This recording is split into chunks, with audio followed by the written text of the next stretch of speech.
calling Fox Fire Center.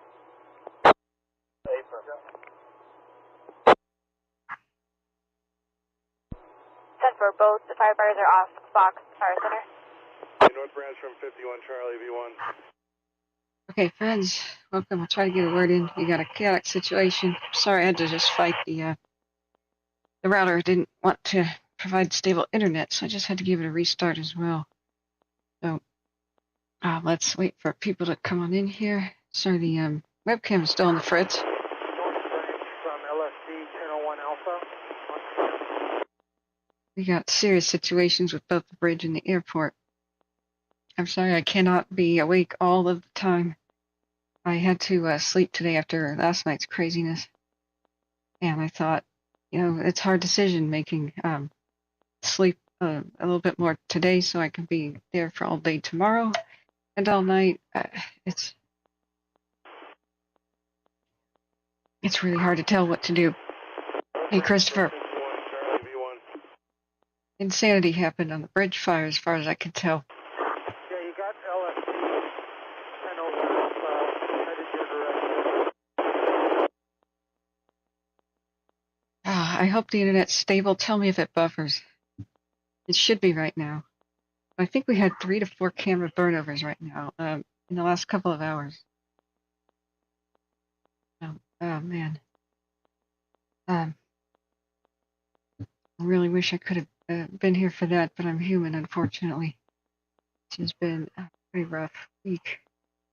But we're here now, friends. I will slam back the caffeine, and we'll be here tomorrow, too. All night, all tomorrow, till worst is over. But if you guys can help get me up to speed on the airport, I've been listening. 485 and 44, why don't you stay on that lower half of Acorn? There's a lot of resources up here. I have been listening to the bridge, and I can give you the latest on that, guys. I've been listening for the past hour. So it's going better over there in Wrightwood right now. They're doing active structure defense. They got a lot more units. Where like an hour and a half ago it was looking pretty dire. They got extra help. Good. So we're listening to both the bridge and the airport, but the airport isn't saying much at all. This is the bridge right now. Hey, Michael Jones, welcome. Hey. Yeah, it's been a crazy week. Wish I had Is that where you're at right now at the driveway? more strength for this, but I'm trying to find cams that are around. They're still up, or at least we can watch some of the replays for the craziness. Copy that. There's a bunch of homes above you. They're in Wrightwood right now. We'll do a little street view if we can.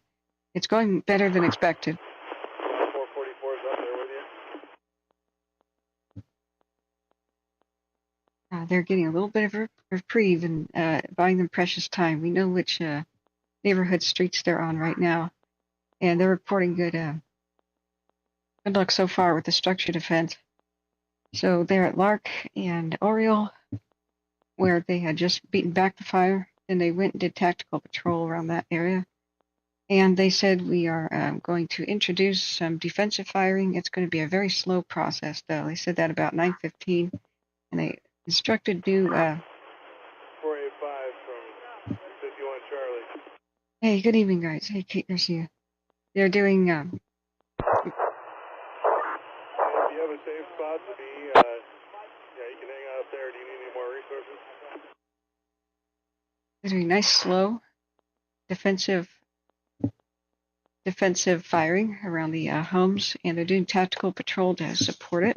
Copy that. Just confirming it's 5850. We've had 2 firefighter injuries just occur, though. Copy. 444 is headed up. It's right here. So let's see where Lark and Oriole are. And Mill. These are the streets where they're Oriole. How do you spell Oriole? Like the bird? Oriole. Oriole E. Lark, and 470 for 51 Charlie. Once you go ahead and Lark and Oriole. position for now. Okay, so the skinny here is 2 firefighter injuries. One is a head injury.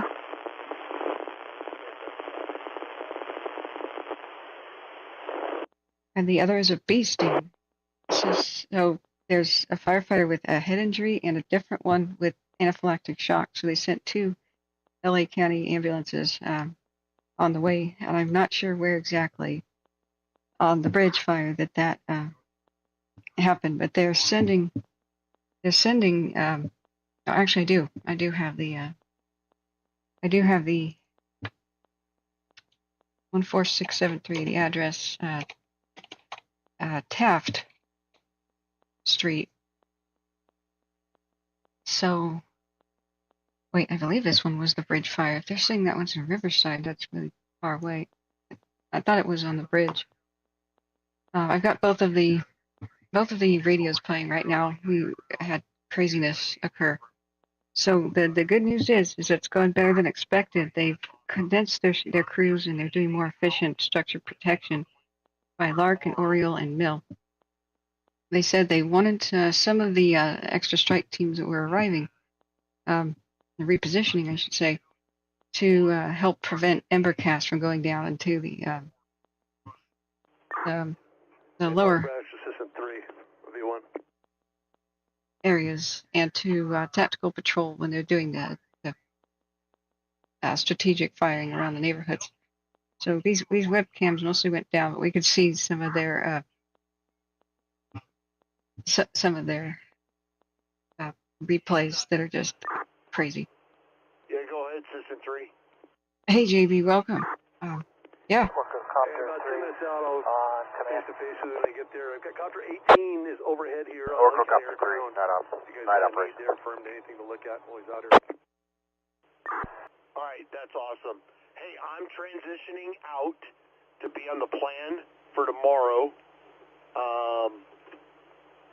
Inman staying, and I think you and Deputy 1 are going to be for tomorrow's contingency desert floor. Yeah, they said. Okay, I copy that. Let me face to face with you prior to you leaving if you haven't left the area yet. Okay, let's turn back. 1 and 3 active in that area as many hours as you guys can support. All right, I'm going to mute bridge. We're listening to Orange County. Oracle Copter 3, we copy.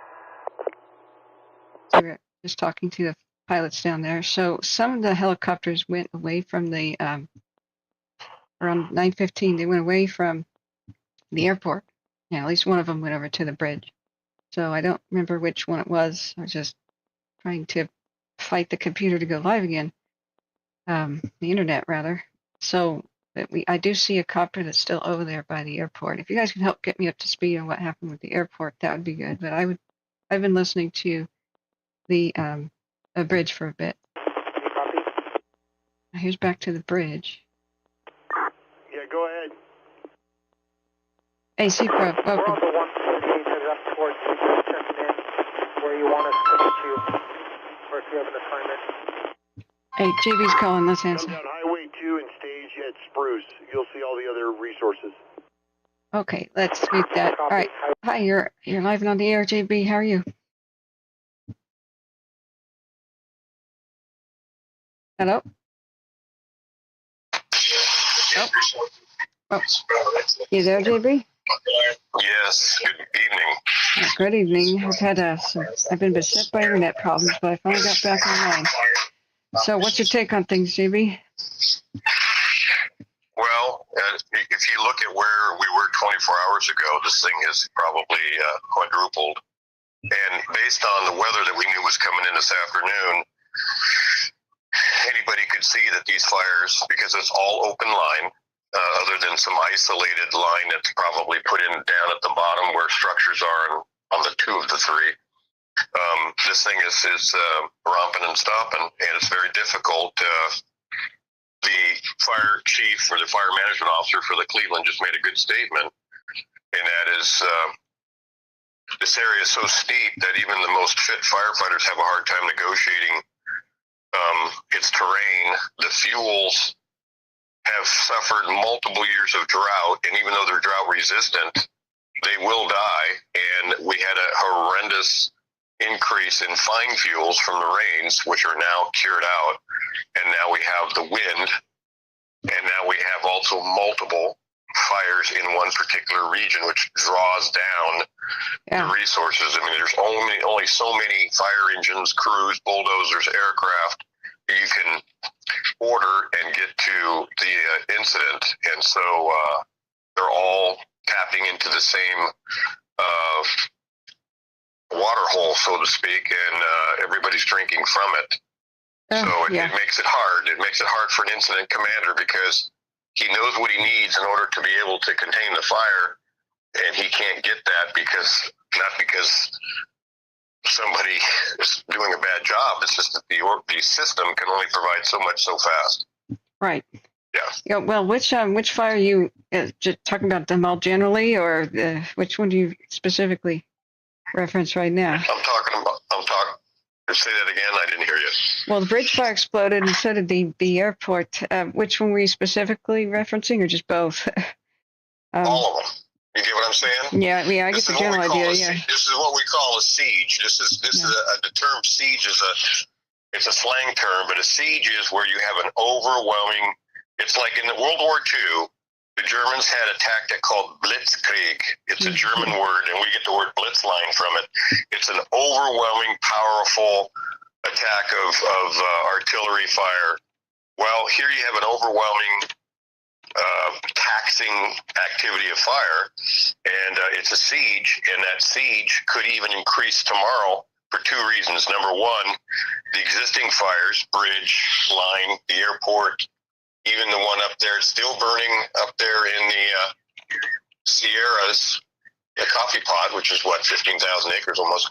They're drawing from a resource, a pool of resources that Idaho and Oregon are drawing from too as well. And you could have new starts tomorrow. Under those windy, brisky winds. Anybody who's been in Southern California knows what the brisk onshore, coming from the ocean onto the land, onshore, right? Basically southwest to northeast, we call it a southwest wind, what that's like. And even though it can be cooler, it could be 70 degrees, and the humidity could be under 40%, but as long as you've got a good brisk 15 to 30 mile an hour wind, that fuel's ready to burn. Very much so. Well, they just issued something to the people who are in Washoe County and over there in Nevada that there's a worse than red flag situation tomorrow, that it's something called a particularly dangerous, a PD. Have you heard of that? Who wrote that term? Let me ask you that. Who wrote it?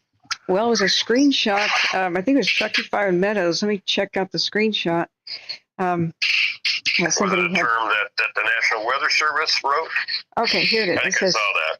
Urgent fire weather update for September 11th, Chief Moore, Truckee Meadows Fire District. The weather will change significantly tomorrow. We need you to listen to evacuation messages. An event called a PDS, a particularly dangerous situation, is going to occur tomorrow, which is a step above a red flag warning. We fully expect the Davis fire to move, and move significantly, potentially 7 miles. We are going to push out information about evacuation zones tomorrow morning, which is Wednesday, September 11th. We need you to take those messages very seriously and prepare your action plan for you and your families this evening. That came down the pipe around 9 p.m. So it's part of why. That's a new term. That's a new term developed by the National Weather Service. It's kind of like a mega red flag warning. Really? Mm-hmm. Well, that would be a good thing to call it. Mega red flag. I saw that same term, and I'm not so sure if that's a national thing or if it's just that particular office, but that weather forecast in that area is probably made out of the Reno National Weather Service. People have to remember that red flags, watches, and warnings, any watches and warnings, storms, flash floods, are only issued by NOAA, the National Oceanic and Atmospheric Administration, which is the National Weather Service. Oh, okay. Predictive Services takes that information, and they will Predictive Services in North Ops Reading, North Ops Riverside will take that and interpret that into what is the potential for large fires to occur. And that's where you get your 7-day forecast, et cetera, based on high risk, low risk, no risk. Yeah, and there's triggers that will put that in there. Wind is one, which we've got, and then drawdown's another one, and lightning, et cetera, et cetera. So, yeah, I've been involved in my career with Southern California sieges before. The most distinctly one I remember was 03, and that was the Cedar Fire and the Otay and the Padua and the old fire burned north and west of the line. Okay. So, and in 07 was another siege that I distinctly remember before I retired. So, yeah, did you have you spent too much time in the Reno area lately, or? Oh, I have not fought fire in the Reno area. Oh, you never have. Okay. It's Nevada. I work for the state of California. Okay. Now, we did send. They could send resources there to help them, but that's all. That land is all either local responsibility area or BLM or Forest Service. Okay. Mm-hmm. There's no Cal Fire state responsibility areas in the state of Nevada. It's with because we only protect lands in the state. Okay. But if the governor asked the governor of California for fire resources, the governor could direct the chief of Cal Fire to send them resources if they were available. And depending on the need, I could definitely see where they could send maybe a couple strike teams over there, but we have a lot of stuff on the highway right now as we speak, going down the I-5 corridor. They've made it big orders, huge orders. All three of these fires south of Tehachapi have put in big requests. Yes. Large orders. Yeah, they're doing everything that they can right now. We've got better news out of Wrightwood right now, where they're going structure defense. I think they got all the people out. I haven't heard of them still doing evacuations. It was a pretty serious emergency one where the bridge jumped ridge tops and lines. There's some good news out of it. I've been listening to it for more than an hour. They struggled to get the computer back in order and online. And so what they are over by is by Lark Drive and Oriole Road, where they're doing those are, it's like an area where there's a wooded lot there. Beyond it, it's kind of like a corner, and so they're doing backyard structure protection. And at first they were doing it on the run. They said, we've got to stay ahead of this fire. That's what happened from around 8 to 8:30. And then as they got more crews there and they got a window of opportunity where it lessened in ferocity, they said, okay, more people go here. And those that they had to they said they didn't want ember cast, they wanted to reduce ember cast. They had the wind die down or something, and so they redirected some of the crews that were elsewhere back to structure defense, and it's going much better with some strategic backfires right now.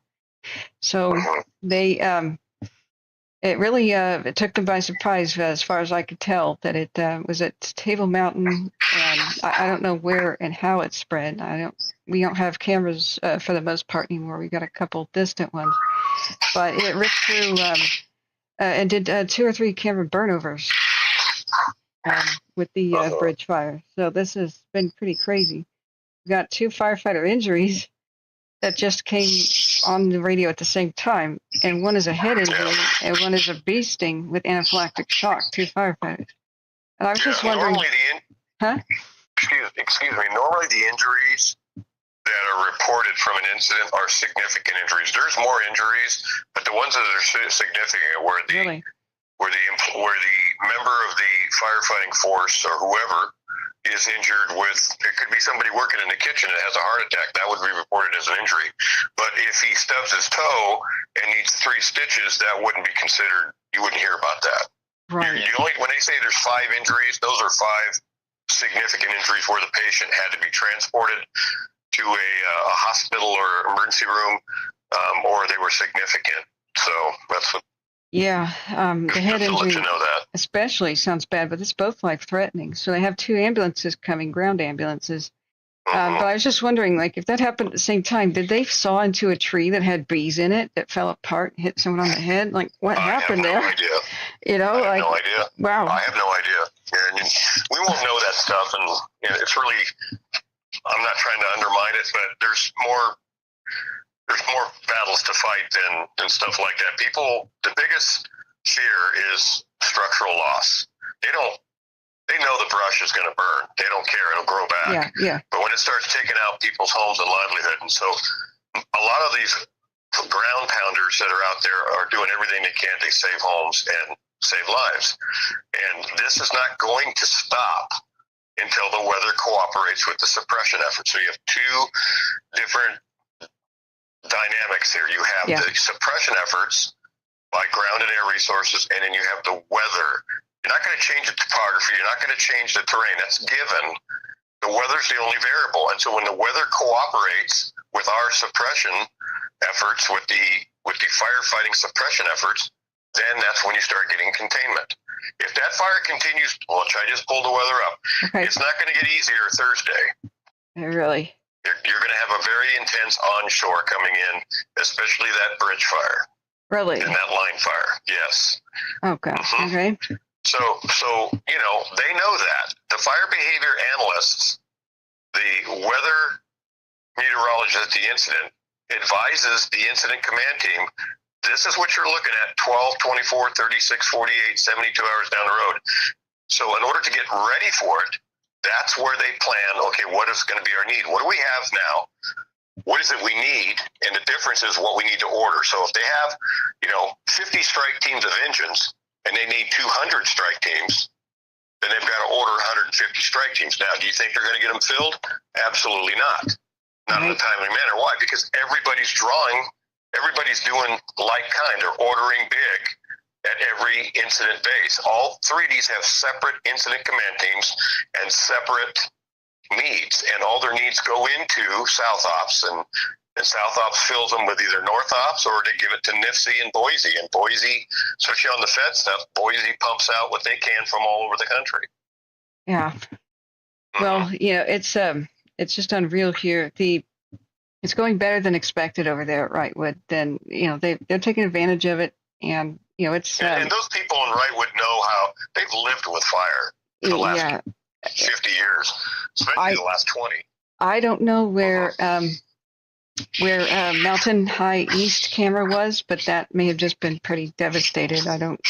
People are speculating on the forums and whatnot that is Mountain High a community or a neighborhood, or I don't know. I'm not privy to that. I don't know. I'm not. Yeah. Okay. I'm not there. I don't live there, so you'd have to research that. Yeah, maybe off the hand, I don't know. Yeah, maybe somebody here in the audience could explain to me what exactly Mountain High is. Mountain Home, I also don't know what it is, but Mountain Home crews are in the area, along with some hot shots and strike teams. They diverted an aircraft away from the airport over to the bridge. The best way to do that is to go to a Google Map app and just type in the name and then see if it comes up. It might be an unincorporated portion. It might be a community center. Sure. It might be an incorporated city. I don't know. It just might be a landmark, you know, just a landmark trail or something, you know. So. Sure. Yeah. Right. So, people in the chat, if you're going to educate me, that would be pretty good. I saw some crazy burnovers on the Twitter, and I can't recreate them on my cameras that are available. And I may have to go check Burn over what? At least 3 cams burned over in the Wrightwood. Yeah. We've talked about that earlier this year. You know, and I'm sure that after this fire season, there is going to be a concentrated effort on doing fuel reduction on those areas with those cams. And I mean, it's really been bad this year. Well, I mean, we lose like several per year. I keep waiting for them to get a clue or some sort of a, you know. Mountain High's a ski resort. Okay, thank you, Josh, and go Kelly, go. It's a ski resort. Okay, so it's a good refuge area for people. All right, that makes large parking lots. People that good refuge area. People had to find in a refuge area. Yeah, well, looking over at the Davis on our multicam view, that's also very bright and vigorous tonight too. We will be looking at the Davis. If you guys can help me, you know, keep an eye on it as well. I'm grateful to everybody in chat and all the mods. So I'm just going to throw back the caffeine. We're going to do an all-nighter. We'll be here tomorrow too. And it's just that 24-hour period where we got to be here. So here we are. It's hard to know when to sleep, but I would say the critical activity is going to be between noon and about 2200. But it's cooled down at night. They're getting higher RH, especially on the top, on the higher elevations of these fires. But these fires burn at night, and sometimes, like 48 hours ago, they burn just as fast as they do during the day. Why? Because it's dry. Yep. It's breezy. Windy. And the fuel is just as dry as it was during the daytime. So at night, what happens is your atmospheric conditions, if they have what they call poor humidity recovery, and they have a breeze, they're going to burn actively. Well, different organizations have a different philosophy of this. Some agencies that I worked with, they pull people off at night for safety reasons. Really? Not so in Cal Fire. We hit it hard at night. Yeah. Because we know, and people say, well, why don't you fly your helicopters at night? Well, there's a reason behind that. And that is people die in helicopters when the rotor blade hits something they can't see. So now the technology, basically infrared night flying goggles and all kinds of IT high-techy helicopters. It wasn't that way 30 years ago when I was a helitac captain. We didn't fly at night. We shut down a half hour before sunset for safety reasons. Oh yeah. Because you can't, especially in Northern California, you've got power lines. P&E's got them spread from one canyon to the next. You have a flock of birds that you can't see maybe.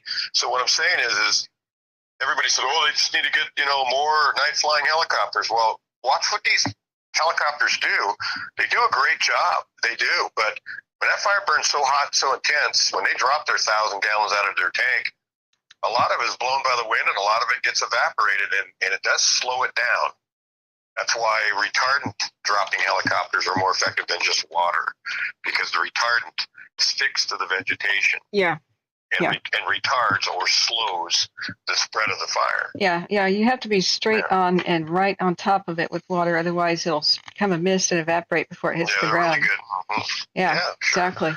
But anyway, sometimes the public, the general public, think that the answer to the issue is air tankers and helicopters. They are a big part of our arsenal, but even if you were to take firefighting 101 in the wildland firefighting world, they will tell you that their air tankers are most effective during initial attack, and they always have to be followed up with ground activity, or what we call ground backup, either a hand line or a hose light, because all the retardant does is slow the fire down. It does not necessarily put it 100% out. Now, it does in some cases. Short grass that's moving slowly can be snuffed out with an air tanker drop, but in fuels and timber, not so. So they always have to be followed up with hand lines or hose laser dozers. Right. Dozer line. Yeah, you can't police from the air, and you can't fight fire only from the air too. So they're very effective, but everybody thinks that they're the answer, and that's the whole thing. Well, I remember we had an incident up here, and people complained, well, why didn't they bring the big DC-9 in? That would have saved the world. Well, not necessarily. It would contribute to slowing the fire down, but it's not going to be, they're not the salvation of any fire, especially when you get these mega fires under these burning conditions. And here's another thing. Folks have been looking at this on television, on the computers. You cannot fly that smoke. There are visibility standards. How would you like to pop out of one of them smoke clouds and then ram yourself right into another aircraft because you didn't see it? It's super dangerous. So there's a standard that they have set, and they have and another thing is wind. I think when I was on the job, if we had winds that were gusting to 30 or sustained at 20 to 30, we shut the air show down on the helicopter world because it was unsafe. Yeah, it's the most dangerous flying in the world. It can be, mountainous terrain, under, a lot of stress and visibility issues, and you have a lot of weight underneath your helicopter and wind shifting and lots of aircraft in the area.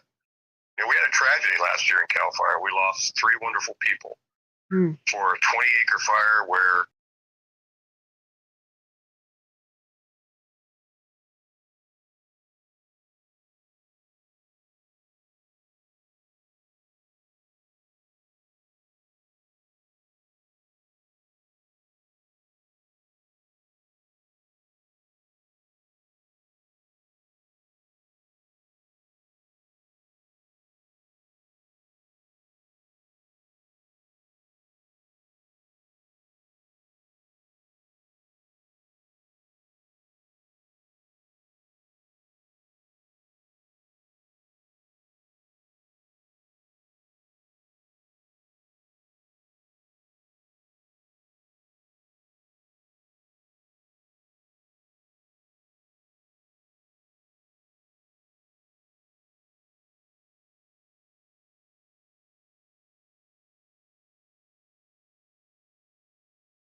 Okay, we lost sound for a bit. Oh no, we lost sound.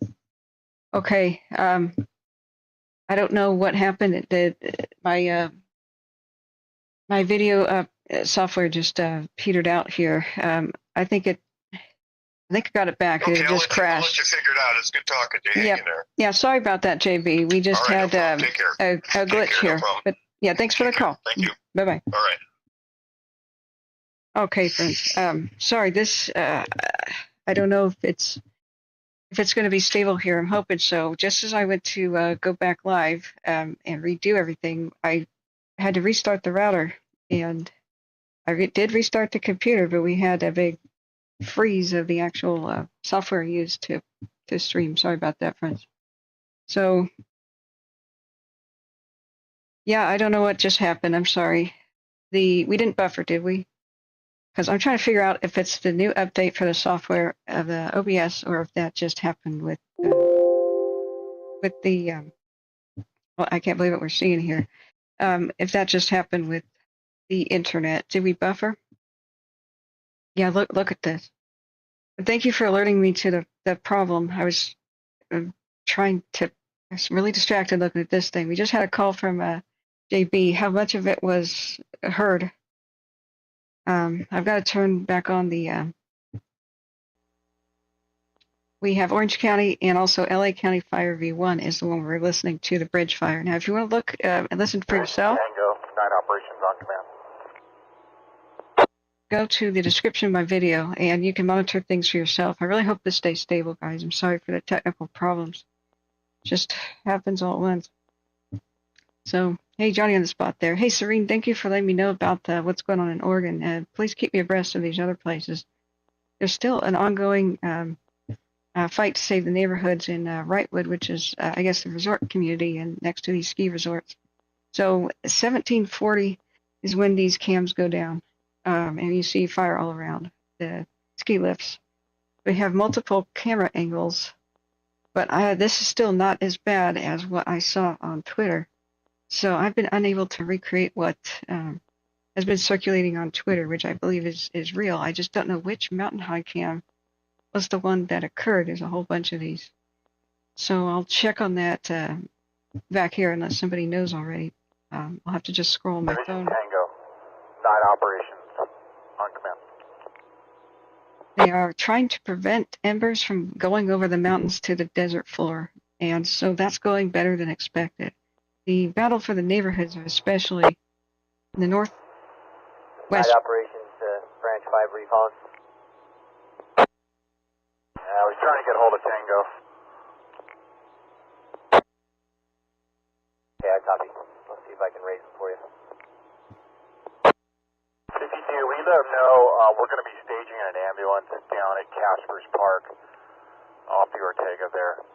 So we'll have a little bit of medical coverage on the south side of the Ortega. Thank you for sharing your local knowledge there. Sorry about the tech problems, guys. It makes me pull my hair out. So, Serene, let me look back up at what you were saying while I was trying to deal with the cams here. This is the live view. So Table Mountain 1 is still live, and so is Table Mountain 2. They had a burn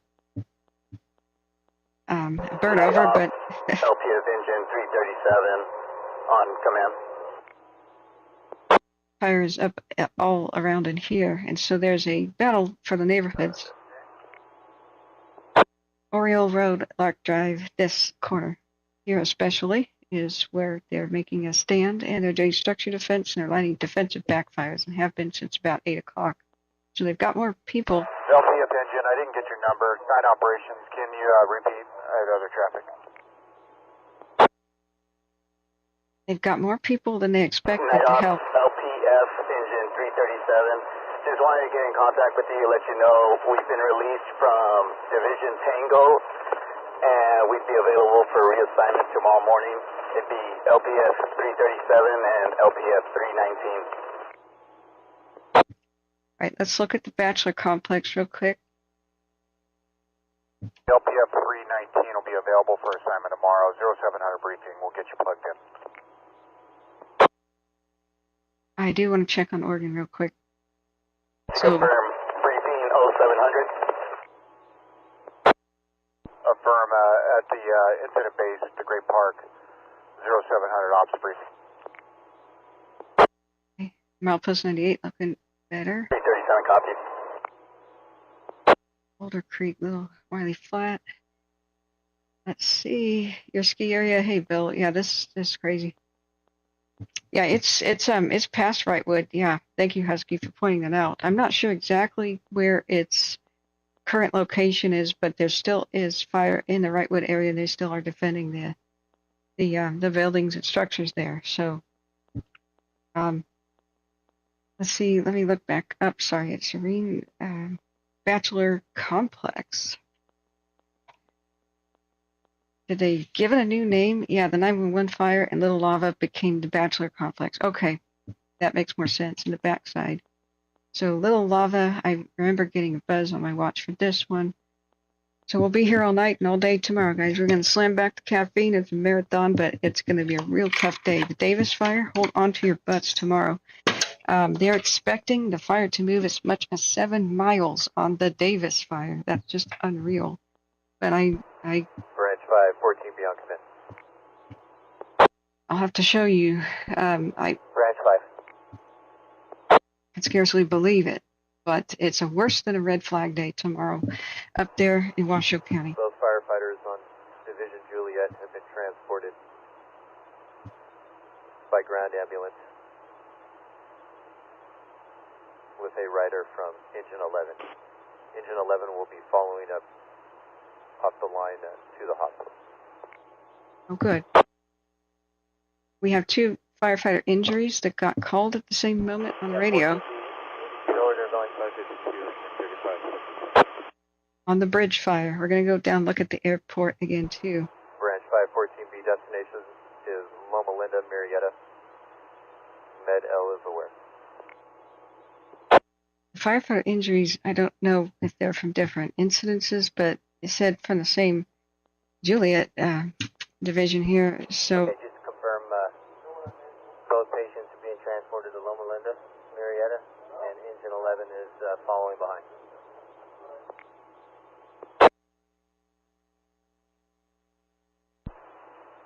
Branch 514B, that's affirmative. now look at the Copy.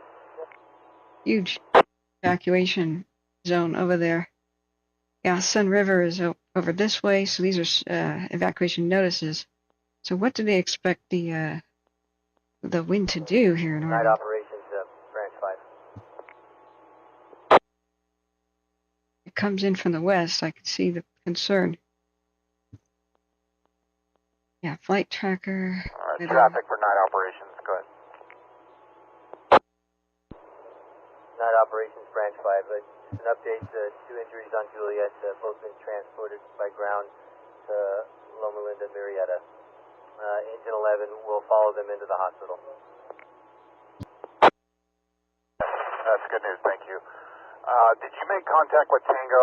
I'm having a hard time with them, and I have another thing for them. Listening to the bridge fire, friends. Hey, night operations, go ahead with that information. Give me both things you need me to let them know about. For strike team 6, 14-0, darn it, stand by 1, let me make sure I got my numbers right. I know the feeling. I'm so exhausted for doing this for so long and just not having a lot of rest. And the cleanup from the freak accident, my memory's like a Swiss cheese thing, like a goldfish. Team 1405 Alpha that had the firefighter with a burn injury on her arm. She's been replaced. A replacement firefighter is being delivered to Fire Station 51. If the strike team leader can coordinate getting that picked up and placed on the unit. Oh, no. Yeah, like GB was saying, I don't know if it... Just confirming 1405 Alpha as a replacement firefighter at Station 51. I'll let Tango know that. Okay, that's correct. Not there yet. They're leaving OCFA headquarters shortly and en route, so probably an hour ETA. Okay, so that's Snow Summit. Okay, Branch 5 copies. And your other transmission for Tango, can you repeat that? Oh, this is the line camera. Okay, I got confused. Line fire camera. Man, these firefighters getting injured. That was it for Tango. He had tried to call me earlier, and I was just trying to,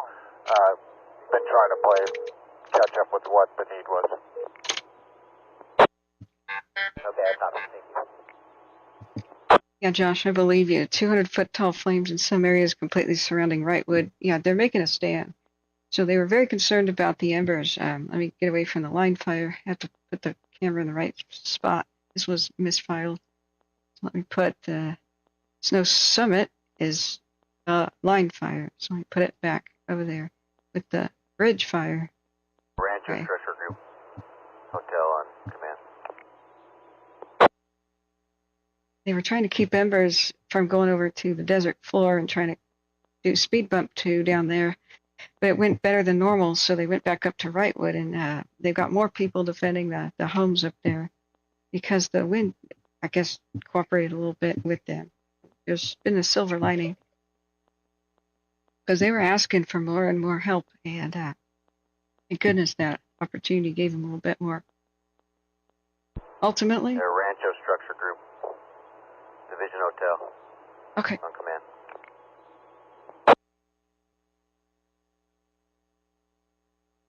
Let me type that. These are live views that we have. Let's look at a time lapse. Let's do a 24-hour of the Bailey Peak. It's looking to the west, about where it moved and what it did. So I first started fire streaming. I didn't have a webcam or a microphone when Paradise Fire was happening, when my brother was a missing person in Paradise. So that was, I guess, the very start of it. But it was just pretty much just interacting with chat, showing the maps, and showing people, how to go ahead and listen on their own. And I was putting up the air attack heat maps and showing where the planes were and the radio. Later, I helped people as I got requested to look at their homes that on the map. They didn't want to see the pictures. They just said, "Are they there? Is it there or is it not?" So that was a pretty low-key thing, but afterwards I got more fire educated and I went live for real, like for serious 2020's Red Monday, Labor Day. You could go back and see some of my original work in the archives. If you just go to videos and live, you'll see the 2020 stuff. 2022 began with the Dixie, 2021 began with the Dixie and started doing it like seriously. After that, 2020 was learning a bit for about 3 months. So I didn't expect to do it again after 2020. So 2021 is when I started accepting donations. And firefighters came and took me under their wing in 2020, began to teach the gaps in my knowledge. And people like retired Fire Captain John Bruno made contact with him, and I've been learning ever since as we go. So I'm more of a multimedia fine arts student with disaster and the basics of an education out here that, from firefighters and watching things. You don't have to know too much to kind of predict things. It's more about Rancho Structure Group, Division Hotel on command. or at least predict possibilities. This is unreal, guys. Look at this. So, yeah, I don't know how many days exactly, but I was live for 96 days in a row with only 6 days off in 2021. It's, average of 16-hour days and 18-hour days. It's just, what can you do, though? So last year, I think I was live from June to December. I've lost count. Division Tango, Division Hotel on command. I've lost count of how many actual days of streaming, but I have more than 700 videos. 1405, Alpha Tango on command. Yeah, thank you, Odorf. How did you find us, and where are you at? Are you safe, I hope? This is looking at the bridge and how it just went insane today. Look, it's not that bad at 8 in the morning, and I think it was about 11 I could finally start to get to sleep. I tried my best. I was just so wound up for last night. Last night, what happened was big nuclear bomb clouds that happened around 1:30 in the morning. And that was just unreal.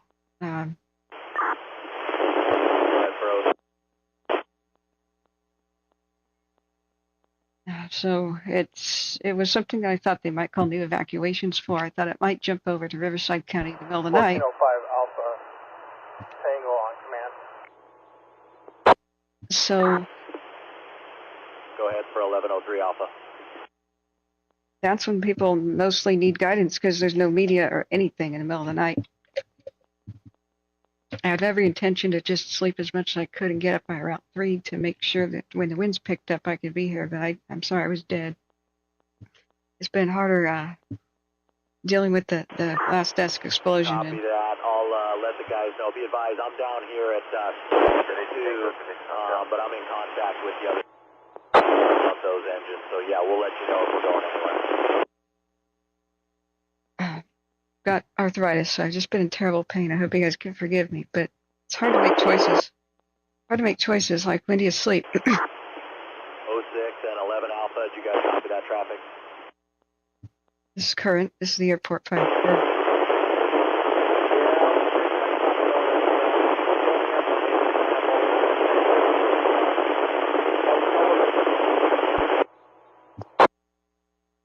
Division Hotel, Tango on command. Oh, thank you, Tazzy, man. You sent the photo? Oh, on Facebook. Tango.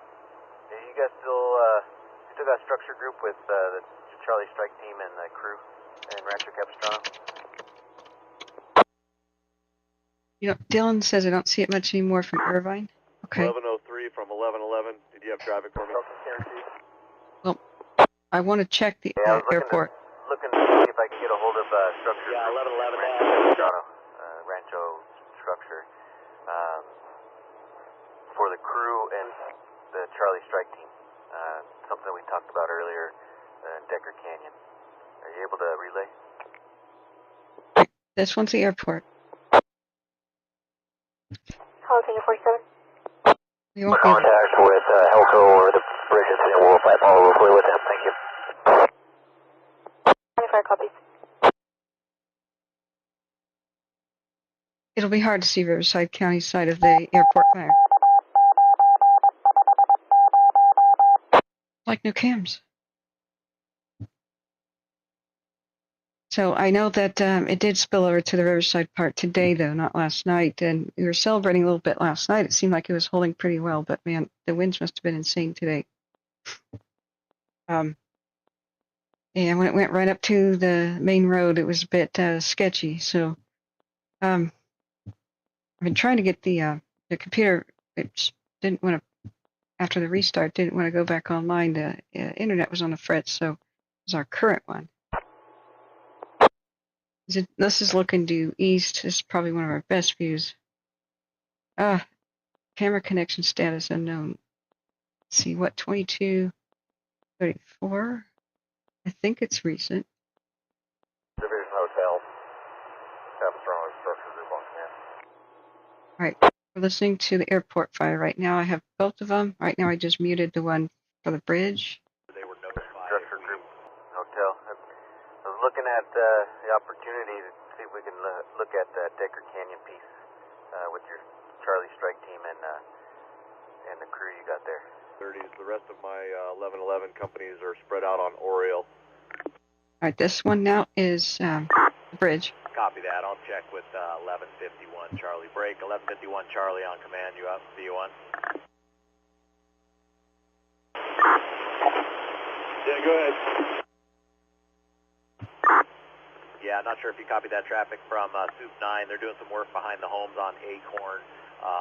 So if we pull out our guys that are on Acorn, just be sure and let them know. Okay, this is. Copy that. We will communicate that before we leave. All right, when I'm talking about Acorn and Lark and Oriole Mill, this is all the bridge. So both of them were talking at the same time. I had to mute one of them. So let's go back to Orange County. Group on command. They're worried about Decker Canyon. but they're talking about maybe pulling the crews out of Acorn. So we'll have this is an ongoing battle right now for the Wrightwood neighborhoods, especially the north/west portion of town. This is the airport fire moving towards Orange County right here. 24-hour time lapse. This is looking. Wow, then there's crews pulling up. Look at that movement. Just wow. We're going to have a very active night. It's important to stream all night, so I'm here, guys, and I will just slam back the cafe, and we'll be here for tomorrow, too. The Davis fire is one of the scariest notices I've ever seen in my life. Let's see, Twitter, Truckee fire, and Meadows issued an alert that it's worse than red flag tomorrow. They expect the Davis fire to break out of its chains and move. So I'll just read it out. The Davis fire over there, Washoe County and Reno. I believe they put it here, but people got on their phones, they got a notice. Night Ops Hotel on command. Make sure. Hotel, Night Ops, go ahead. Hey, would you have another crew I can put to work in the Decker Canyon? Different. Staging's empty. Only thing I can do is see if one of the other branches have anything. Are you guys anything up there you can move around, or I need to look at a X-ray? Right, that's the airport fire they're talking about. Yeah, there's nothing that we got 2 crews on the bottom here for prepping for tomorrow when the thing comes down. The other option is, going direct on the Decker Canyon stuff, and then that'll tie this into that into the aircraft what they're dropping, and then coming down, tying it into the Macy fire. I don't see it. Let me check with Bravo and X-ray, see if they have anything break. Bravo, night operations on command.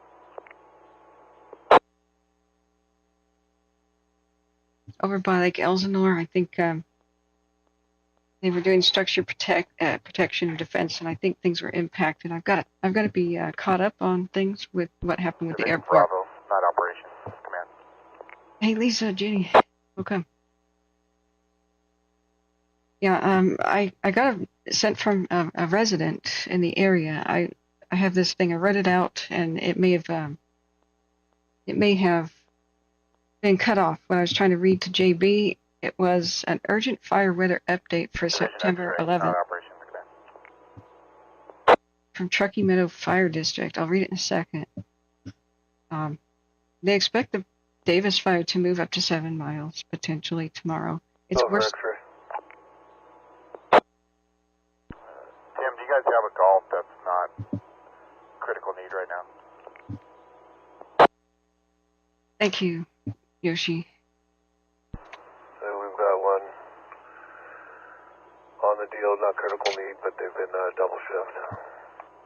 We've got them just lined out, watching line. See how we have a critical need going on up in El Carrizo. We could use a crew support on. Any chance you can bug him up and have him head towards Fire Station 51 and check in with Division Hotel? wow. You have any rendezvous with them? I don't know if it's You have an identifier.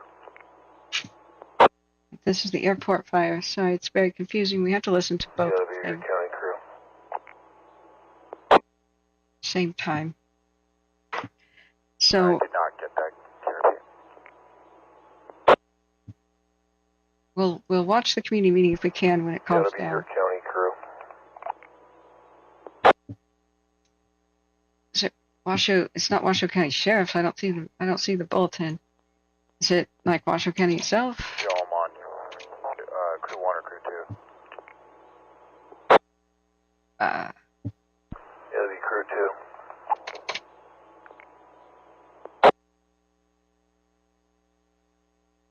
Copy.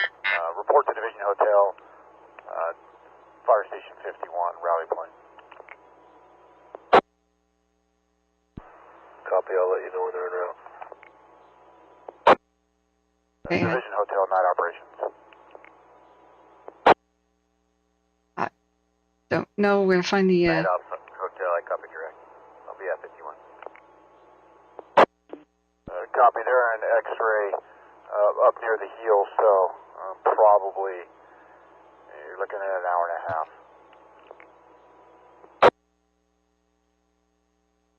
See that?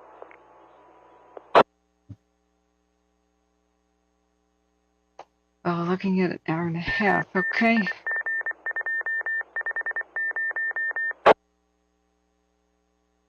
I don't see it. Am I blind? Just Washoe County, Nevada. That one on the Twitter. Truckee Meadows has an announcement on Davis Fire on X pinned at the top. That's what I just looked at. Did I go blind here? Night Operations Command. Okay. It's not as elaborate as. Oh, ow. Jeez. Safety 8, you can go to hotel. Time with Division Hotel in El Carrizo. No, it's worse. Night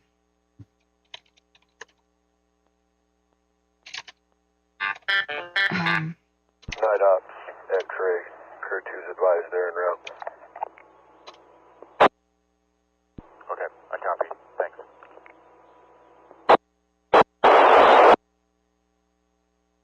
Well, okay. I'll try to just send the image to myself that I got sent to me on a private message. So it's much more elaborate than this. It's a pretty dang sobering. Hello, Tanker 55 LA on V1. Oh, geez. Okay, sorry. I am going to reduce this sound on that one for a bit. V1 there, that is responding. That means that's the bridge fire. So maybe it's a transcript, what they said. Let's see. Good evening, everyone. I'm Charlie Moore, Fire Chief for Truckee Meadows Fire District, and I'm joined by Chief Dave Cochran, Fire Chief for the City of Reno. We have a very important message for you this evening. The fire weather is going to change significantly tomorrow, and we need you to listen to evacuation messages. An event called a PDS is going to occur tomorrow, which is a step above a red flag warning. We fully expect that the Davis fire is going to move and move significantly, potentially up to 7 miles. We're going to push out information about evacuation zones tomorrow morning, Wednesday, September 11th, and we need you to take those messages very seriously and prepare your action plan for you and your families this evening. Wow. Thank you, Chief. And yes, it is that serious. Chief Moore identified this as a PDS, a particularly dangerous situation, and it's every bit of that. We need you to listen. Prepare a go bag. Be ready to go. Be ready to be out of your home for at least 3 days. Bring your medications, bring your important papers, your pets, pet food, and whatever you need to care for your pets. Again, could last as long as 3 days. The best modeling shows that this fire is going to move at least 3.5 miles, but it could move as many as 7 miles, as Chief Moore identified. This is significant. It's beyond significant, and we need you to take it seriously. Where? Residents on the west side of Reno need to be prepared to evacuate. Stay safe. Okay, well, we... 1111 from 03 Alpha on command. We'll just look at the new evacuation zones. It's went pretty far to the north. So usually Watch Duty has us with the easier way to look at it. Let's see. Does it have the evacuation zone? Yeah, Chris. Hey,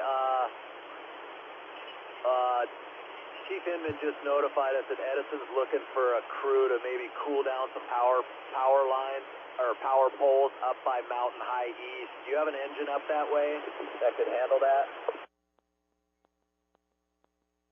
Okay. Now, if you haven't, you need to text the word Washoe. Hey, firm. They're just looking to get it cooled down, and then they can do some work on the power pole and line. Mods, if you can copy and paste this and share this again and again. If you have not signed up for the Washoe County alerts, you need to text the word Washoe to 99411. Up there, if they see Edison, they can coordinate with them, but otherwise it's up close to Mountain High East is where the power pole is. text the word Washoe to 99411. So you just go to your text messaging app, you hit the plus button to make a new text. You type in 99411. That's the number you're going to text. You press enter. Then you just text the word Washoe to it, and that'll give you the instructions to sign up for Code Red. So if you guys can copy and paste that again, mods, or put that in your back pocket to help people, that'll be great. You got to sign up to get most of the alerts. Some of them might come down, but it's hit and miss if you don't actually sign up. So I want to share also this is the link. Operation Orca Copter 3 on command. You don't have to make it. Copter 3, not operations. Operation Orca Copter 3, we're en route back to Irvine, Hella Base for fuel. We'll recontact when we're back up. Not operations, copy. Look, you don't have to make an account. See, there's a button here to do yes, but there's a button here to say no, continue as a guest. So this is the actual link. Sign up for Washoe County, Nevada, Code Red. Thank you. Thank you, Husky. Thanks for being on it. So that's what I highly recommend. And I don't think you have to have a smartphone. I think it'll work for your flip phone because it'll give you some text notifications. So do please take your neighbors under your wing, any who are not that tech savvy, and make sure that they're signed up for Code Red for Washoe County, Nevada. It looks like tomorrow. Tango, Hotel, command. Tomorrow might be pretty epically bad. Has potential to be. Go for Tango. All right, we're still listening to the battle. Would you have any about 2 or 3 engines I can borrow for Los Pinos camp? Yeah, for Los Pinos, tie-in with 12 Charlie, looking 2. Sorry, broke. I didn't hear the Charlie sign. All right, look back at chat.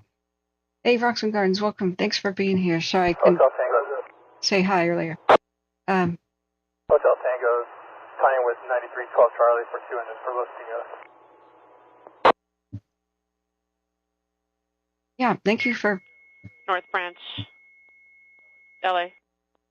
I know, Mr. Tahoe. I can't even believe it. How did it work today? How was the Davis today? I'm still getting caught up on things. I haven't had a lot of sleep. Last night, the airport went nuclear. North Branch, LA on V1. Oh, geez, that's very loud. So I couldn't sleep thinking that it might spill into Riverside County last night. Well, it did today. It's hard to know when to sleep here. But I'll be awake through the night and through the day tomorrow with you guys. I may have to go get my car out of the shop tomorrow, but that'll be brief and mods will be able to handle it, I'm sure. So, because it's nighttime is the most important time to be alive and like here, because that's when the media just doesn't cover anything, and that's when there's no hotline to call. That's when it's most important, and when people are in the dark, literally, and in the dark, figuratively. Mr. Tahoe said, welcome back, by the way. He says, I work at Tahoe Donner and can't see anything till after work. Oh. What's Donner? North Branch, LA on V1. Okay. The, like in the pass area? I thought that was by Truckee. So, we've got a split aircraft now. We've got one still, at least a copter that's over there on the airport, but one peeled off around 8 p.m. to go help out to defend many places, especially Wrightwood over the bridge. Last unit, you're unreadable. That's kind of new. So the description of my video has the links to the audio and all the evacuation maps that you need if you guys want to monitor it for yourself. I'm playing both audio from the airport and the bridge, which has ongoing battles right now. I think both of them to save structures. So we see that the airport spilled over into Riverside County. They called the mandatory evacuation, just like we were speculating last night that it probably would. Everywhere, San Juan Hot Springs to Lake Elsinore, essentially. So I don't know if anything was lost down there. If you guys have been looking at the local news, please fill me in. North Branch, go ahead with your traffic. So, yeah, we'll look at the perimeter. Let's go back at the Davies real quick, or Davis. North Branch, Claremont PD is advising Mount Baldy at Shin Road is closed for approximately 20 minutes due to a TC. We've had camera burnovers, like at least 4 today, 3 or 4, over in the bridge fire area. LA, North Branch. Are you trying to contact me? So P-Vine looks all right. Affirmative, North Branch. Claremont PD is advising Mount Baldy at Shin Road is closed for approximately 20 minutes due to a TC. Okay, that's South Branch. Everything south of the mountain is South Branch. Everything north is North Branch. Claremont and south. TC is a Copy. They've been advised as well. TC is a traffic collision. So there's some good news. People at the airport fire were calling 911 in the Margarita area, and they said there was fire clearly visible. And they said, just tell the 911 caller that the community is safe over there. This was 9:15 because there's active patrols in the neighborhood. So that is what dispatch said. They also had a report on the Ortega Highway of a structure on fire near the same time as that report, but that's the only bad thing that I heard about somewhere on the Ortega Highway itself. But that's on the Orange County side. It's looking rosier in that section, at least than what happened to Riverside today. So we're still looking here at the Davis fire. Now this is looking to the south in general. This is the NOAA cam. So this, man, that's unreal. Let's see if it is. Yeah, it's still looking the same direction, south by southwest. Now we had a lot of smoke in the last couple of days, and we just saw kind of a glow, but now we can see it's really Engine active. 84, engine 37, cancel. Really pretty active. So Chimney Peak doesn't show us much, I don't think. It's got troubled connectivity. We'll look at the Calaveras in a second, which probably has the best. A Spyman Welcome says 1 home in Running Springs lost to the line fire. That's sad. Yeah, Colton Dumini says fire growing in Reno. Hope I didn't slaughter your name there. Growing larger and larger. Well, it hadn't. I don't think it has grown too much. They kind of corralled it for a bit, but it's expected to. They got a nice kind of a halt to it, but then it's been tenuous, and that's we were getting our hopes up, and now we're getting sobered again because of the crazy weather that they declared. I mean, I think this is probably a little bit of a transcript. The message I got, I want to read it out to you guys. This is about the Davis. Everybody, pay attention right now if you're in the Washoe County area. It says urgent fire weather update. Urgent fire weather update for September 11th from Chief Moore, Truckee Meadows Fire District. The fire weather is going to change significantly tomorrow. We need you to listen to evacuation messages. An event called a PDS, particularly dangerous situation, will occur tomorrow, which is a step above a red flag warning. We fully expect that the Davis fire is going to move, and move significantly. Potential up to 7 miles. We're going to push out info about evacuation zones tomorrow morning. So we'll be there. We'll be broadcasting all night. We'll be there tomorrow. They'll, I guess, update the evacuation zones at that point. Wednesday, September 11th, and we will need you to take these messages very seriously. Prepare your action plan for you and your family this evening. So they said it could be 3.5, but up to 7 miles. So we'll have to look and see which way the wind is supposed to go. But I would imagine that it would be to the northeast and to the north is where the fire would try to push. So if we look here at the Calaveras, let's do a 24-hour time lapse. Evelyn Turner says there's a rumor that Wrightwood burned. Is it true? They're doing structure protection and defense right now. The fire just ran through there. But it's it spared a lot. It has impacted Wrightwood, but the fire crews are there. So right now they're doing defensive backfiring, and right where that they are fighting is right around here.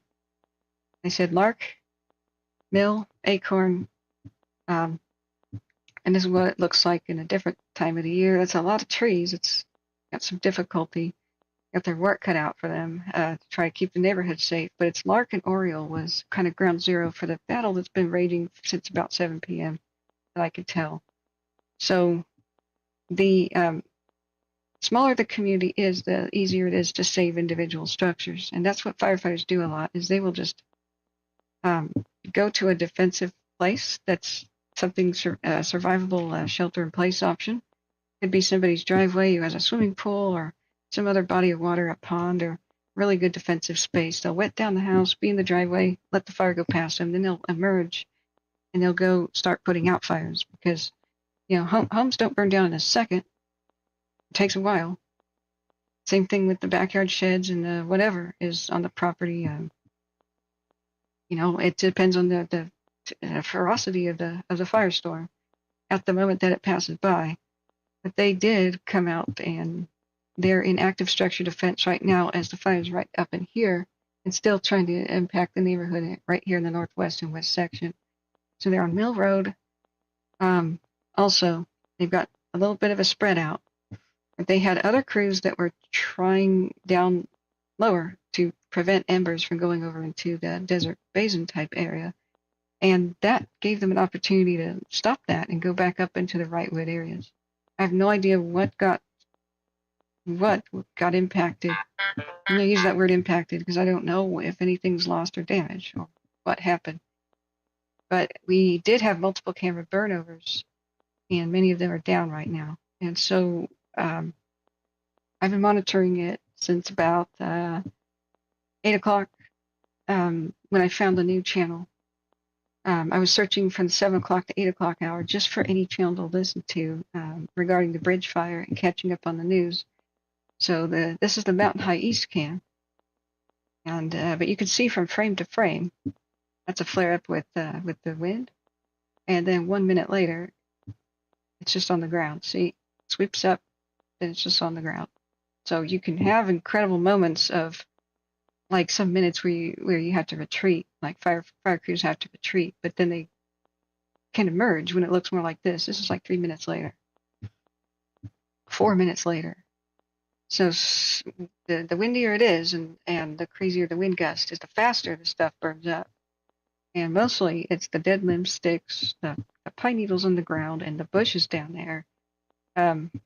If it goes by fast enough, which oftentimes wind-driven fires just push through really quick, and ironically that can save the tree's life because it burned up really quickly, the pine needles and bushes below the tree, so it didn't take heat for that long.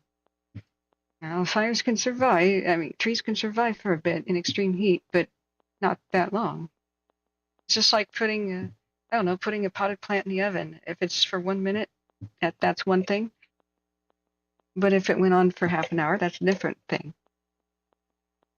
So, as bad as things can look, there's always stuff that's miraculously unaffected just because fire is fickle, or wind is fickle and blows around erratically sometimes.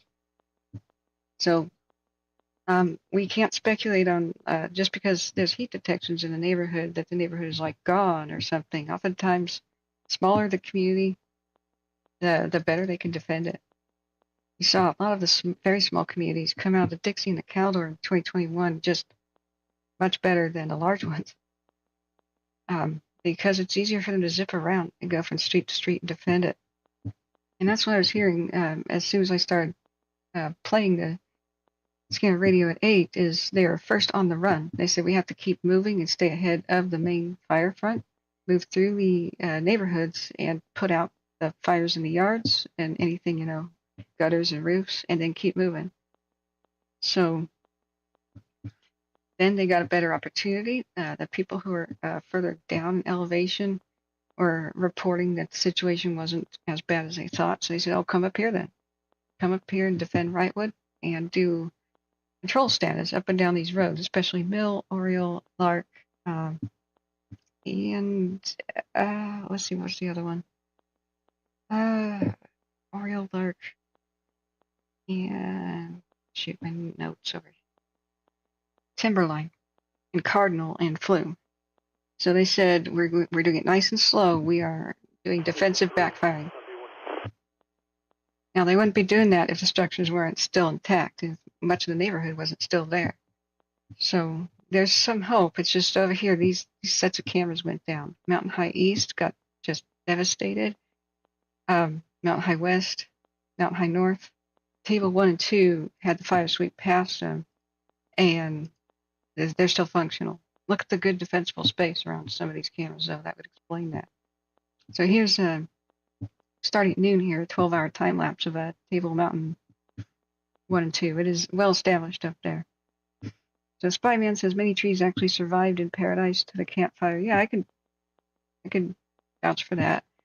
The sequoias there did. The oaks did. I thought they looked dead, when I was there in December of 2018. They just looked blackened like dead Branch things. 5, not operation. On command. Next spring they were sprouting. So it's hard to say what. Night operations, Branch 5. Larry Green, thank you for your kind donation. Thank you so much. Copy. What I was following up on Tango, I remember here, there was a horse issue. Was that mitigated? Affirmative. That was mitigated. Horses were brought down. Yeah. Oh, wow, Billy Bob. Copy that. Thank you. Yeah, Evelyn, where's your location again? And night operations, Branch 5. What's your ETA to my location? Hey, ExpressVent Exorcist, welcome. Branch 5, you can hear me pretty bad on my end. Let me get out of the canyon a little bit more. Okay, copy. Okay, we're listening to two things, friends. If you just tuned in, please hit the like button and share. Hit the share button with anybody you think needs to know about our coverage. We'll be here all night. We'll restart the stream in 12 hours, and we'll be here tomorrow, too, because it's going to be a very, very tough 24 hours. I'm sorry I can't be live all the time, but I have to sleep at some point, and it's been a rough week. But we're here now, and this is going to be very important, so you got me. And thank you for your kind donations to keep us ad-free, because advertisements should not interrupt potentially life-saving evacuation info. And these cams survived. They had good defensible space, and they're giving us a continuously crazy views here. This is Table Mountain 1, Table Mountain 2. I'll do the 12-hour. They're still alive over there, kind of by Wrightwood. The Wrightwood fire station was alive for a bit. The camera there, but then it dies. Sorry about the rotating mode there. So it's the same area, but it. Branch 5, not operation. Copy me now. Caught some different action here, but the burn over on Twitter. 1120. Still a little scratchy and broken. Tomorrow, Rick, you're getting low on fuel. Do we have a plan for the fuel tender? No, we're going to plan. Not operation. Still a little bit too broken. Local I'll call you in a bit. there. Fuel tender won't be here till 0700 at 138 and 2. Okay, that where they're saying the fuel tender won't be there Okay, copy that. till 0700. That's talking about the bridge fire. This is the bridge fire 2 here, the different camera angle, the same spot on Table Mountain 2. And I'm really disappointed there's a bunch of dead trees here. You can see that their limbs are, fully burning, and there's a bunch of dead trees on the ground too. So you see how the fire just swept past, but what's still on fire is the stuff that's heavy, dead, and down. So this is what gives them fits. They have to go back and put this sort of stuff out in neighborhoods. This is not a good thing to have, like, say, in your neighborhood. So you can see some of the fire, some of the trees are still, fully on fire back there in the distance. Dead trees that fully catch, they will eventually shatter, fall on the ground, and throw flaming hot embers and pieces, coals all over the place. So it's nicer, if the fire can move past and firefighters can move on, but they have to stop and put things like this out and deal with that, because wind hits this again, and the embers will go to whatever hasn't caught fire yet, and they'll have to return to the same area. So they can't ignore something like this. It's got to be addressed. And this is a great example where fire moved past. It's already cold on the ground where the pine needles and little bushes burned up. But what do you see still on fire? Dead trees on the ground. And those that will burn and fall on the ground will join them that are dead. So this is the big delay. It causes a lot more manpower to deal with this, and it's just a good lesson for grooming your own space and why you don't want that stuff in your neighborhood. They'll just continue to go. They'll be an ember risk, especially like top of the trees. So somebody asked, how far can embers travel? That's a really good question, and it depends on three things. What is the elevation of the ember? So a dead tree at the top of a very tall mountain has the best chance of doing a long distance flight, right? Just like a paper airplane thrown from the top of the Empire State Building, right? Can go further than a 2-story house. So you want, for maximum ember this travel distance, it would be dead tree, top of the tree, on top of a mountain or ridge top, and then extremely high winds will take it further.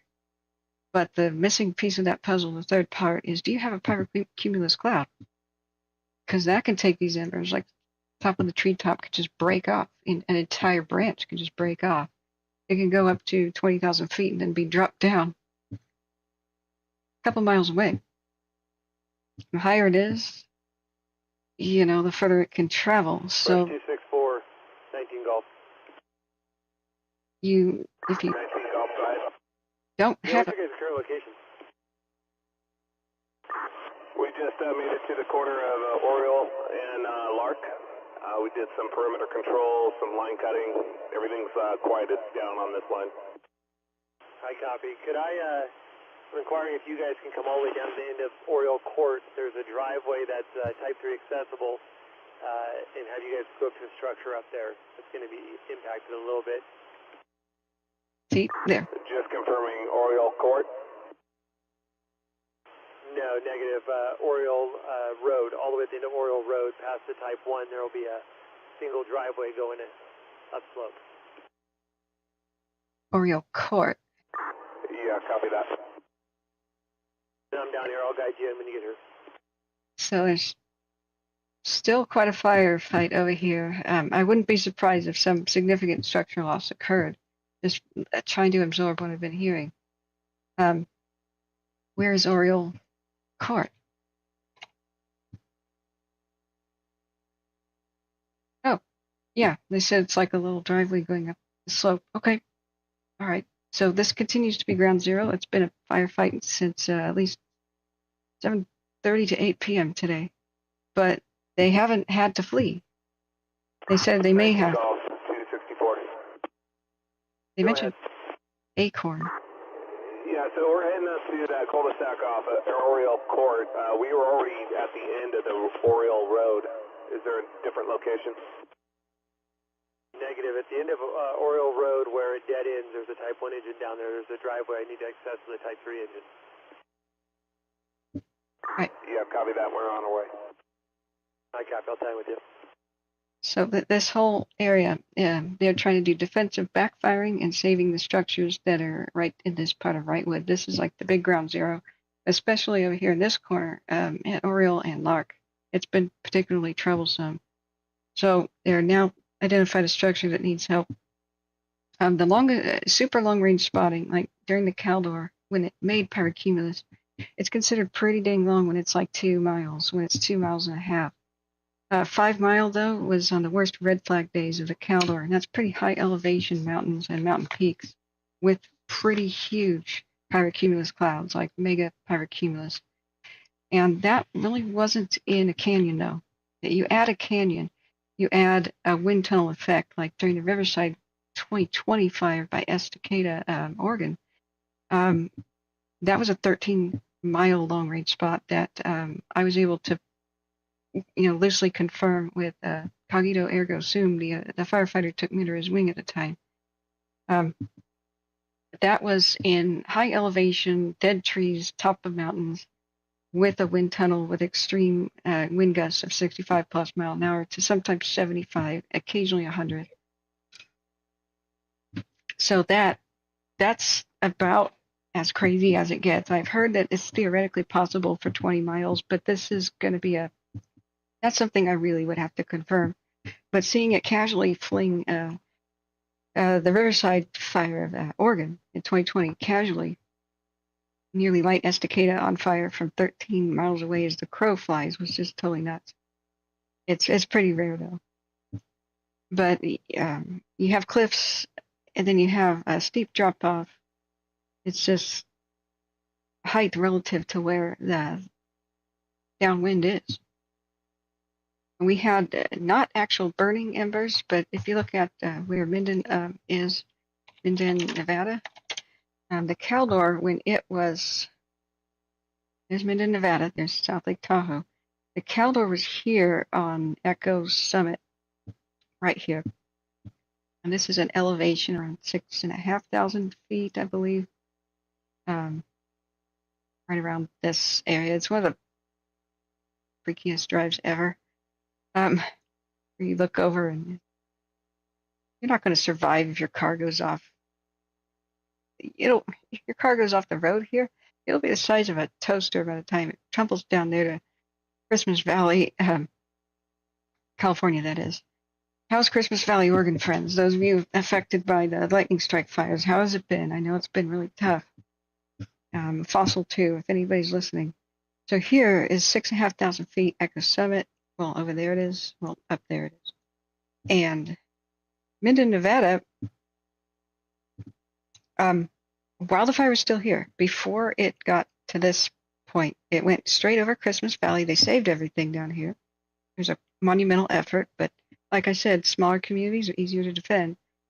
The embers went over the top of the community, rained down some, but they were ready to pounce on it. And the embers went over and lit these mountaintops across the entire canyon. And Minden, Nevada is way the heck over there. So this is what I'm talking about. It went from here all the way across this mountaintop, this Christmas Valley down there. Minden, Nevada, though, is, let's see, where did I just put it? Over there. That's Minden. So from around this area, little pieces of flaming debris landed in Minden. And I don't know how many miles that is, but one could say, well, maybe it was from up here when the fire got up here. I believe they traveled all the way over to Minden. It was hot, dinner plate-sized pieces of bark. And it wasn't an ember because you couldn't start a fire anymore, but they were still smoldering, charred, and like hot to the touch. And people were taking pictures of this stuff. Some of it were silver dollar-sized pieces. Some of them were, the size of a big envelope. But the dinner plate piece of bark was just an eye-opener. And that's because a pyrocumulus cloud went 35,000 feet right here, or when it got to around Echo Summit. And so it dropped it from a height of, 20,000 feet up, probably, as the smoke drifted over and the fallout happened. So that's when it began to make its own weather. That's when it made its own drafts. And, we had 75 plus mile an hour wind gusts as it created that because it was burning hard, huge amounts of old growth and huge fire load. The El Dorado National Forest was the most overgrown fire I've ever seen. I went to the edges of the burn scar a year later and filmed it, and it was the thickest brush I've ever seen underneath trees, where you couldn't even walk through it, even if you were a deer or an animal, like impenetrable. Like they would come out bald on the other side if they pushed through the brush. I'm not exaggerating. So that just tremendous fire load made the flames 300 feet tall sometimes that we saw in the infrared.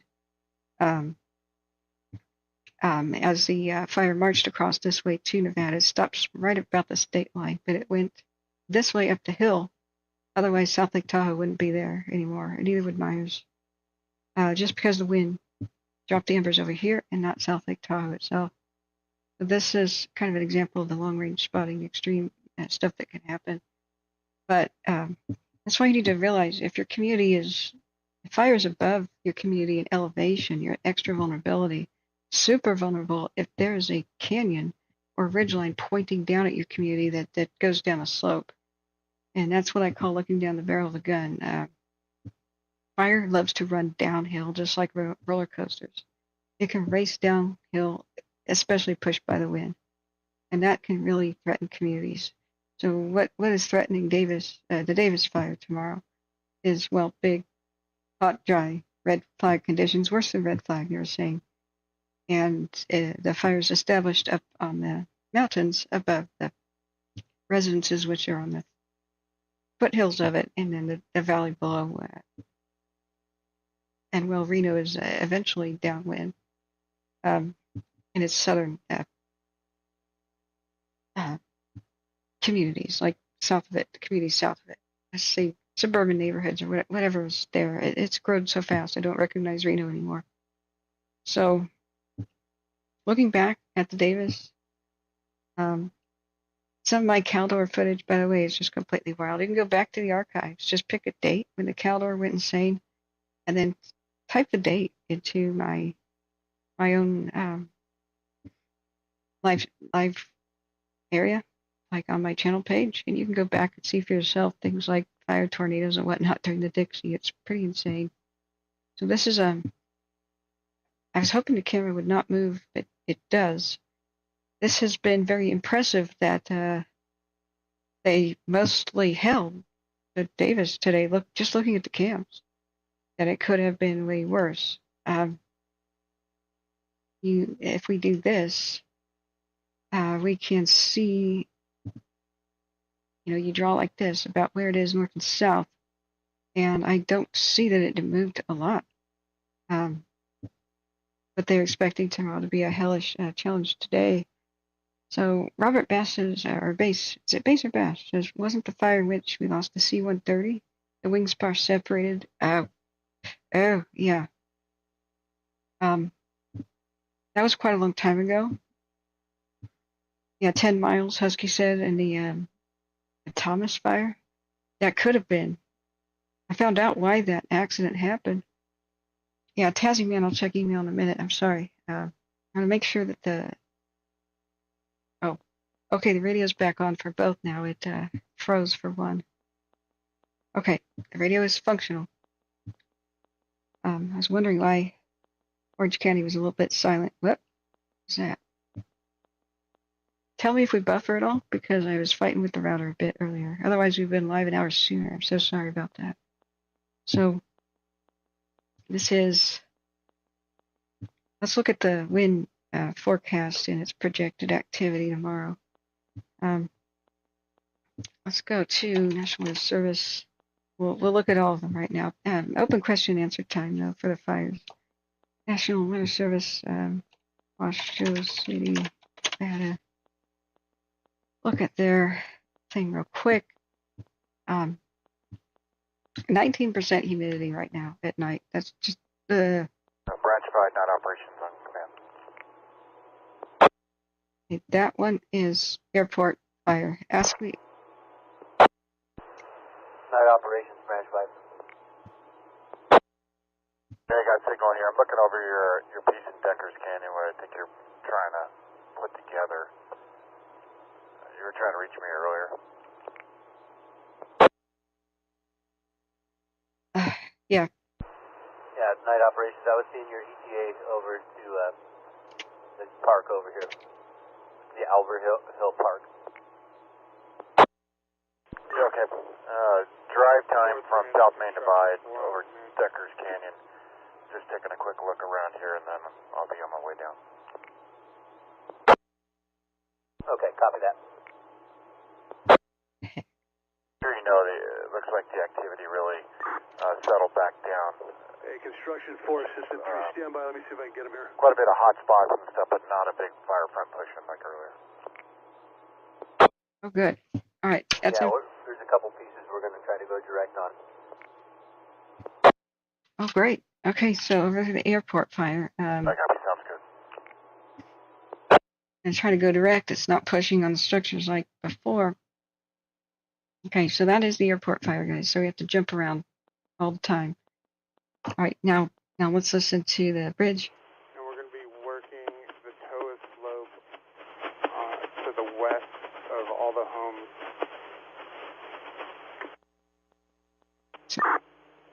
I copy. Desert Front Road and the 2 working to the west. Dozer 1, Dozer 8. Affirm. Thank you. Is it Decker or Backer Canyon? Orcocopter 3 on command. All right, that is the airport update. And then on the bridge, they're still doing their structure defense and whatnot over there in the area of Orcocopter 1, night operations. Wrightwood. Okay, so about 7-kilometer amber travel in Australia. Night operations, that was Orcocopter 3 on command. We're just lifting off of Irvine Hell Base and route back to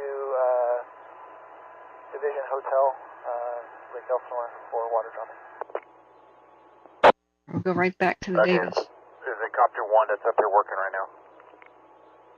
That's correct. Copter 1 is up here working right now. Confirming you're on air to ground 6.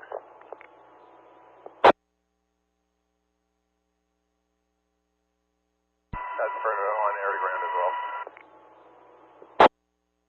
Yeah, I was trying to call you on air to ground 6. Let me try again.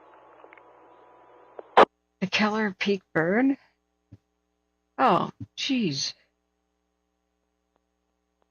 Okay, well, here's the time lapse of it then. All right, so we had a camera burn over on the line and then 4 or something on the bridge. We had 5 or 6 camera burnovers technically. 4 locations at least. Oh no.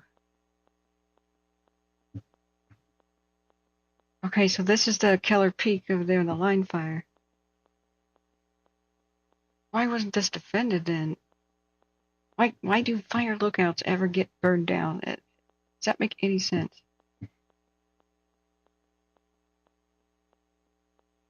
Make them fireproof. Put the vegetation away so there's nothing to burn near them. Defend them. Like, what's the problem?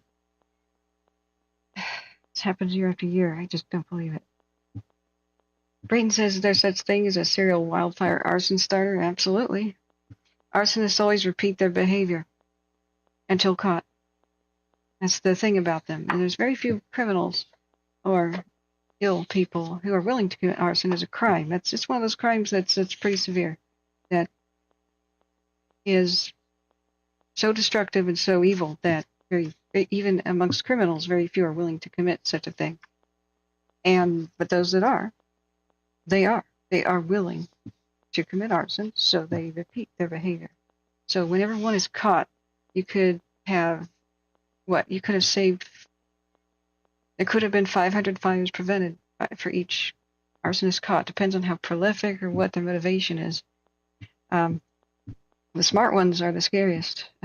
Those that do it professionally, like for fraud insurance purposes. But those with a compulsion, called a firebug, are mentally ill and they can't stop themselves. Those are pretty rare creatures, but other criminals that just do it oftentimes have revenge as a motivation of neighbors or society at large. So angry at the world stuff, those are some of the most dangerous because they just want to destroy as much as possible. So the psychological profile of a wildfire serial arsonist, that is the angry at the world type, they commit arson to regain a sense of power. That is their motivation. Gain a sense of power. And same thing with the revenge motive for, like, say, a neighbor or conflict with somebody or, boss or whatever the reason is. They want to gain a sense of power, and they gain a sense of power by seeing that they impacted greatly anyone or any area. So that is their motivation. So the more destructive it is, the more they'll be satisfied. They may not have killing human beings as a motivation that sticks out, but some do, and they're even more terrifying. But trying to gain a sense of power is the main number one motivation. Some of them, many criminals don't think through the consequences of their actions. They just want to do it, and then they're not really sure and didn't even think about how day after day after day it could get bigger and more things could happen, that people could be endangered. Some people don't even think about that.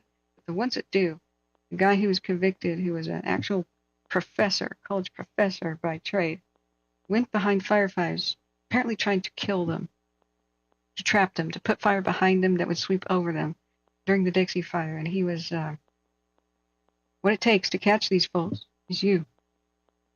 Citizens and their awareness. See something, say something. Anything weird, bizarre, suspicious. You go for a walk these days in a fire-prone area in summer. I bet, it would be a good idea to take pictures of everybody's license plates. You can delete it later. But if a wildfire should, have started in that area, you had the license plate of the people parked at the time. Things like that. What people did was notice him go off into the bushes, and a fire started, and so they got his plate. They informed the authorities during the Dixie. They put a tracker on his car, and everywhere he went, there was a little fire, then he would leave. And then he would go further, and then there would be a fire, then he would leave. And so behind him, they put it out, these new ones that he was starting, and they let him incriminate himself time and time again before they made the arrest. So that was supposedly his motivation, as I think it was Shasta County District Attorney I said. I can't remember if it was Shasta, Tehama, or Plumas. I think he was over in the far north portions of where the Dixie Fire was at the time. All right, here's Color Peak 1, and here's its footage. Did we just do Color Peak 1 or 2? This is the line fire cam burn over, and I guess they lost the tower, the lookout tower. I mean, what?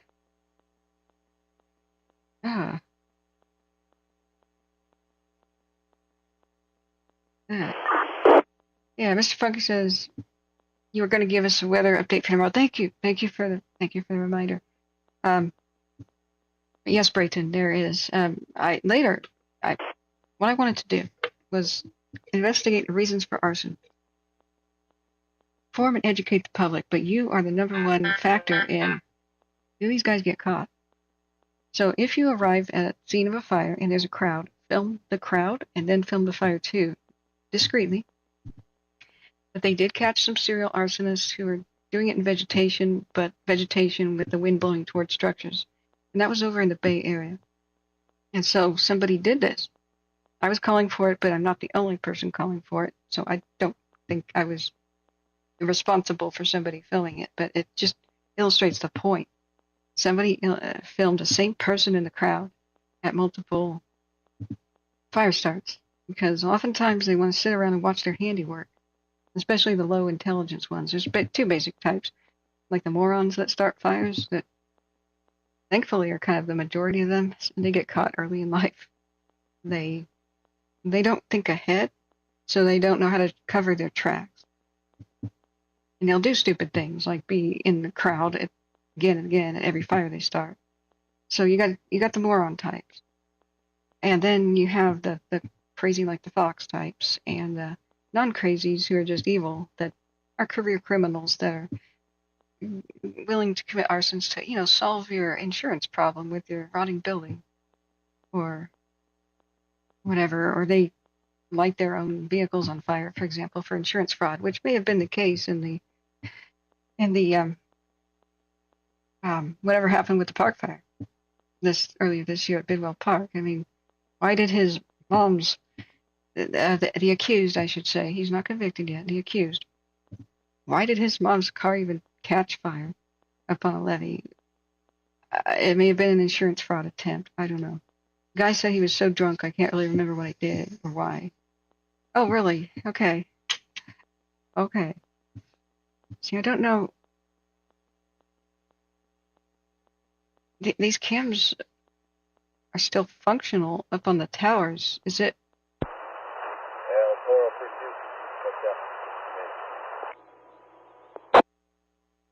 Is it this? Is the lookout the building that I can barely see in the distance? Is that what we lost? Or I don't understand. It just seemed like a iron-looking tower. Let me go back to Reno and thank you for reminding me. Excuse me, Reno.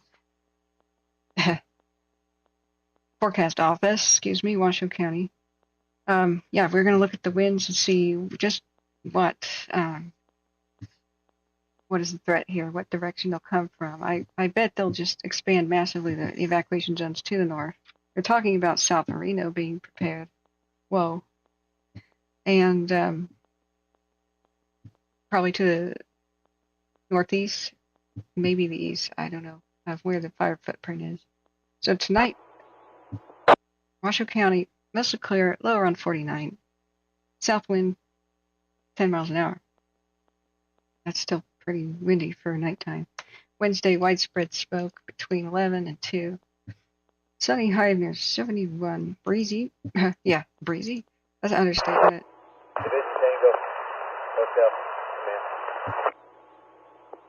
Understatement of the year, with a south wind 10 to 15 miles an hour becoming 25. Wow. Okay, so 25 mile an hour wind. That's constant, and winds gusting as high as 45.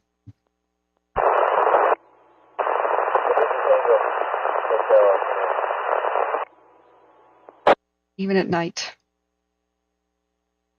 with humidity critically low, below 20% right now, and it's still pretty dang warm. It's at 70 degrees.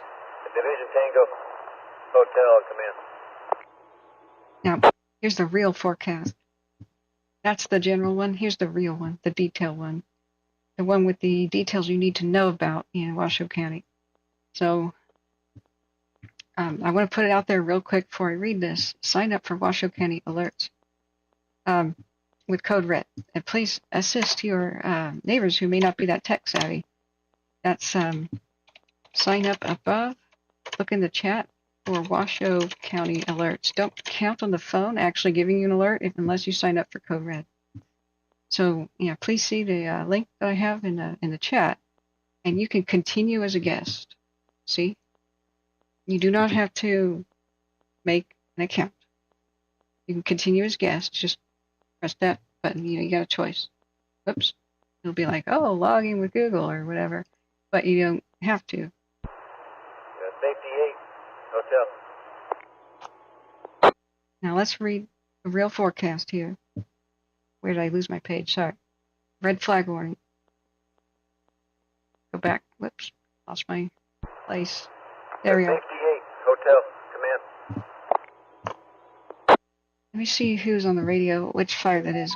Bear with me 1 second.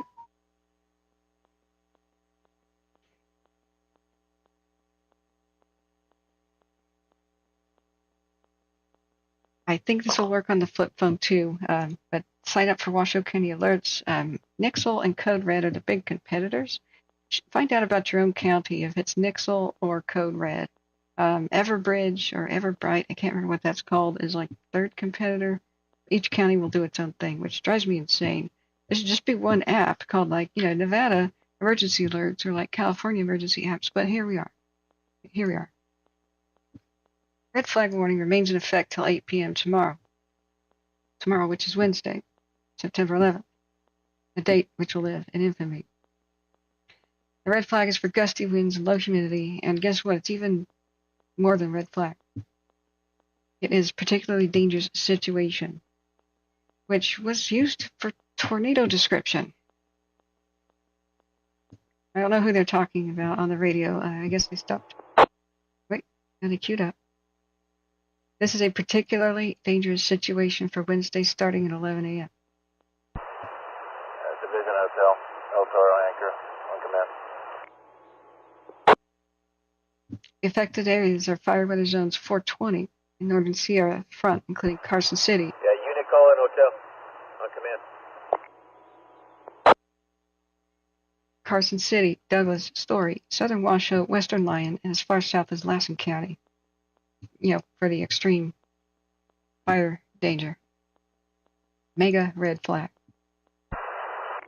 Winds in the Washoe County area, the general red flag. Go for Excel on command. Hang on, let's listen to the radio. One sec. I hope they give us an update. We're still listening to the airport and the bridge. There's still an active defense of neighborhoods in Wrightwood. I know they took some losses. Googly Eyes has homes burned down in Lake Elsinore from the airport fire off Artiga Highway and El Carrizo Road. I'm praying for them. I did hear about a structure that was on fire on around 9 p.m. today off of Artiga Highway with the address of 31840. That's the only thing I heard recently, but I know that it flew over there and affected Riverside County. But please keep me informed about what's going on, especially from local news with the airport. We'll go back and look at it. Right now we're looking at the Davis, because right now everybody who is near the Davis fire should be prepping maybe all night, because I bet at the crack of dawn or whatever, you're going to be asked to leave. They said tomorrow morning, 6, maybe 7 in the morning, they're going to massively update the evacuations for the Davis fire over in Washoe County. They might extend it into southern Reno portions to their neighborhoods. That's what they said on Twitter. Truckee Meadows Fire has an announcement. I'll play that again in a minute. But this is why. This is the forecast for the red flag zone over there, beyond red flag. So it's the extreme fire danger in the Carson City, Douglas, Story, Southern Washoe, Western Lyon, and far southern Lassen counties regions. Or today, winds, southwest winds, 15 to 25 miles an hour, constantly blowing, with gusts up to 30, which is, happened today. And on Wednesday, west to southwest winds, 15 to 30 miles an hour, with gusts of 40 miles or more. So they said south wind, now they're saying west to southwest. So that would be northeast of where the Davis fire currently is. Thank you for the prayers and the little hearts, guys. Please hit the like button. We got 4,700 views and 127 likes. Let's bump this up here so other people find us. Now, thank you, Mr. Funky. Thank you for the prayers. Come back and see you.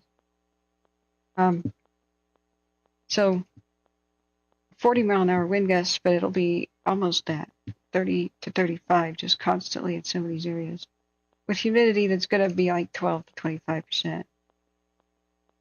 That's below 30 is just, my God, and below 20 is, holy God. Today, 3 to 5 hours with winds decreasing overnight is the duration of it, but on Wednesday, winds may start as early as 9 a.m. with 6 or more hours of critical conditions. So I'm pulling an all-nighter. I'm throwing back the caffeine. Somebody get me a pizza. Larry Green, thank you for your kind donation, and I'm so sorry if you guys have done it via Cash App or PayPal. I could use some coffee fund and a pizza fund, and maybe a delivered a breakfast for tomorrow, if you guys would be so kind. No worries. Like button and share is the free way to help the channel. I want to help as many people as we can. So I will be up all night, sometime around 9 a.m. We'll restart the stream, and I'll be here tomorrow. I may have to leave briefly to get my car out of jail, which is the mechanic, but I will leave it on. The mods will take care of things, and I'll be back. Like ASAP, I'll be back. So that might take 1 to 2 hours, but I'll try to arrange that so that it's, not when crisis is occurring, right? So it shouldn't take too long. It might be under an hour that I can get that done. So let's look at the wind forecasting, and do ask any questions that you want. Spyman, thank you for your kind donation of $20. Are you aware that there's a 34-year-old man who was arrested for starting the line fire? Yeah, per KCAL News. Yes, that's what I was going to address next. I want to stay on the Davis, then we're going to talk about this arrest with the line. That's interesting. Very much so. And thank you for bringing that to my attention. Remember, there's types of arson. Just being stupid with fire, making a dumb mistake, is called reckless arson. And that has degrees, and it depends on jurisdictions about how they define reckless arson. It could be, I don't care if a fire starts, I'm ambivalent, so I'm just going to do my thing. That's like a poor attitude, immature jerk kind of thing. And then there's just straight up stupidity, like, I didn't know that could cause a fire. When somebody probably should have known better, but they're innocent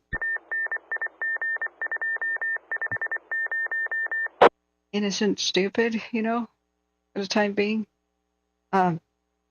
Or ignorant, like people from other countries that don't know, that just moved here, that don't understand things, might just be doing what was okay in, Norway or wherever they lived before, but not okay here. So you've got degrees of that. You've got also age involved, whether or not somebody's demented or like their youth, and just those kind of factors. They can be reduced charges, but it's such a wide encompassing thing. I want to caution people about jumping to conclusions about motivation. I mean, reckless arson can be what a power company is charged with. I believe they were going to charge PG&E with that during the Paradise Fire, but they pled guilty to manslaughter, and so it wasn't reckless arson. It was, a straight up guilty manslaughter plea, rather than a true arson one. But even a power company leaving lines on when they shouldn't, when they should be shut down, and when the power poles are going down, that's also reckless arson. But if a person panics and fire is coming, the wind dies down for a minute, and they're like, oh, my yard is full of pine needles, I'm just going to burn them real quick. I'm just going to rake it together, burn it real quick to make my property safer. I hope nobody notices. That's also reckless arson. So, target practice when your bullets could cause a spark, also reckless arson. So it's, pulling over onto dry grass and having your car engine light stuff on fire is also the same charge. So because it's so generalized, we can't speculate unless authorities will give us a bigger clue or we find out some other way. Yeah, you're right, Spyman. Nice summary. I'm not very good at summary, but states and jurisdictions will also have different definitions. So manslaughter and murder in the third degree is sometimes blurred, from state to state, county to county, but you get what I'm saying. So this is our current situation with general wind speed. And we'll flip on over down to the other fires too real quick, but we're on the Davis right now because I think everybody in that region, if you feel like you may be downwind from where the fire is, I would be prepping all night. I'd be making sure that not only did I evacuate whatever I wanted to save, as far as heirlooms and whatnot, please go check on your neighbors ASAP, especially in the morning, even if it's throughout the night, that's okay. Now's the time to not really be sleeping if you're close to the Davis fire, to its north, or its northeast, or its east. Make sure their cars start, make sure they have gas, make sure that they can leave, and make sure they're aware of the danger. And anybody who is not aware, or doesn't have the wherewithal, or doesn't take this seriously, get their name, address, phone number, and then call the sheriff's office tomorrow if you think they won't leave or something similar, or they can't, and ask them to do a welfare check. If you have problems like mobility problems evacuating, you'll probably, if you're near the fire, you may be asked to go tomorrow. You can call right now. The sheriff's department and non-emergency numbers. Let them know you have issues and try to get accommodated now by somebody or some agency, or that they may have to do a welfare check. But leave before you're told. Avoid the traffic jam. It's always the best idea. Just don't forget about your neighbors. Don't assume they even know about this. Because the reverse 911 system and the evacuation notification system is absolute dog crap in the West. It's spotty, occasionally works. 19 Golf 3506. Yada yada. So our current wind gusts are around 35 miles an hour still. In the whole, everywhere you see yellow, that's Lake Tahoe. You can see it as a thing. Reno is way up there, experiencing 25 mile an hour wind gusts. And then around 30. 19 Golf, 3506. 3506, go ahead for 19 Golf. Hey, anyway, you can meet me down at a gas station in town. That's the bridge fire? Yeah, affirmative. What's the name of it? No, 35. That's right up Highway 2. It's just the only gas station in town. I got a dozer. Yeah, I'll come down with you. Both of you get hearts. Thank you so much for your kind donations today and yesterday, friends. Yeah, we're gonna be here. So at 9 in the morning, the beep can hit the fan here. As early as 9, these big winds can pick up. So I don't know how much I would sleep if I was in this area. The number one way to protect your property, the number one way is make sure the soffit vents to your attic are absolutely buttoned up with very, very fine mesh metal if you can make it. Most homes burn down by embers getting into the attic. And some of them burn down because of the dryer vents. So button those up. Go and inspect. You know, it's flashlight time and ladder time at the crack of dawn tomorrow.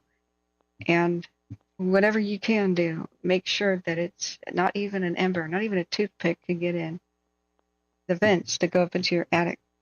Go up into your attic and turn off all the lights during, dawn or daytime. Can you see daytime in your attic? That's where embers can get into.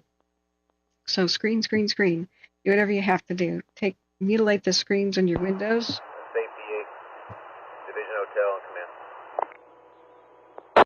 To put multiple staple gun, multiple layers of it on your soffit vents that are loose or like have big mesh. Whatever you've got to do, that is the number one thing. Propane tanks, any of those. Still in Decker Canyon. I can meet you there in about 15 minutes.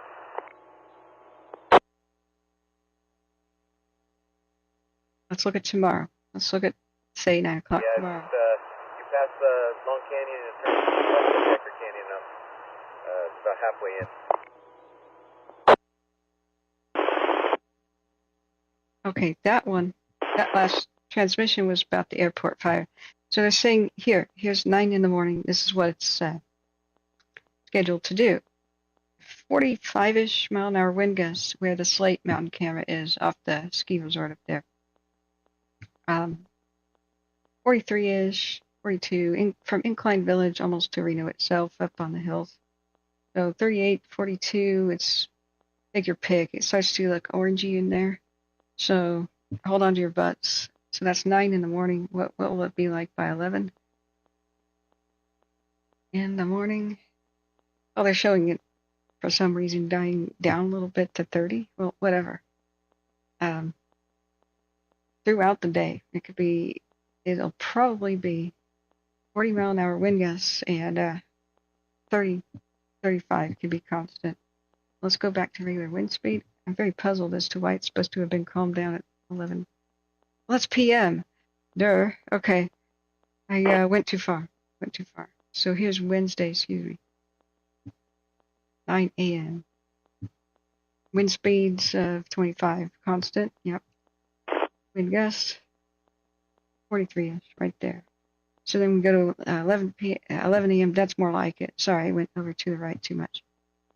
And you can just see how intense that is. By 2 p.m., 50 mile an hour wind gusts possible on the very tops of the ski resort area, according to Ventus Sky, which has been pretty accurate.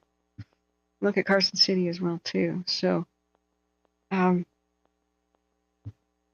can always add like 10 to ridge tops and mountain tops, because we have a lot of the forecast was for the low-lying area, like Washoe City. So this changes everything. The fire could go, depending on how long it blows in which direction, and how fiercely it could go due east, northeast, or north. It's really tough, really hard to say. So I was hoping they would finalize their evacuation plans tonight, the Davis fire, and give us a better idea. They're saying we'll do it tomorrow is a bit, what? But it'll probably be at dawn. So planning to leave by 9 p.m. 9 a.m. might be way too late. I'd be leaving at daylight if you're anywhere northeast or immediately north of the fire. So everyone along the Pleasant Valley 395, even all the way to Copper View at Carmela Division Ranch, Hotel, Branch 5. Galena Terrace, Estates at Mount Rose, I don't know, Steamboat area, all of these areas, Mountain Gate, Saddlehorn, all of this I expect to be pulling the trigger on level 3 if they haven't already. Let's look at the official evacuation map for what it is right now. But do sign up for Code Red with Washoe County.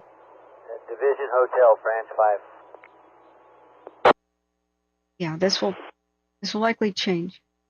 They may. I would imagine that this section over here, 395, where it intersects with Zolezi, whatever that is, 580 and the 395 interchange area. I think they might change that to level 2s. Don't expect it to go 1, 2, 3. Level 2 means you should already be ready to go at a moment's notice, keeping your shoes on throughout the day. You just have to grab your keys and you go. Level 1 is get ready for that status. So sometimes it's just boom, level 3. Don't expect 1 or 2 or for it to be an orderly situation. This is ground zero, where the wind is going to try to push it if the wind forecast is accurate. If it's southwest to more of a westerly wind. So the problem is long range spotting. That's where they have to drive around and whack-a-mole. So you have a little bit of the hills here to navigate. It takes a while to get back and forth from place to place. So, North Branch, B1. yeah, Spyman says the top of Mount Rose is almost 11,000 feet elevation. That's so crazy. I thought Kit Carson Pass at 8,500 was alpine, man. So 51 Charlie. looking at the Davis though, it's not climbing, at least as far as I could tell. Traffic for 51 Charlie, B1. They've done such a super job keeping it from the mountaintops. Yeah, 51 Charlie from North Branch. How do you copy now? Loud and clear now. Division Hotel. All right, just giving you a heads up. You got Division 3506 going to be working a dozer, San Bernardino County, dozer 1 Alpha. He's going to come off Twin Lakes and he's going to wrap around to the toe of the slope where you guys are. Yeah, yes, sir. Looking at, did your everyone assigned you get fed yet? It's not climbing. That's just Negative. I got to make a trip down and try to grab all that stuff once everybody's lined up. okay. Both. Okay, make it happen. I can get him up to. I can have it delivered up to 51 station there. Will that work? Okay, meals are. Up the road from you, from county, is it 1106? 1 second. Yeah, 1106 south is above us. Copy, 1106 North Branch, B1. Sorry, both radios queued up at the same exact time. I didn't know which one was important. Airport. North Branch, 1106, go ahead. We're listening to the bridge for a second. Yeah, did you copy that? Also, you're going to get a dozer working in the area. It's going to be coming up from Twin Lakes Drive, which is just east of you, and he's going to try and work the toe of the slope, which could be somewhere in the general area where you have all the crews working as well. Okay, copy that. I'll let my guys know. Keep an eye on the dozer. Yeah, it'll be San Bernardino County Dozer 1 Alpha.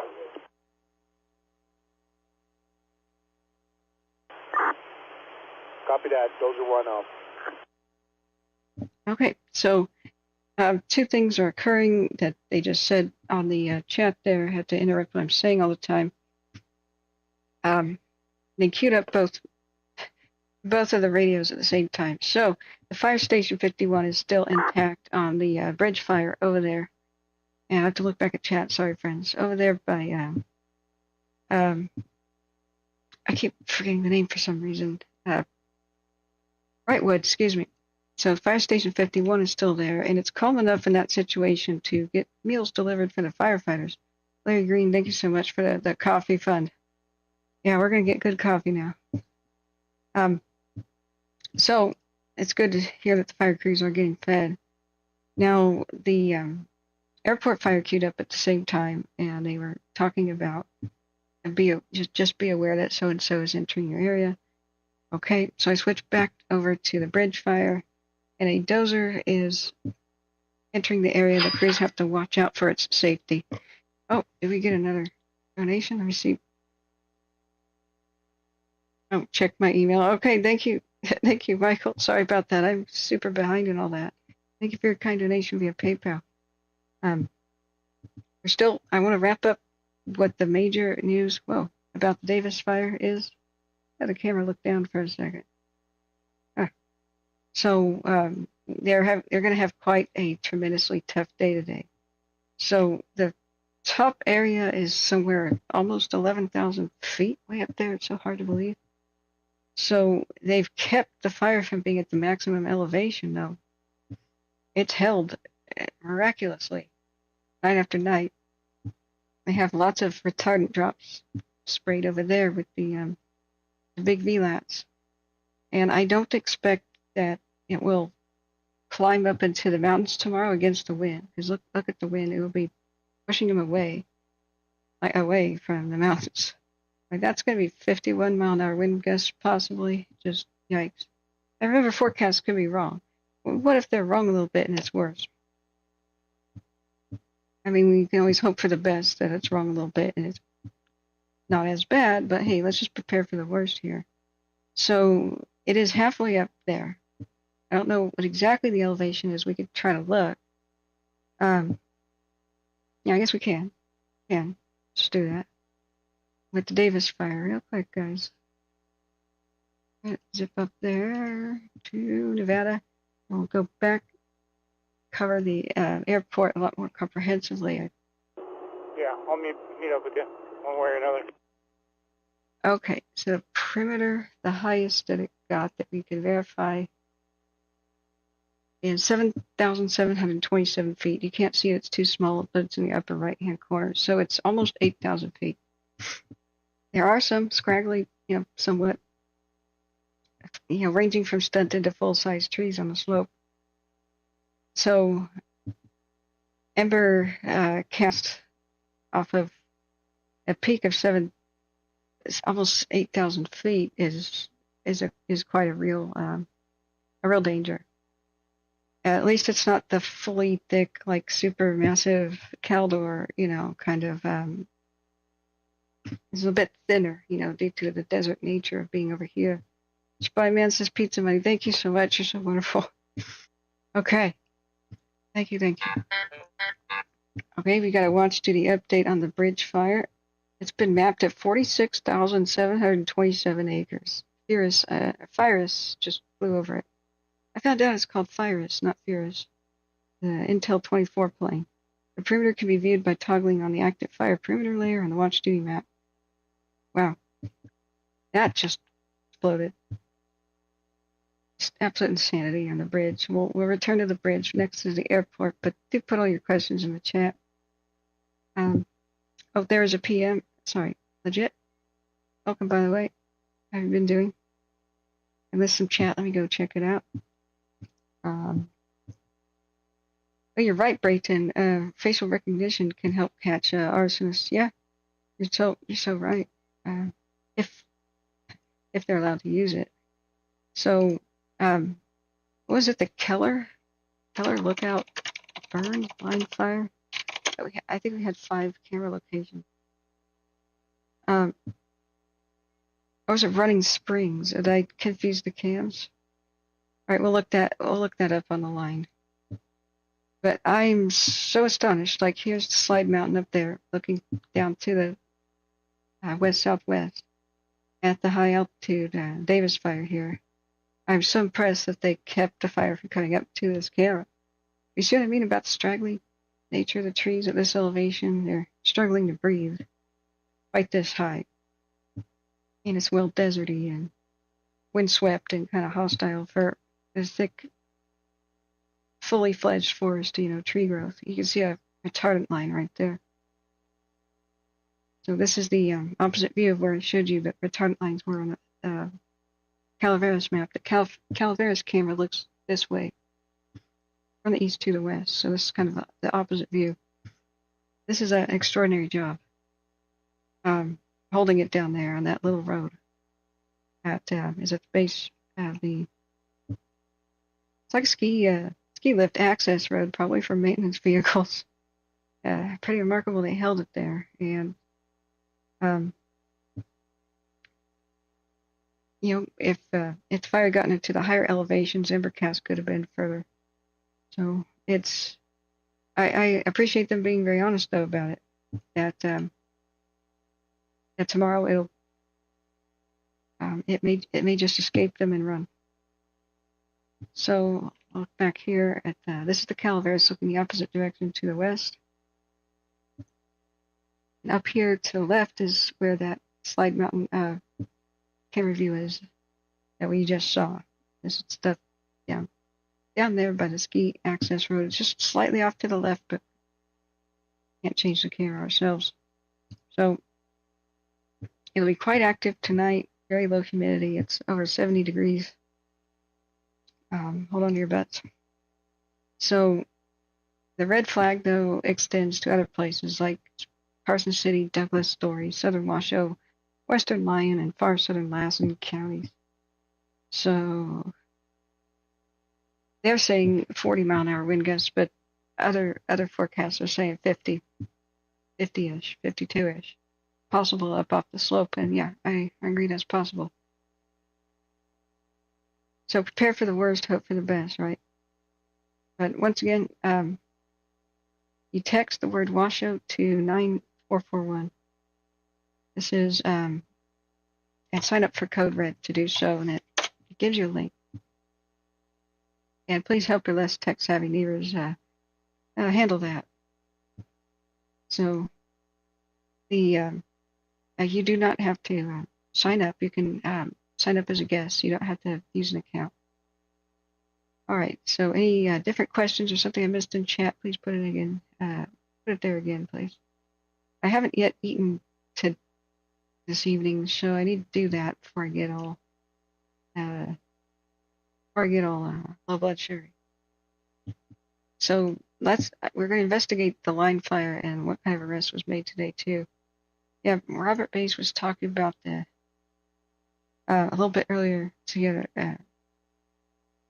Wings fell off of a C-130 plane that was fighting a fire. Wasn't it the Thompson? I think so. But it was a crazy video that's very sad if you look it up. Just wings falling off firefighting airplane. It crashed. Everybody on board was killed. It was a while ago, maybe the 2017 Thomas. I can't remember. But it was caught on video. Later, the long story short, after the many air crash investigations happened, they found out that the C-130 in question that the military owned, which was spun off and sold to the firefighting company, I can't remember which one, had a history where some of it was classified. So the maintenance records were absent during the C-130 whenever it was doing classified missions. And there's a loophole that say you don't have to include the maintenance records from any classified missions. So its wings were weak and ready to fall off, and nobody knew that.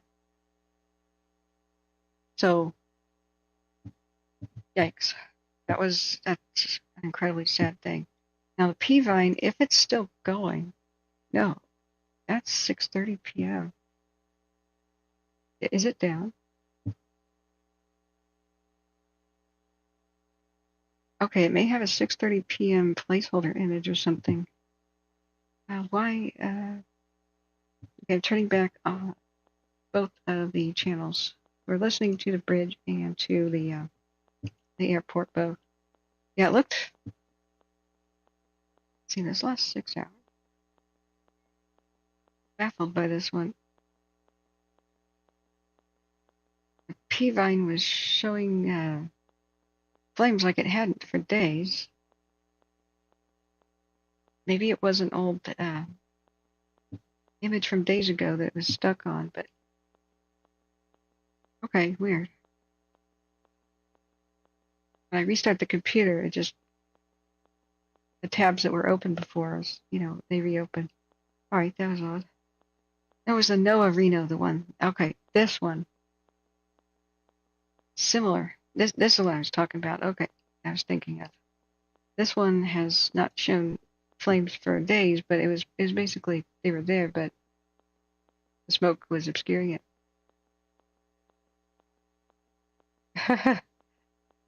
Yeah, Spyman. That would take a long time to drive over there. Too late for that. Yeah, it's midnight, but I've got a pizza here. I just have to have money to replace it. So thank you, friends. And we'll probably order one for tomorrow. So I've got a deluxe one to cook, friends. In your kind donations. So I should probably go reheat or preheat. So what we want to see here is it staying where it is. We don't want to see it moving. And the way we're going to monitor the Davis is with this camera for the most part, the NOAA one that's looking almost due south here, and also the Calaveras. Those are the two most valuable cams at the moment. So we move them to the left here, Calaveras there, and NOAA over there. P-Vine is quite quiet. All right, Calaveras looks almost due west. NOAA looks south by southwest. So whoops, did I script the time lapse? As long as the camera stays stationary, it's much easier to track where the flames are going. So you got neighborhoods, you got trees in the way. Difficult. The winds will be pushing, for the most part, to the northwest, but they could change just briefly and just absolutely try to push us straight to those neighborhoods that so far have been luckier than others. It's going to be a battle. All right. So I still hear some static. My end. Radio is functional. And this is what the Davis looked like around, 2200 hours, so it's 10:35. Is now welcome to Wednesday, Mad Wednesday. It's after midnight. Welcome to September 11th, the date which will live in infamy. We'll be here all night because it's going to be a tough night. We'll be here tomorrow too. At tomorrow morning, things could be going crazy as early as 9. So, but hey, on the others like the airport and the bridge, anything can happen. Let's go check their status. So anybody have any more questions for the Davis? I think that's a pretty good comprehensive look at it. Let's see, Cal Fire BDU. Wow. So here's another look at the bridge fire from dusk. Yeah, Division Hotel, Juliet, command. Yeah, we had an update. Juliet Hotel. Okay, we're just going to take what we got to Station 51, and you can divvy them up how you feel. Okay, I copy. Thank you. Oh, Station 51 is not the bridge. I'm sorry. It's station. I just saw which radio was actually active. Station 51 is the airport. My bad. I gotta correct myself from earlier. So we just got an update on explaining what happened with the bridge, and I'm really glad that they just did that. Let's do a refresh. Okay. Hit the like button, friends, if you forgot. We have 171 viewers, 140 likes, but 5,400 views, friends. Now, if you're going to bed or anything, question and answer time is open. We'll be happy to hook you up with whatever info you need right before you sleep. We've got an air show still going on, a nighttime helicopter parade around the bridge fire. Helitanker 47, the Chinook, a Bell Long Ranger 531. We've got another Helitanker 55 Chinook, a Sikorsky 76, Helitanker 61. Yikes. Okay. So, okay.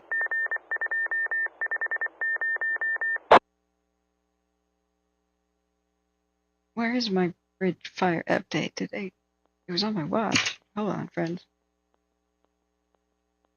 I started reading it, and it said it made a exhibited extreme activity, and then it went off my watch. Hang on. It was the bridge, correct? Yeah. Today, the bridge fire exhibited extreme fire behavior and spread north and northeast towards the communities of Wrightwood and Pinon Hills, or I have no idea how to say that, friends. The evacuation orders were issued by San Bernardino County Sheriff's Department around 5 p.m. for all those communities. And it overran Wrightwood before everybody was out. They did emergency escort evacuations. So, CAL FIRE San Bernardino, Inyo, and Mono units entered the Unified Command this afternoon. Structural protection and defense groups have been placed in the communities of Wrightwood and Mount Baldy, with more of these resources on order. Let's look at our current views of the bridge.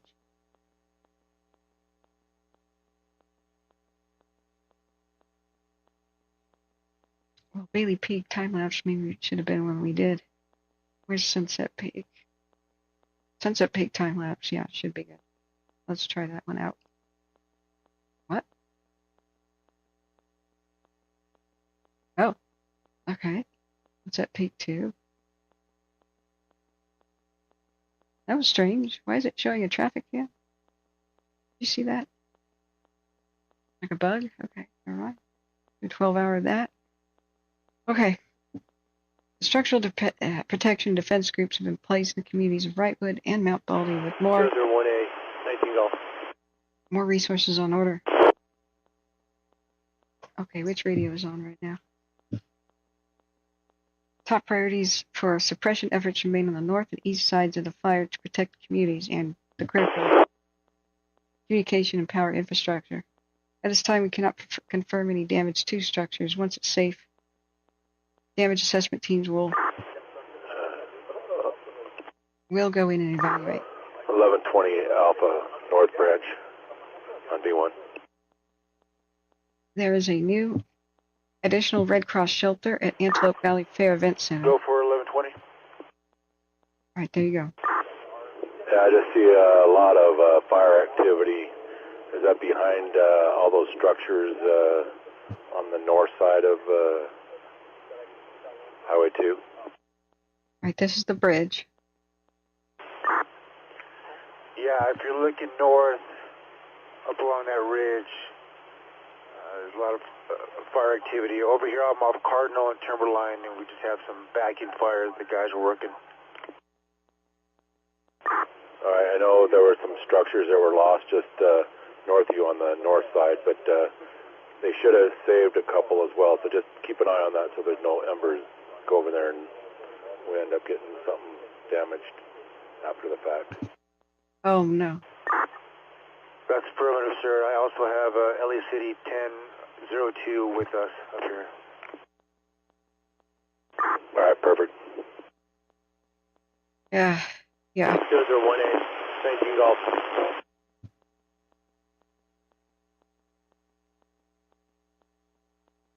Okay, so we know where some of the structures have been lost. 001 Alpha, 19 Golf. I believe that's Wrightwood that they're talking about. This is the bridge fire that they just queued up. So we'll go and take a look. He says the location that he was at is There's fire on the ridge, but it's just backing down like Cardinal and Timberline. So, Cardinal and Timberline.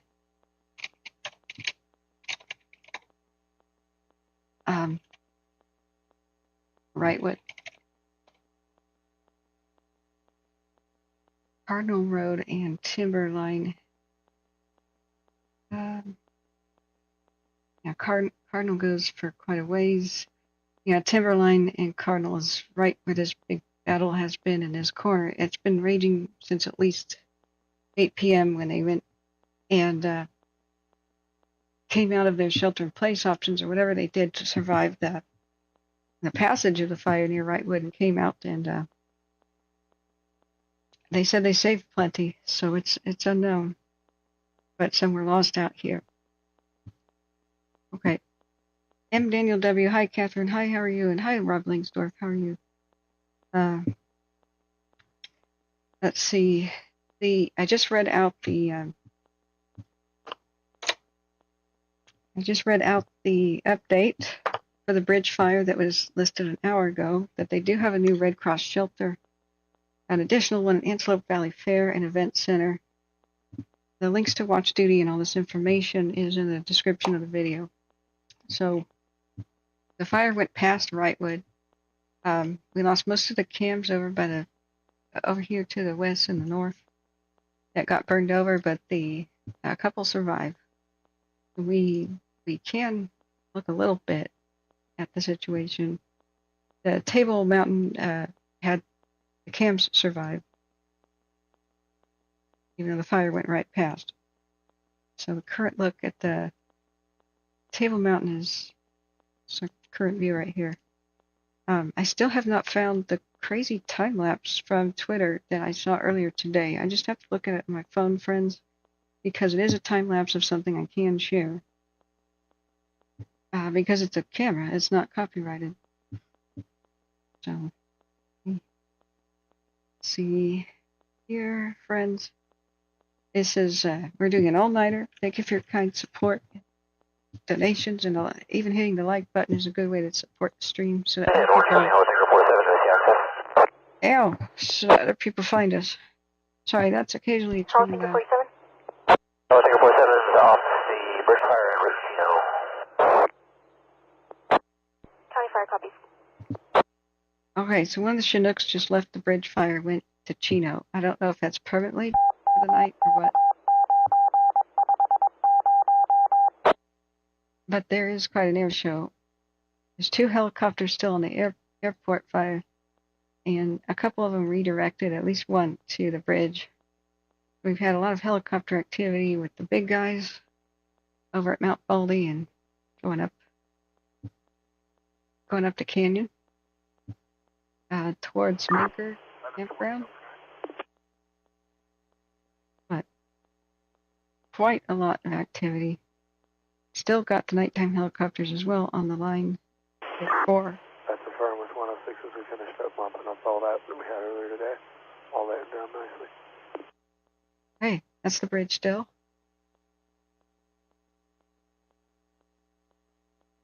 It's laying down nicely. That's firm. It's a good spot. I don't know where he's at though. Pop-up from today, all laying down nicely. But is he in Wrightwood or is he in Mount Baldy? I don't know. Engine 9 coming. That was Engine 9, wherever they are. Okay, so let's look back at the chat. Husky says, yes, it's labeled Intel 24. Yeah, the plane. Yeah, it is. The Firus plane. And I found out you pronounce it Firus. I think it should be Fire Eyes, but hey, well, that would have been cool. Okay, Spyman says, I've been up since early morning watching the cams at Big Bear. Time for bed. See you tomorrow. Thank you for your help and your kind donations, Spyman. You're feeding me. Gonna get some a good breakfast delivered tomorrow if I can. And get a good replacement for the pizza I'm about to have. Time to go do a preheat, I think, friends. I need to keep my strength up. We need to slam back the caffeine. We'll be live all night because what happened last night? The The fire went nuclear at 1:30 in the morning. The airport did. It looked like an absolute holocaust, like the LA area had been nuked. And so I stayed up, worried that it could be reaching for Riverside County. It's so hard to know when to do that or not. But how could you sleep? The adrenaline was going like crazy. Shoot, I should show you a screenshot of it. It was just unreal. Let me do that. You'll see why I had trouble sleeping. So I was ready to. Middle of the night is when it's most important for me to be here because the officials go offline and even media go offline. But the fire doesn't stop on these active red flag nights like this. So with the airport, looking at the HP Ren cams, like, let's do this one time lapse. This is it going towards Riverside County, and it was just absolutely nuts. Let me show you the mushroom cloud that it made. Bear with me here. Got the screenshots. There it is. These HP Rens are very high quality. Look at that. That happened 1:30 in the morning. So it raged for 3 hours, and they had a very difficult time holding the main line between Orange County on the left and Riverside County, which is out of view on the right. I thought it was going to push into it last night. Incredibly, by some miracle, held. But that is what happened last night. Don't Step in the Grease says, thank you. I signed up for Washoe County Code Red. Good. I'm glad I could help, and please spread the word on how to do that. Uncle Buzz says, so what direction is the bridge fire going? I'm in the Pinon Hills in the Philon border area. Okay, Uncle Buzz, yeah, let's take a look. My wifey is sleeping, but I've got a full pot of coffee. There you go. We'll make it through the war if we make it through the night, sort of thing. Well, we're all here together. Thanks for the heart spam, friends. Okay, so let's find out. Right now, somebody on the bridge fire, like just minutes ago, said it's all laying down and looking nice. We're doing mostly mop up from today. I don't know if that's Mount Baldy, Wrightwood, or what. I would think it's not Wrightwood, but I don't know. So let's look at our wind direction and forecast for tomorrow. I already read the forecast for the Davis fire. I would not sleep whatsoever if I was anywhere northeast or northeast of the Davis, or in Washoe, Nevada. I'd be moving my stuff out. I would be checking on my neighbors. I'd be making my last property defense measures. I'd be staple gunning the living crap out of my attic vents. Let me show you this immediately, so you guys don't even have to imagine what I'm talking about. I'll just show you examples. We finally found out, like we science humans, right? We're gonna go look at go back and look at the bridge in a second. I want to show you what you need to do to protect your home the most. Anybody who's about to be evacuated, especially those in the Davis County. I've shown this before on the stream a whole lot, but it's good to show it again. So let me get my video examples real quick. This is what you need to focus on. Let's see, off screen, let me grab them real quick. Okay, the home that survived Lahaina, the Miracle House. I'll start there and just show you real quick why it survived. I have to change my windows, 1 second. This applies to anybody that lives in a fire-prone area, but especially if fire's coming at you tomorrow. This is why I need to do it real quick. Okay, there, excuse me, adjusting windows. There is the browser. Switch windows. There, okay. So everybody knows probably about the Miracle House in Lahaina. The rest of the neighborhood and much of the town burned down, and it didn't. So why not? Too long, didn't read. It had a brand new roof. A brand new roof. Okay. It's not that it's a metal roof. It doesn't matter too much about the makeup of the roof. It's the fact that it was new and had defensible space. There's no trees like overhanging it where the dead tree pieces could fall on the roof or something. No bushes right up next to the structure. It was the vents had rock solid, either fireproof vents or they just had screens that were new, and so they weren't compromised. We found out that most homes are lost from the inside out, from embers getting into the attic, and the attic is lit from the inside out. That took a lot of wind tunnel testing. So, let me get to the example video of the wind tunnel testing, which should be right here. Excuse me. Yeah. So, let me turn off remember this is a fake house, and they put embers all over it to do tests. They burned it down 50 times. And they found out that no matter what they did, even if they removed vegetation or whatever, the house still burned down. And so they found out with these they generated embers and put them in front of fans in this warehouse. This is how most homes are burning down, because the embers come in through the attic vents, underneath the roof eaves, which are called soffit vents, I believe, and then these other vents, which are in the peak area. Gable vents, excuse me. They can be round or they can be triangular. So what you should do is absolutely staple gun the living, staple gun, find metal mesh if you can get it, or any kind. Even take the screens off your own windows and just make sure that they're layered and layered and layered, so you can't really push a toothpick, really. Then you're safe, If any of your screens are too big and you could kind of almost put your pinky finger through it or a pencil, it's not, the mesh is not tight enough. Go ahead and, from the outside, which is better, if you can, block them in any way that you can. Because the embers accumulate on the inside, and there's almost no, not even smoke alarms in attics. So fire crews would wet down buildings when the fire was coming. They'd come back an hour later, and the house would be fully engulfed, and they'd be like, "What happened? We just wet down that house." The embers came inside. So they put on order the fireproof vents that they now make, for a longer-term renovation project. But for now, what you can do is go to hardware stores or just, come up with it in any way you can. Get creative, get some sort of a screen, soffit vents and gable vents underneath the house. So what the embers do is when they hit the side of the house, they tend to go up, and they go up underneath the roof eaves, and they are forced up into the vents. And that's what happens. So you can go into your attic and at dawn, and wherever you see daylight, make sure it's buttoned up. You can do caulking if you have cracks, underneath your roof or gutters or whatnot.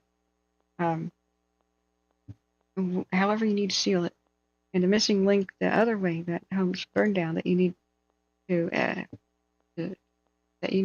fix the breach in your armor is the laundry vent.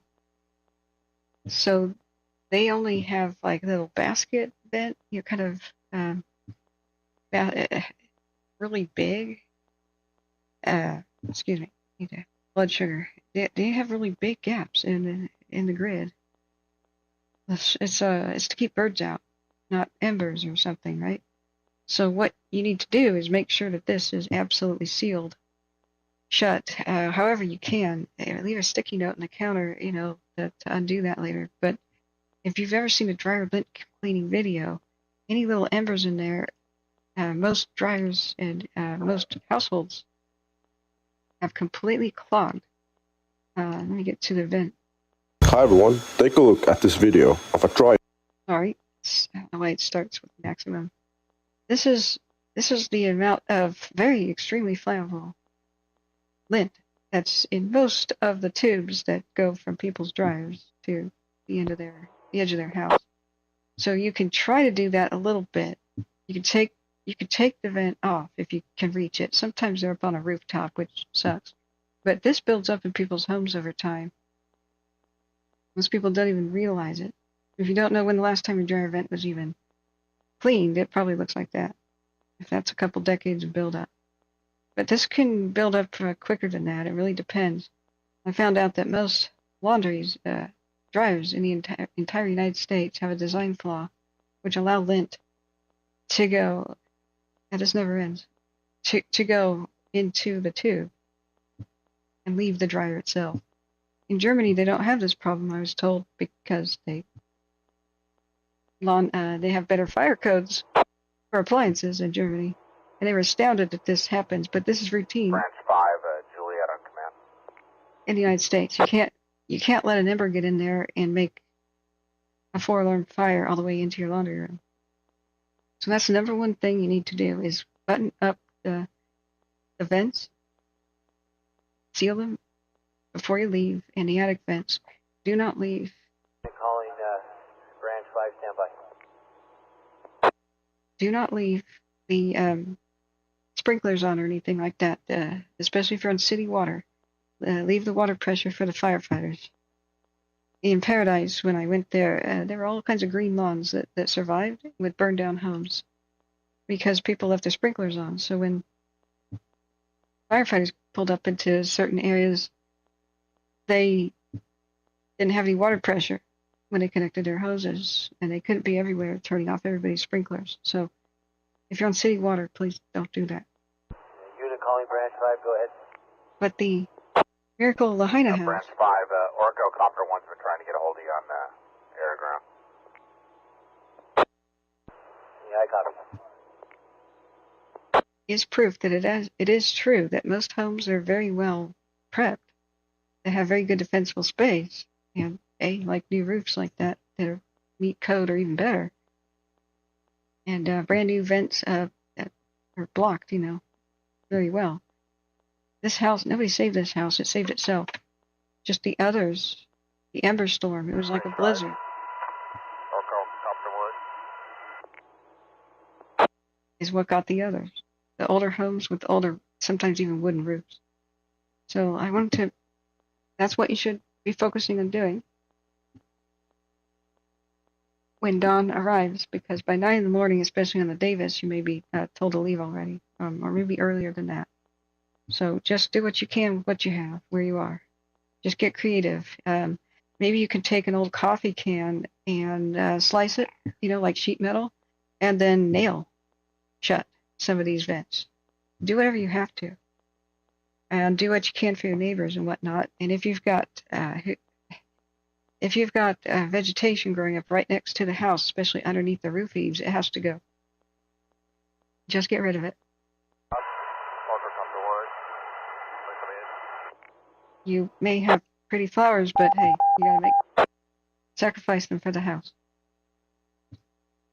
Okay, Evelyn Turner says, yeah, I did go over Table Mountain. We're about to look about where it's going right now, Buzz. I wanted to put that out there. Let me timestamp it so people can rewind and see the advice. Should have made a standalone video on this, but I've had almost no days off since around June 6th when we began fire streaming this year. It's been quite a year. Okay, 12:35 a.m. Welcome to Crazy Wednesday, friends. So this is my advice for the vents. Okay. All right, page 3 of my notes. Okay, I should go and start the oven here. The wind coming out of the south is what Cal Topo says is hitting the bridge fire right now. If we had more cameras, we'd have a better idea about current wind speed and whatnot. I don't know that many weather stations have survived up there or what we have available. Husky says, good night, you're heading out. Thank you so much for being here, Husky, and monitoring things when I was trying to set up. And I'll see you tomorrow, right, I hope.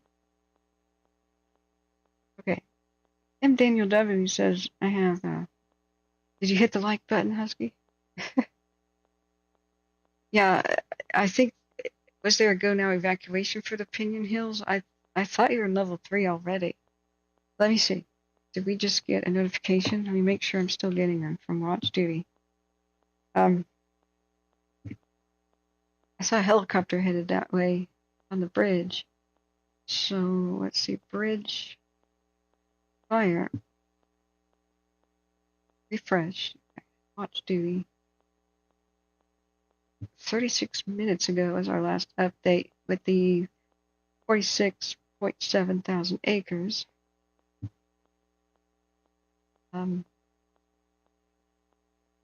See evacuation map for LA County. Which part is San Bernardino? I don't know where the county lines are. LAC would be LA County, and then BL? That would be Baldy. That's BL is for Baldy. So let me orient me, guys. Is it Mount P? What part of the county? I know it's got one of those crazy flares on it, Spanish spelling. We'll look at the airport next. Is anybody in Riverside County and evacuated from there? And anybody monitoring that with the airport can get me up to speed, because that's the next thing to look at. Yeah,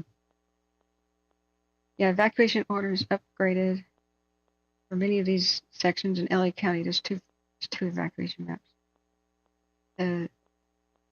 My video description, I have links for these maps. So if you need any sort of special links. 33 Go, Hotel on command. There's Portland. Why did it take me to Portland? Let's go down. Okay, there's the county line. All right, that's clear. Okay. Oh, you're in Pinion Hills over in the the desert flatland. Okay. I see. So that's different than the peak over here. 33 Golf Hotel. Just making sure that everything's going right. Progress to the south.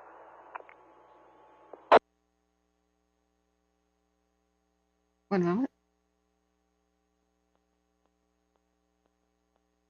You're right on the borderline of a mandatory evacuation, unless it's not showing San Bernardino.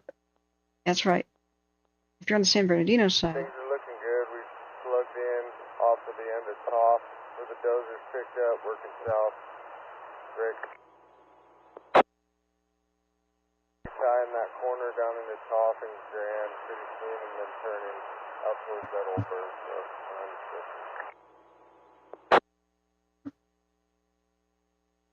copy. I'll be trying to grab some lunches from El Carrizo 51's area, and I'll bring it down to you.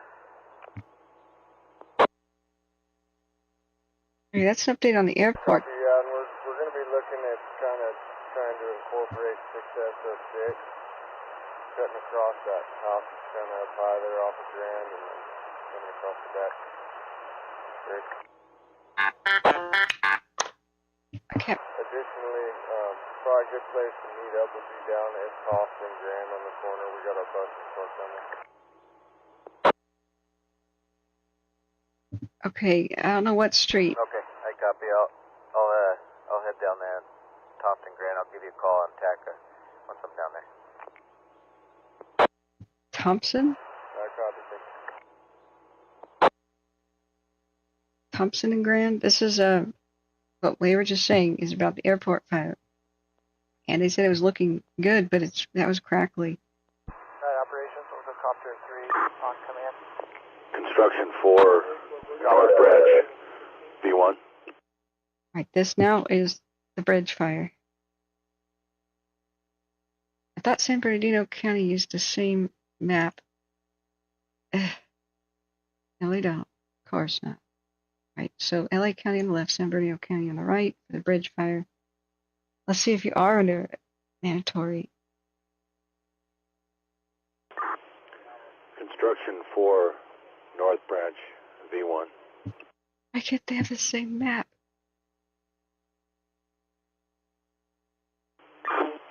Go ahead for construction 4. Yeah, construction 4, North Branch. You have a status for me on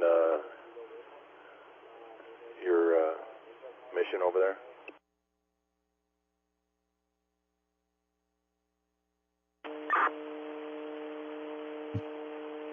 Yeah, currently I have the guys working in front,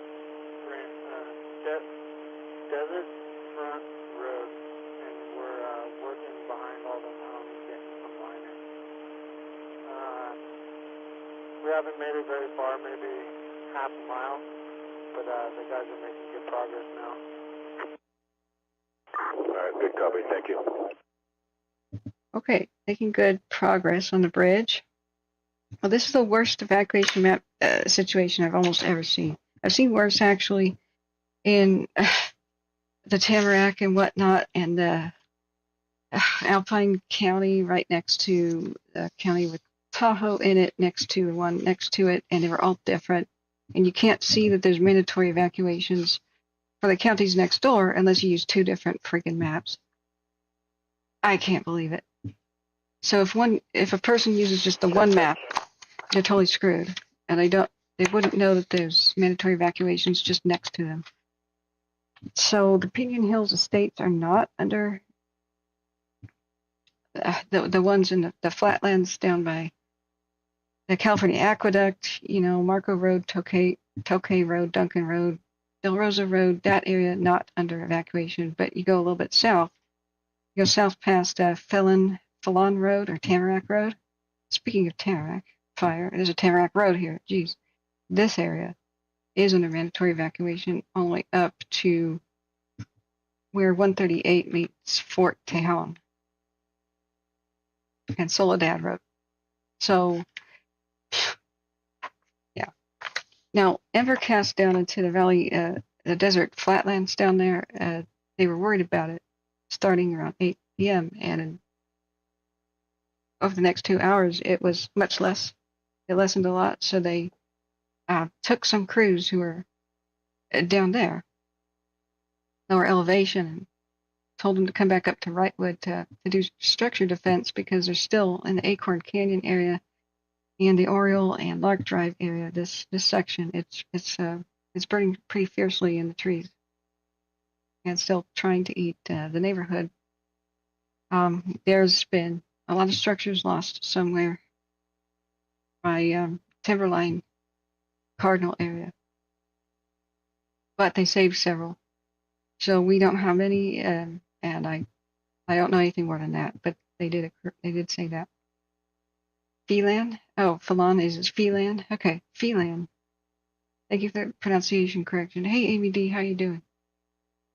Evelyn Turner says there's a reason they call me the cat lady. You have 2 goats, 10 chickens, 11 dogs, and just over 20 cats. A house for a 501c3 rescue organization. Oh. Uncle Buzz says I have 3 cats, 2 dogs, 1 cockatiel, 1 wife. I'm not in the mandatory evacuation according to, yeah. Are you signed up for Code Red, Nixle, or Everbridge, or whichever one your county is doing? Let's look up San Bernardino's alert system. San Bernardino County sign up for alerts. This is what you should Google, for your own county, and anybody watching at home. So I went through this with the other San Bernardino county fires earlier this in the summer fire season. I think it's safe to say we're in the autumn one, or on the cusp. So they've got an actual app, I guess. Yeah, San Bernardino Ready app. Also, you can read more about it here. Here's Sheriff's Office for San Bernardino County. Bernardino County sign up for alerts. So they've got an app. Is it in the Play Store? Download the app today. Let's see. The alert and warning system. TENS. Well, that's a new one. I've heard of Nixle, Everbridge, and a couple others, but TENS. Have not heard of that one. I guess everybody just likes to have their own system. California can't just have one, of course. So they're targeted to affected areas. The TENS alert. They won't go for the entire county. They will be targeted for where you are at. So you must enter a valid San Bernardino County address, and that's the address for which you will receive alerts. Soup 2 from North Branch. Go ahead. All right, here's a second. there's the second link for this information.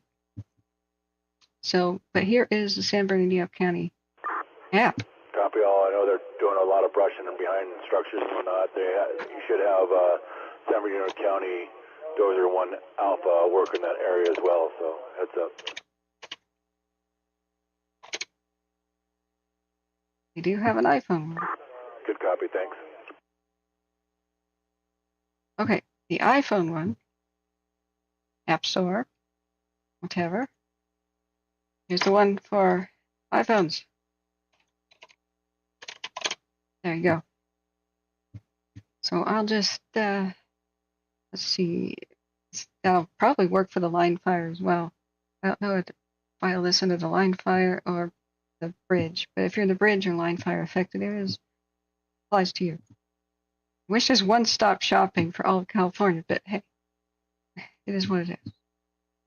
So what else can we do here? So I'm still looking for the crazy camera burnover that I saw on the Twitter.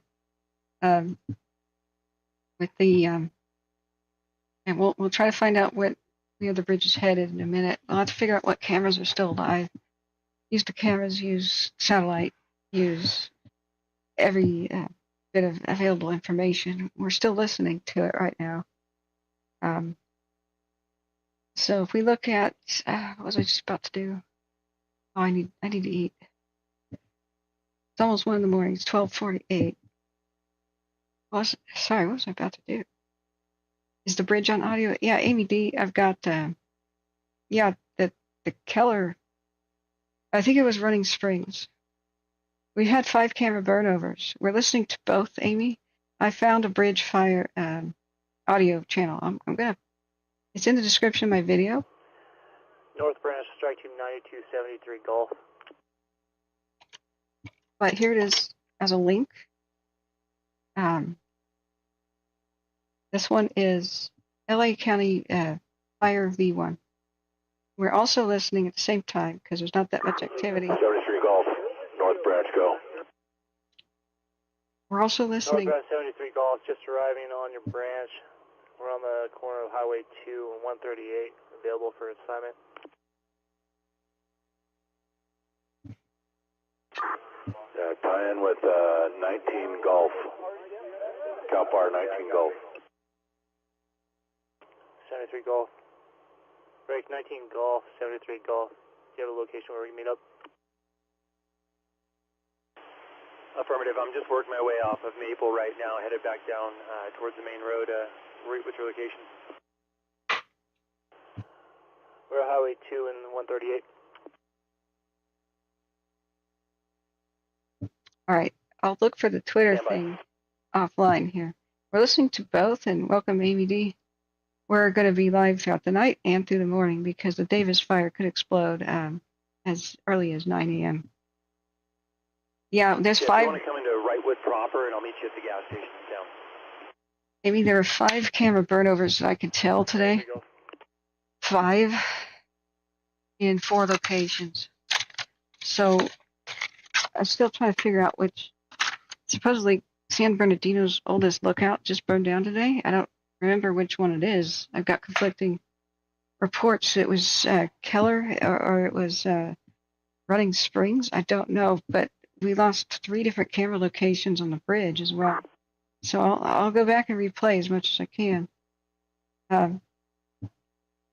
Amy D, you know the streets are that they were mentioning. Yeah. Jordan Boone says, I just got in and out for lunch. Yeah, I would like some. Nick Schloffman says, I have a house in Pinon Hills on Pinon Hills Road in Maria, and I will be going up at 8 a.m. Oh, are they allowing you to? Are you not, Nick, in an evacuation zone? I thought you would be. We're going to try to figure out where the next stop is for the bridge. That's our next thing. But I wanted to show you some of the incredible footage of the burnovers that happened. I still don't know that much about the airport. It spilled over into Riverside County, and I think homes may have been impacted by Lake Elsinore. Right now on the airport, they're reporting that activity has died down a whole lot. And that's what the cameras are kind of showing. So we'll return to the airport after we look at the bridge, by request. We lost all of the cams on the bridge, so it's going to be a little harder to track. But just in case, Twitter will.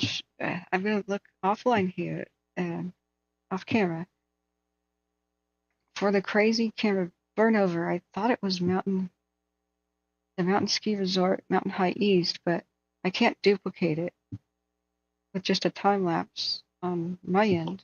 What I'm seeing in Twitter as a time lapse looks different. Let me make sure. So the bridge fire.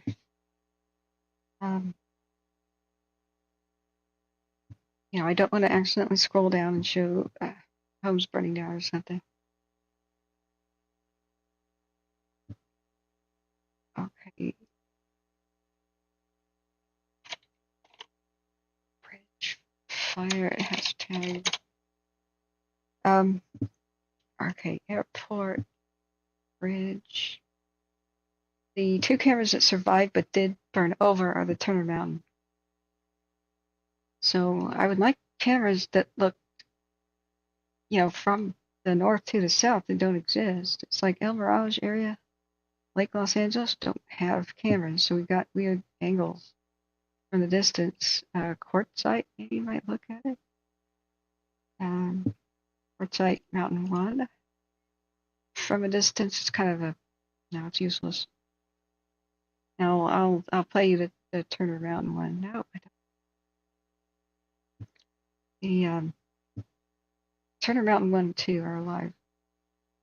Oh, where's this one? Oh, yeah, this is one of the traffic cams that is alive. All right, where's Turner Mountain? Table Mountain. Don't know where I just got that. Right, here's Table Mountain's 12-hour. Yeah, here it is. I found it on the Twitter.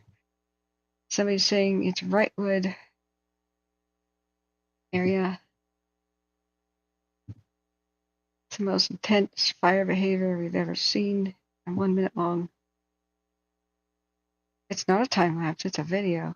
No wonder I can't time lapse reproduce it. Who shot this? I would love to be able to show this, but I need to make sure it's not a copyright thing. Holy crap. It's showing the flames that are like 25 feet tall, overwhelming the ski lift resort area. The Mountain High Resort area with the ski lifts. I need to know who took this to see if I could share it. Here's Table 2's last 12 hours, where it survived. Yeah, on a tiny phone screen, I didn't realize that wasn't a time lapse, it's an actual video. Oh, are there live stream videos of the ski resort? Like is it on YouTube or something like that? Where did they get this video?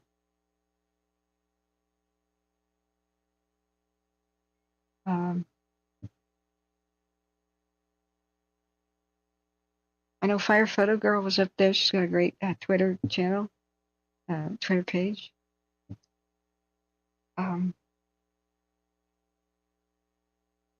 Look here.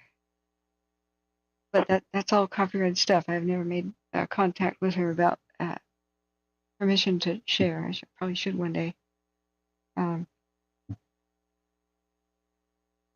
Look down. I just need to know who took the video. If it's firefighters, then we can share it. It won't have copyright.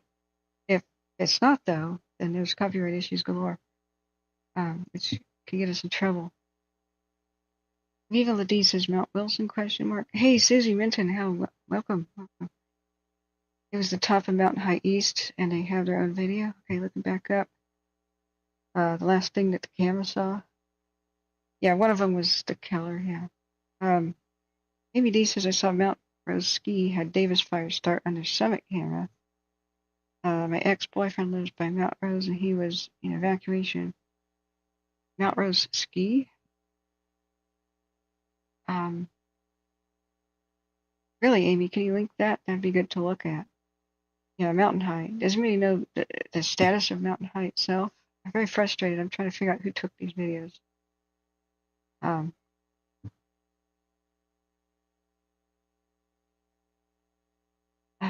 Where did they come from? Well, yeah, some is totally crazy.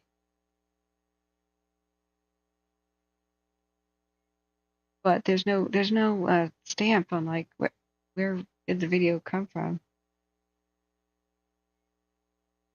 Like it's not one of the wildfire tracking cams, right? Now to see where the bridge is headed, I would love a camera from the north looking to the south. Got real limited options. Let's see, maybe keep this that way. Big Pines, Paradise Springs is a good one to be looking at. Yeah, these are the table. They don't show the vicinity.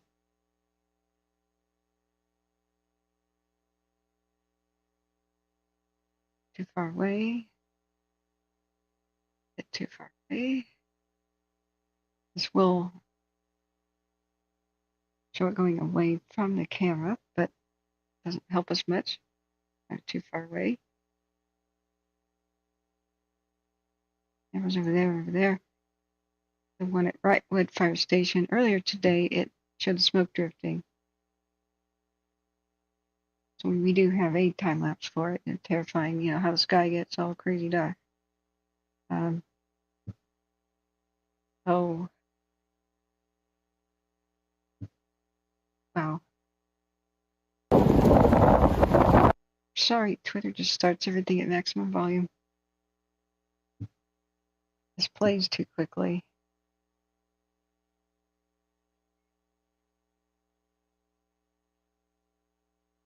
But I believe the Wrightwood Fire Station is okay. They talked about getting lunches there earlier. Station 51 seems to be okay also on the airport fire. So, wow, there's some crazy images of just fire behavior.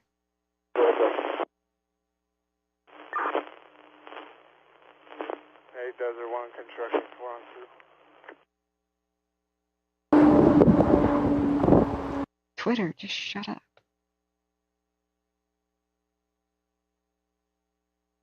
I'm sorry, I'm going to try to do a tab mute if I can, so nothing on the tab plays, but every video I click on or look at is like making crazy sounds. Volume.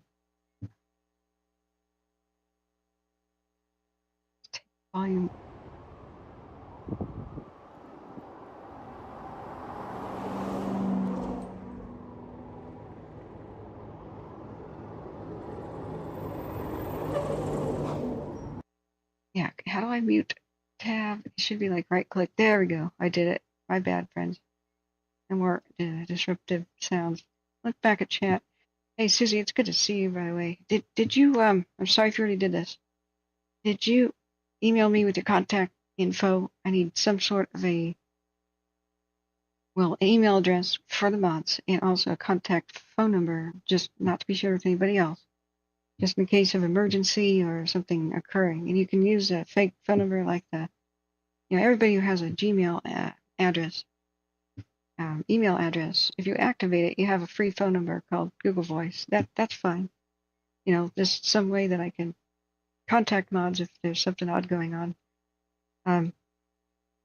Or all hands on deck emergency situation, right? So, but pardon me if you already did that. At least email to give you.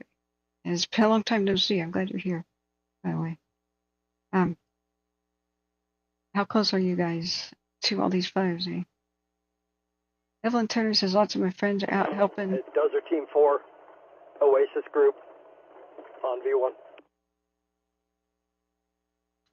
Yeah, Evelyn, I'm not sure about which status of which building is impacted or not. Mountain High just maybe very devastated, at least the eastern portion of it.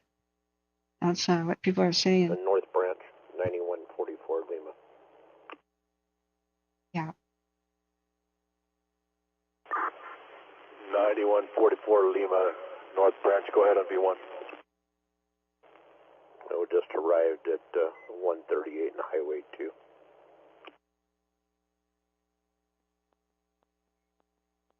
Okay, so that's a bridge fire. That's more people arriving.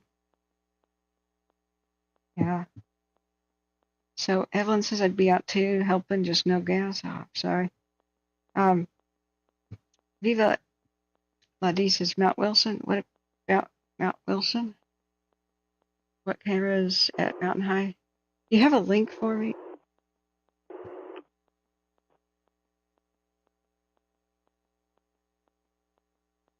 And Amy, you're talking about, I was a little confused. 9144 Lima is down by 1. I'm looking for a contact and a location.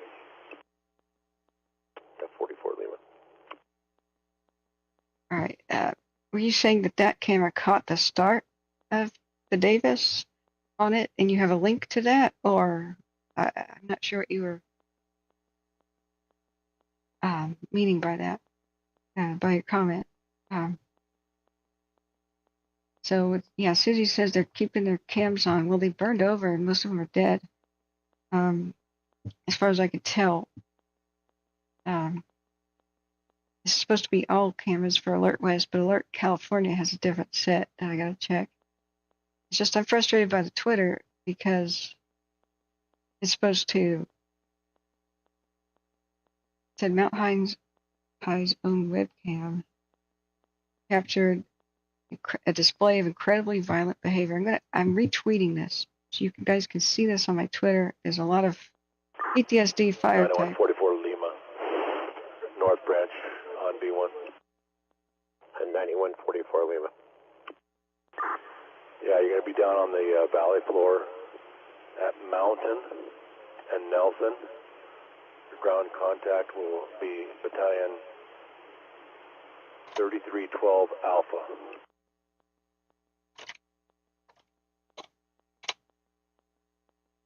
And 44 Lima copy, sends that off of Highway 2. Negative 138. Copy, we'll continue at 138. And 3312, and could be on the same channel. Yeah, he's up on B1. Copy, thanks. I think that cam's down. Is it? No, it's not. Okay, so you can see fire up on the mountain again where you are from Irving, seeing the airport fire. That was a bridge fire update. I didn't know if that was important or not. So what I'm doing, and I just linked it in the chat. Go ahead and follow me on the Twitter, the X, whatever it's called, guys. Warning, I do show PTSD fire triggering stuff on the Twitter. I don't here. This is a sanctuary. But if you check my Twitter, you may see homes burning down and very crazy fire flames that can be devastating to somebody who's fire traumatized. Just a warning. This was what it looked like yesterday. That's why I stayed up all night. I thought the airport fire after this moment, after 1:30 in the morning, would sweep over to Riverside County, and it didn't. They held it by some miracle, but for 4 hours it was touch and go, extremely active. And the fire crews pulled out for what they were trying to do. And it's a hard decision. Like, do I sleep? Do I not? When do I? I know that we'd have to be awake all day tomorrow, so I made a decision to try to get sleep. I wake up, and it had gone over into Riverside County today. That surprised me a bit because it was so crazy last night they were able to hold it, but I guess today was another ballgame. And right about the time I was trying to go live, around 7, I had issues with the internet to try to solve and restart the computer, restart everything. But we will slam back the coffee. We'll be here all night, guys. Susie Minton says, I went through several fires in my short time living in Wrightwood. So hard seeing this. It might be the one that gets them. Tomorrow in Reno could be very devastating. Well, it already passed Wrightwood. Like the worst of the flame front passed Wrightwood. And so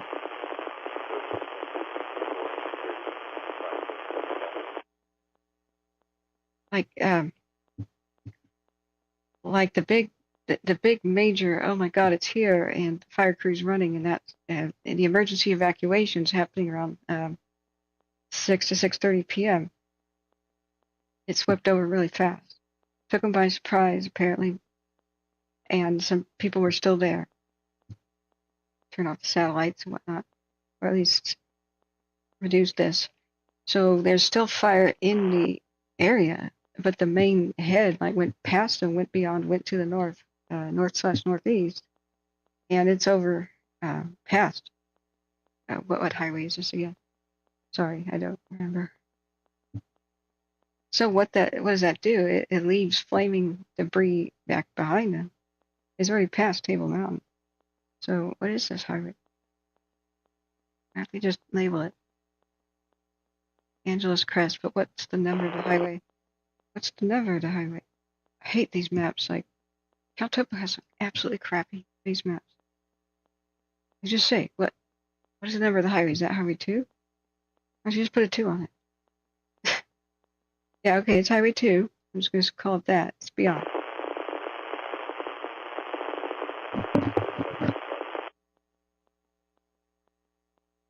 Okay, I'm trying to figure out who's trying to talk on the radio here. But when I'm on the Twitter, we've got these cameras on, and I don't know where they came from because they're not in Alert West. And I don't know if the videos are copyrighted or not, or I just share the incredible burnover cams of what happened, or especially by the ski resort. Followed you on X, thank you. I just shared one of the crazy videos showing the fire, showing violent behavior, so you can see it on X. I need to find out copyright status. So where did it freaking come from? Everybody's sharing it. Where did it come from? Do they have a YouTube channel? Cam's still there? Does this come from the alert cams?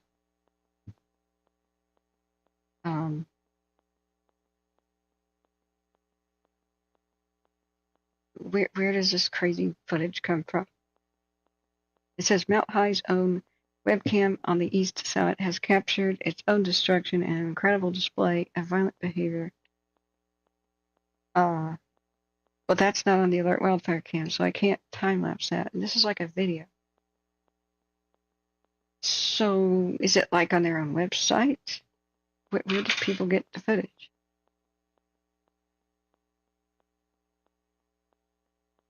Anybody know?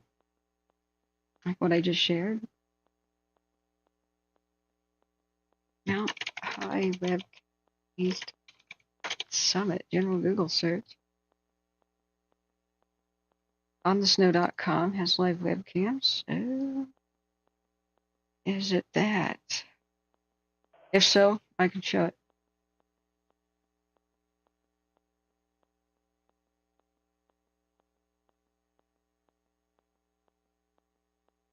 OnTheSnow.com shows what it was like 7 hours ago. Oh, it says view the stream, and it has a pop-up window. MountHigh.com. Okay. Okay. Would have been cool to know about that. All right, let's look back. Where's the bridge? Okay. So, terrible that they have two different evacuation maps of 2 different systems. ArcGIS and Genesis. Just make it freaking Vines counties. It should just be one. Entire state, one evacuation map. Boom. Evacuation map.gov/California. Boom. Done. One place. God. Okay, so it looks like it came from the resort itself, and people were watching the live cams. Oh, which have YouTube links. Oh, okay. Mount High Summit. They're down right now. Okay. West Base Cam. West Base webcam. Oh, wow. Okay. All right, I'm going to share this. Here's a YouTube stream. I don't know if I'm allowed to rebroadcast. Here's is in the chat. So take a look at that and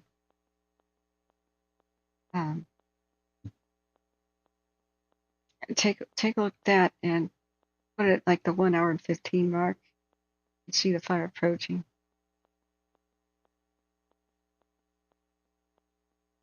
And then they have like snow machines on and stuff. So is it still live? No, they're offline. I'd expect. They're completely black. When did they go offline? They're showing like they're online hours ago. Right.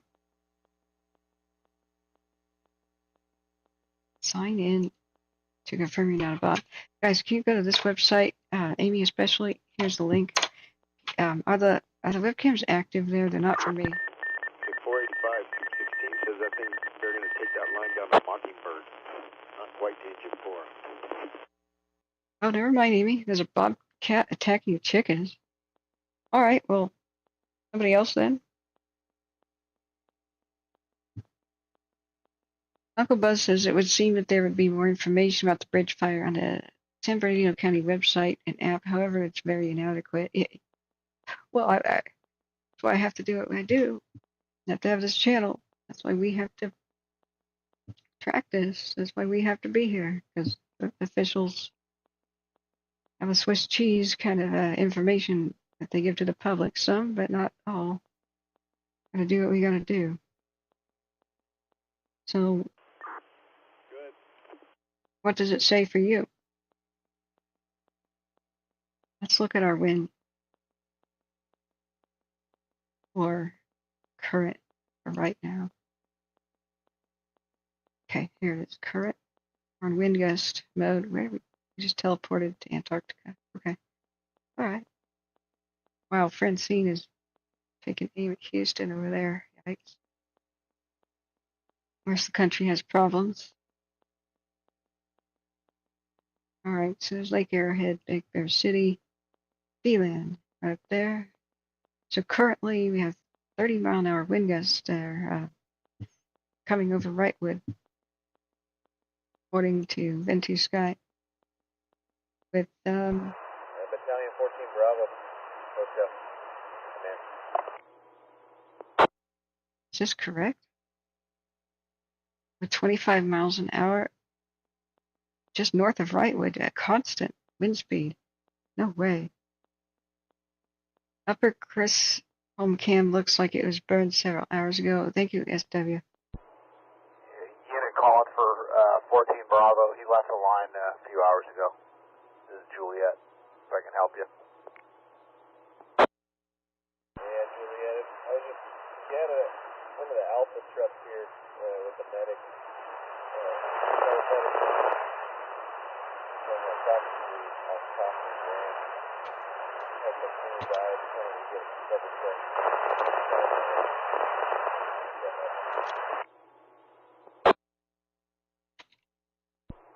Yeah, you're totally unreadable. Yeah, I was looking for one of your Alpha engines in the area. They have a medic. They report to Grand Top. Yeah, I can work on that. Where do you need them at? Grand and Top. Grand and Top Street, copy. Oh. Contact? Yeah, it'll be me.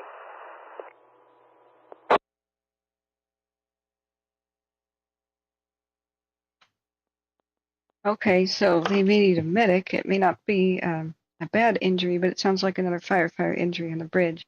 Today they transported by ground ambulance. They had this injury, 2 injuries at the same time, 2 different firefighters, a head injury, and someone was stung by bees and went into anaphylactic shock. I wonder, because that happened on the radio at the exact same time, did somebody try to cut down a tree and bees came out of it and then it shattered and fell on them or something. I don't know. Evelyn Turner says we just got another wind advisory. Not good for the fire. Yeah. Boy, can you type out a little bit about what it's about? So we're not getting that many watch duty updates. We're not hearing like, hey, evacuate these new places. So I think it wasn't throwing the embers down to the valley floor as bad as they anticipated. Let's see what camera we use. That one's still alive. Yeah, table. The Table Mountain are not very good. Mountain highs are gone. So I have, when I look at that link, Susie, I see errors. I'll just show you what it shows me because nothing. Okay, we got a unit en route to Grand and Toft to support you.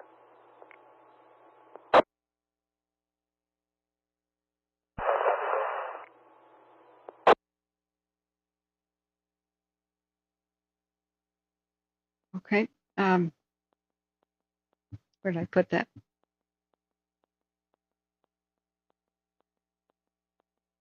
Right. This is what it looks like for me because I'm on a VPN. So it shows live cams, Mountain High, and it says sign in to confirm you're not a bot for this cam. Learn more. So I click learn more. It goes, man. So can you see any cams? Branch 5, non-operations. Command. Because that's what I see. But like you can click this little YouTube. It takes you to YouTube. It's got a link to YouTube. Branch 5, non-operations. Command. So I know how to get to YouTube. I don't need that. Thank you. I need to look at these cams.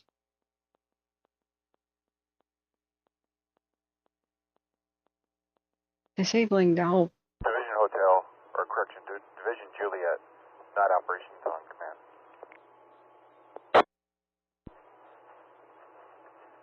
Go in, sir. I think I'm pulling up on you right now.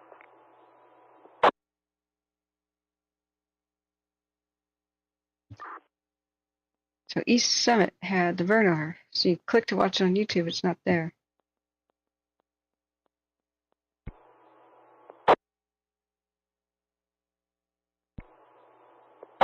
Is anything alive there?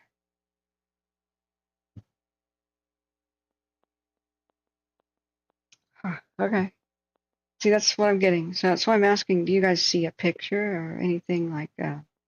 Is it worth trying to disable my VPN and start it again and do all this shenanigans, or just is it all down? Scroll to the bottom and select cams. Okay.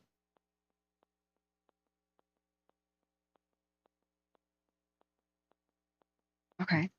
This West Base Camp.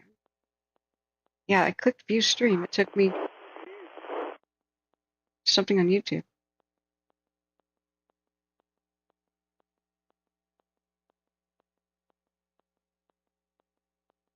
Well, it just made a pop-up window that's not loading anything. Are they alive though? Like that's my basic question. Or is it just like here's what it was before it went down? Go ahead. Here's what happened. Affirmative. Now, I think I can share the video now. So, let me make it the correct size. All right, here's that burnover. Close your eyes if you have fire PTSD for 1 minute or so. 3, 2, Mountain and Nelson. 1. So this is the east camera for burnover of the ski lift area of Mountain High, with the bridge fire. Earlier today, and I'm tempted to say it's after dark, but no, I mean, this could be broad daylight. Fires can block out the sun. So here at the walls of flame just kind of ripped past, and oh, did you see that? Look at the right here to the left. There's a little fire whirl, like a mini tornado, that dirt devil type thing that goes up. Watch this to the left. See it go by? That's incredible. Just unreal. That's when extreme heat happens because so much burning so fast that the heat forces the air to go spiraling up in a twisting pattern based on laws of physics.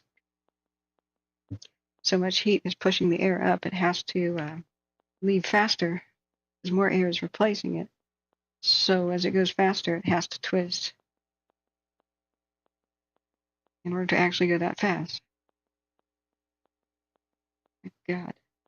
You see the embers just bouncing all over the ground. Like when people think they can defend their property or their house or something with a garden hose, it's going to be thousands of embers that bounce everywhere. Like a blizzard. It's not possible. And it's hell to stand up to this. There will be the wind throwing grit and sand into your eyes, like you can't even open your eyes.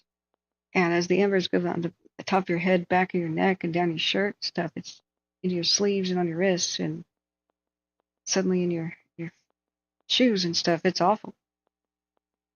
And the amount of heat you can't even imagine. Like you'd be retreating indoors going, oh my God, and seeing the elephant if this came up to your property. So this is why it's so important to evacuate. But hell, anybody can tell why. But look close to the cam. It's defensible space. The wind is just wrecking it right now. You see how the embers are landing and not catching a damn thing on fire? Closer to the cam? Look how many there are, by the way, millions. Defensible space right there. That doesn't burn. So as ferocious and crazy as over there to the left is, you could shelter right here if you had the right equipment. Right here in the center where there's nothing to burn. It's hell though to survive. It's last resort stuff. And sometimes fire crews will park in a place like this. Alright. Still close your eyes. I hope that illustrates that. Alright, let me go back away from it. Okay, you can open your eyes if you didn't want to see flame. 3506, 19 Golf. Susie says it's all down, but it links to what happened earlier, so you can actually still see it, Susie. Okay, I may try to disable VPN for a second, but the proxies are still there. I don't know if it's going to allow me. Laura Griffin says, hi, welcome, by the way. Fire and smoke on all the Mount High cams. Also, they showed this. 9419 Golf. That's right, the snowmaking equipment. 19 Golf, go ahead for North Branch. Here. North Branch 19 Golf. I was hoping to face 3506 to discuss logistics for tomorrow. Additionally, are you in the area to face-to-face? Hey, firm and Spruce and Highway 2. I copy. Okay, so here's somebody is put this on YouTube. Okay, there is a tractor working right there. This is the West Base webcam that I found through just clicking the official. Yeah, this is a movie, you know. This is by clicking on those official links somehow I got here. So yeah, exactly, Susie. You can see their snowmaking equipment go off, and they try to help the situation. Look at the fire ominously coming over. I'm assuming this looks west because the fire went to the north. I assume that's correct. 3312 Alpha, 9144 Lima. It's coming from the left, which would be south. Look at all the tables and chairs out there. Yeah, go ahead for 3512A. We arrived at Mountain and Nielsen. There they go. Okay, I've Battalion 3518 should be to you shortly. He's got a plan. Copy. We're going to unload right here at the end of the road. It's looking south. that's the plan. Not sure how much fire is to the west of us. I haven't been down that direction in a while. Copy, I'll go look. Oh, good. We'll get a report on where the fire is. We're still listening to the bridge.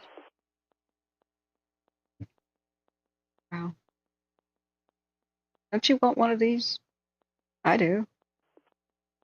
That'd be awesome. 1103 leader, North Branch, B1.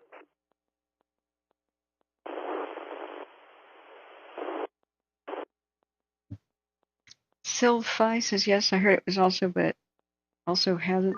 1103 leader, North Branch, B1. Mountain High East 2. Mountain from east to west. Yeah, they all died at the same time. The Mountain High cams, at least the ones on the alert system. So if we look at, let's look back at the bridge fire and the cams. The only two that survived were the table 1 and 2. So I think 1103 leader from North Branch, you up on B1?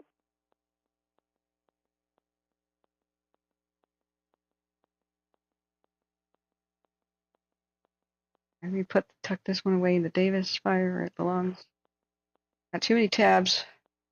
Too many tabs, as usual.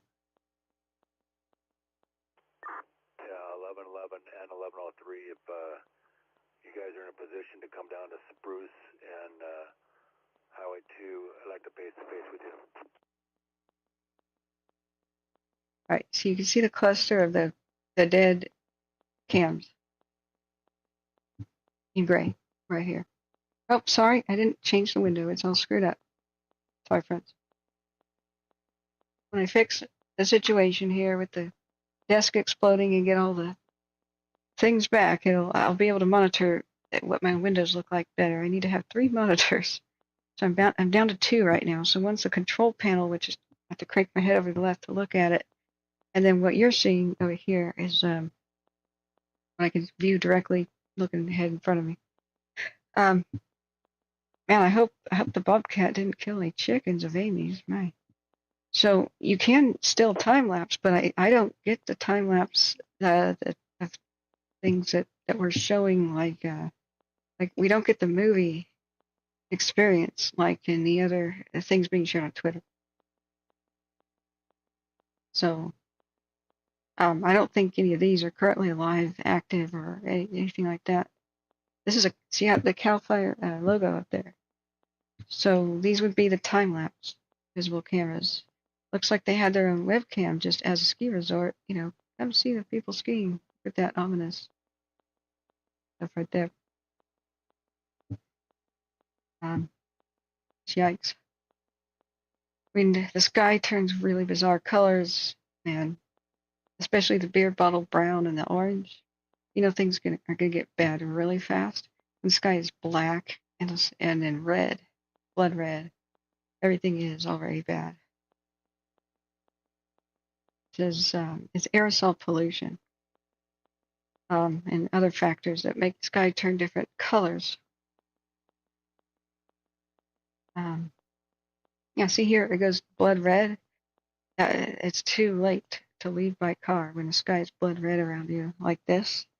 Fire is just out of your view. It's invisible behind the smoke, but it's just as deadly as a rain-wrapped tornado. You can't see it. It's right there, ready to kill you, though. Some of the scariest stuff to see firsthand. That's a 6-hour. I guess we have to do the actual 12-hour time lapse. So you just don't see the flames approach for most of these. I went and did a time lapse at each one. You got Mountain High East, East 2, North 2, West 2. So the East ones are in the south. Don't ask me why. West ones are in the west. Mountain High North 1 and 2 are in the north. So, which way which one was facing, I have no idea. It seems to be a whole separate cam. Like for this. It says west-based cam. So I guess it's where it overlooks the resort right there. Any of you familiar with it could tell me. Let's look at the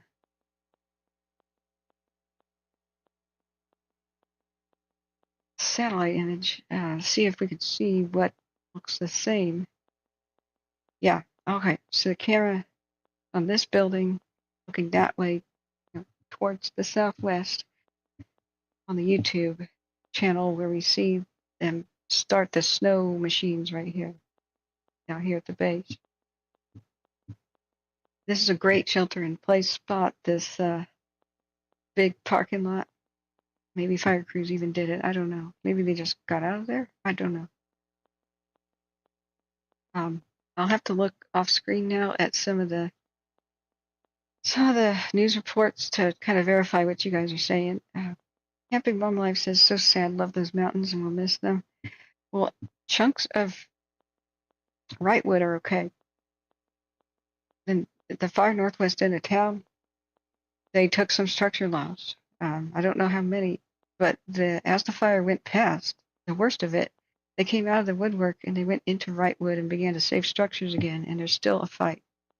So where the fight area is there's still fire up in here at Wrightwood, and all along this Oriole, Cardinal, Oriole, Acorn, all of this, they're doing structure protection and trying to stop a fire that's still trying to blow through Wrightwood again. Remember, fires can burn for days. Like, there's something called the flame front, and that's like the front edge, and it's the leading edge, and it's the most intense because it's finding new fuel wherever it goes. It's like a wave. It's like, I guess it's like being on a beach. The waves went out. Your feet are now, well, they're wet, but on somewhat dry sand, right? The wave just went out. And then some wave comes back, and it gets your feet wet again, and now you're like ankle deep in water, right? And then that's the nature of it. The biggest one is the flame front, and it's finding new virgin fuel. It's being pushed by the wind, so it goes. Sometimes it has to go right past fire crews. They have to shelter in place or leave for a minute. But as the flame front moves past, things are on fire in a checkerboard kind of pattern, in kind of a random organization. Just put your hand out, spread your fingers, put it on your desk in front of you, or your own thigh or something like that. So the palm of your hand might be like the main fire, but the wind will push fingers out ahead of itself. And so the fingers of fire have unburned things in between the fingers. So there's always these big spots of unburned fuel that got missed the first time around. And then the main seat of the fire will follow it behind, like where the palm of your hand is. If you just push your hand with your fingers splayed out on your side towards your knee, like that's how fire travels. And there's always these spots that are really not burned up that much yet. So this has been lit. Right here has been lit. And as the wind shifts around, the stuff that hasn't burned quite yet will just go up and whoosh. It'll die down, and it'll whoosh and die down to whatever new fuels it finds. So what they decided to do around 8 o'clock is they got approval for defensive firing to keep in the yards and the street areas, keep burning off pine needles and other things, backyard bushes, and whatnot, so that when wind picks up stronger again, it's easier to defend the homes. The ones that made it. They took some pretty serious loss at Timberline, Cardinal, and this area. I just don't know what was lost at Wrightwood, but much of it is there. We just have to wait for the report. Went over to the west where the Mount High is. I don't know the extent of the devastation. I gotta watch some local news. I don't want to put that on the channel because A, copyright issues, B, I don't want to accidentally show some structures burning down, people to find out that way. So Evelyn Turner says Goose is leaving me dead presents all over the patio. Is that a dog or is it? Oh, it's a cat with a mouse. Okay. Okay. Not knowing the context, that was a scary sentence, Evelyn. I just read. Yes, everything is so sad. Like camping mom life. I agree. It's just. Wow. I'm still kind of in shock about what happened, and I didn't even witness it today. So let me go back off screen and look at the bridge. With cams not really being that reliable, let's look at the wind. Try to see where the bridge will continue to go. Oh, it's 1:37. I still haven't eaten. Let me go actually put that pizza in the oven, friends. Winds have died down a little bit. The embers, like flowing down towards the valley floor, the ember cast that was putting the valley floor at risk is died down pretty considerably. So, Michael Ryan, thank you for your kind donation, the kind $20. Big hearts for you on PayPal. Thank you for keeping us on the air and keeping us fed. Thank you so much. I want to get this laptop and take the show on the road and go to California. Cover things more from like closer to the scene. I don't think I can go to Southern California. I don't know anybody down there who would, or I don't even know much about Southern California, but. Branch 5, not operations. Thank you so much for contributing to that. We'll work closer for me to be able to do this on the fly and not be glued to my chair here. Oh, Goose is a feral cat. That's right, Evelyn. You're talking about your animal sanctuary. Okay. You have Branch 5. You have webcams? Trying to give me a call. The thing about Watch TD in the bridge fire, like, do you have a webcam of your animals like on like a channel? Oh, your place has space, but bring your own camping stuff though. Oh, Evelyn, you're so lovely. I forget which area you're in. Sorry, I know you're down here, but thank you. I've gotten a couple of emails where people are offering me a place to stay. That's so wonderful. Please get in touch with me again. I almost had this fall apart with relatives being sick and making sure they're okay in order to go visit them. Somebody offered me a tied me over laptop that would work, and I was hoping that I could wait a couple months because the brand new video card class, the brand new technology is coming out, and these laptops will hit the market like within weeks. And so buying 2-year-old technology laptops when the brand new ones are coming out in a few weeks, I was biting my fingernails like, and somebody offered, hey, I've got a 2-year-old laptop that's really good. You could take that one for now and then buy the other one. And I went, sure, sounds great. And I thought, great, that's the best solution. But that fell through. I'm back to the drawing board, but I want to pick up one real fast and still make it to California. I got to be back here for nasal passage surgery. My car is in the shop and it's taking longer than expected, so I'm going, But I do want to go down there and interview people especially who have been involved. Evelyn Turner says my channel here has tons of videos. I need to upload all the new ones.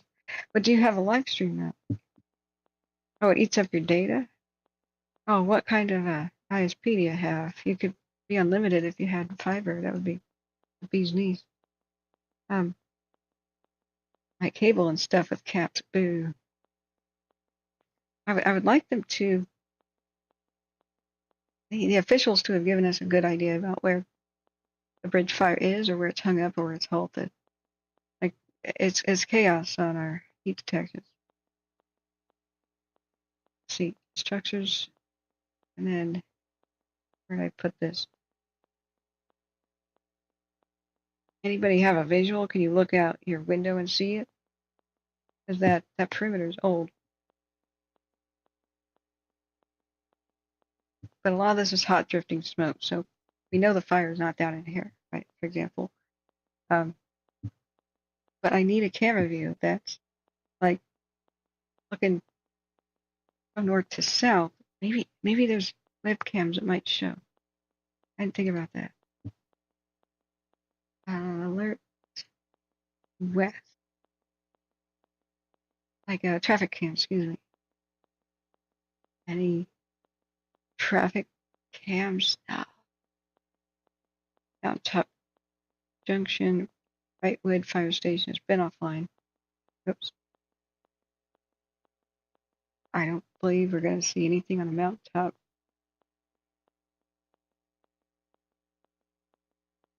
Cam. Mountaintop junction. Come on, click. Hey, click on it. SR138. Oh, it's this guy. Let's time lapse it anyway. You have 5G Wi-Fi device? Oh, okay. No fiber near me. The nearest power pole is 5 miles away. Yikes. Okay, I can see. You're near Barstow, in between Barstow and Lucerne Valley, live off grid. Oh.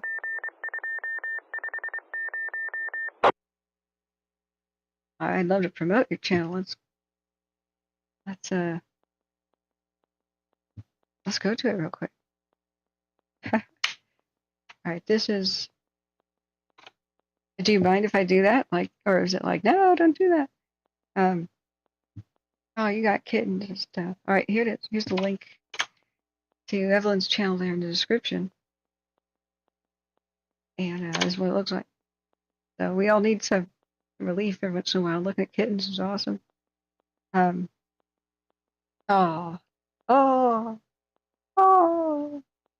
my goodness. Look at that little boo. Look at the boo.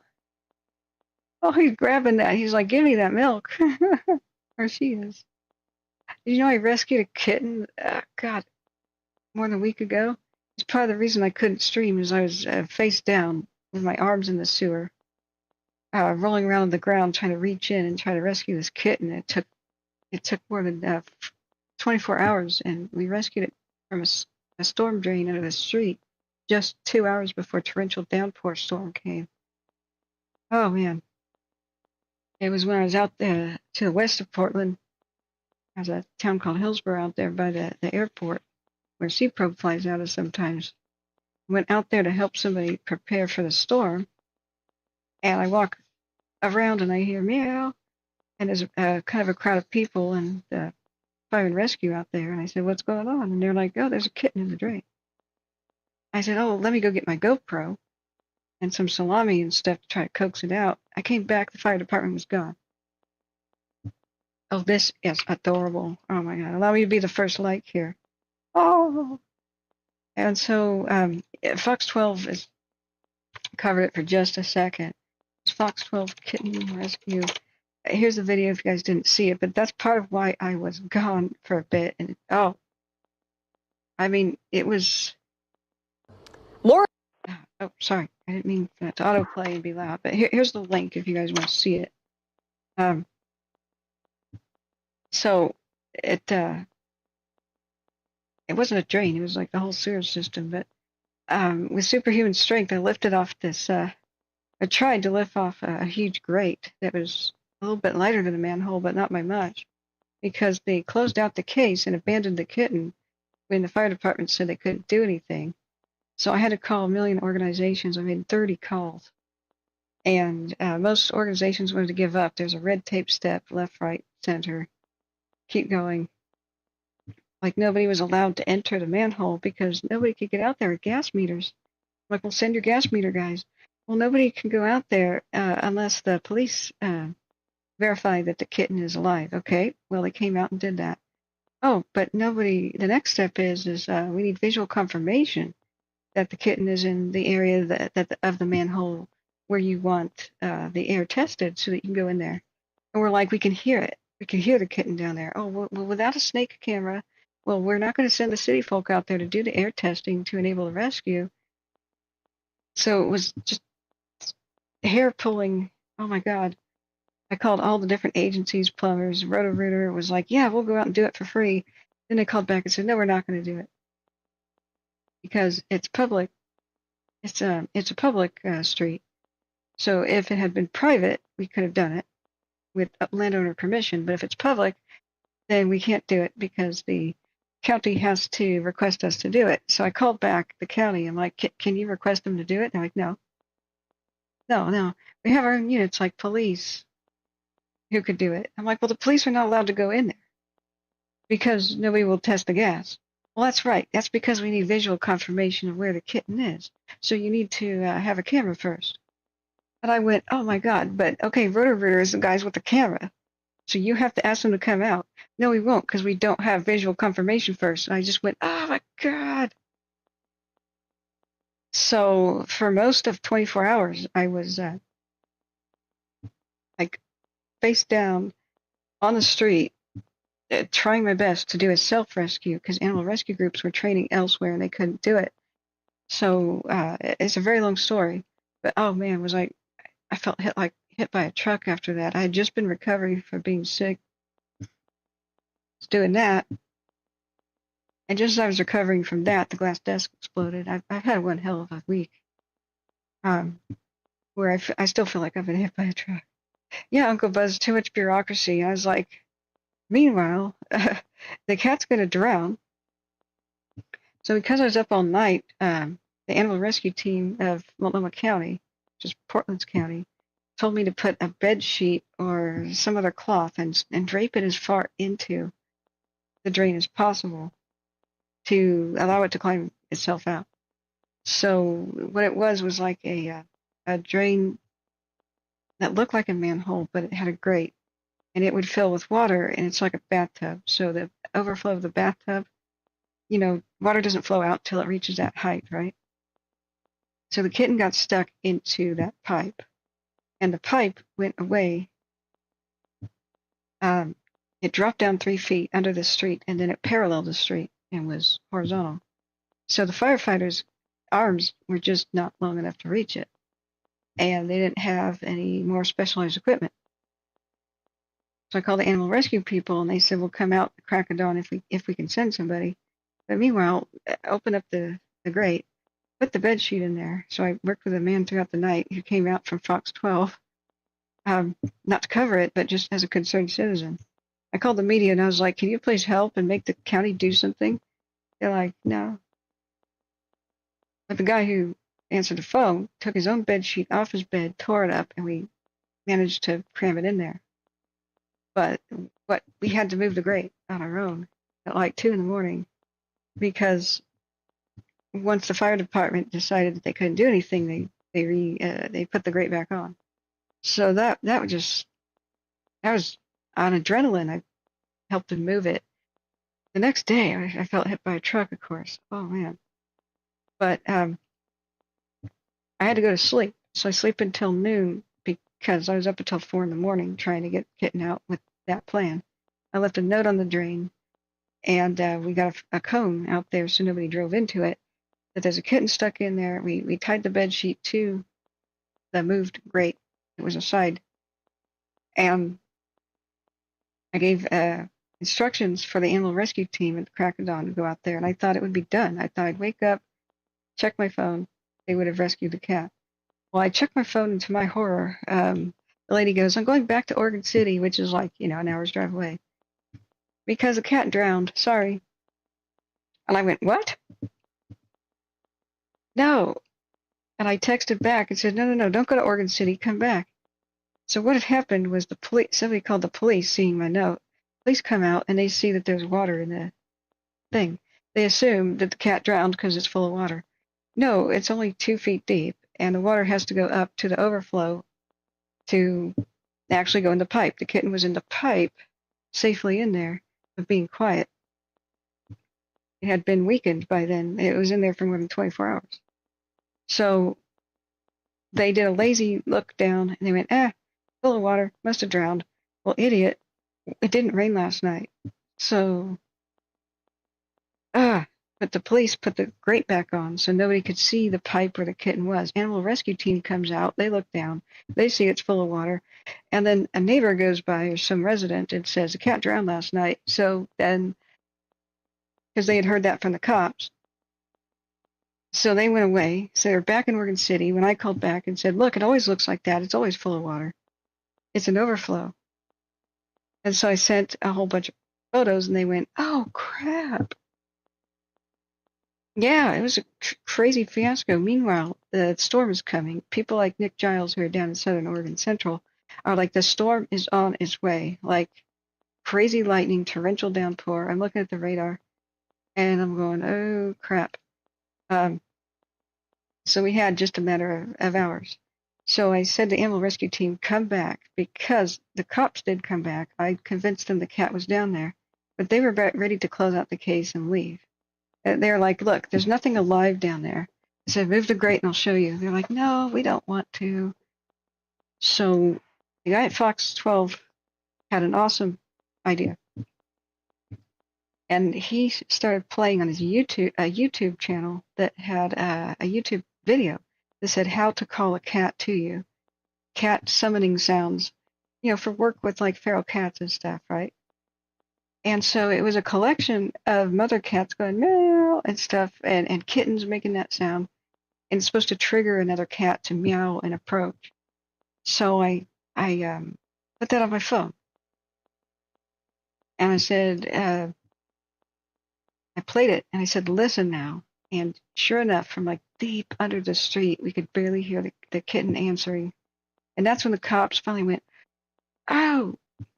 And they get on the horn, and they're like, okay, get the city water department out here. Get the guys with the gas detectors. Get the fire department to open up the manholes. We got a situation. And I'm going, oh, finally. And that's when I called the dispatch, and they said, nope, you can open the manholes. You can't go in because somebody needs to do the gas detection, and you need the cameras there first. And so thank God, Roto-Rooter would not come out and do that, and the city would not ask them to. Thank God the animal rescue team from Multnomah County came out, OSHAR, and they came out with the camera. And just hearing that they were on the way, the cops pulled the manhole open with the firefighters' help. And we threw the salami down there and made the cat noises. The kitten wandered out into view. And we got a fully fledged, visual confirmation. So I called back and said, wait, the cops have confirmed that the cat is alive. That is in the correct manhole. Get the guys with the gas meters here. Right now, we got to enter the manhole and just grab it. It's right there. There's a little ladder. It's only a 5-foot drop in there. We can grab this kitten. And they said, absolutely not. You are forbidden to go in there. It'll take several hours, maybe. Maybe they can respond today to test the gas. I said, torrential downpour too. Oh. So, thankfully, we threw the salami, we played the cat noises, and this hero officer had a fishing net, like a straight up, I'm going fishing net. And we were able to coax the cat out. It was starving to death, so it came out for the salami slice, and this one lady was going, making sweet nothings to it. So did the cop, and everybody gave him crap for it later, because he was like, kitty, kitty, kitty.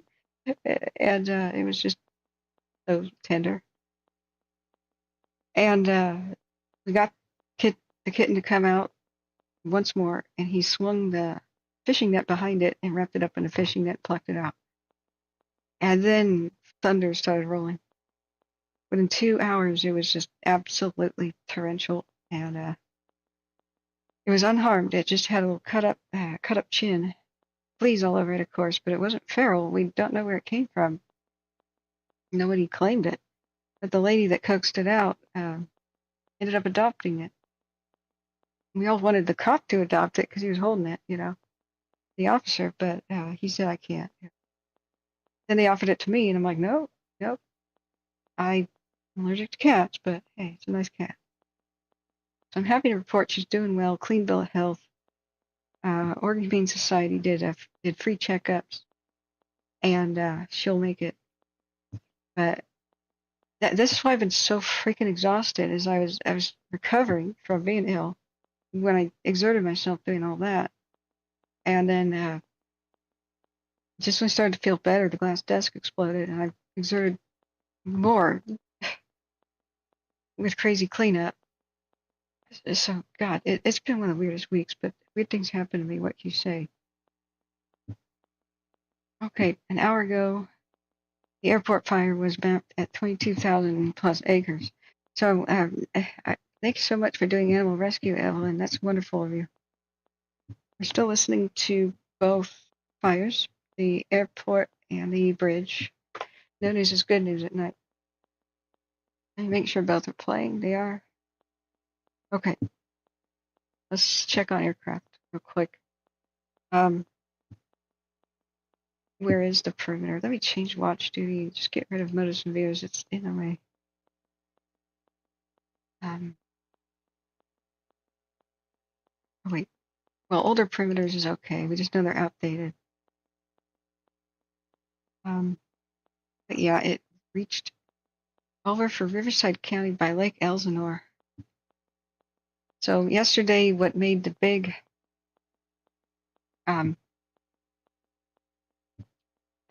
the big mushroom cloud at 1:30 in the morning last night, I should say. About this time last night was the fire getting past, I think, retardant lines and going and just dominating this ridge, and it circled around over and got on Los Pinos Peak, which is 4,500 feet elevation. So that was a disaster that it chewed through the retardant and got there. So from this elevation, the winds of today, it's not hard to imagine what happened where the embers just drifted over that way. We have an almost dead calm wind right now, according to the wind animation being on watch duty. I want to verify this with the cams. Let's look at airport fire cams real quick. Yeah, this is what happened last night at 1:30. This is why I was awake. I thought Riverside County would be impacted last night. Evelyn Turner says, "You're welcome. I just do what the good Lord tells me to. So if he sends me critters, I care for them." There you go. You're a kind soul. Facebook reports structures being lost at Mount Baldy, like from today or now. Like the bridge fire, like today or now. Because if there's a different radio, we should find it. We're listening to LA County V1, which is Wrightwood cruise. If there's a second one, we should tune into that. Does the Facebook group say their source? And is it occurring now, or is it just something that occurred today? I don't mean to say just something occurred today, but you know what I'm saying. It said that 2 hours ago. Yeah, we know some were lost there. And so what I've heard confirmed was structure loss. 1106 leader and 1151 Charlie leader, North Branch, B1. Okay, this is a bridge fire, speaking of the devil.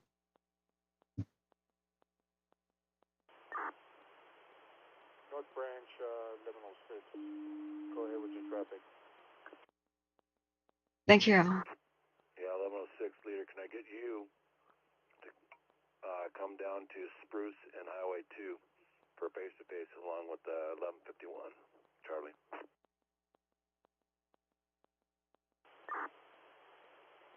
Copy that. Face-to-face. All right, this is airport's 3 hours. Last 3 hours. But I can't really tell wind speed. We got to get closer.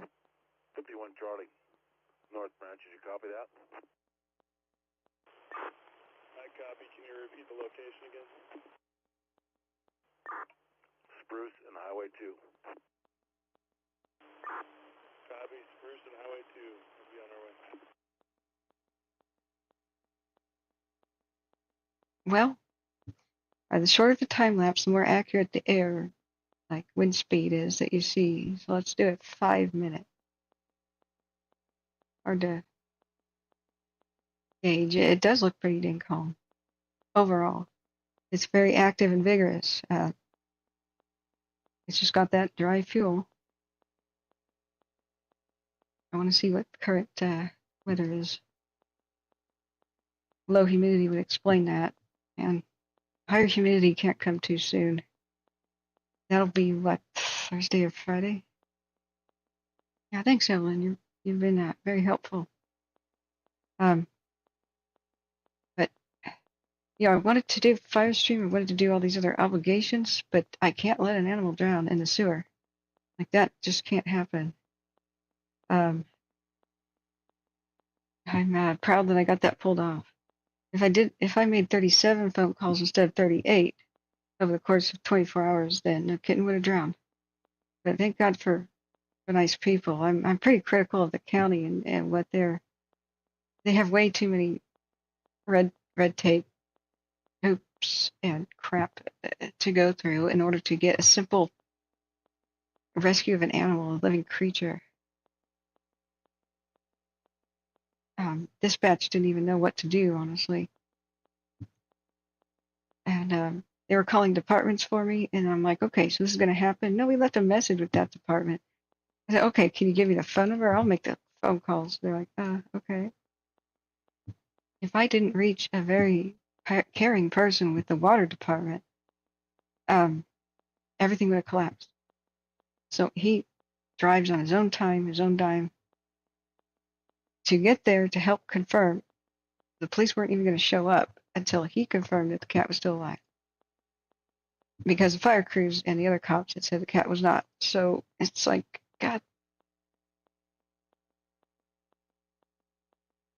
They have no plan. But animals get stuck in drains all the time, especially ducklings. They have no plan, no real protocol for how to get them out.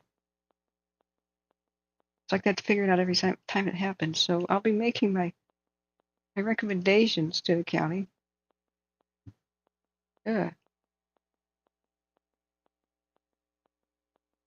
Pre-contract with Riverside or somebody. Okay, we're looking at the airport. I think the winds are calm. Just looking at this, but low humidity would explain this activity. So let's look at the weather down there. Oh, I'm going to preheat the oven first. Time to eat. So Rancho, Santa Margarita. We'll look at Riverside County too. There might be a slightly different. What? 62% humidity right now with that kind of activity? Dang. That's something wild. For it to be that vigorous and active right now. What kind of fuels does it got? And this is the exaggeration of the light here because of camera calibration. The color cameras will show more of a true story. So the HP ran Upper Bell East. Let's try it out. Upper Bell fixed east. Last 2 hours. The smoke columns are going almost directly up in any of these situations, so it's not that strong of a wind. It's just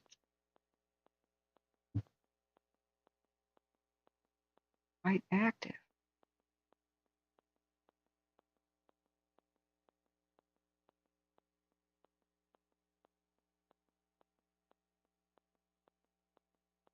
Okay, I'm reading the timestamps up there.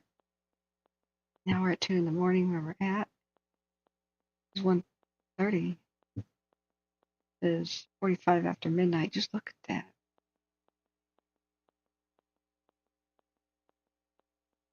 Well, does it move?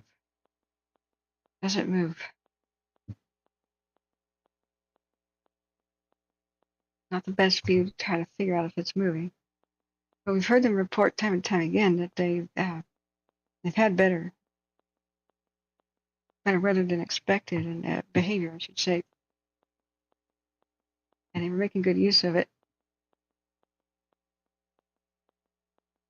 Well, other views we got.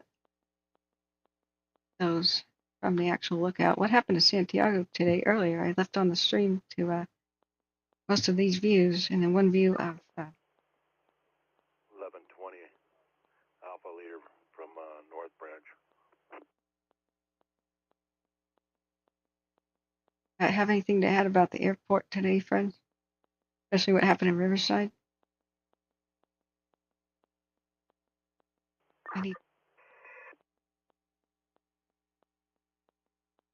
Uncle Buzz says surreal.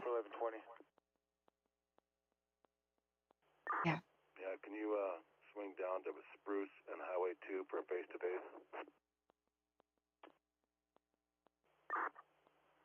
Copy that. On my way. Yeah, Evelyn, you can't post links unless I mod you for a moment. Here, let me do that.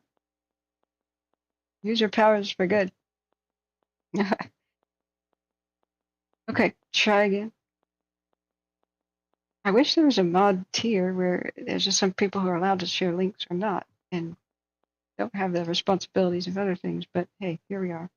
YouTube is YouTube. Go with it.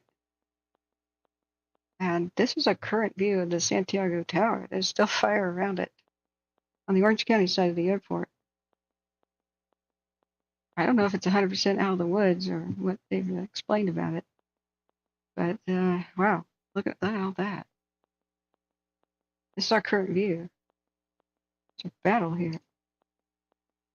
Let's look at the tile set. Everything changes in a second.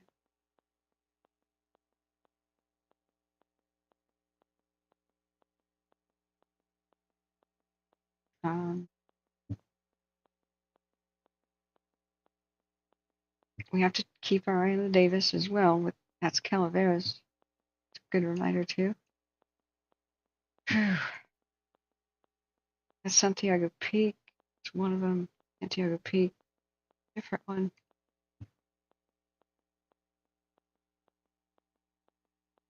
That's Bell Canyon North, the infrared. And yesterday, so Santiago Peak.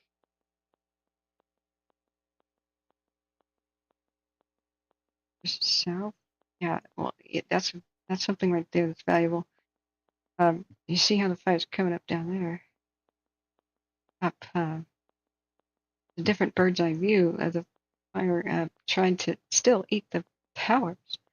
Maybe they're doing a control burn. I don't know. Wish we could hear it.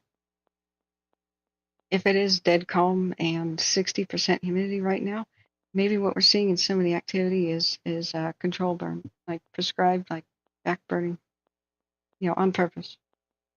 If we can't hear that, though, we can't hear that. Evelyn says thank you, and I did. How about the link? Oh, do you have a link now? You try it again. That's right. We didn't look at the arson arrest for the guy who started the line fire. Let's do that real quick. Should go preheat the oven. I've been saying that for 2 hours. Okay, KTLA. Man suspected of starting the line fire. 33,000 acres plus is in custody. People on the forums were remarking similarities of 2020 here. The line fire is burning where the Bobcat was.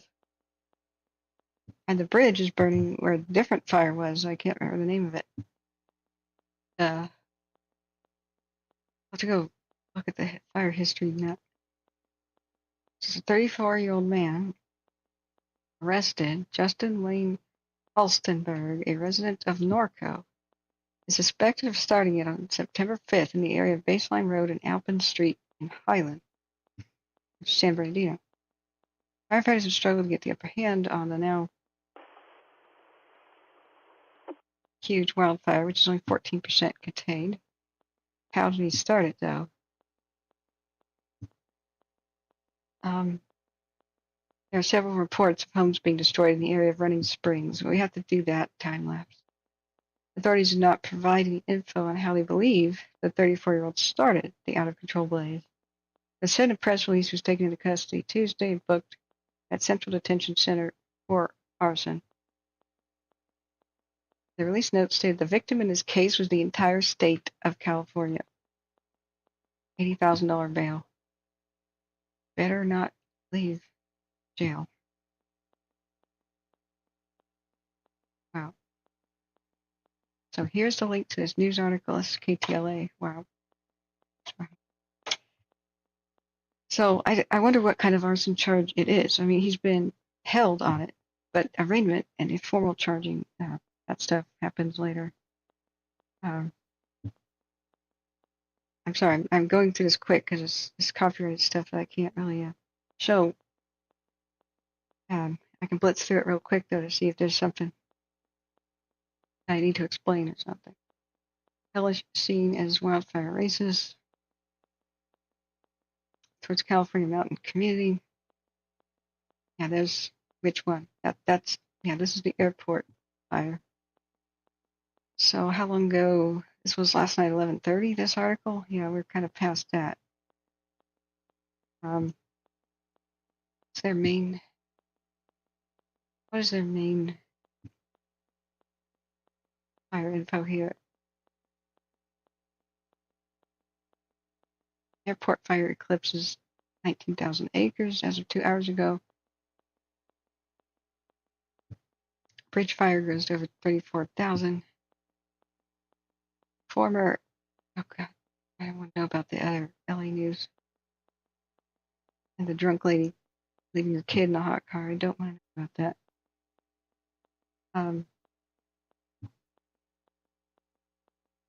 All right.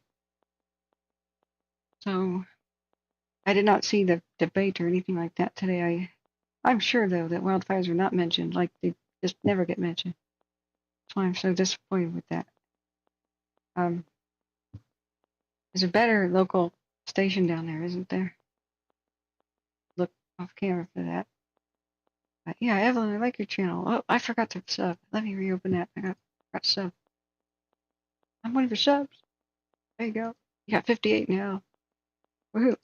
Why did it go? No notification. Notifications are disabled on your channel? What? What? I've never seen that before. When you sub, you can usually hit the ringing bell to be notified when a new video happens. It just says that's... Oh, it's content made for kids. You gotta disable that. Yeah, Evelyn, you'll destroy your channel. Don't ever hit content made for kids.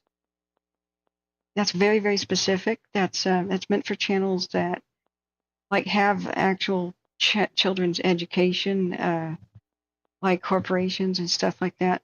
What it does is destroys your channel because it means nobody can save to a playlist any of your videos. Nobody can comment. Nobody can get notifications either on your channel.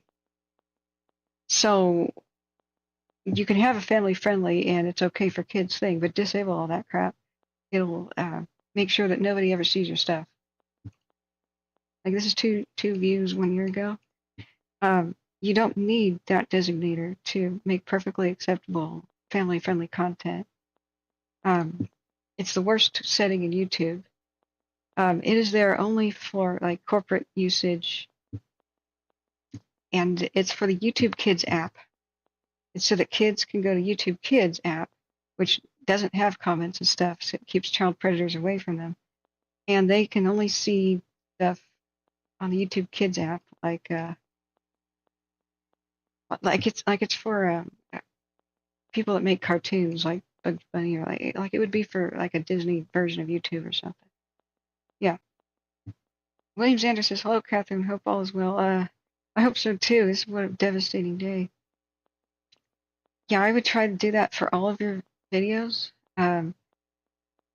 It's a bad, a very, very bad, hard, not even explained very well feature of YouTube. And the YouTube Kids app is not even that successful or anything. And there's people making disturbing content for it anyway. I don't know why. And then they hit made for kids, which just means made for the YouTube Kids app is what my video is for. So, yeah. But if you disable all that for all of your videos, when you go into Studio, you can select all your videos at one time, and I think you can do a batch. If you go into Studio Content, you can select them all and do a batch edit. So I don't know how to show you that behind the scenes. I don't know if it shows too much in my world. I mean, let me see on mine if I could give an example. YouTube studio. And the activity on the airport cams, it's bright, but you know, the wind is pretty calm. So I'm less concerned than I was minutes ago for it.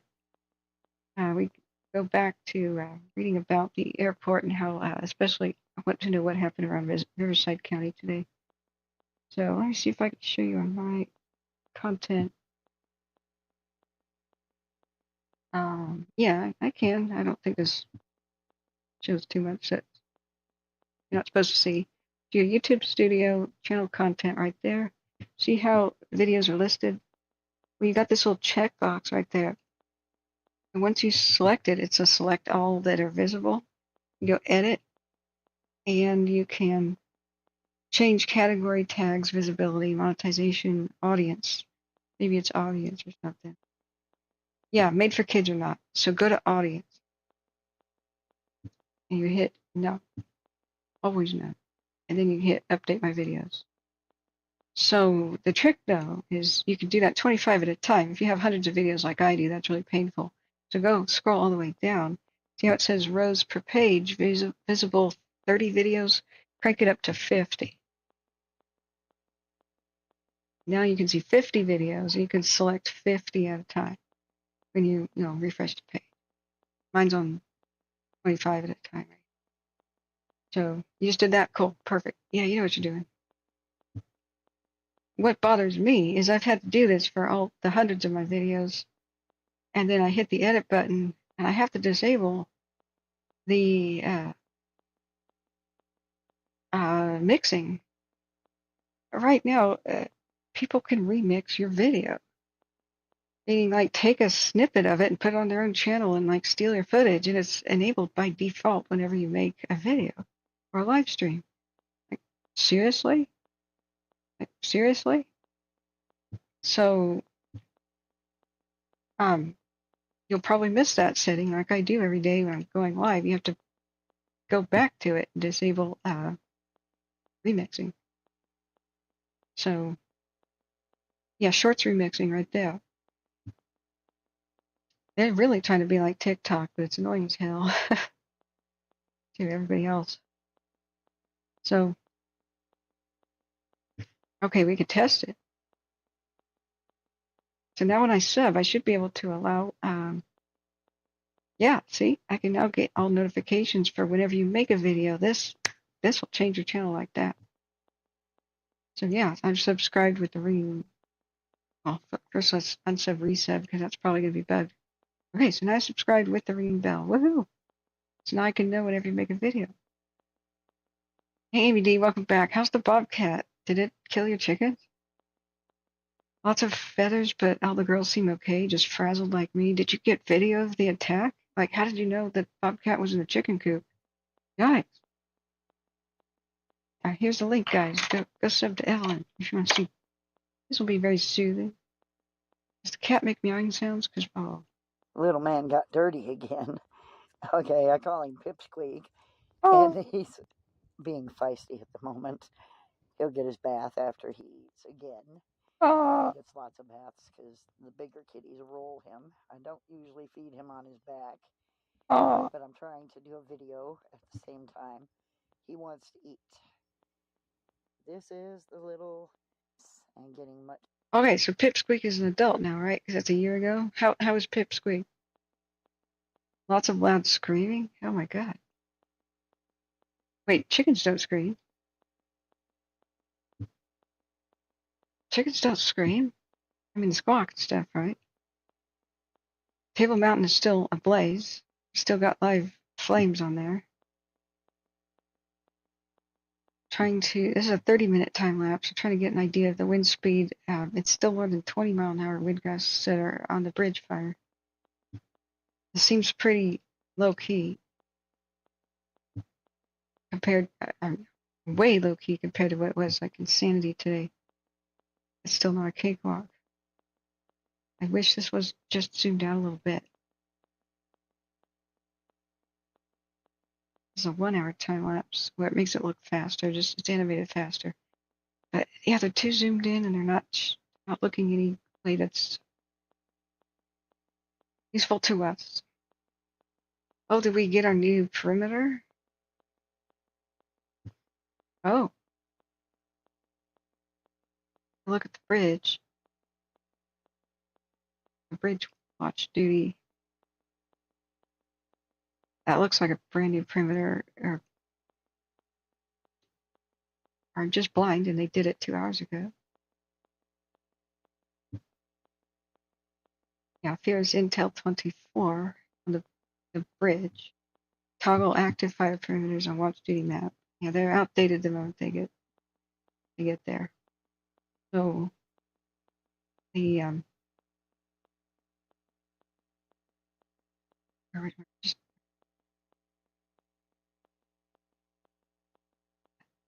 not helpful. Okay, more cameras. We'll go back Santiago Peak because that they're either firing, which they probably are, or the flames have approached and with the airport again. I'm glad that Santiago Peak has survived so far. I think it will. I think the worst is over for it, but hey, we're not there. Oh, this does look much more calmed down. Okay, this one's useful. Sunset.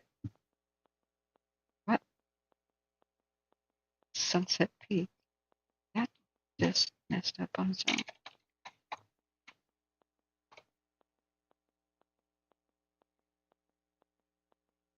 There. What? See, that's not a car, but see how their website's screwing up? There. There's the real Sunset Peak. Last 10 minutes. Yeah, it's much calmer. All right, where is this? Where are we looking?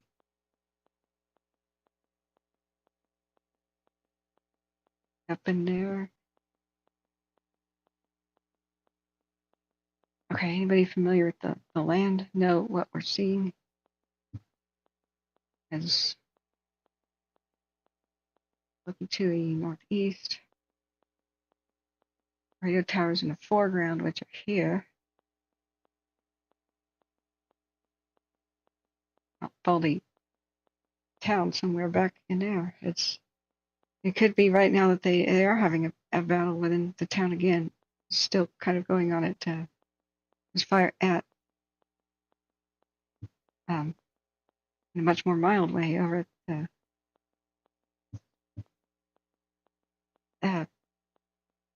I really need blood sugar. The Wrightwood. It's gigantic. It's just everywhere.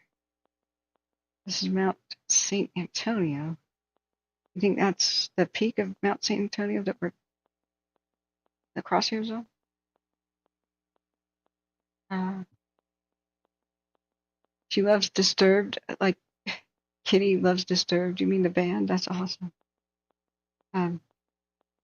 Oh, she was adopted out? Oh, that's cool.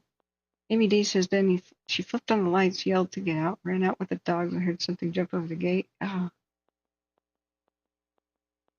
Bridge fire perimeter looks updated on watch duty. Looks like it was right around the southern edge of Pinyon Crest. Amy D says, is the mountain high video you were looking for that one? Let me take a look. I showed it already? Yeah, it's that one. You just ran off with the bobcat in the chicken coop issue when I showed the video. But yes, if you guys missed it, okay, close your eyes if you're fire traumatized and don't want to see flames. It's pretty unreal. All right, 3, 2, 1. So these are the actual movie cams where they have live webcams or like a movie at a ski Mount High ski resort. So some of the cams are like on those things, the ones that went down, and you can see why. Here's the cams that we time lapse are over there on the ski lift thing. And well, you can see why they were destroyed.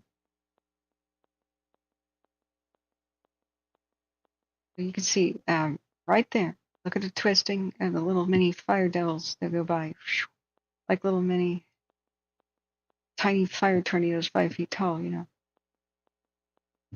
I mean devils, you know what I mean. But this is a big parking lot type open ground area where this camera is. I believe it may have survived, but this is a good shelter in place option. Like, nothing can burn down there. The Embers land, but they're landing on the dirt. You could survive there in a little shelter or vehicle. You're parked there. It'd be rough, but hey, you'd be alive. So while the fire front, the wall of flames has gone past these areas, it has lit the landscape on fire, and as winds pick up and change, or the fire just moves around, it'll find virgin fuel and start being crazy throughout the night. So they still need to do a lot of structure protection, even though the main seat of the fire went past. Forest fires can burn for weeks in the same spot. So they'll secure what's left of the structures in the towns and communities, and then work on the overall containment of the bridge with like a way bigger expanded perimeter plan for it.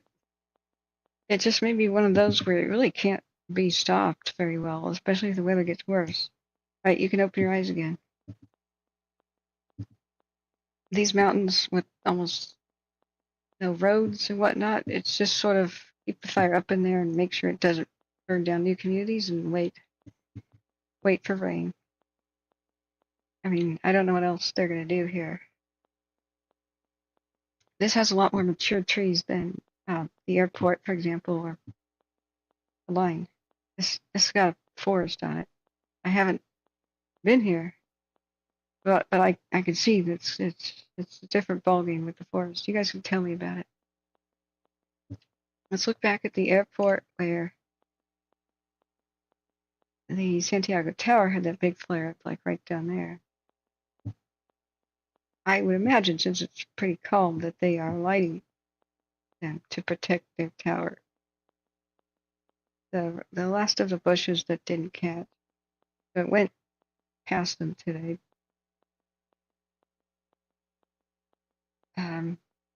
Wow, look at the Redondo Mesa North camera. Let's see if there's a new view.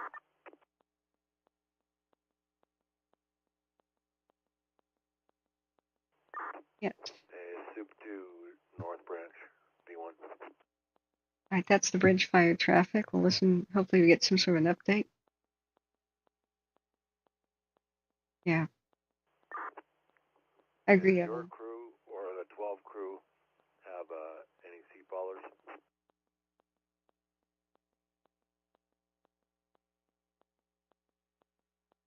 I think so, Amy D. The cameras went offline at. All right, let me rephrase that. Do you have any sea followers on any of the crews that are here right now?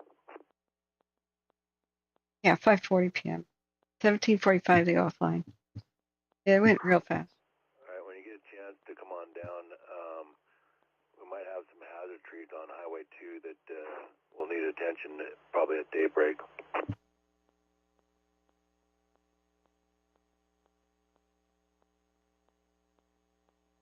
Susie Minton says the terrain is normally very deserty. Oh, really? Yeah, you might want to scout it out first, and probably don't want to do anything tonight. Probably at first light or something.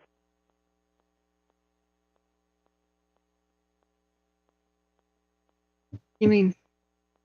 Okay, which fire? Copy. I mean, we got 3 major fires. Which area? Sorry, Susie. Is deserty?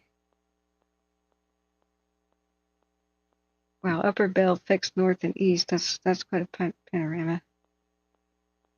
They said it was looking better in Deckert Canyon. They've been saying that for hours. They've got a lot of people in there.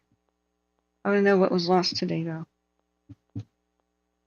Which I look at on my own over here off camera in case it shows homes burning down. I don't want to show that, but I need to get updated on it. Evelyn Turner says where I am, all we have is greasewood bushes and no trees. Yikes. Oh, Servando Dominguez, welcome, says, hi, Catherine. I just don't understand how we keep trying to fight the wildfires in the same manner. Our resources need to rethink their tactics. Oh, and, whoops. There's a Canadian airplane that could help tremendously. Oh, the Mars? I think they retired the Mars. Oh, thank you for the kind $5 donation. You're wonderful.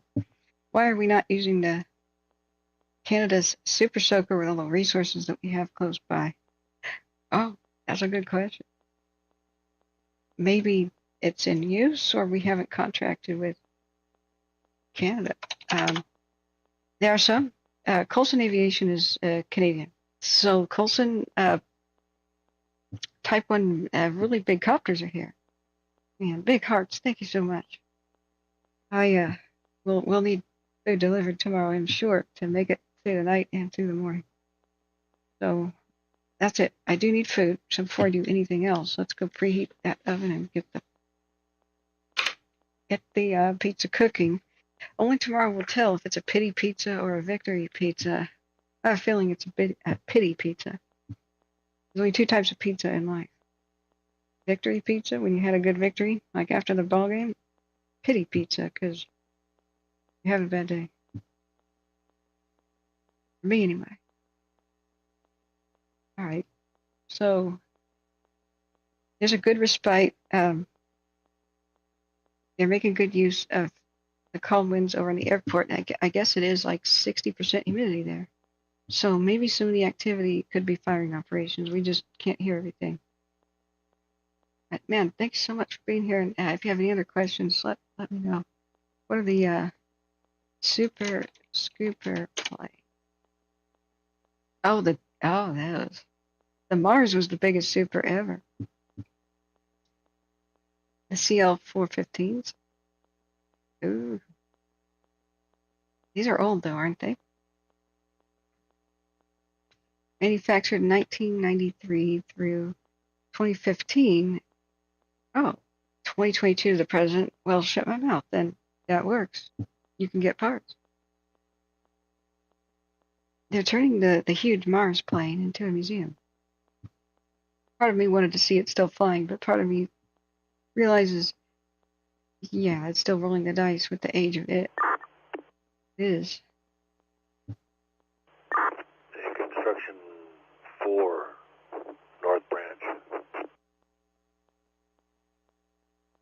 So, but you're absolutely right. For the fire-prone areas that need fire, that should fire. Oh God, my heart.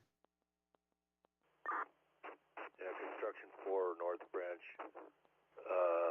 You're scratchy and unreadable. Okay, I turned that down. Sorry. God. I'm in no control of their volumes. That's the bridge fire. They're trying to talk to each other. What needs to happen is make all the... Look at the landscape. Know what fire does. It's not rocket science. It'll repeat its same behavior. It's the same terrain, same fuel, same region, and same weather, same time of year. It'll just do the same exact thing year after year. So get used to it. We now have more than 100 years of fire history under our belts that we could open up, dust off the old history books. And then you know what fire did in the same region again and again. Now you build the city walls before you meet the Huns again. Fire access roads. North Branch, go ahead for Construction 4. Shaded fuel breaks. Yeah, two things. You guys are looking for some food. I don't know if anyone can cut away. There's some food at San Bernardino County Station 14, and also your status. Thanks, Evelyn.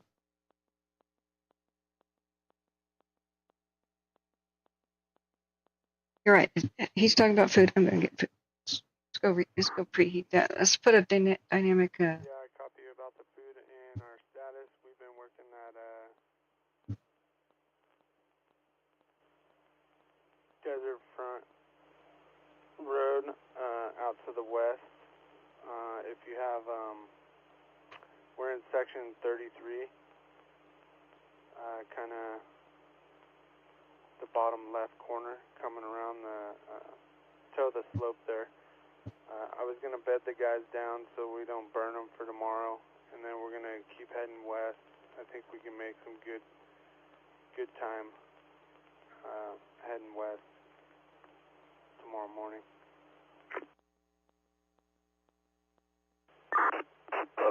a good copy.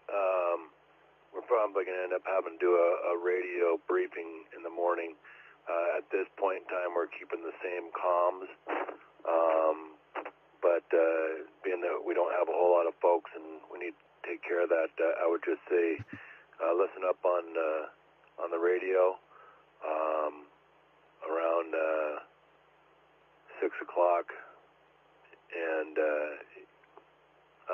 you could actually wait even until 7, and I can give you a brief if there's anything else other than what your plan is right now. Yeah, I copy that. There was a Lima over further to the west, kind of up Mountain Road.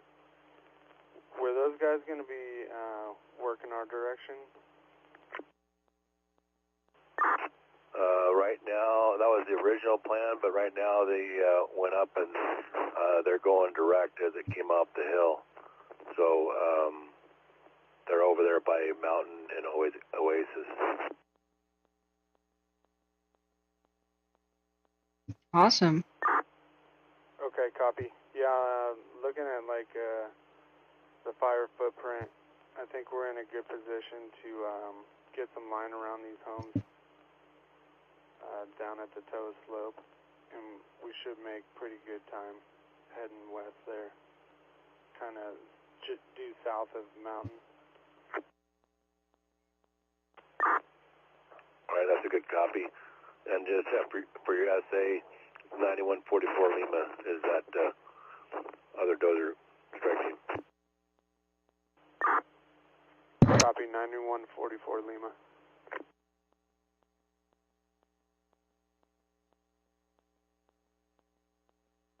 Okay, that's a little brief update on the bridge there. So at Mountain and Oasis, there's a crew that's going direct on the fire there, as the fire went up the hill at that location. So going direct is a good sign. Hey, construction for North Branch. You didn't make it to Green Road yet, did you? Stand by, let me check.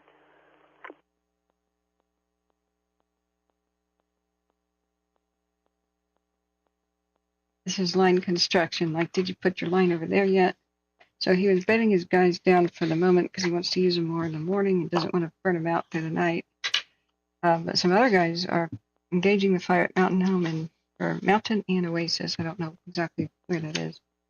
But it looks like there's incredible low pass on a Santiago camera earlier today that showed an airplane like at DC-10 dropping retardant. I'm trying to figure out what timestamp that is and see if we can get that back on the time lapse where it goes away. Like, this is a holy crap amazing shot. It will be alert west cams that we have to use. So it's one of the Santiagos. Along with the tower sort of in the way. Okay. North Branch construction forward, that's a negative. We're about a mile, I would say, east of there. Maybe a mile and a half. Okay, good copy. Thanks. Let me see this. This is wow. It was posted on a forum, but it's a photograph of a screen, so I can't read the words. Like, which camera did it? We got to do a 24-hour time lapse to see it. It might have been this. Let's just check it out.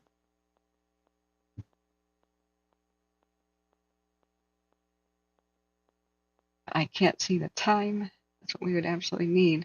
But it shows a low pass of a DC-10, like going over that way, like. But there's towers on the right side, so this may not be the correct cam that captured it. And it happened yesterday, approximately 16 hours ago was the upload, so it was yesterday.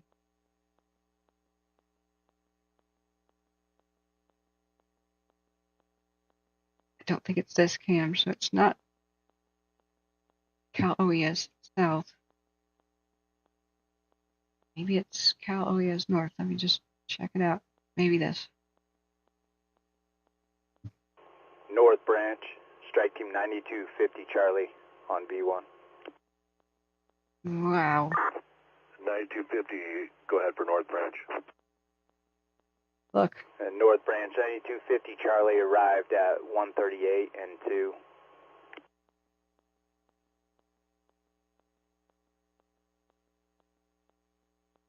Wow. I guess you guys have been driving all night. Yeah, firm. Wow. Alright, I would suggest that you try and bed down a little bit. We don't have any place for you to bed down right now. But since you're down there, probably better out of the smoke. And then we'll have a 0700 briefing up here at Wrightwood Elementary.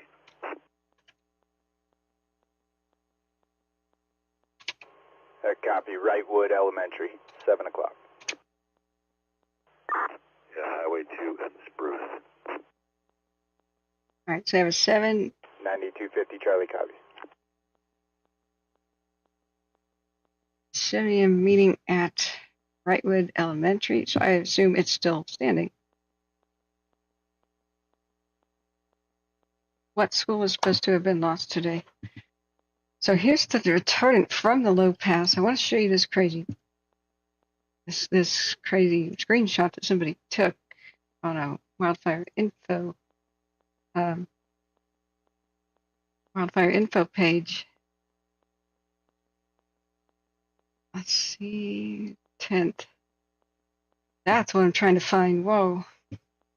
But I'm so frustrated I can't see the timestamp or what camera this is, or somebody posted that. Look at that from today. So that must have been what made the camera splash pink. So that may have been earlier today on my stream where I was asleep. I may have to go back and look at the timestamp. The best way I could figure out, when did retardant splash first on this camera? Because I'm sure that's what caused it. So that could be the timestamp of basically 11:59. So timestamp, we could go back to my other broadcast and look at it. 11:59 a.m. Epic DC-10 retardant drop on a Santiago tower cam. You guys seen this? Like, dude. It's 2:45 a.m. Thank you for being here with me, friends.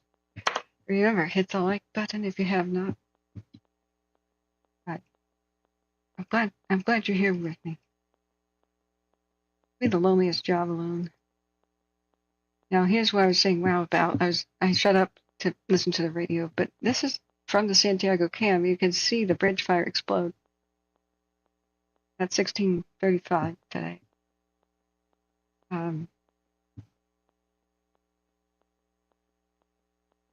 see the bridge fire explode at 16:35 timestamp of the airport fire. Sorry.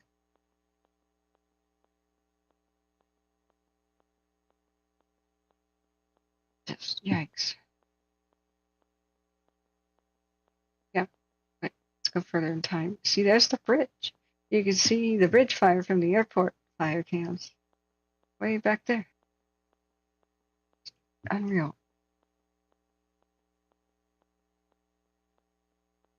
Unreal.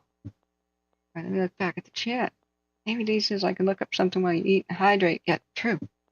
Susie Minton says Mountain High East has very little snowmaking. Is it alive? Amy D says FOSS check too late or not enough. Yeah. Well, you'd have had to have hosed retardant over vegetation there. It moved fast. The thing about wind-driven fires is oftentimes they move real fast, and so trees and stuff can survive if you have put retardant on things. The fast-moving nature of it just might save the day. I don't know. Fosscheck is an individual brand, so I'm hesitant to use it as a brand name. Other people swear by it. Haven't had experience with it. But hey, it can't hurt.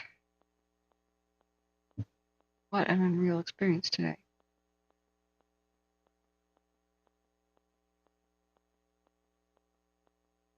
Okay.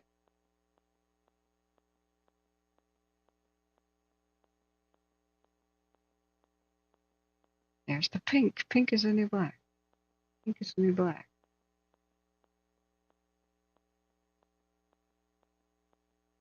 All survived.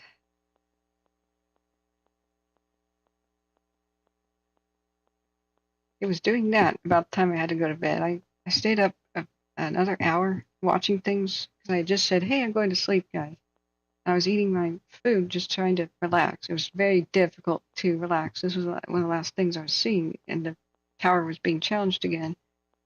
They were desperately trying to find help to defend it and not getting much. They're like, when is the copter going to come up? When are the planes going to be here? 8 a.m. Can't they get here sooner? Those kind of radio calls are going out. My last broadcast. Did it save? I need to see if it saved. It went beyond 12 hours. It probably did.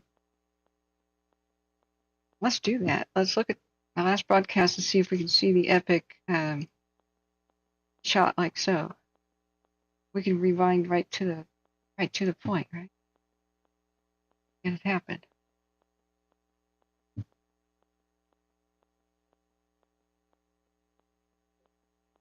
Okay. All right, let me get that up.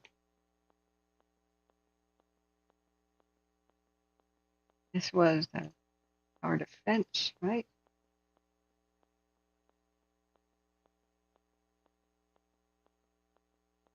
There was no live chat, so I don't know what that's doing there.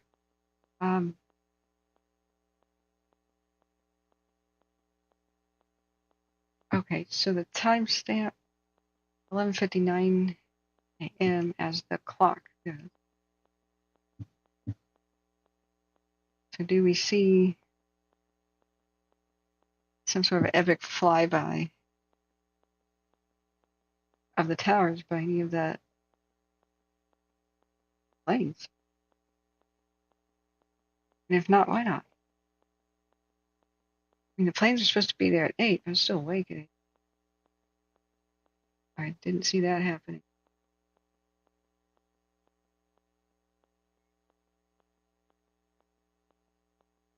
Well, there's already pink on it, though, by 10. Okay. Maybe it was from the prior day that screenshot is, because I can't imagine that it was yesterday. Just nothing looks the same in these views.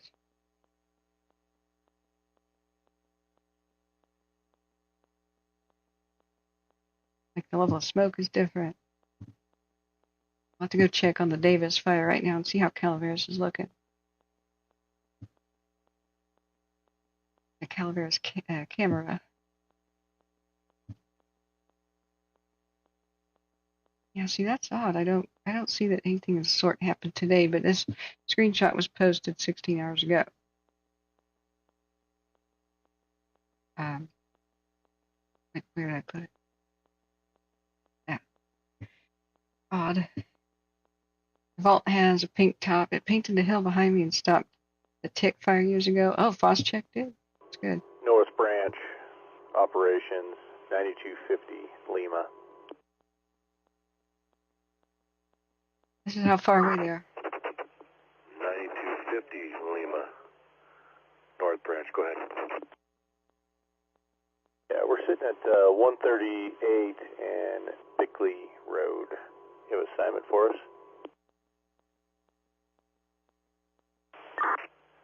I'm going to push you over to 3506 Alpha, Cal Fire, BC, and he's over off of Mountain and 138.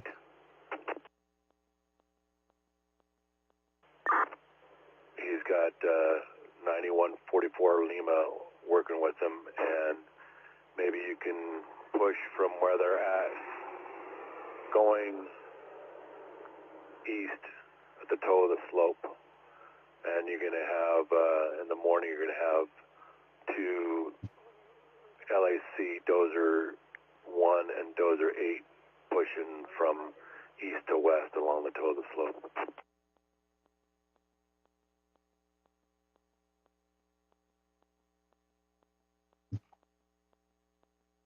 Okay, push firm. 138 Mountain Road, and that's going to be 44 Lima, and what was the Alpha?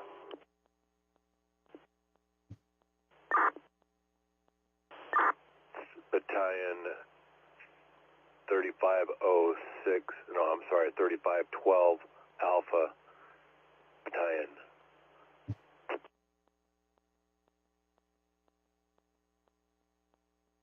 Is there a TAC channel over there, or just using command?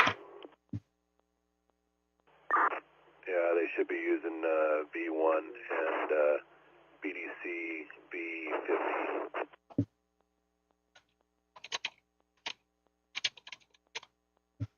It's a little quiet right now. That TAC, please. Yeah, it's BDC Victor 15.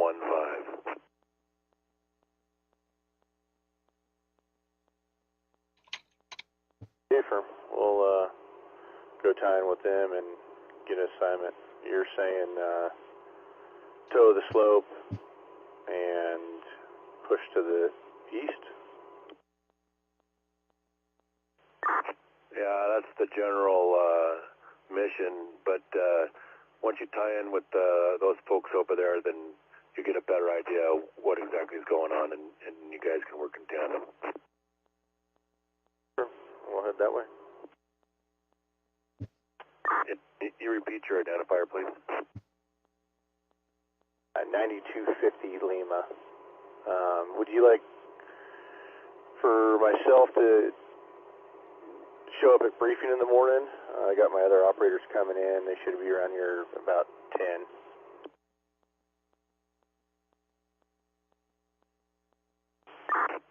Yeah, you can make that happen. We'll be up at Highway 2 and Spruce at Wrightwood Elementary. One moment, friends. Okay, firm. Thank you. Yeah, 0700. Both Rocks and Gardens, there's been a little bit less chatter on the radio, and it's quiet, and things are going better than they were. So with the airport fire in Deck Canyon, whatever that one is, things are going much better. So they are casually arranging things like food and being delivered to Firehouse 51 over there on the airport fire. We saw some vigorous activity on it. I just was trying to make sure it was all right. But it's almost a dead calm on the airport, showing how it's not too far away as last night. Still very active and vigorous. So we did a whole bunch of cams and ran them. It's still like smoke columns going for the most part straight up, really mild. It's 60% or so humidity. Still very active where it is, but really not windy. So it's not pushing. We have not heard any reports of fire pushing anything down the airport. And so we were trying to figure out where the bridge is most active. We've lost a lot of the cams today, of course, due to the burnovers. We lost 5 camera locations, 4 or 5 today. At least 3 locations for the bridge fire. We lost we had a burn over on, I think, 2 locations on the line, which were which I haven't even watched the time lapses yet. We probably should before they go away. But that's what I'm trying to find out about. Is I know a lot more about what's going on at Wrightwood right now and earlier today than what's going on at Mount Baldy and what happened. So first, I only have the audio. We're listening to it right now, and we are listening simultaneously to the airport fire in Orange County. And then we have an audio, which is a description of the video. LA County Fire V1, which was just talking. And LA Fire V1. At 9250 Lima, 3512A. Yeah, speaking of the devil, is in Wrightwood right now. So they did lose structures at Wrightwood, especially the far west section. We know intersections and whatnot, but they saved a lot too, and they're still saving them right now because fire is now well established in there. The only cameras that really survived. 9250 Lima, Battalion 3512 Alpha on LA County B1. Our table 1 and 2, where the fire is still burning. So they went right past, and so it lit the area up. And still a fight going on, but it's much calmer now. You can see the winds. Like, this is a 15-minute time lapse, last 15 minutes. This is somewhat calm. Much calmer than before. So the embers were drifting over, and they had some crews split. Some up by Wrightwood, some at Baldy, and some over on the desert floor, as the embers were going over the mountains, trying to light the communities on fire on the other side, to the north side of the mountains, past Wrightwood and north past Mountain High. But I think Mountain High, I know that the ski lift area got devastated. I think some other buildings survived. I don't know much about the entire community of Mountain High, so you guys educate me. I also don't know much about Mount Baldy as a community. We don't have cameras that look directly. This is the thing I was speculating and looking at. So this must be San Antonio Peak up there, because that's what the beam shows. And so you show the 1120 Alpha leader from North Branch, B1. It doesn't look down at it. So, yeah, so right there's a big firefight. I can show you where it is on the neighborhoods in Wrightwood. Still going, and they thought they might have to pull out, but they did not, and that's all around this section. So 1120 Alpha leader from North Branch on B1. Okay, Acorn, Oriole, all of that in a kind of a C shape. This is what they're trying to prevent. Fire is well established in here, burning in the trees. And it keeps occasionally pushing on the backyards of folks and into the yard, spotting. Yeah, there's an animal control officer that's going to meet you at Flume and Highway 2. If you could go and escort him up through the neighborhood, he's going to be looking for the stray animals that got scared as the fire came through, and if there was any deceased, then he can take care of those as well. But he's going to meet you at Flume and Highway 2, and he's got about a 2-minute ETA. Oh. Okay. Animal control officer arriving in Wrightwood. I've been covering everything as bouncing around from fire to fire. The Davis we still have to look at and keep monitoring. I have to check it real quick. It's going to be an absolute hell day in Nevada tomorrow. It's going to be worse than red flag. They said the fire can't expand 3.5 to 7 miles. Up to 7 miles in Washoe County, Nevada tomorrow. So we're up all night. We're going to slam back the caffeine, keep eating here, and be up during the day, because at 9 a.m. or so could be the earliest point where the insane 50-ish mile-an-hour winds kind of rip off these mountains towards and try to push the Davis fire to southern Reno. It's what's going to try to do. So right now I've seen it mostly hold, but we got to check on it. So excuse me while I do that. What? Why did that misshape? Should have been its 12-hour. The southwest winds, west winds will try to push it to the east, northeast, and maybe the north, where it is. And Truckee Meadows Fire and Rescue had a pretty sobering / terrifying announcement today that they expected it will move. It hasn't for days. They really got a good retardant rope around it and barely, chased after the spots. They kept the Rose Highway. They kept it within there. An extraordinary job. Kept the fire from going up to the top of the mountains. Kept it from going north to the right side of the screen because we're looking west. But tomorrow it just may not work with those kind of wind speeds. So I'm just carefully looking at this time lapse. And tonight even they could have trouble with it. There's pretty bright flare up sometimes. So there's very little humidity there. So Johnny on the spot says you're a trooper, Catherine. I'm sorry I failed today. I could not move. I could not sleep well enough, and just woke up in terrible pain from the arthritis. It got me just trying to clean up do all this physical labor. Wish I was a superhuman. But hey, we're here now. We'll be here tomorrow. I can't believe that both fires went out of control. The airport and the bridge. That was surprising to everybody. I think just how crazy they got today.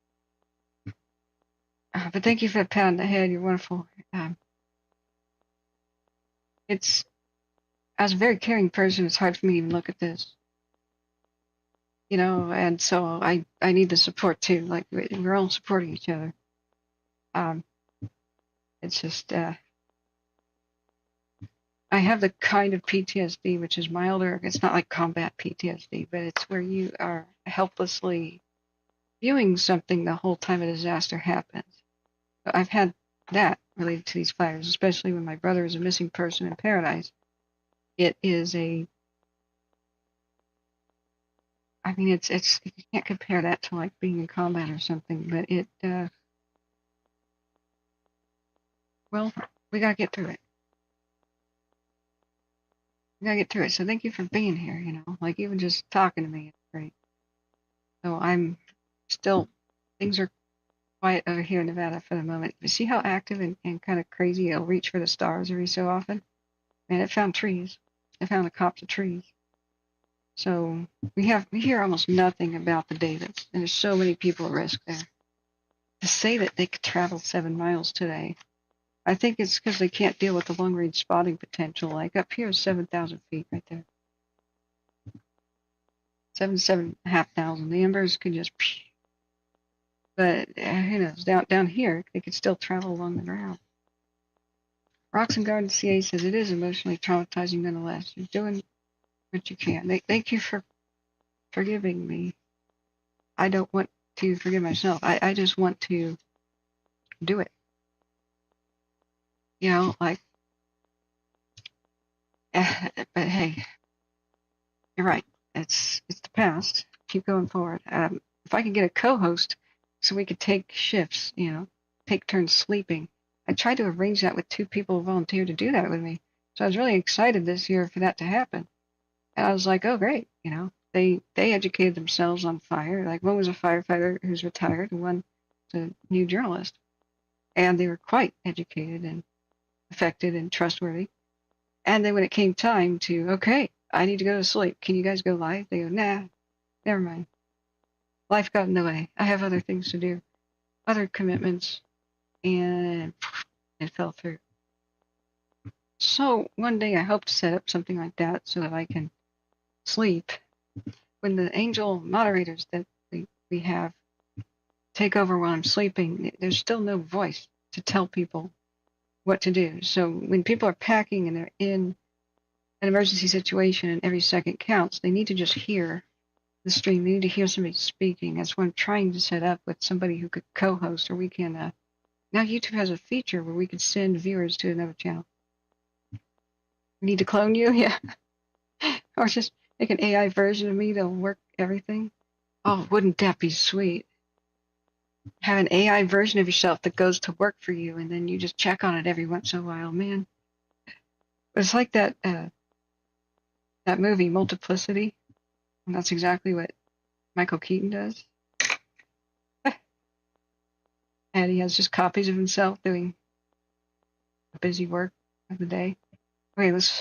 Thanks for patience. I had to check on the Davis. Let's go back to Bridge. Tell me about Mount Baldy.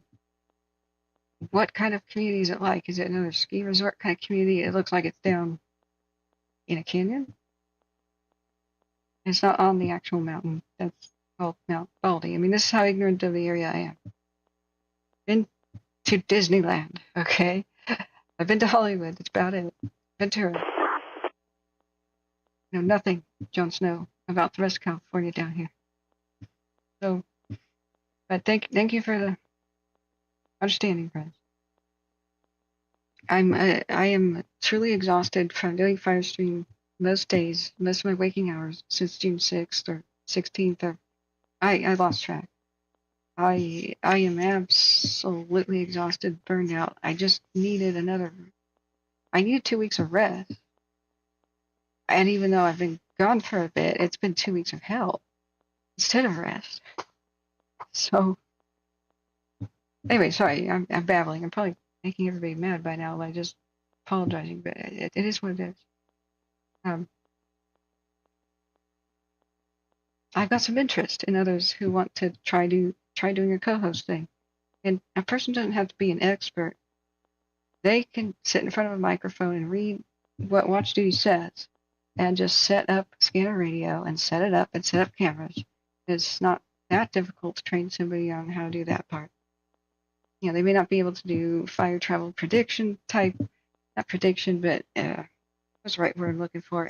Anticipation, projection, fire path and travel projection, like that kind of speculation like I do. Because that takes experience, right? And the firefighters that took me under their wings, they're the ones that taught me the basics of that. So that comes later, but just running a show and running the cameras and forwarding information and answering the questions from the people, that can be done with the help of mods, and nobody needs real special training. You just need decent equipment too, and a great internet, which can be a challenge, but hey, it's better than nothing. Rocks and Gardens, California says, I know very little about the area myself, so I can't speak to it. I'm going to speak to the Sierra front. And you know, what you were contributing was amazing. I'm glad you came back. I was worried that I pissed you off or something. I try to make excuses for my personality type.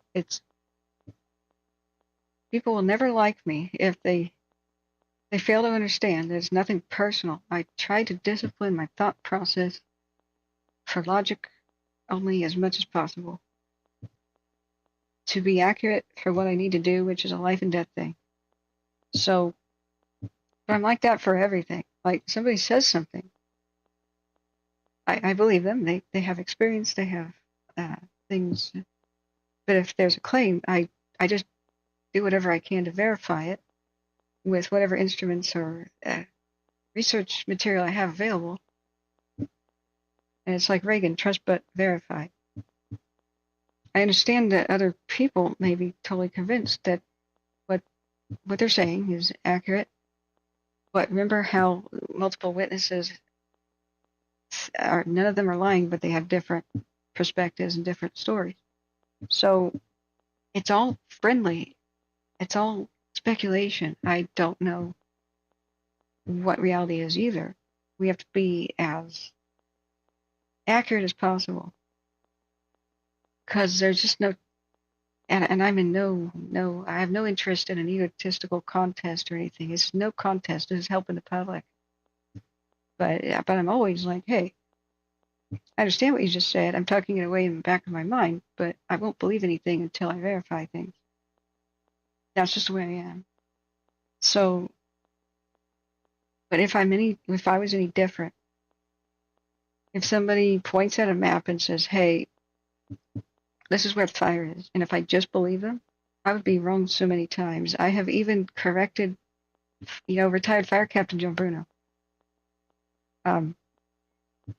He heard in the rumor mill, like everybody else did, that Manton was devastated by fire, by the park fire. So even I swallowed. I really didn't want to piss him off, right? And I said, but while he was live on the air on the phone, I said, JB, Manton's okay. It was a confusion of Manton Road ran through Paynes Creek.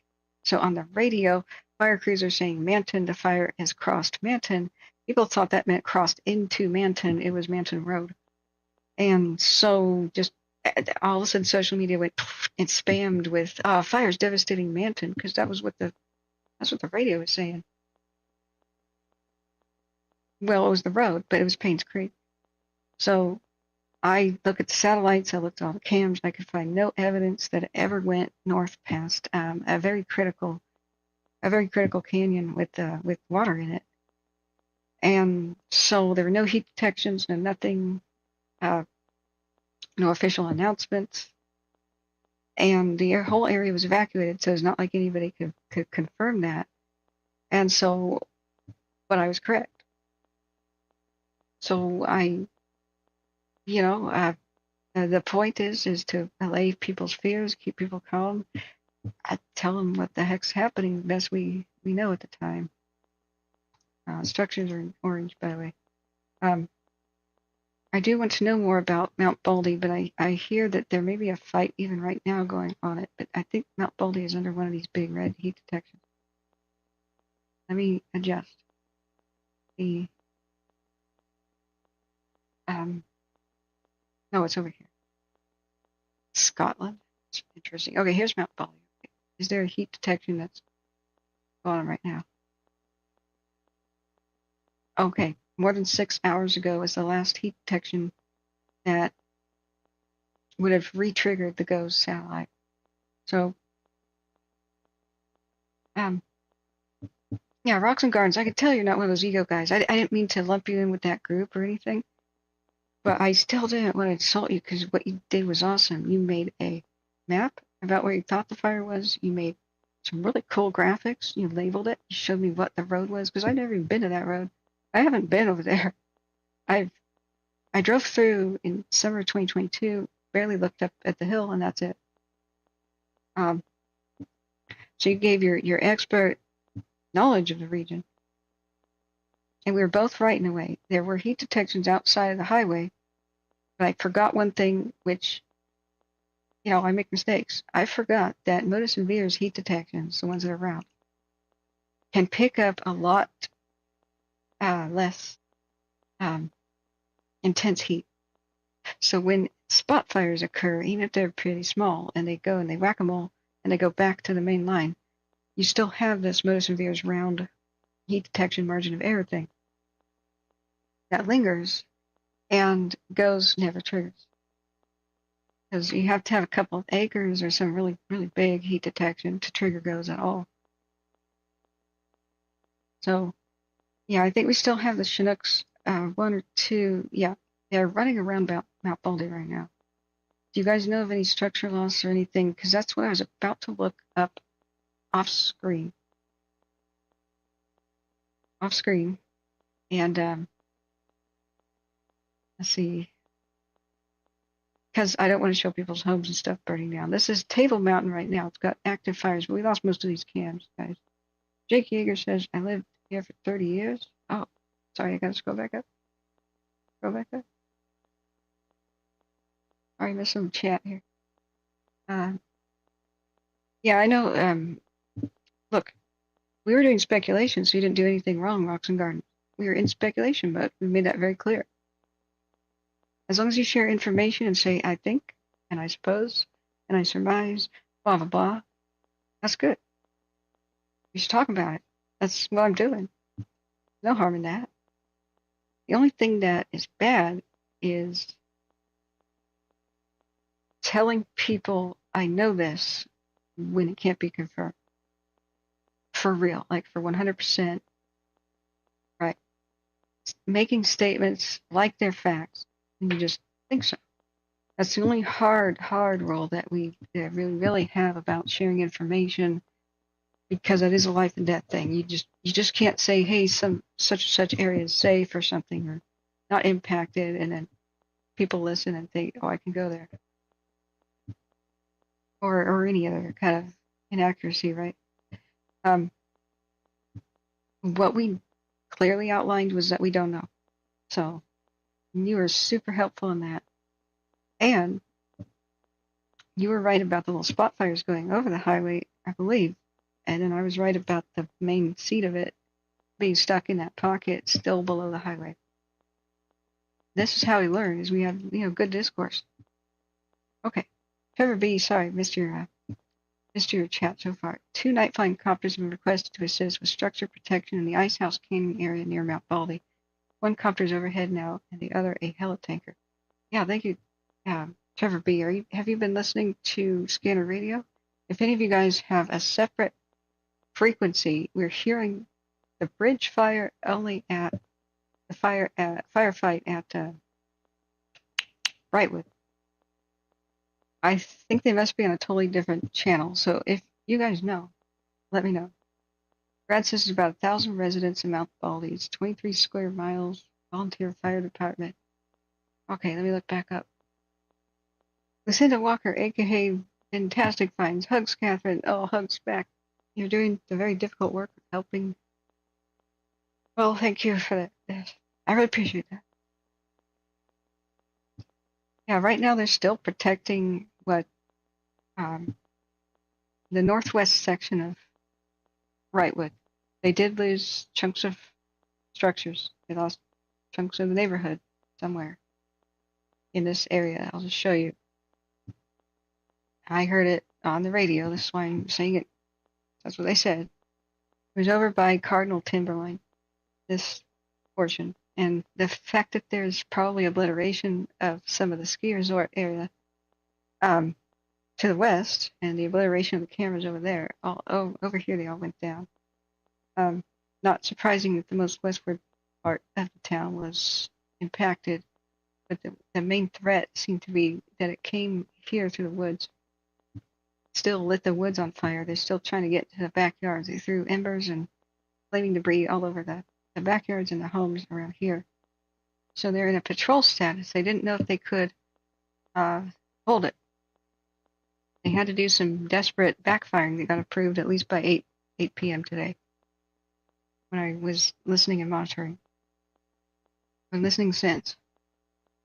So they got the ability to stay here because other crews that they needed. At first they were really dejected. They said, we don't have other crews. They're down there trying to make sure the ember coming off the mountains doesn't light Mountaintop Junction, Wild Horse Canyon, and this stuff on fire down there. But something happened where the ember cast wasn't as bad as they thought. Some crews came up Highway 2 and came up here. So I know they were deployed to help reinforce this section. This is a big threat to the town that I can hear about. They have dozers there. They have, in this region, they have a lot of places. I think they rode out the flames through Wrightwood, some of the worst of them. I don't know for sure. But by 7 o'clock and 8, they were saying, keep ahead of the fire, keep moving. Put out the fire in people's yards, the roofs, or whatever's on fire, but keep moving, keep ahead of the fire. Don't linger. And so it was running through town doing that, with ready to flee at a moment's notice. And it changed when they got the help that came up. And it died down a little bit. Jake Yeager says the houses up there, they are like cabins, mainly wood. Yeah, I put the little gold man down there, and I was not enthusiastic. I was concerned, I should say. I was concerned. Yeah, that's mainly the looming trees over almost all the buildings. When these trees, but these are fully mature.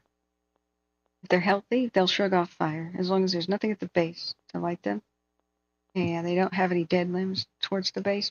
They'll shrug it off. That's fine. Except for crazy, unusual circumstances, they live through it. They'll be like, whatever. But that dead trees, bushes next to buildings, the trees that are looming over with their branches directly on top over rooftops, if the branches catch fire from the embers and fall, or the wind knocks it down and it's on fire, I mean, that makes saving a house much more difficult. This is April 2023. If that tree isn't down right now, then that's really, really bad for the firefighters. Wooden fences, split rail, that's not good. I don't see hydrants. Do you? Do you? Anyway, this is Wrightwood. It's hard mode. It's hard mode to defend this area. I do see exactly what you mean. It's like your high altitude cabin retreat, kind of similar to ours. Give me some memories. But man, the piney stuff. Oh my gosh, that's so cool. Swiss chalet. If there's a cuckoo clock in there, I'm delighted. So, yeah, they're doing an excellent job though right now. At least you have a somewhat wide road right.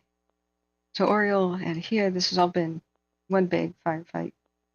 And up there are the trees that are on fire right now. And still are.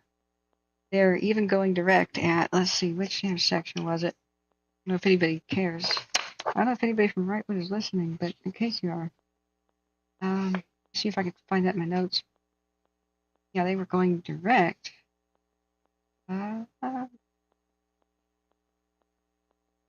Checked in around 2:50 in the morning.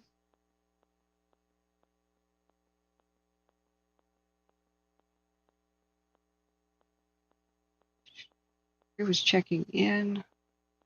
2 extra dozers. All right, yeah, it says a 7 a.m. meeting at Wrightwood Elementary, which implies that it survived. Said that just around 2:40 or 2:40 a.m. He said they're trying to get a line around the homes due south of Mountain at the toe of the slope. So he said Mountain and Oasis, those are the cross streets. He says they're going direct there as it went up the hill. So where's Mountain and Oasis? Here, Wrightwood. Well, let's just do Oasis Avenue, Wrightwood.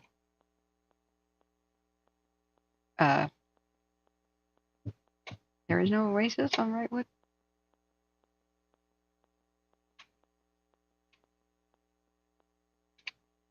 Why is it saying that Las Vegas is our...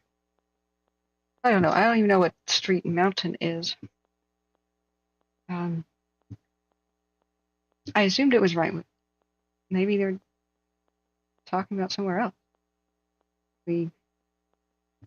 Out of Oreo, it's not the world's biggest town. They eyeball the street names here. Mountain View. Yeah, I bet they were talking about Mountain View. Mountain View and Flume, they had a lot of structure protection groups in there, and along Cardinal, they said, do patrol, because we're doing defensive firing around, so make sure it's all going well. But they said they were doing it nice and slowly. Nice and slowly. So yeah, Mountain View. Is there an Oasis? Whale, Twin Lakes, Acorn. No idea where Oasis is. Or if that's a store or something else. You guys know? Roads change name at points. Of course they do. Oh, Oasis crosses 138. Where's that? I know about I know about Highway 2. Oh, so it's down there. Oh, I see. So it would be mountaintop junction type areas. Okay. I said Mountain and Oasis. So we'll see Oasis and CA 138. Pinon Hills. It's way down there. That is just the edge of the mandatory evacuation zone. Okay. Maybe embers lit this area on fire too, because I can't make much sense out of a lot of this heat detection map. You can't tell the difference between hot drifting smoke and actual flames going down there. The latest map, though, let's look at the bridge here. The perimeter that's outdated the moment that it happens. But here's the perimeter showing from 2.5 hours ago the extent of where the fire reached. So I'm sure embers went raining down here from high altitude down towards the valley floor. So they spoke about it a lot and said those crews who were down there trying to make sure that the embers were under control, they said it's a cakewalk down here. They said, okay, fine, and come back up to Wrightwood. So refresh, make sure we're not missing nothing. Sorry, let me read the rest of the chat. Then I have to put on a pizza. I have not eaten tonight, and it's gonna start hitting me. Way that you stay awake for a long term, and I'm gonna stay awake tonight and tomorrow, because this is gonna be one of the worst days of Reno's life and Washoe County's life tomorrow. Sure. We just need to constantly eat. Uncle Buzz says, I'm still here. Copy. The bridge fire is approximately 8 to 10 miles from me. Wife still asleep in the Pinon Hills area. Yeah, well, right now it's nice and mild. Thank you for your local insight, guys. So, Oasis in the Pinon Hills. The fire has approached it. My friends were evacuated about 1 a.m. It's making a run from Embercast down the hill. Yikes. Okay. Jake Eager says, I live in the Oak Hills area. Right. Amy D says, are you aware that you can add fire perimeter in the layer on this map? What did your friend say, James? And I'll add him to the prayers. Did they get any images or describe what they were seeing? Because the big problem with tracking the bridge, the major problem we got, is the lack of cameras from the north looking south. So we don't have anything down at the valley floor looking to the north, or really anything at all anywhere near the north or northwest, northeast to really give us a good idea about what it's doing. Now we've lost most of our useful cams. We lost all of the ski resort cams, and you tell me how devastated Mountain High was today. Looks quite bad. Yeah, Trevor B says a heat detection map is going to catch ambient heat moving with the wind, right? Hot drifting smoke. Around 1 in the morning, I checked the wind gust speeds, and they were approximately 35. Still ripping off the slope over here, trying to rain down there. He lives at Goss Road in Oasis. Right. Right, and that's why this is so frustrating. At least Ferris came by about the same time, around 1 in the morning. So Firus is actually what they call it. So this is a at least 2 hour ago updated perimeter map. Go ahead. I just wish we had a new one.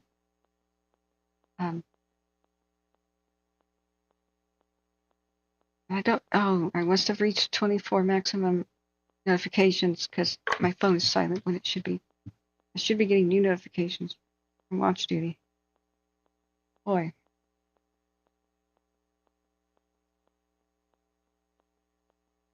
Yeah, let me make sure it's all in order.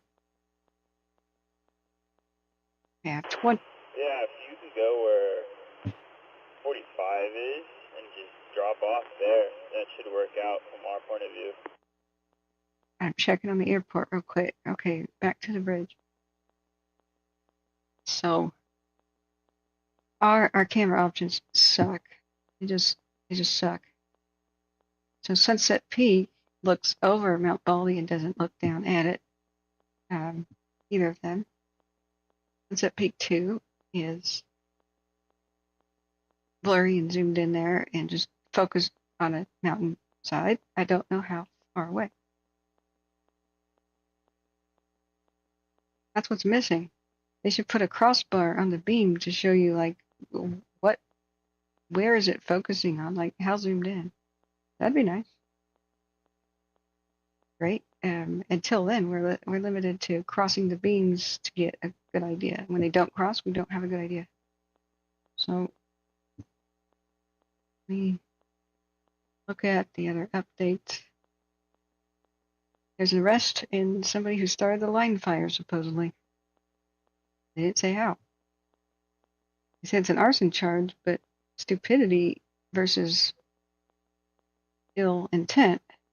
Stupidity with fire versus, oh, I want to start a fire. It's the same kind of reckless arson charge. They didn't say what kind of charge they were charging him with. So was it stupidity or was it somebody being evil? I don't know. The table 1 and 2 survived their burnover, but they're just showing their little area with their little. It's useless to track it. So this has been the hardest one so far to track in this region. The airport is extremely difficult because there's no cams on the Riverside County side of it. Oh, you can email me. James Whitehill. Here's my email. It's catherine.davidson.wildfires, and that's plural, at gmail.com. So you have to have the dots. You have to have the periods. Sorry, it's a big mouthful to type in. But yeah, go ahead and I do have permission to show them. I hope just you guys can share private, photos privately and for public. Just put in the email which ones are okay, and should I identify the photographer or not, or want to be anonymous. Just put that in the email, and I'll be happy to accommodate. Oftentimes I get an email and somebody goes, "Here, look at this." Okay, but did you want me to show it or not, or who took it? Do I have permission, and was it? Yeah, I'm grateful because I don't know how else to. Here, see the fire's still right up, like here in this camp, White Mountain, LA. It's cross beaming with these down here, which is Sunset Peak 1 and 2. So it's gigantic. It's just all ablaze here and all very active where it's run through. So tell me about the forest though. How thick is it? How big are the trees? I see from Wrightwood that they've got decent mature pine looking things. What about in between? Well, San Antonio Heights to Wrightwood. Like what's it like? Is this like a full 4-alarm forest fire that can rage for weeks, if not months? Or is it more like scrubby stuff that would burn up quickly? Struggling at the tree line, and give me an idea of what the fuels are.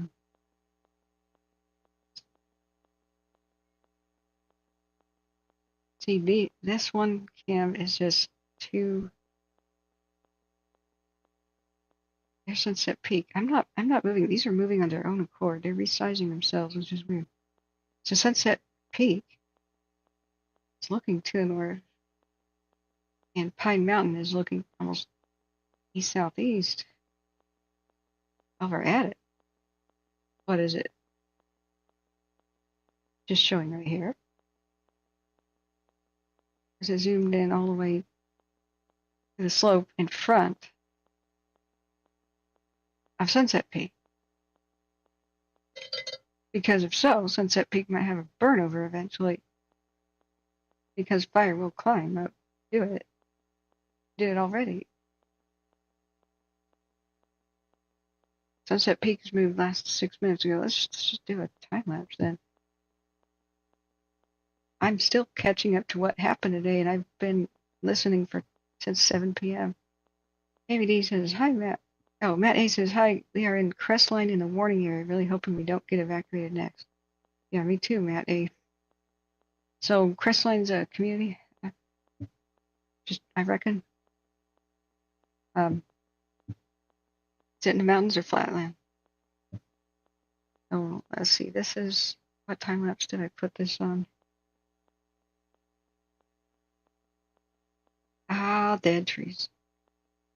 Dead forest from previous fires right there. See them sticking up? Kind of seeing the black things. Yikes. Dead trunks of trees ready to burn. That's really bad. I kind of get a glimpse of things sometimes, but so the fire marched away in front of it. Oops, I lost the time lapse. Okay, let's go back to alerts. The neat thing is, while it does a time lapse, I'll just do it. You can pause it, see which way it was looking at the time. See, the beam will move. So you see the fire sweep over the ridge from west to east, as I'm sure it was going to the north at the same time. But you see the smoke column blowing the fire to the northeast time. Now, if Mount Baldy is a small community down there in the canyon with the not too many buildings and close together with good road access, you can have a better fighting chance than others. The smaller the community, the easier it is to save. And oftentimes these fires kind of jump and leap over from ridgetop to ridgetop. And if they've got the crews there, they can defend and do a good job of it. Just depends on the circumstance, but that's the way they say Christmas Valley with the Caldor and so many other little places. And big towns are hard to defend, especially a lot with the dead-end roads. Terror Beast is it's extremely dense forest, but it burns often. It'll burn quick, but it can run into untouched areas, and those can go for months. I see. Strange Days says I live 20 miles north from Pinyon Hills down to the desert, and I could see the upper part of the Pinon. How do I say that? Pinon. Sorry, guys. The hill's on fire. It seems to be approaching Phelan. It looks bad. Are you able to take a picture? I mean, the nighttime photography has gotten really good on many cell phones. But thank you for describing that. It's got to be terrifying. Terror Bee says pockets of dense foliage, dried pine needles, bark beetles that have ravaged and killed. Yeah, just getting over the drought, so pockets. I'm sure the brush is thicker than been for 15 to 20 years, just like everywhere else. California do the extremely wet spring. So you've got thick brush growth at the base of dead trees from dead forest fires of years past. Hold on to your butts. Yeah. Internet Jerry says Crestline is in the mountains not far from Big Bear. That community doesn't need this. Oh, that's the line fire then. Okay. They went through the horrible snow a year and a half ago, and their grocery store just barely reopened. I know a Big Bear had a fire in 2022 that was astoundingly bad. The whole arson thing just makes my blood boil. Did you notice on the line fire? My phone first jingled. Look at watch duty.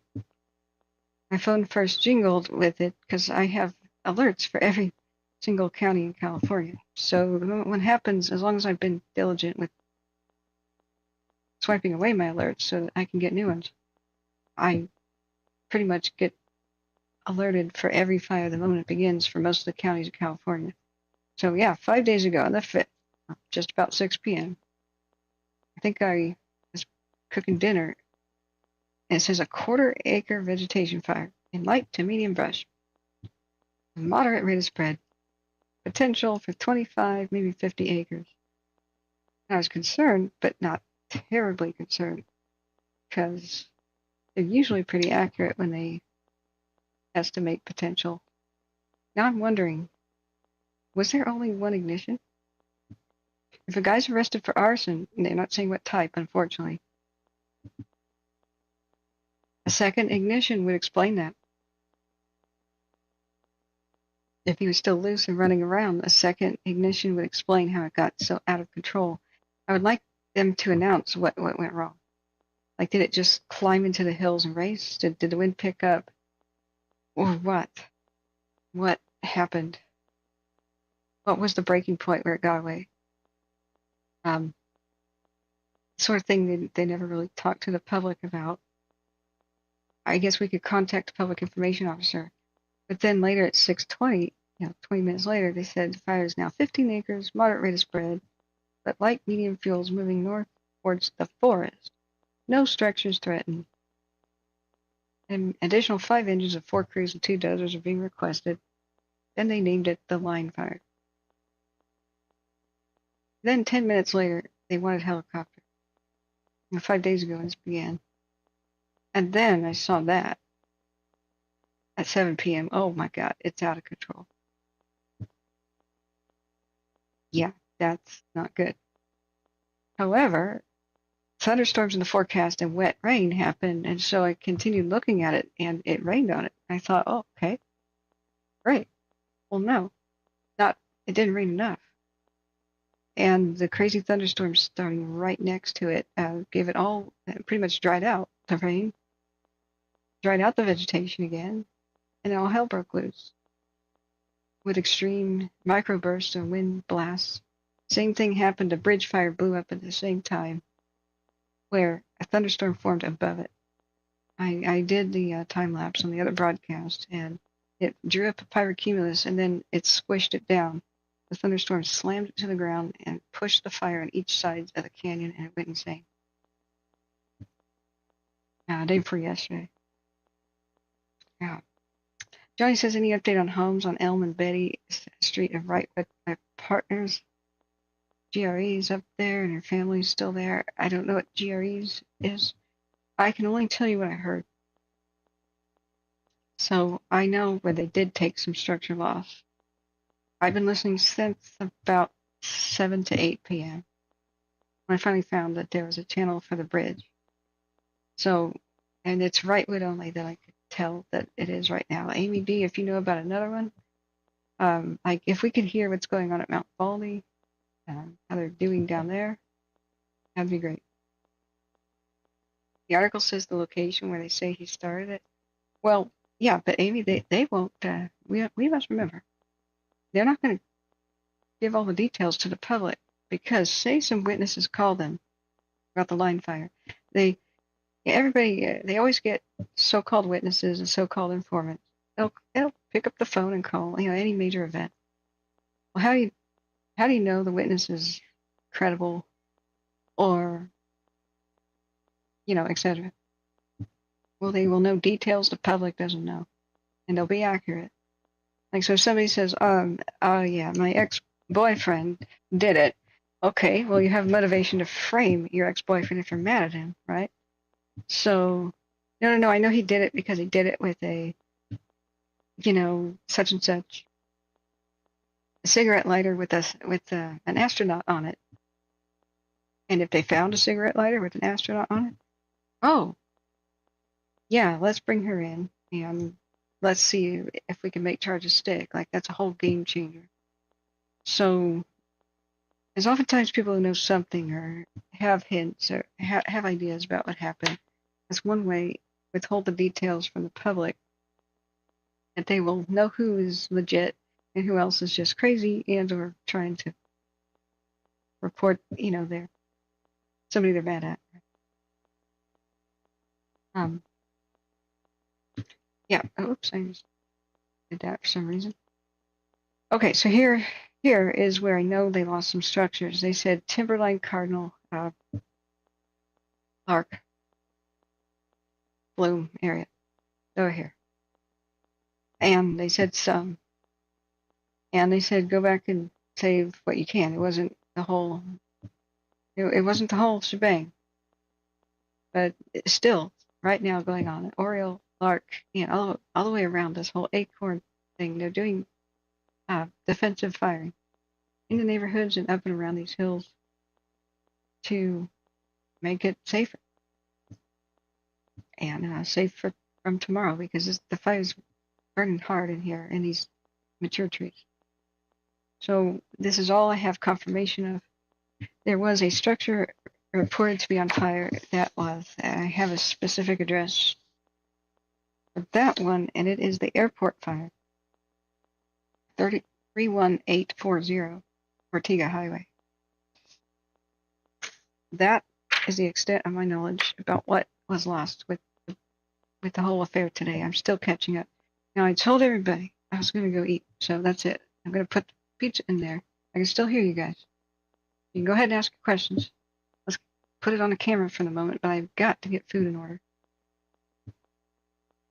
We're going to have a pretty serious day tomorrow, so we gotta keep our strength up by constantly eating. That's how you can stay awake for long periods of time and not collapse. I'm already breaking my rule on that by not even eating today since like 11 a.m. I took a nap until like 6. It was just very hard to sleep, and then woke up and all hell was breaking. Okay, so see, Mount Baldy, Wrightwood. You're in good hands, though. Your friends are in good hands up in Wrightwood. They are really doing good work. At 7 a.m., they're meeting with each other at the elementary school, which implies the elementary school is still standing. I hear that a school is lost somewhere else, but I don't know where. Eat and hydrate, yes. Your internet jury says the bridge fire is causing serious trauma for people who went through the Bobcat. Well, not just the bridge. The Bobcat fire was over by where the line was, right? It's heading that direction. Some of those people are still living in mobile homes. I thought the Bobcat was where the line fire was.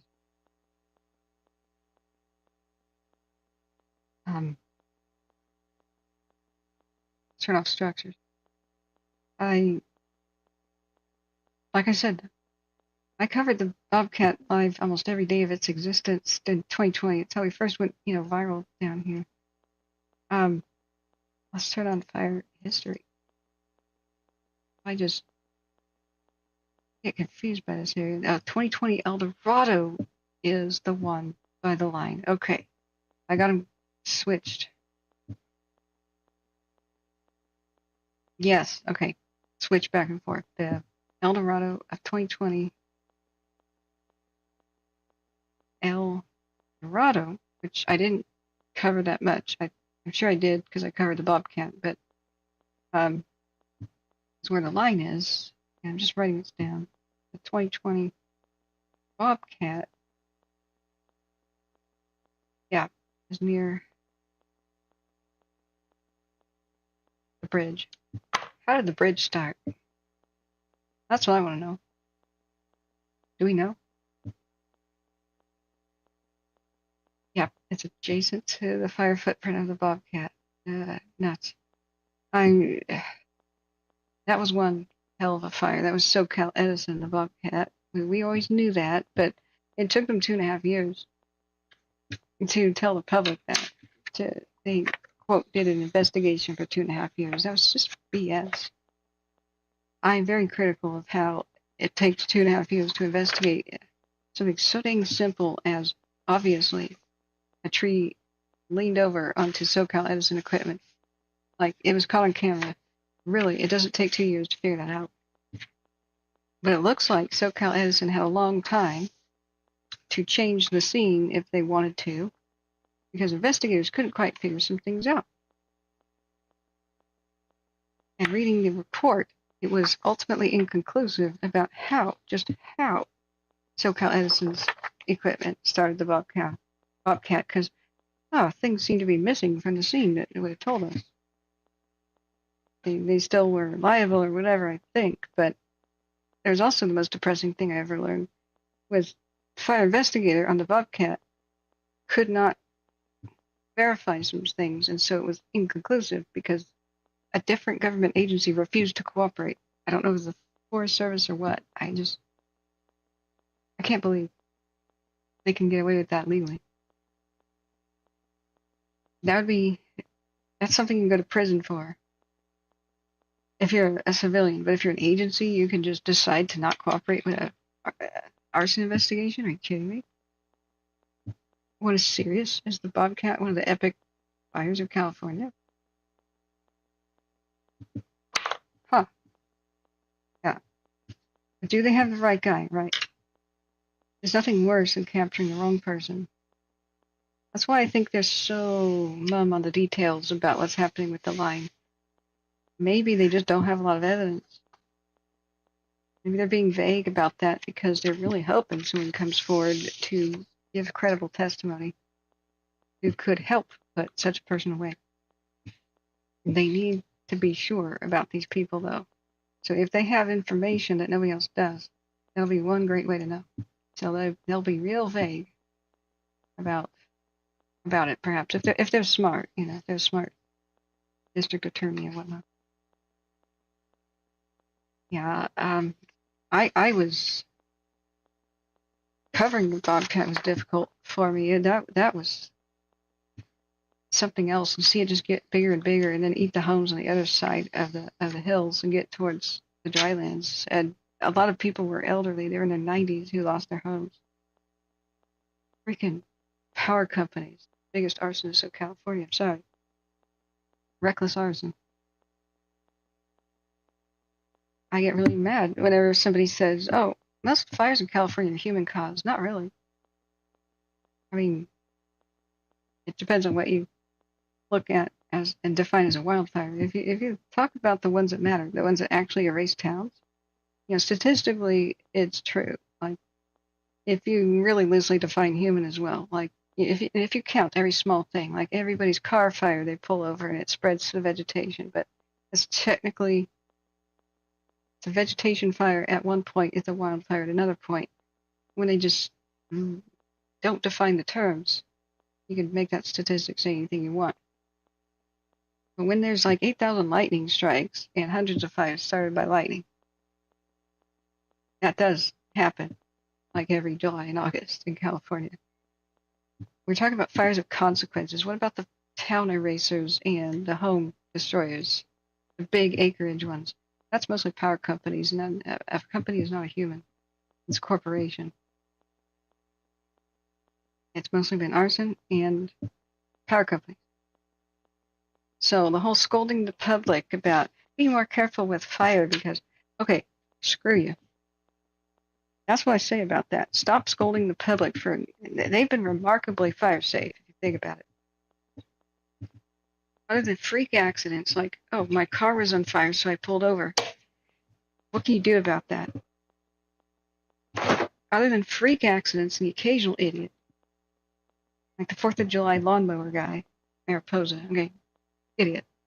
Or a smart person with a moment of idiocy, right?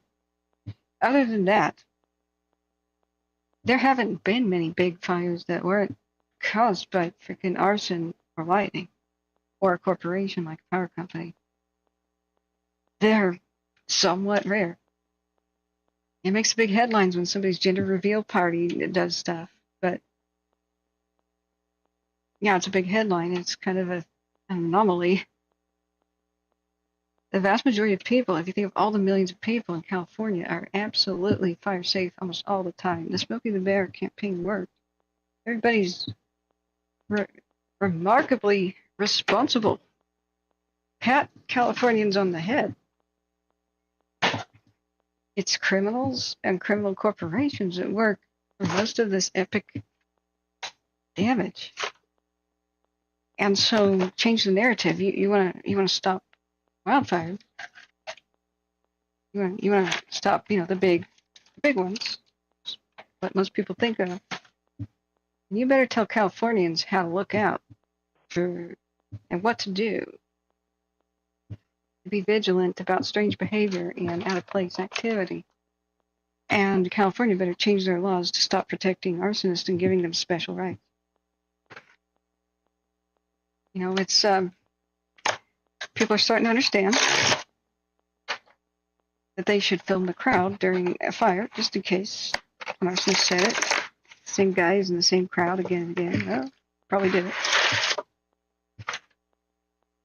But they caught the arsonists, and all of them will repeat their behavior their entire lives, probably, until they're caught.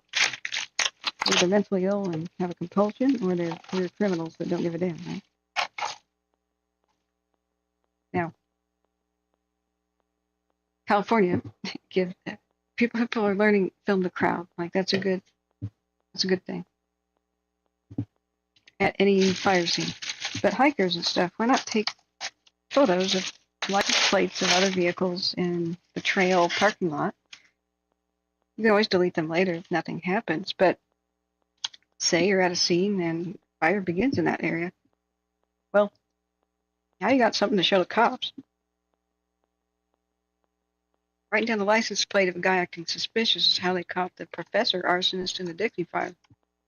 He tried to kill fire crews, supposedly, by lighting fires behind him. Once they had a license plate number, saints that called in and said, hey, that was suspicious. Tracking device on his car, and they caught him in the act, doing other bad deeds. So teach Californians about how to do that, how to report the power company for letting vegetation grow up underneath their power lines, like big blackberry bushes and stuff, because that's a fire hazard. Teach Californians to report power companies if there's a tree leaning towards a line. That's an emergency. Teach Californians how to give them the balls, give them the confidence to report things that are out of place and suspicious vehicles, activities, and whatnot. And people talking about it. People making a joke. I think that problem will disappear. That neighbor with some guy bragging at a bar. That neighbor that has a lot of weeds in his yard. I have a feeling that problem will take care of itself. What does that mean, dude?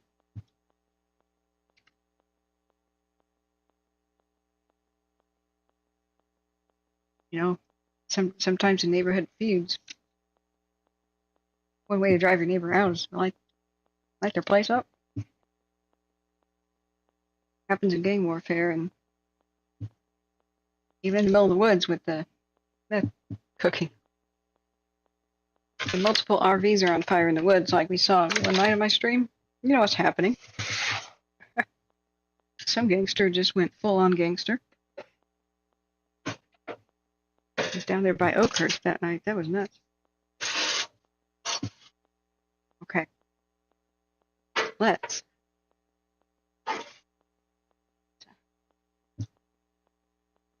All right, I'll be back in a minute.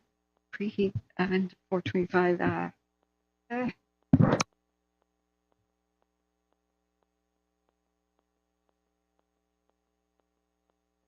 Air fryer can't do 425. We're going to do 375.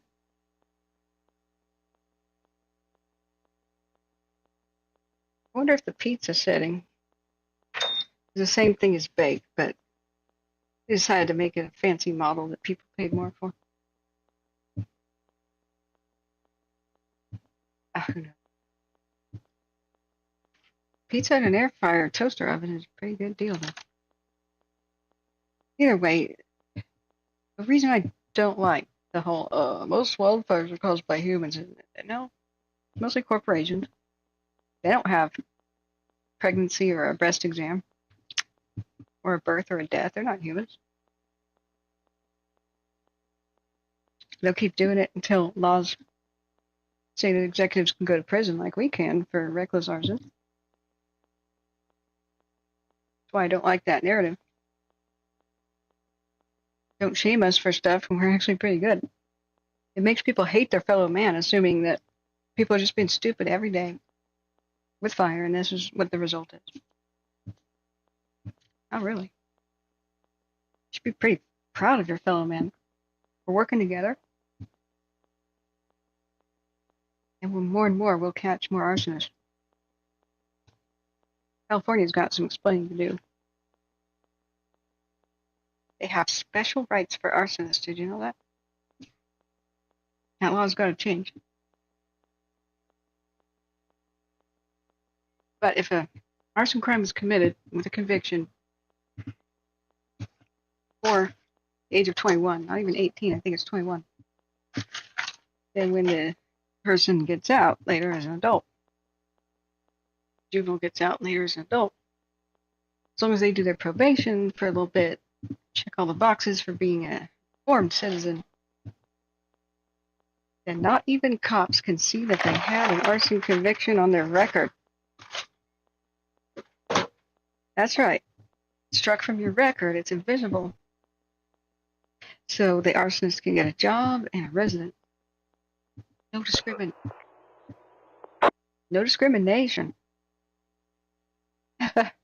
Yeah.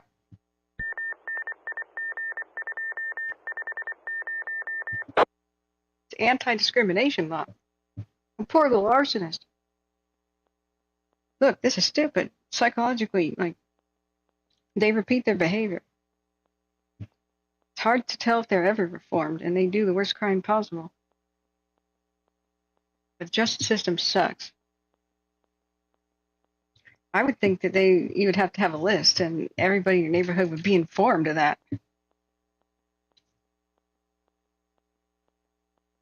How is it somebody for like petty theft or marijuana possession could struggle to find an apartment or a place to rent? But down on their record. An arsonist, though, perhaps even one that killed, but committed the crime as a juvenile. That's invisible. Oh, how nice. Problem with this is, during some of the fire stream we did, there were roadblocks for arsonists that we saw happen on the cams last year over in Evac County. So the police started running plates and asking dispatch about prior convictions, priors. That's when I looked this up a little bit. I found out that they could have waved that person on through. Because police can't, in some circumstances, cannot see an arson conviction on somebody's record. That needs to change. Can you imagine doing an investigation like that? And you can't even see that.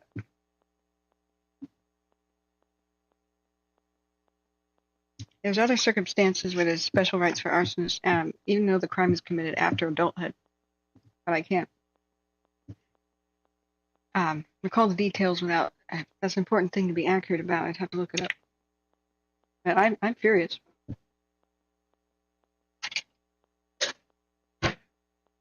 Okay.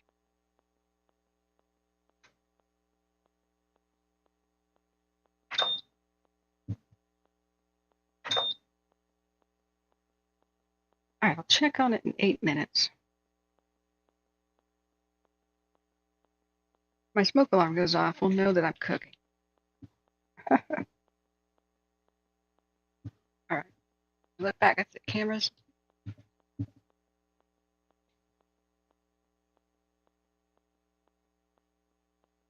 Okay, back at the computer.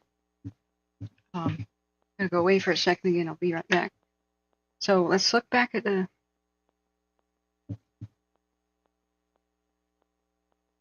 what we have for the bridge.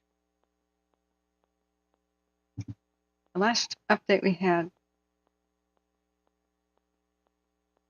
we haven't had a new one, right? So watch duty, 13 minutes ago. Shut my mouth.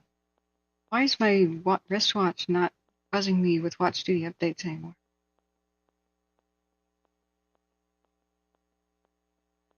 It's odd.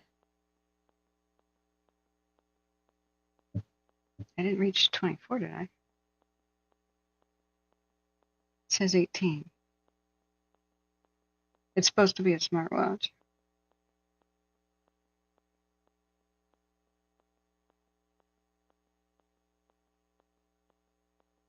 Okay.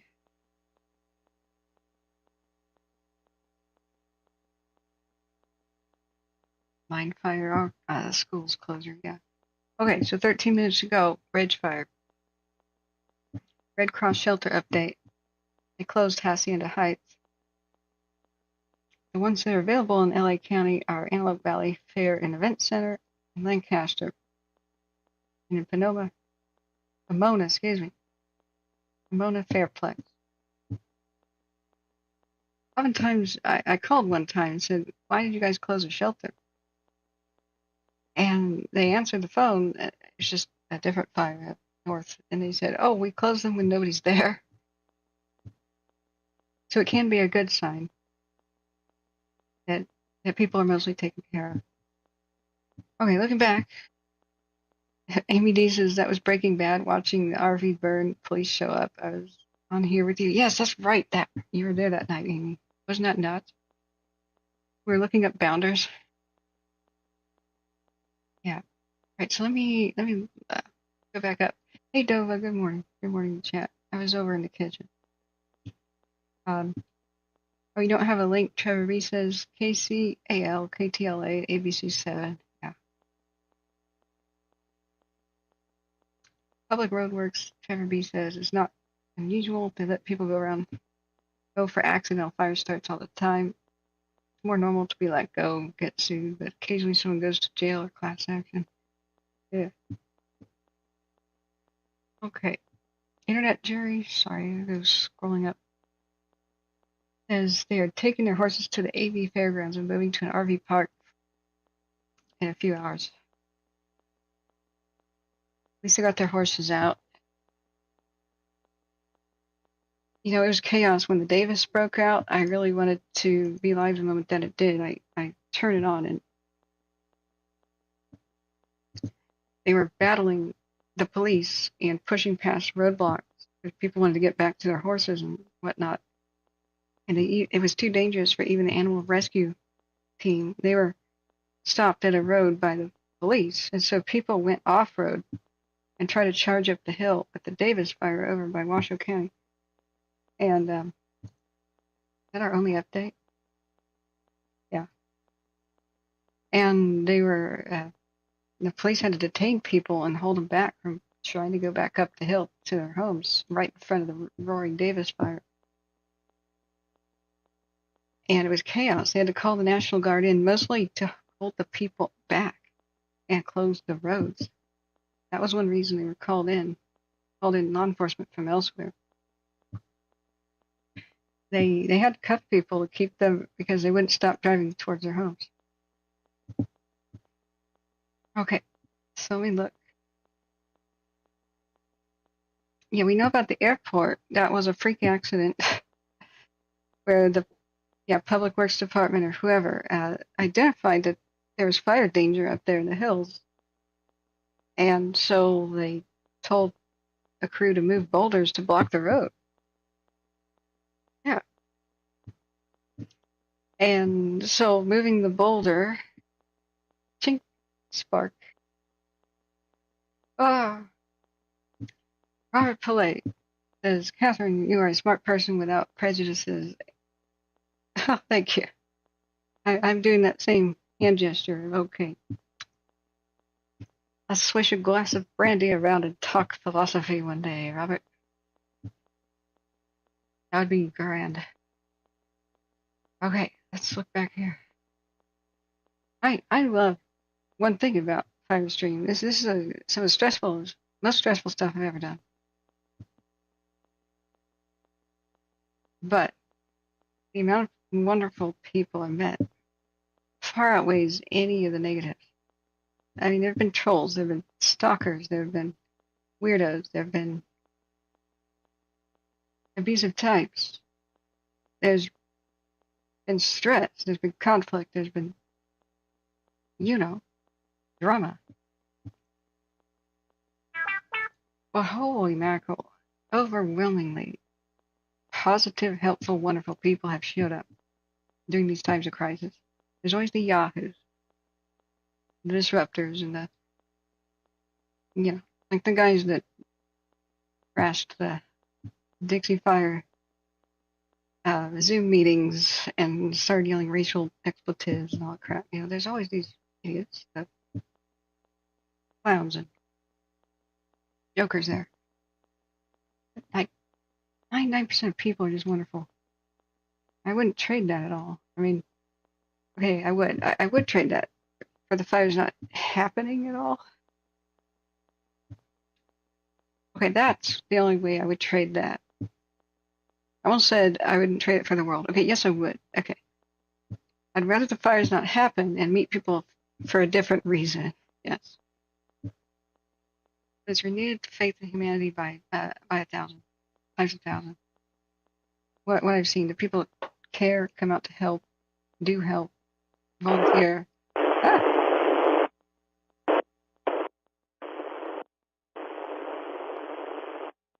Like especially my mods that put up with so much, and anybody else who just volunteers information and sits here and watches them.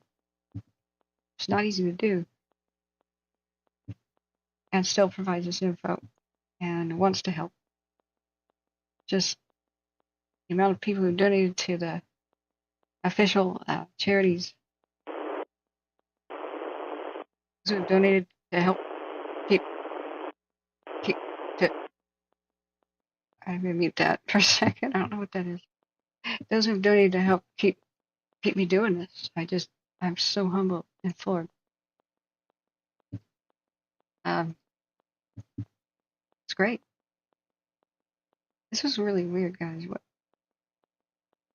I thought it was a bush on fire. Is it a tent? Oh, I have to check on the pizza. Is that a tent? It's just light shining through it. It's just more like somebody inside with a light occasionally, or fire shining through it. Like what actually is that? This is over at the bridge fire again. Shoot, I gotta go look. I'm burning it. I'm burning. Don't burn. I'll just put it like this. Despite all the bad, there have been epic, wonderful, good results here. Of people coming together and meeting. There are people who are ready to get married who met on my channel. I find it so cute. I don't know if I'm allowed to name who they are, so I'll wait. But yeah, people met each other through my stream. And they're engaged now. Oh hey, you know.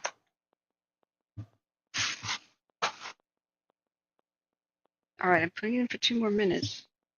Hopefully you don't die. Be right back, friends.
Night operations, branch 5.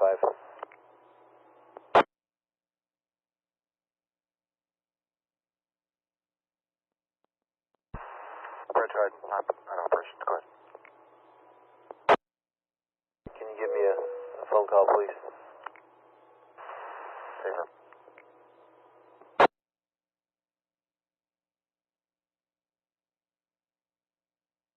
Okay, just give me a minute. I think it might be ready. Is the pizza ready? Signature select margarita pizza from Safeway.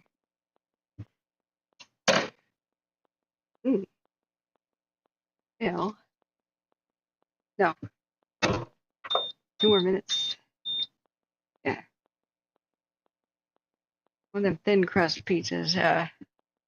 You better be ready to eat the whole thing in one sitting, because you put it in a bag in the fridge, it's a soggy mess later.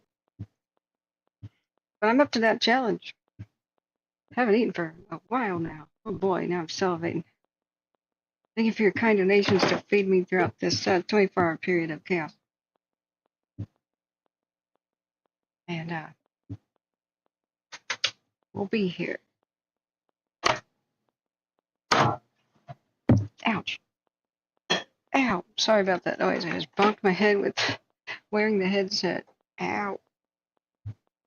On the freezer door handle above the fridge. Ow, my head.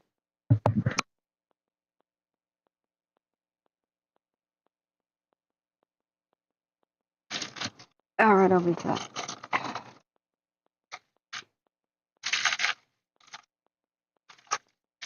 Come here. Straw. I try to ban straws. You can take straws out of my cold, dead hands.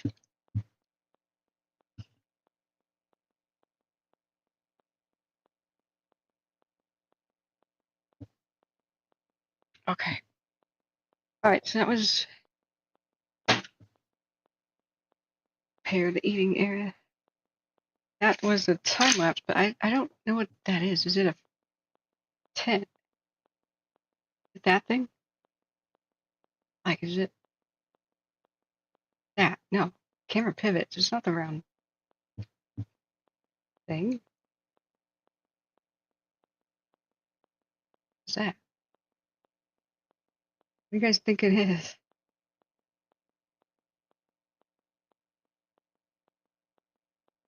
And like it materializes. Or it burned out, and that's the remains of it? What the heck was it?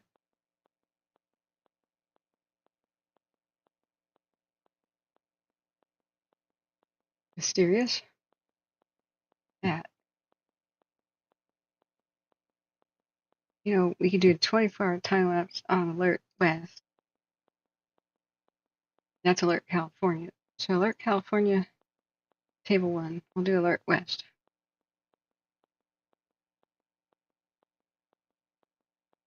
It's a mobile unit like a greenhouse. What's the ID Bludger? It's the... You mean the round thing or the thing that was glowing? Table 1. Okay. Yep. Okay, Table 1.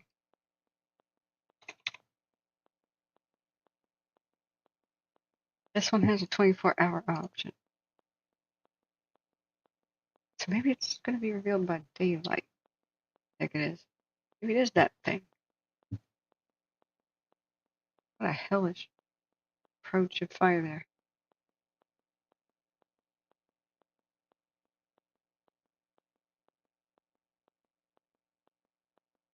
Well, if it doesn't show it in the daytime.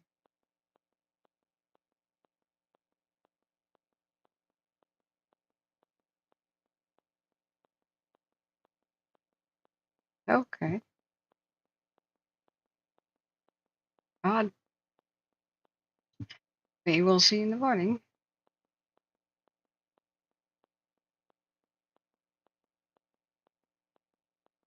It looks like an observatory dome used by telescopes, doesn't it? Jonathan Bernadino, the rugged individualism and having very as-needed public service makes for very self-empowered Nevadans. Good or bad, Nevadans want to exercise freedom. Yeah. Yep. Can't argue there. But there's freedom, and then there's preventing first responders from doing their jobs and getting in the way. You have to think about your responsibility to your community too. It's like people who are on aircraft. It is your responsibility when those slides pop off the aircraft in an emergency landing. You get your ass on that slide and you get down it. You don't block the aisle and get your suitcase out and then risk puncturing the entire slide by putting your suitcase down first. But that's what happens a lot. I've seen the videos of it. It's not just one of those rumor things. Now, I do understand. I do cut people a little slack, like a tiny bit with that. Yes, with taking their luggage off the plane. Because in an emergency, if you don't really know what to do, people fall back on habit. What have they already done? And they just repeat the behavior because you can't think in an emergency. Not when you're panicky and adrenalized. You can only remember what you've already done before. That's why people have fire drills at school. Here's the oven mitt. So what happens when you land? You take your seatbelt off, you stand up, you grab your things, and you get off the plane. So when an emergency landing happens, people remember that part and do it. And they're dumb for the moment. Smart people are otherwise stupid because of adrenaline. So they don't have, we're the people sitting in our living room that are not going through a crisis at the moment criticizing. You say, hey, don't you know your luggage could have punctured the entire slide and disabled escape for others? But no, there's no way to even think about that in the moment. Like, nobody was thinking about that. So nobody thought they were putting others in danger. But this automatic behavior, instead of listening to what the flight attendants were saying, doing your own thing, saving your own stuff, there's an element of selfishness in those kinds of situations. I'm not critical of what happened there. I'm not there. If my family was up there, I don't know what I would do. Hey, 7-4, I need you to pull up. Blocking the road. So I'm not critical of anyone in this situation. I'm just saying there is a line. You know what the line is, where you're taking risk and taking things, like my risk, my life, right? But think about also if, before you make a choice like that, how you will affect others. Just because it's your property and your stuff, okay. Are you preventing first responders from doing their job? Second thing to consider.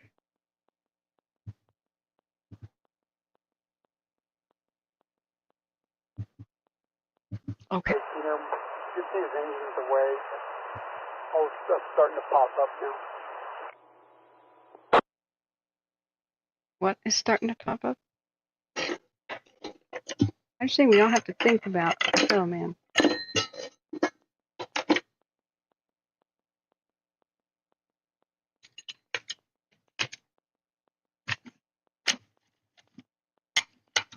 I have the utmost respect for the firefighters who have their own homes possibly burned down, but they stayed at the job. They stayed on the line. They didn't split off and go say, hey, my house is over there, bye. That is an epic level of duty to your fellow man, and it's patriotic.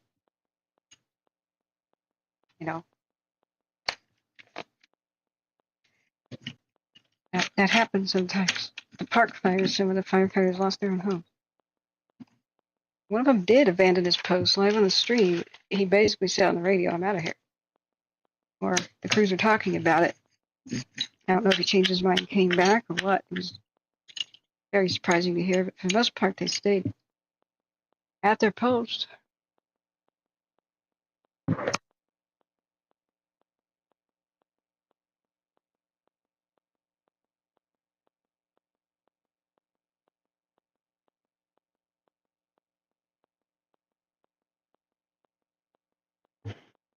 That I just have the utmost respect for and awe.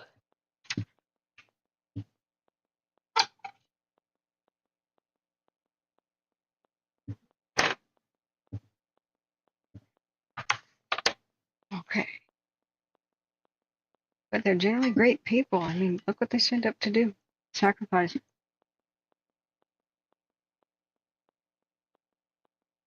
That's why they're so beloved. Oh boy. I managed to not screw up the pizza, guys. It's not overcooked. It's not undercooked. It's just right. It's Goldilocks pizza. Wow. I cooked something without the fire alarm going off. Yay.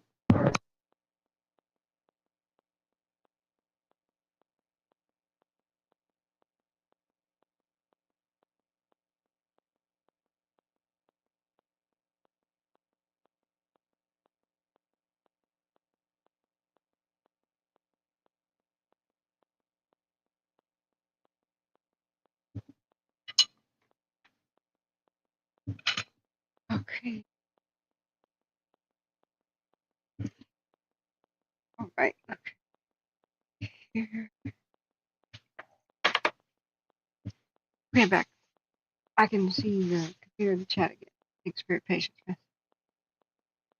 Back up a little bit. Hey, Mystery. Good morning. How are you? Amy Lee says there's a Wrightwood Oriole Road video. Oh dear. Okay, let me check that out. I'm not sure how to pronounce the name. Oops.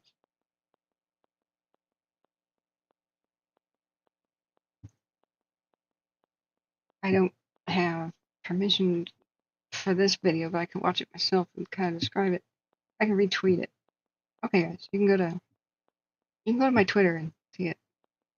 Thanks, Amy, for digging that. What else we got for compelling images? The airport's been active, but man, the dead calm right now is really helping.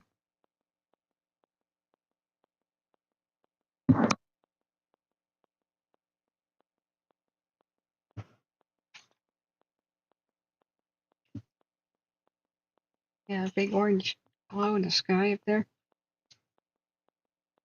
Oriole and Wrightwood. So, is this a journalist, Amy, who is filming this, or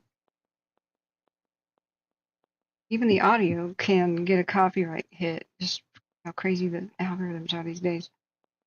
So I have to mute that. And look back up there. Yeah.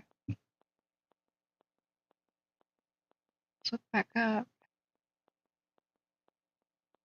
Back up. Chat.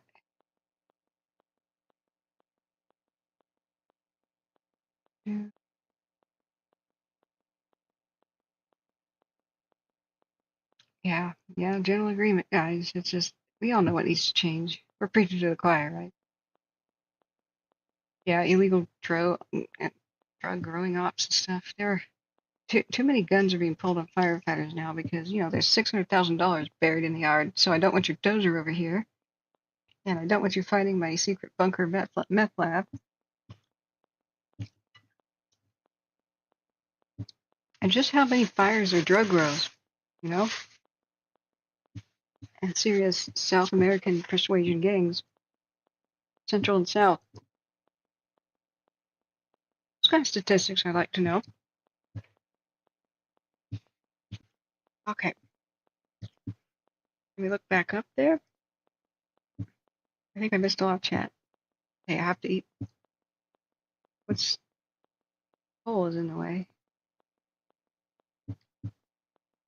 I imagine here at Santiago, peak that they're just burning off the rest of the plants around the towers. Now that it's a dead calm. To make them finally secure and move the heck on.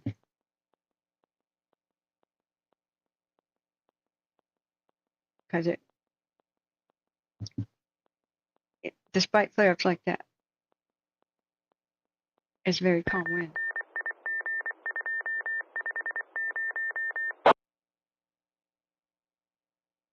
Last 15 minutes of the airport. I guess we have to go longer. It's like, here's an hour.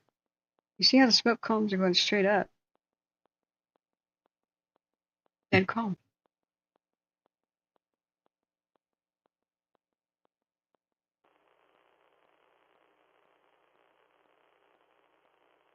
Perfect time to do firing with 60% humidity.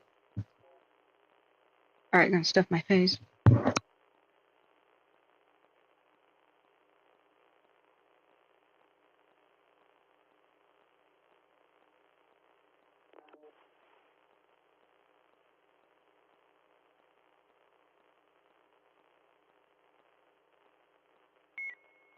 Open mic V1, open mic V1. Yeah, I know, Dova. I know.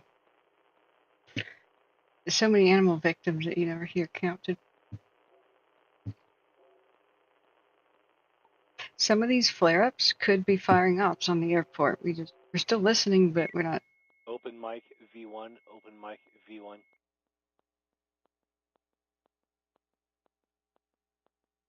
They've got 60% humidity. Dead calm. Perfect. Do it.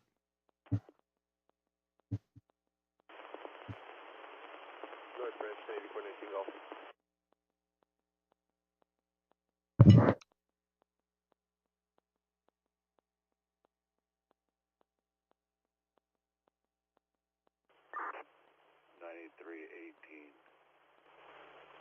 Golf, North Branch.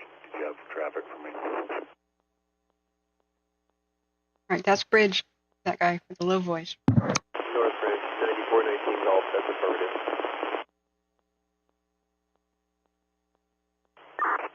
19 Golf, go for North Branch. Yeah, I was hoping to see what the chances are of getting a hose module to the top of Acorn. 5,000 feet would suffice. We can get that plumbed tomorrow morning.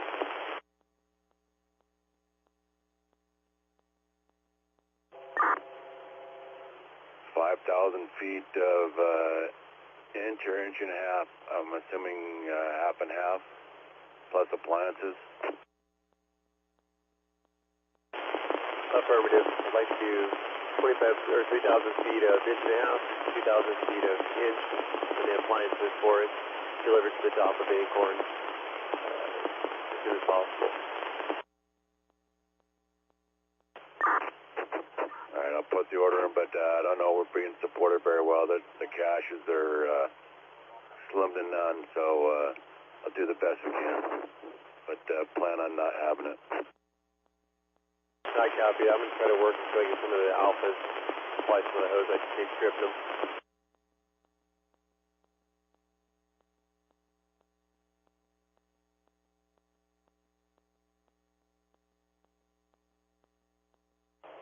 And Night Branch Oasis Group.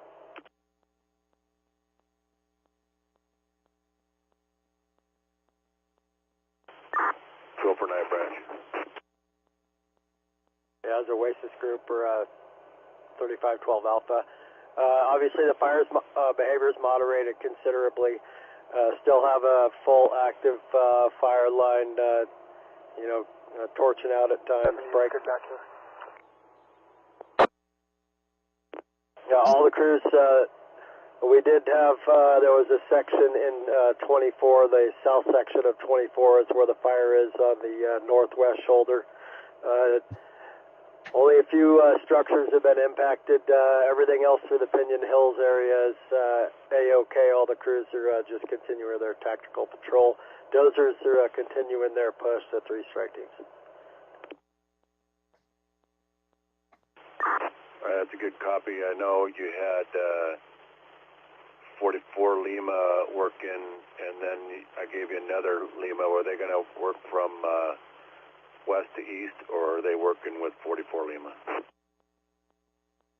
Okay, 44 Lima went from Mountain Road to the west to pick up that shoulder. 9250 is going to go from Mountain Road to the east towards LA County when they pick back up. Dozer Team 4. That's a good copy. Thanks for the update.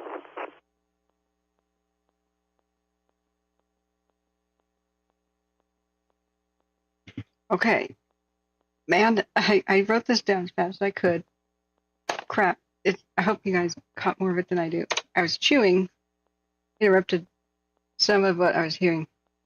And then I had pizza grease in my hands. Grabbed a pencil anyway. Yuck. Okay, so it was a report on the bridge. South section of 24. They had structure loss. So that's going to be quadrangle 24 on a topo map, I believe. He said everything else, the Pinion Hills, around the Pinion Hills is A-OK. So the south section of quadrangle 24, we're about to find out where that is. We asked about dozer lines being created. And it's over here at Wrightwood, I suppose. 44 is lining Mountain Road to the west. I'm going to pick up that shoulder.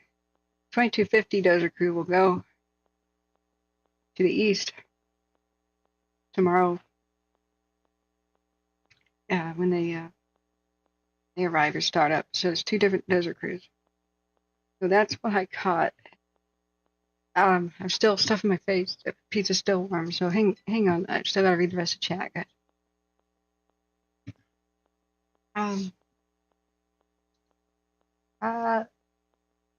Oh, Jonathan Brendozera, you are Rocks and Gardens. Why do you have two accounts, guys? Study Geoscience California, hence the username. Oh, okay. Well, hi there. The artist formerly known as Rocks and Gardens. And Robert Pillay, if you're still with us, Red Cross Rescuer present on the chat, but a bit too far to provide help. Greetings from the Netherlands and stay safe. Well, we're glad to have you here, Robert. Why, what you doing in the Netherlands? How'd you end up there? I'm going to have a database of people names and changing their... Oh, Amy D, your former flight attendant. Oh, really? Did I know that? Did I subconsciously mention that? Yeah. Okay, Jonathan says, yeah, I found it. The NASA JPL Table Mountain Facility, Table Mountain Observatory. It has a wiki page. That thing's tiny, though. It's tiny. That?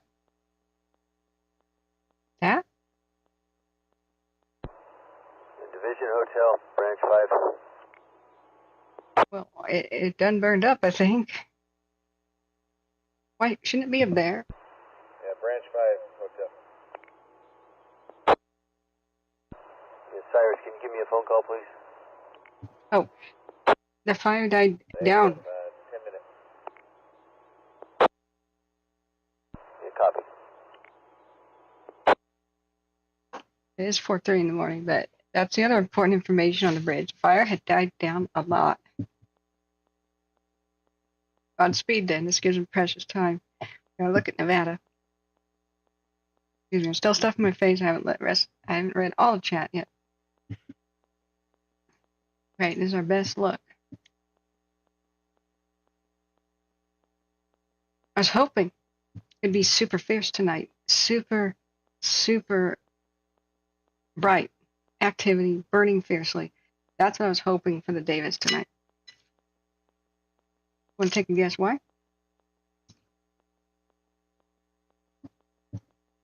Why do I want the fires to burn fiercely tonight?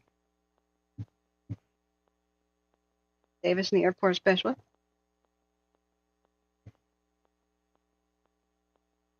Why do you think?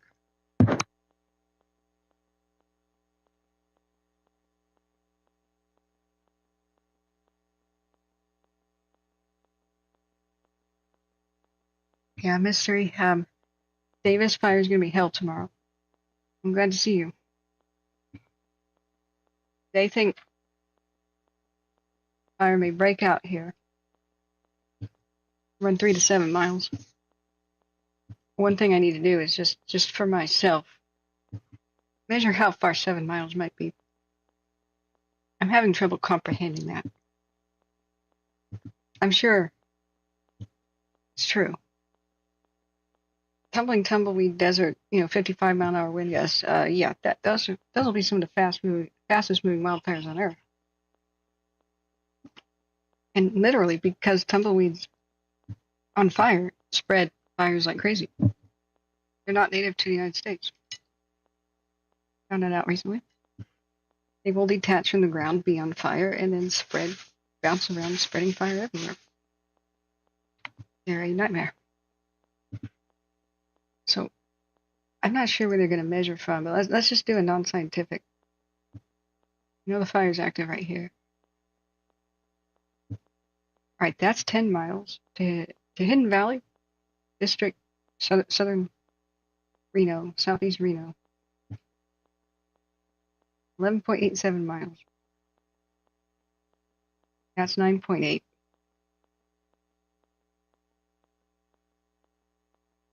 Let's back it up to 7 and just sweep in an arc. This is 7.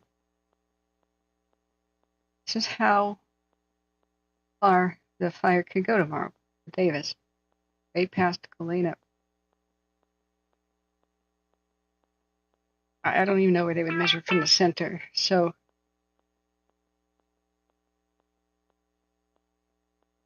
now fire may not just follow the wind direction. It might just go like straight north for a bit. The winds collide. South winds, west winds collide here. So it might be pushed by a south wind, go up here and meet fierce west winds and then go and attack the southern part of Reno from the west. Or it could somehow break its bounds, go that way and go up from the south. This is more unlikely. It would have to pass a big freeway, 2 of them, unlikely. Oh heck, I did something wrong with the measure tool. Okay, stop. Stop. Okay, I thought I wanted to measure a road and that can crash it.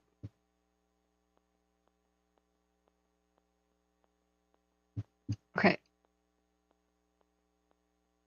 We know fire's right there. That's where the most active deal is. It's 5, 7 miles. 5 to Galena, 7 past it. But this is 7 miles due north.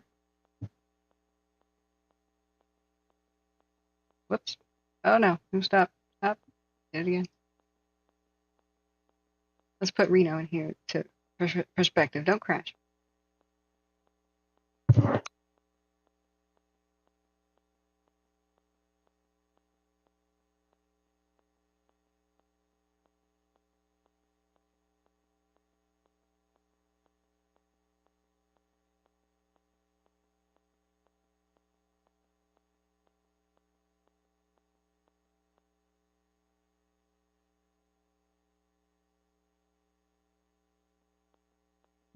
That doesn't help much, but that's Reno. I was hoping to make the words bigger. So our camera, the Calaveras, looks due west like that. The brightest spot is right here. So let's just measure from right there. That's 10 miles to getting in towards downtown Reno there. Back it off to 7. There. That far. So this is what Truckee Meadows Fire and Rescue is saying is a potential for a spread. As long as it follows the wind. Look, if it gets loose, I think it could go straight up. If it went due north, it could go straight up 10 miles. I think we'd run into that freeway and stop. It'd be the best place to stop it. I mean, why stop at 7?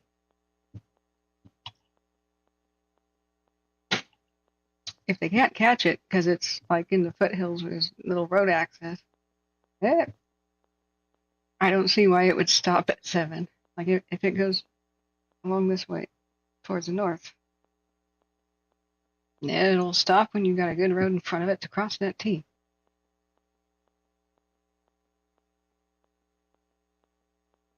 Fires will continue until something stops it. So they either run out of fuel, hit impassable terrain, weather occurs, or hits an ocean or something. But that's wild.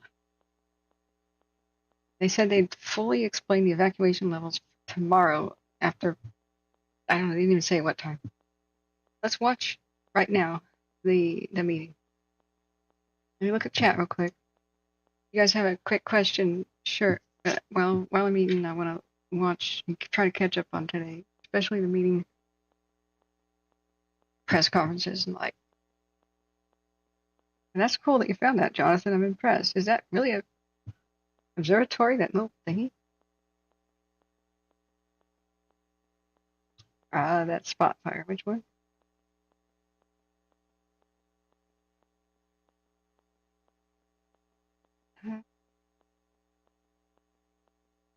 Unnerving to see a spot fire emerge that far from the front. Oh, sorry. I don't know when you said that. Jonathan says I set up a second account for when I stream on Twitch every once in a while. Okay, cool. And then you're wrong. I don't know. Wrong about what? Sorry, this is the problem with going back to chat when I've been in the kitchen.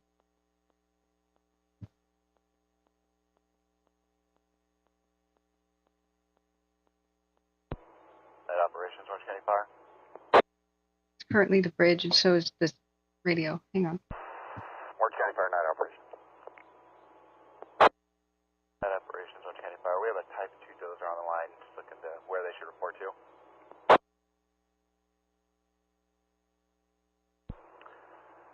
Have them report to the ICP at the Great Park.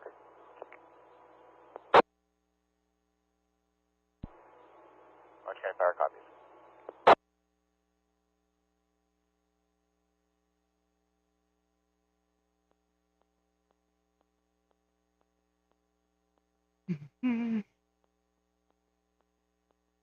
I get excited when I think we're going to have an update, and it's just one of those, where are you at?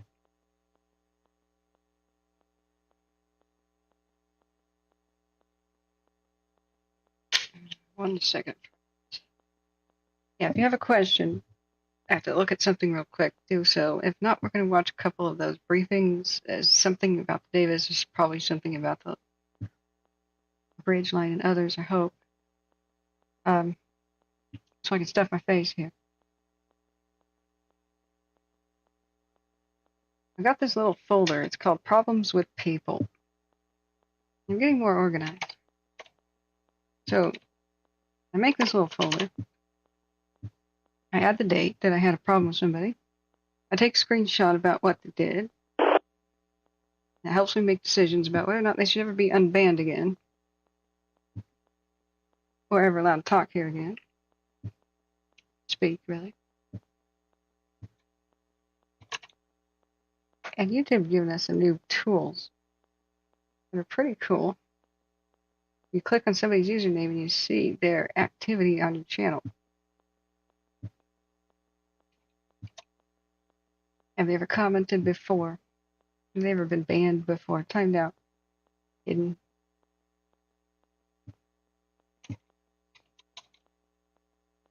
I like that new feature. I can give you an example real quick. You can click on somebody and you can go to their channel too and bookmark them and make sure you keep track of who they are. So if you ever get somebody, if I ever get an email like, hey, why'd you ban me? I just go back and look. Bookmark the channel. Make a little note. Who they are, what they said, in what context. Take a screenshot. It's part of mod training. Mods never have to take abuse. I'm pretty immune to it. It takes a lot to get under my skin at this point. I've seen it all already. Sorry, friends. I'm hard to rile.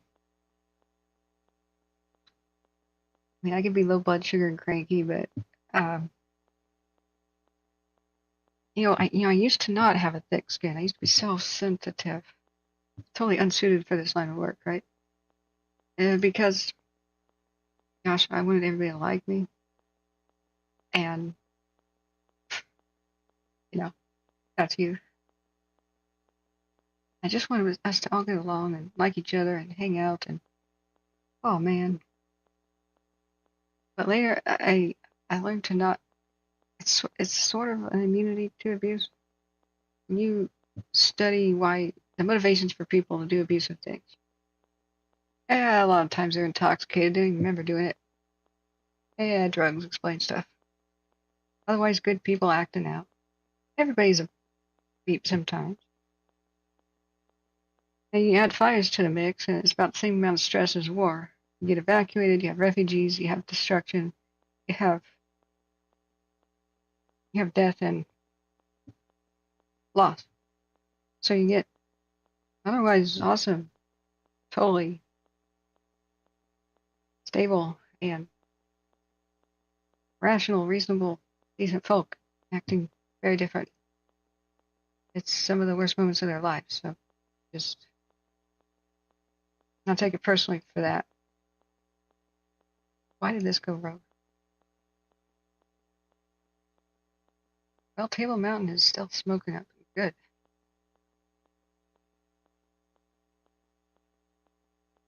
See how fires there just keeps lingering. The wind will push it around and it'll keep finding new fuels that got missed the first time just because the wind wasn't that way or that way.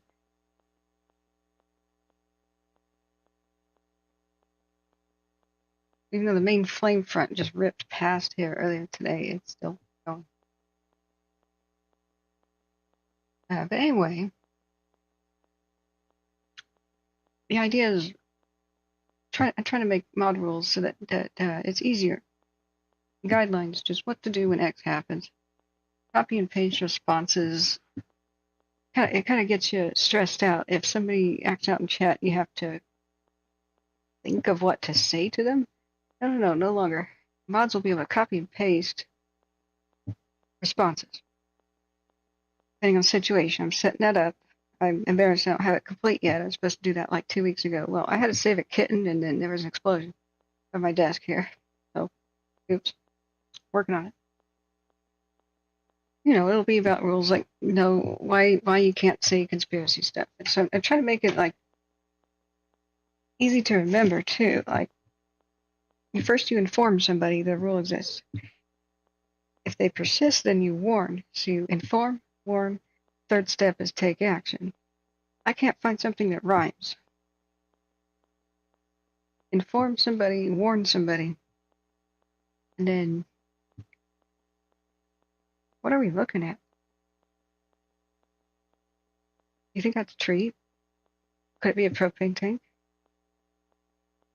I mean, it seems high, like treetop level, but I don't know the terrain here. It's odd. Sometimes propane tanks start venting, and the new ones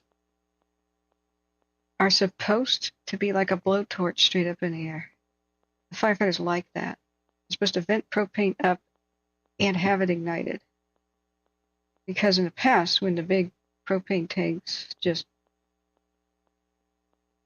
leaked propane so that they wouldn't levy, so that the whole thing wouldn't rupture and explode, the propane was heavier than air, I believe, and it would hug the ground and be a death cloud waiting for a spark and a massive explosion.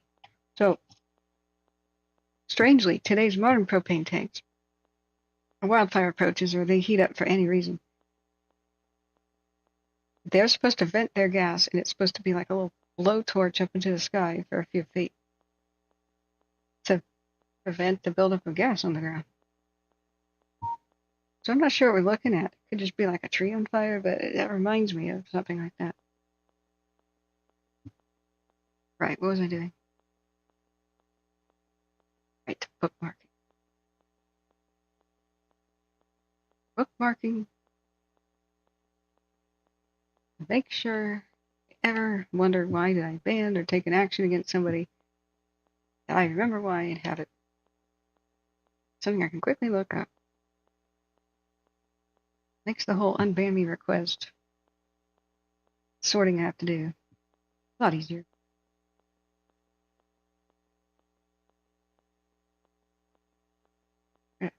folder.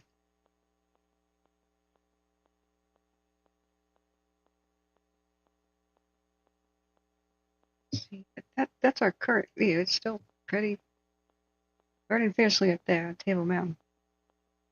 Well, Table 1 and 2 cams, I should say. I assume that's called Table Mountain.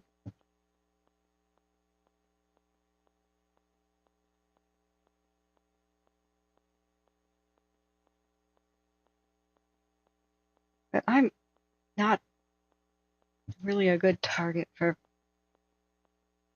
trying to make me feel bad. Is the thing that allowed me to have, I know that is a thick skin. It's not just like, oh, that doesn't bother me. It doesn't bother me because I learned that the motivations for people abusing others, mostly it's them being really screwed up. So I began over time to kind of realize, oh, yeah, there's not really a lot wrong with me,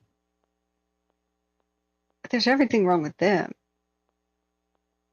That's what every person who takes abuse should start to realize. And then it just doesn't hurt. When you realize how screwed up somebody else is, you just go, man, oh man. What you just said to me just shows how hurting and lonely or angry or whatever you are inside. That's a bad place to be.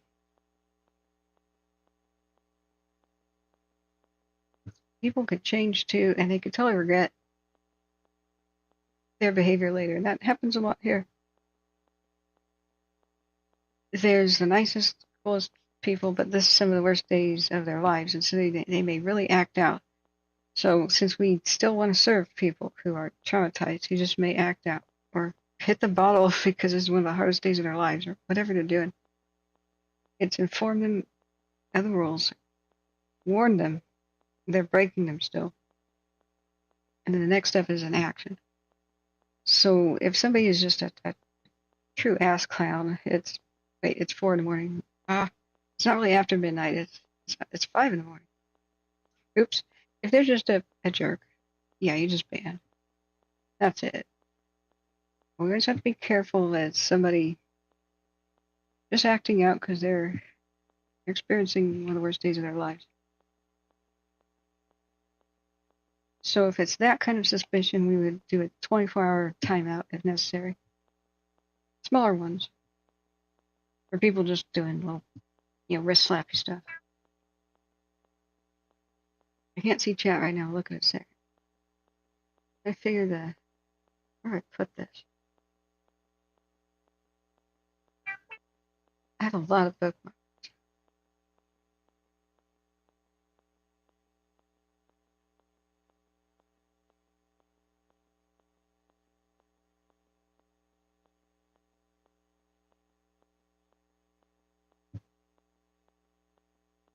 Well, it could be a tree on fire. What do you guys think that is? Oh, you know what? We could get a better idea by looking at a satellite image of this spot. Maybe we see what the little dome thing is. Maybe there's other nearby structures that would give us a clue.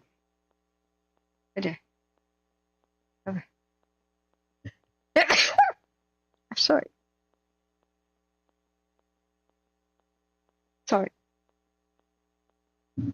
I was holding pizza. I didn't want to touch the microphone and mute it. Sorry.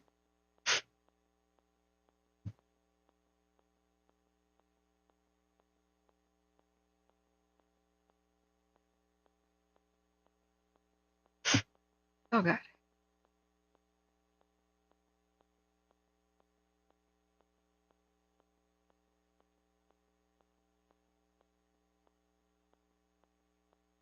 Oh, looking at my bookmarks, there's a lot of cool stuff I had planned. Catherine's Dark Tales. That would be a spooky show for like October. Catherine's Bedtime Stories for Fire Evacuees. I remember when I used to do that.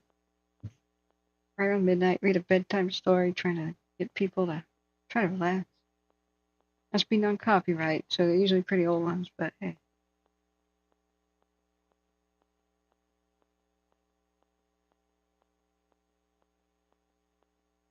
Found it.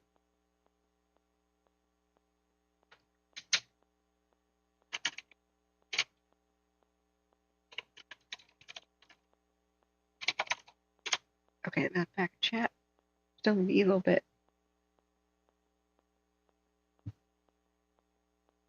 Okay, so who I was specifically referencing in chat here, just Eric, the great person. Don't know what your deal is.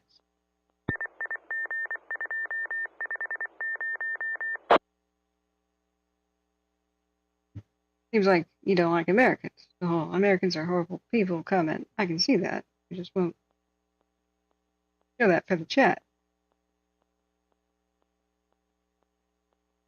So, I have to read the comments out because when you do a ban, they get disappeared. So I have to read them out.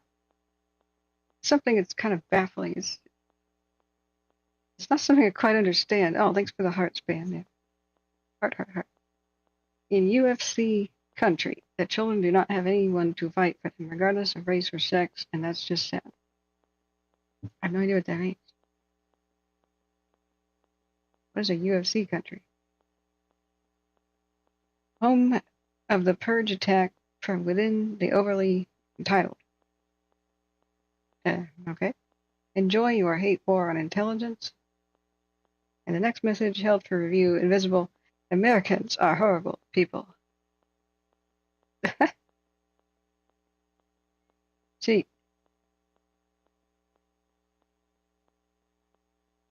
that's a little bit of a fail. To be an effective troll, you got to make sense for one thing.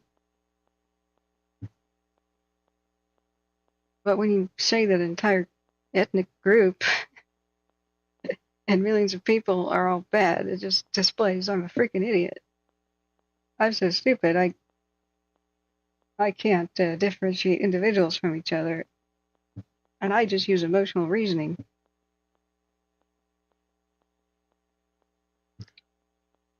To facilitate my intellectual laziness. Honestly, well, I'm all bad, and that's that.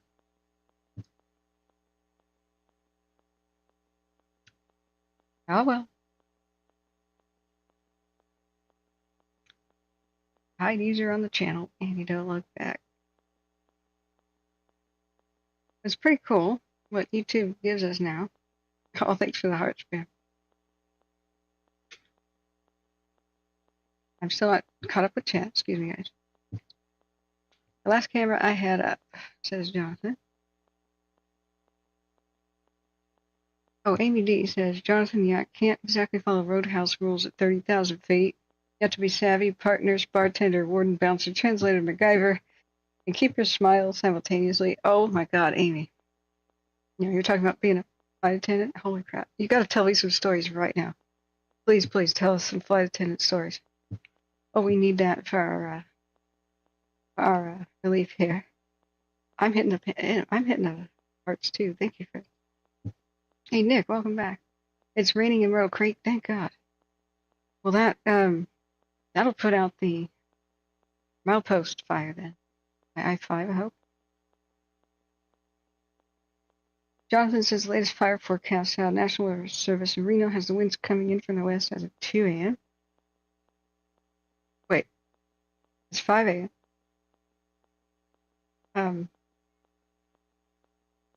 I mean, there are some winds currently happening now around Davis. Well, here's first. Let's not. There, 23-mile-an-hour winds are still reported. Right, diving right over the mountains towards Phelan. Am I finally saying that right? And the desert down there. It's much calmer.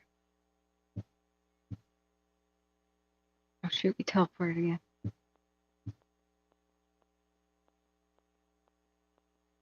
It's much calmer.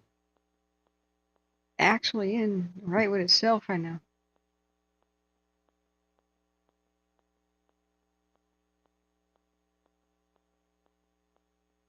I've always wanted to go to the Salton Sea down there. Grandma used to vacation there. Used to have sweet hot springs and boiling mud and amazing stuff before it got ruined. Okay, so there. Moving back over to where the bridge is. There's Phelan. So you can see it pouring over the mountaintops, the south wind that's supposed to be around a constant 25 miles right now. I wonder what wind gauge is reporting that and how many are still online. Because this is a lie. Every animated wind thing on Earth on these apps and even on the news is a lie. They only know the actual wind speed and directions of where the actual weather stations are. There's not that many remote areas, so they have absolutely no idea what the wind is doing in between them. They just take a guess. They just average it out. And sometimes it's astonishing how few weather stations there are, for mountainous areas especially. So if we look at a couple other apps, we can see the locations of the reporting station, and if the nearest one is pretty far away, it could be completely irrelevant. We go into wind gusts. Wind gusts are about the same as the wind speed currently there. By Big Pines, Wrightwood, whatnot. What do you guys think who are in visual range of this? None of the cameras really look right over there very well. They're dead. Cameras are dead, Jim. Right. So Jonathan says, whoops. Oh yeah, Amy, I'm sorry. I should have said I was taking care of it. Yeah. Robert Pillay says, one world, love you all. Yes. Yes, unite. We're all humans here.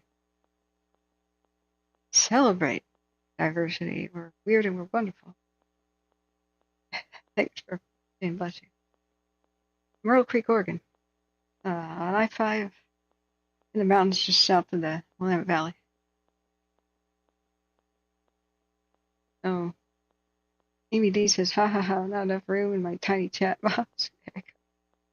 Hey, Jennifer Parento, good morning. How's the line fire doing? Well, we're keeping an eye on it. We were looking at the others real quick. But what were you saying, Jonathan, about the 2 a.m. winds? Because it's 5 a.m. now. Oops, I wasn't even on now time. Jeez. Okay, now that we're on 5 a.m. now time, disregard everything I said. Okay, it's reporting wind gusts of 23 miles an hour by Wrightwood. And sustained 16 to 21 miles an hour. So if you look over by the line, 16-ish steady miles an hour by Big Bear Lake. Arrowhead, 21 steady miles an hour. But like I said, I wonder how many weather stations are still alive after these fires rip through here. If they destroyed some, we get less and less accurate info. Go back to Gus. Yeah, just 18, 15. Big Bear Lake's got some that are reaching up to 21, but look at the lines cameras. So this is Strawberry Peak, but it must have moved in the last couple of days. That was intense. We had 2 camera burnovers, I believe, on the line today, but I was asleep. I've been monitoring fires since about 7, mostly the craziness of the new evacuations that happened on the bridge at around 7 p.m. The evacuations from Wrightwood. So you guys get me up to speed with your local knowledge about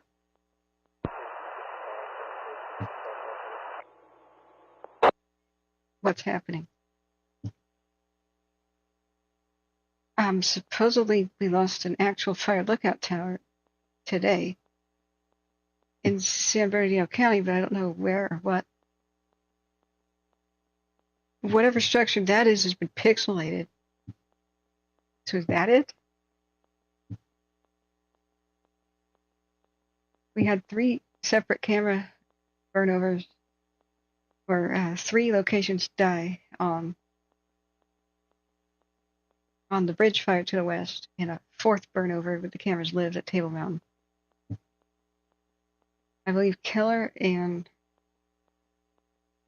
on the line, Keller and Running Springs burned over today.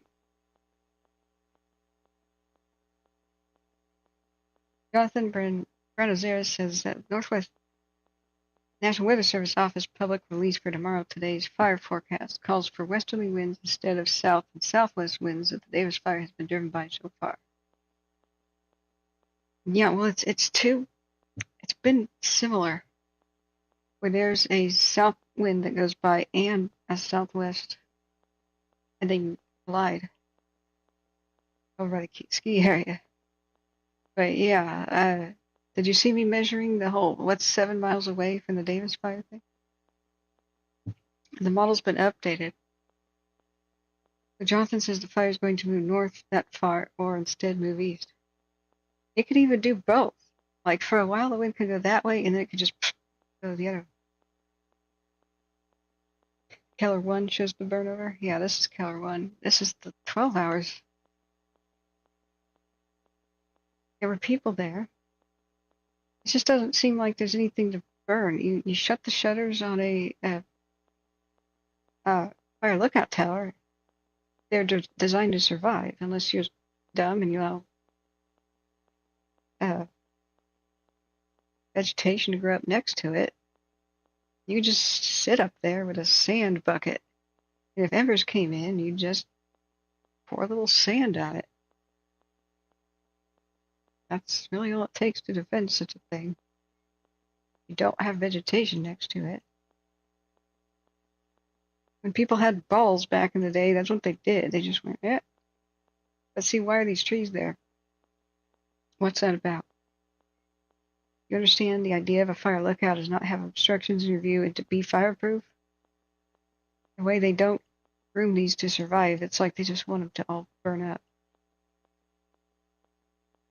I've seen them in extremely sad states of disrepair where there's like wooden rooftops and stuff and rotting wood everywhere. They don't wrap them in the foil or anything, and they put wooden shingles on these fire lookout towers, and they're historical. It's like, what, do you just want them to burn down? The hell are you thinking? It makes me really upset when we lose them because that's all optional. That's Running Springs where the fire footprint went past. Where's Keller? So we'll have a 24-hour time lapse in the other camera system. Let's look at it. That's right, I was going to eat, wasn't I? We're trying to figure out what the hell that is. That's over at Table Mountain. May have burned too. I don't know what the heck it is.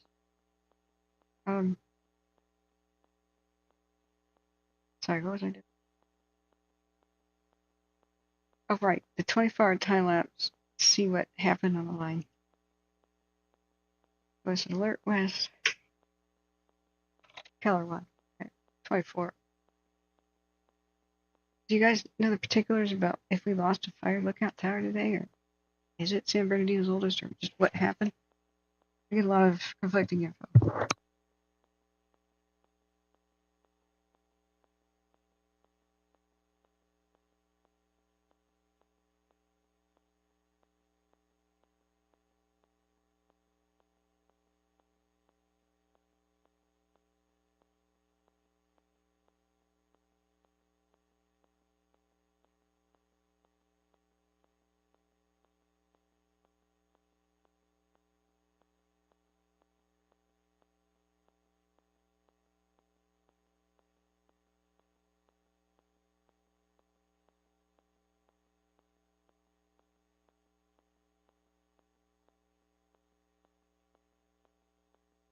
Sorry, I was chewing my food here.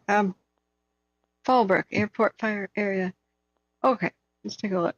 It's Keller. You posted a link with the story. Keller has important communications. San Bernardino County that were interrupted. Why on earth? There's people there. Go save it. This is so easy to say. Look. Okay, so you got ankle deep bushes. Go save it. There's some trees there. Fire's coming. Okay, cut them down. Push them over. Go save it. Splash them with retardant. Do whatever you want. Why do all these vehicles show up? And we lose it anyway.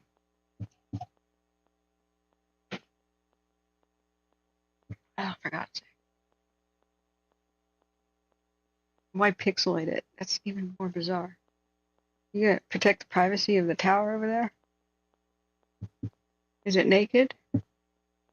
Why is it pixelated? Is it naked? Look, there's a fire crew. There's your tower. Save it. I don't get it. Is it stuff behind the camera that I'm not aware of and I'm a jackass right now? I'm puzzled. Skate God says, will the Cajon be cleared by tonight, safe for travel? I have no idea. We'll look at that in a second. First question is Fallbrook. We will find out where Fallbrook is together. Sort of know, but I don't know. Okay.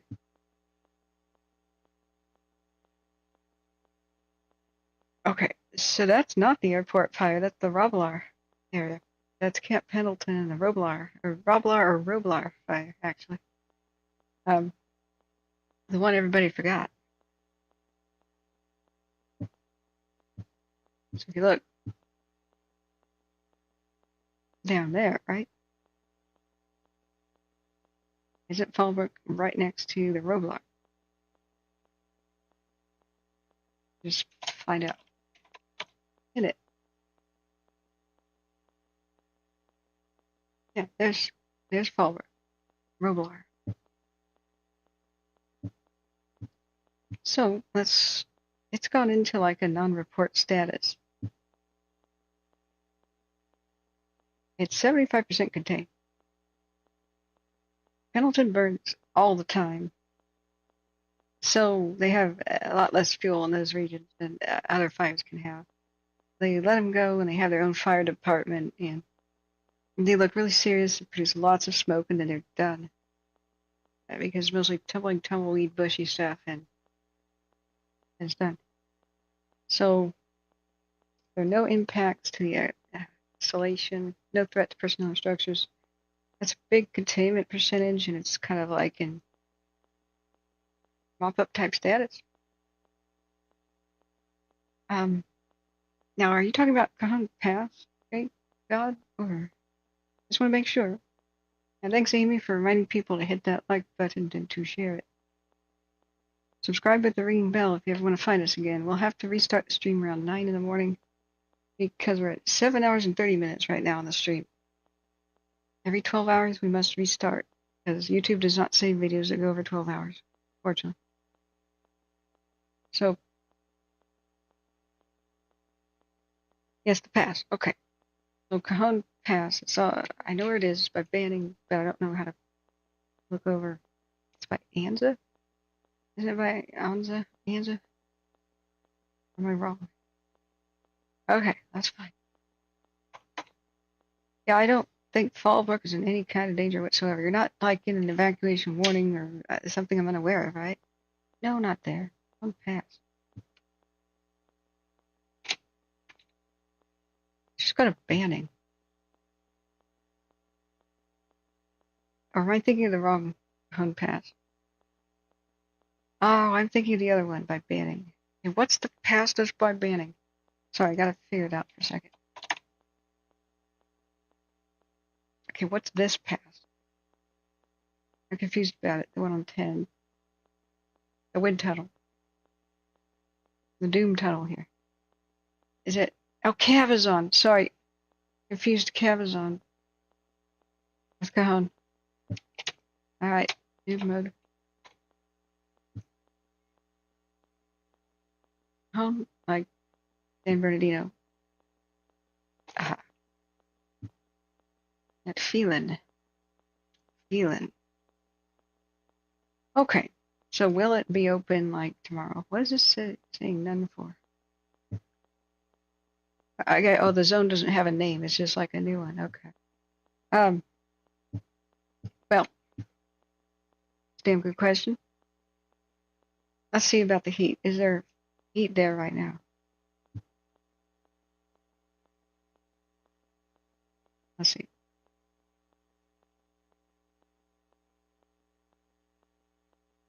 Has not been any. Is not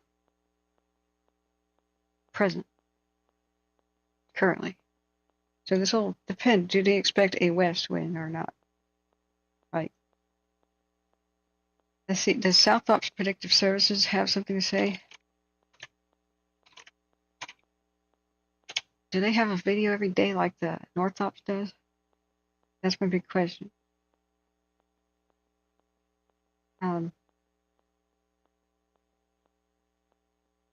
National site. National website. You know what I'm talking about, Amy? How we watch Predictive Services. We used to start out the stream with it on mornings.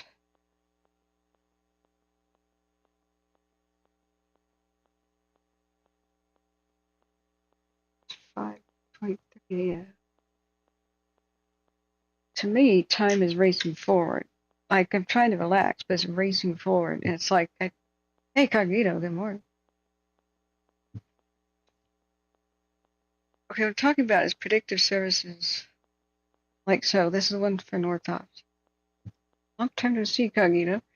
You always come out of the woodwork when something affects Nevada. I will have to look at wind direction, unless there's some kind of crazy westerly. I know that the airport will be hit by westerly, but this is far enough north that we have to check it out. There's not heat. There's no heat right there.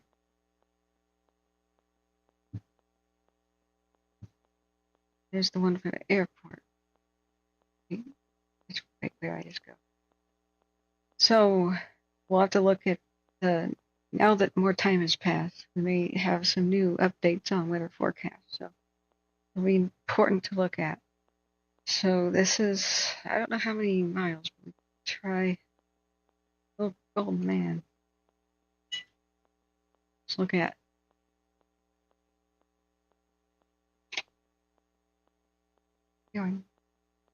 Let me orient myself here.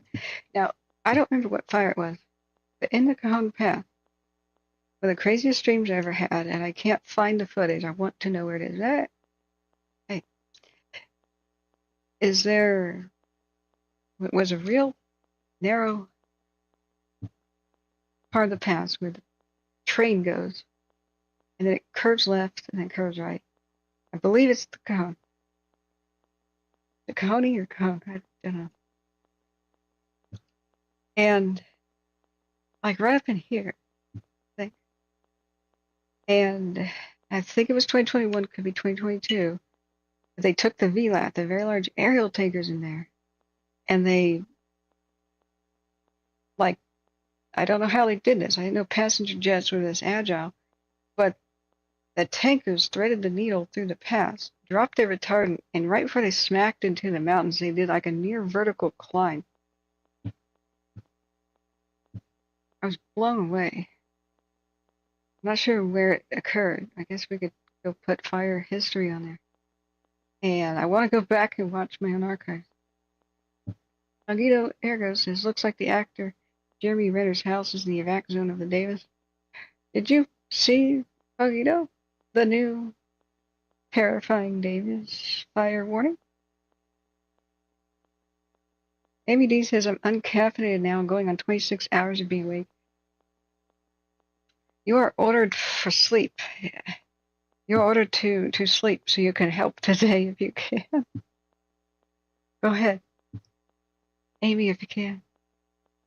Yes, we did see it. We saw it on the cameras. It was stop motion, because it's just a frame, I'm trying to figure out, I was hoping to get a glimpse of what over here looks like. Like, what does this look like? See if it could threaten.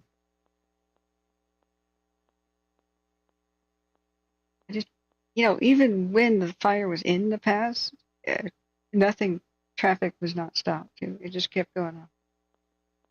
It just kept going. So it takes a lot to stop the trains and the traffic in this pass. I just don't think that there's that possibility. That being that likely, I would say. But hey, I don't know what I'm talking about because I'm not there.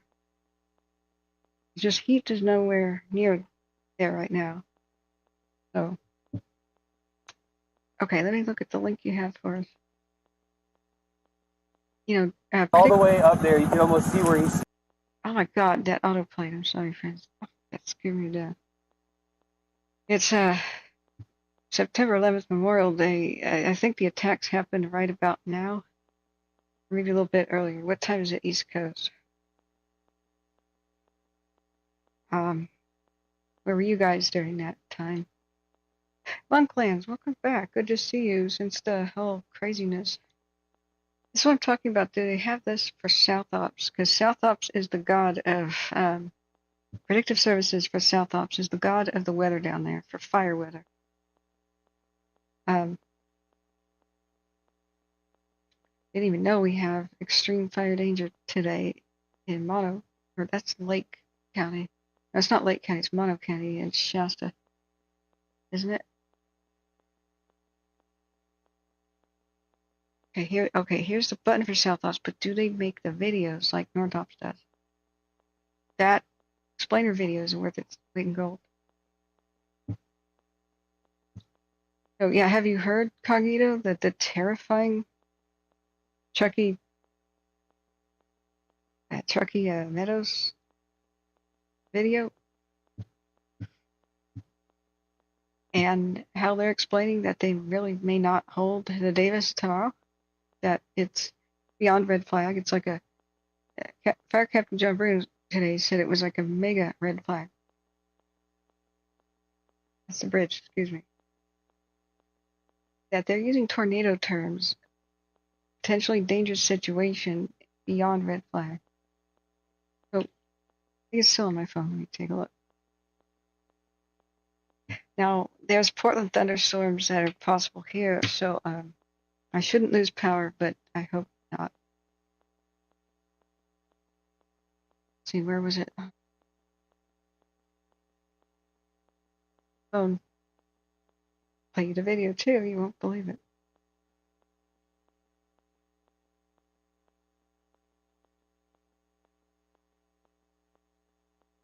Hold on.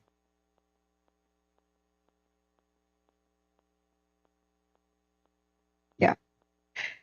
Here it is. Urgent fire weather update, September 11th, 2024, from Chief Moore, Truckee Meadows Fire District. This is the one up here to the right. That's a live view of the Davis fire looking to the west. The fire weather is going to change significantly tomorrow. I said this yesterday, of course. We need you to listen. The evacuation messages. An event called a PDS, particularly dangerous situation, is going to occur tomorrow. It's a step above a red flag warning. We fully expect that the Davis fire is going to move and move significantly, potentially up to 7 miles. We're going to push out info about evacuation zones tomorrow morning, Wednesday, September 11th, and we need you to take these messages very seriously and prepare your action plan for you and your families this evening. I thought that was clickbaity stuff, but it comes from a good source. It started hitting people's cell phones, and it also on X. See it too. Good evening, everyone. I'm Charlie Moore, Fire Chief for Truckee Meadows Fire District, and I'm joined by Chief Dave Cochran, Fire Chief for the City of Reno.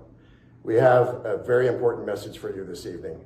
The fire weather is going to change significantly tomorrow, and we need you to listen to evacuation messages. An event called a PDS is going to occur tomorrow, which is a step above a red flag warning. We fully expect that the Davis fire is going to move and move significantly, potentially up to 7 miles.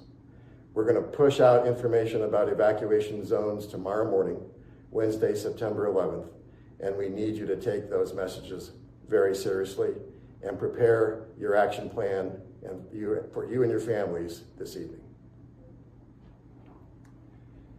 Thank you, Chief.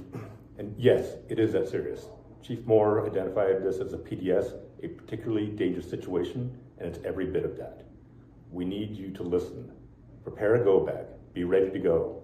Be ready to be out of your home for at least 3 days. Bring your medications, bring your important papers, your pets, pet food, and whatever you need to care for your pets. Again, could last as long as 3 days. The best modeling shows that this fire is going to move at least 3.5 miles, but it could move as many as 7 miles, as Chief Moore identified. This is significant. It's beyond significant, and we need you to take it seriously. Residents on the west side of Reno need to be prepared to evacuate.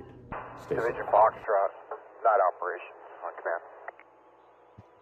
I'll show you what 7 miles looks like.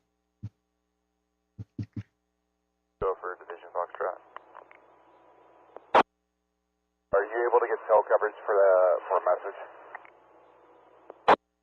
I'm pulling up to the ICP now. I can just check in with you face to face.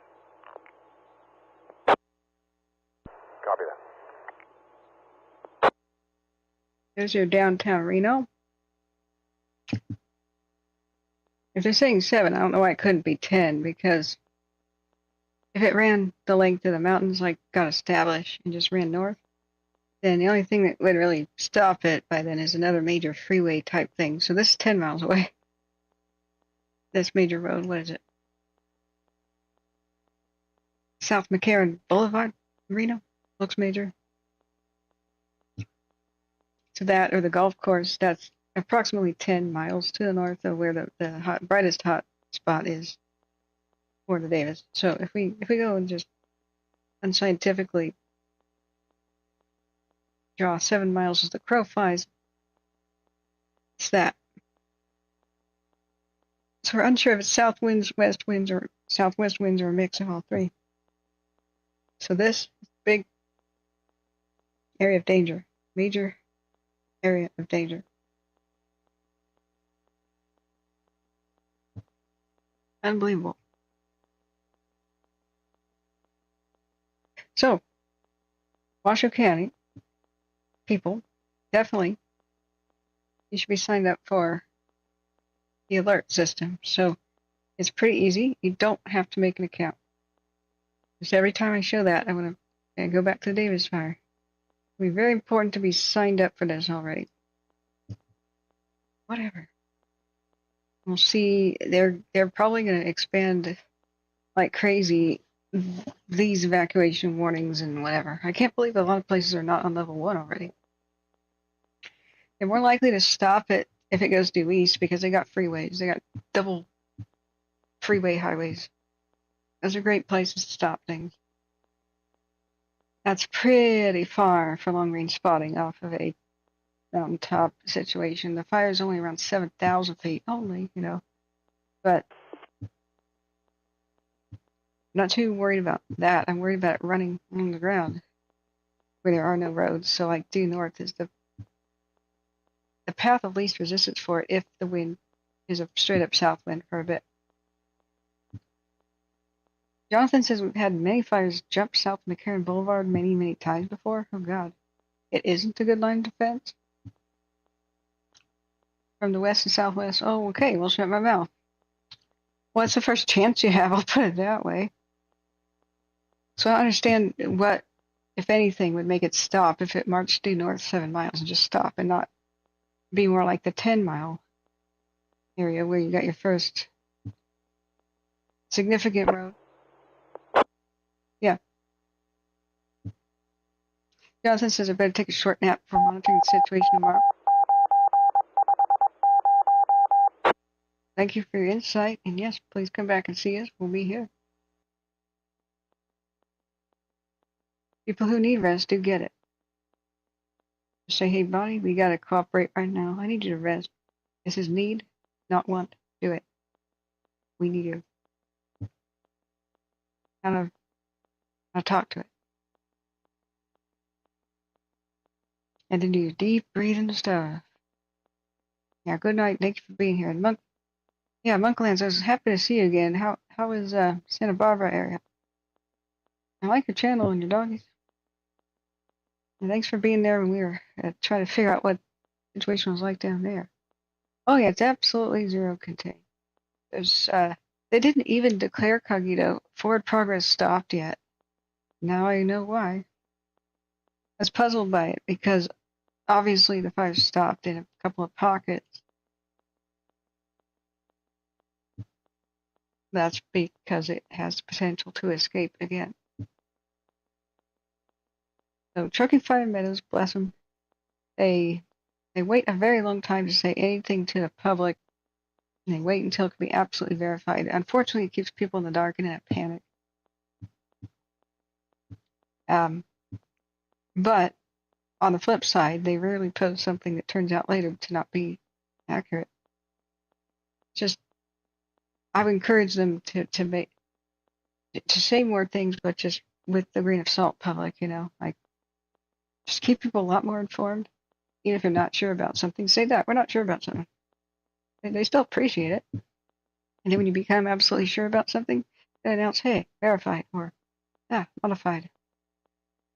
Verified or modified statement. There. Oh, yikes.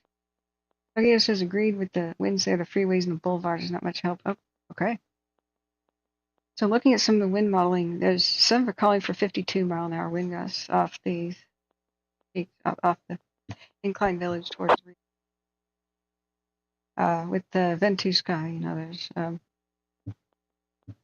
thing is that weather forecasting is so inaccurate, like even to this day, where a million models say a million different things, and everybody's still surprised, that I don't care that much about models in general. I care about historical potential for weather, like broad ideas like that. Because what if it's worse too? Like, is it possible to have 65-mile-an-hour wind gusts in some little areas for a while? Could it be more intense than they expect for some reason? Yeah. I mean, we saw Greenville destroyed, and they told people it was safe to return because they used computer modeling. No, I don't do that. So I would just expect the very worst that this year weather could possibly deliver. We do know more about like what humidity to expect than actual true wind speeds and gusts for how long and how frequent. Just prepare for the absolute worst, and you're good. You've done everything you can do. We should think about the best case scenario, middle ground, and the worst. And the worst case scenario is it's even stronger than they predict. They were saying stuff like 40 and 45, and some of these apps are showing wind gusts of greater than that. If we fast forward to even 9 in the morning might be when some of this really takes off. That's why we're pulling an all-nighter here. We'll be with you. We'll be with you. Throw back that coffee and be with you tomorrow. So, current 6 a.m.-ish. Gusts are near Carson City, 30-ish mile an hour supposedly right now. This whole area, even into southern Lassen County, this area has got big red flag stamps on it. Just so you know. Over by where the actual fire is, 29-mile-an-hour wind gusts off the peaks. 30-ish on Slide Mountain itself. It's regular wind speed, reporting around 20-ish, 18-ish, up, higher ground, a bit lower, almost dead calm. Assuming that's all accurate and everything. Here's our NOAA camera. Looking to the southeast, I believe. Those are the helicopters, aren't they? I was very interested in if this moves around. There is wind present, you can see that. But the longer the time lapse, the faster the wind animates. It's just animation. There's a helicopter going by. real fuzzy and a bit far away. So if you do 5 minutes, you get a more accurate idea of current wind speed.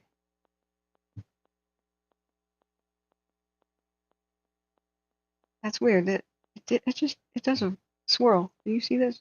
Smoke goes up, to lift, down, and up again. Look at that. It's like a smooth dance move right there.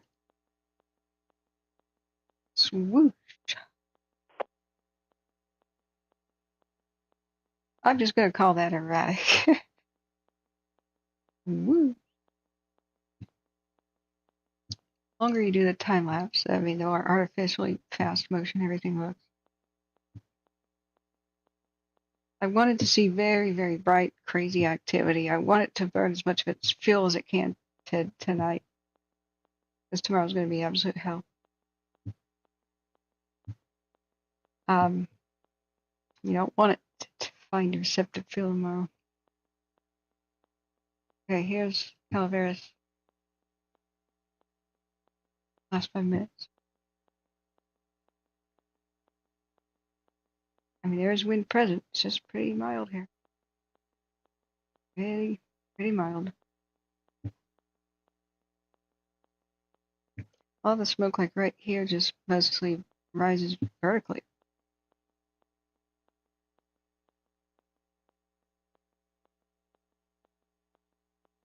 Avalanches above. Business continues below.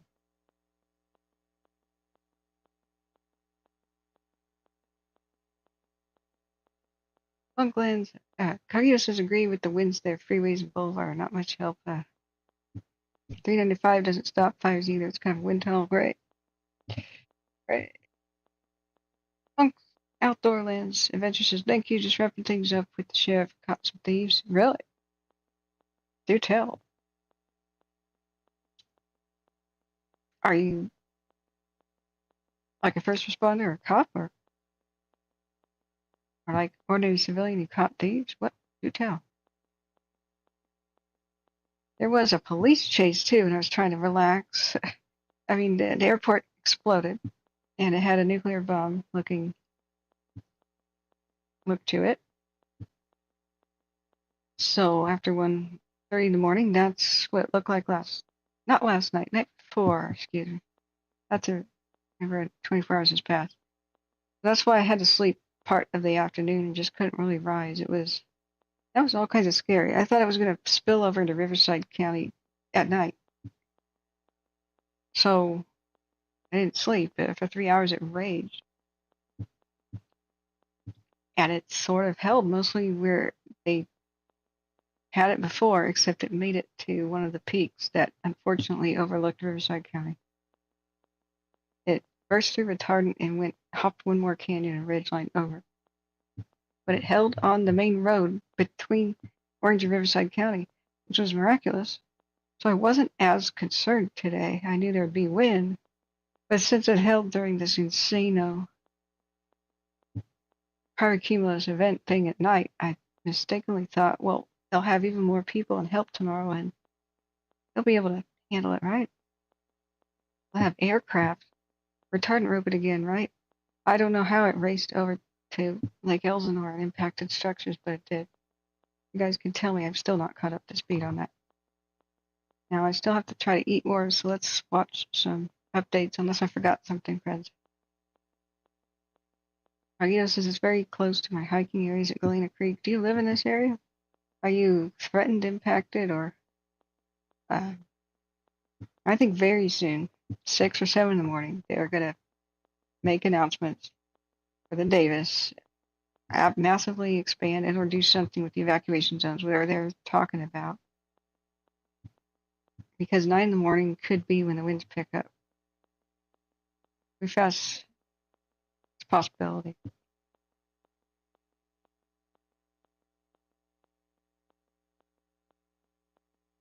Then by 11, it's going to be quite significant.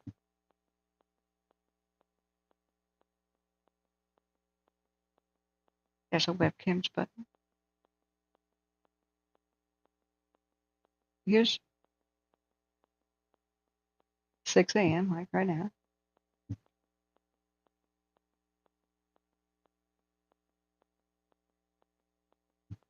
9, things can get hairy. So it's saying wind speed will be about 23-ish miles an hour according to HRRR model. Is there some other model I'm supposed to be doing?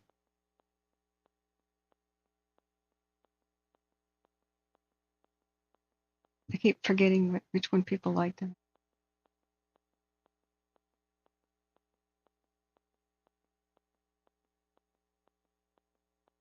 Yeah, HRRR USA. Okay, says if go north, no, not impacted. Getting ash though, yikes. Well, praying for everybody in the region, of course. So, what do you think, Cogito? What do you think this fire is going to do if the wind is south, if the wind is from the west, if the wind is from the southwest? Just looking at the situation, my speculation would be I don't think it has a lot of potential to spread east because you got a freeway and a highway to catch it. Very fast response. They can zip down it. They've had time. They've already had some black here for already burning some stuff there. I think it's much less likely it's going to go due east. But up in here, I just wonder how they're going to save these neighborhoods. A steamboat to Galena. What their prep has been like, what they've been able to do. I wish they'd been a lot more specific on that that special message they had for us. Could you please explain why you think it's going to move? What line is not stable right now? What line do you think it could cross? All of them? Could you please elaborate a little bit? Fire captain, man, chief.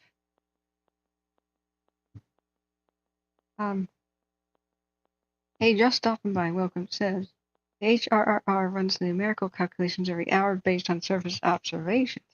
It should give you the best solution based on what's actually happening. Okay, cool. Thank you. Hey, you impressed me with your knowledge. What's your background? Remember, guys, hit the like button if you can, please.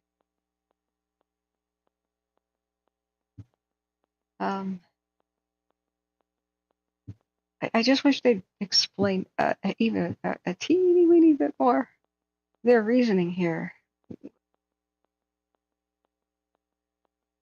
I know they don't want to cause panic, but you know what? A lack of information is what causes panic.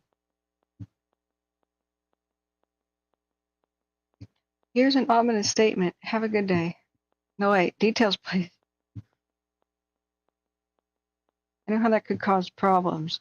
Oh, they're saying my own neighborhood will be hard to defend. Maybe I should go there. No. I get it. But hey, that's what the National Guard is for. Keeping people out and looters. Even if it's bad news, just having news that's accurate during a disaster keeps people calm.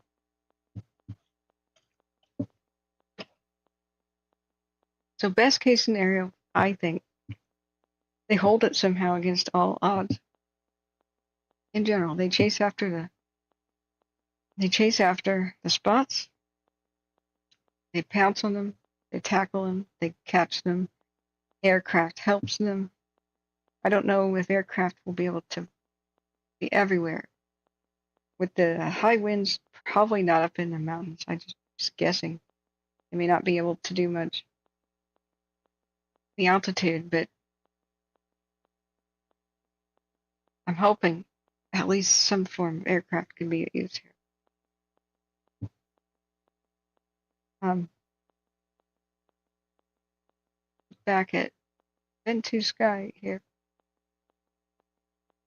So if we go to 11, let's take it to 2 o'clock when all hell should be breaking loose, 2 and 3. This is just straight up wind speed, regular. 10 meters above the ground altitude. 28 miles. 25. Predicted for 2 p.m. today. 28. Wind gusts. 46. 49 around Incline Village. So we've had a couple of times when this said 52. Certain places. So Hey, ready in your mind 55 to occasional 60 mile an hour wind gusts. Prepare for that. 40 to 45 is what National Weather Service is saying. We're going to refresh it right now.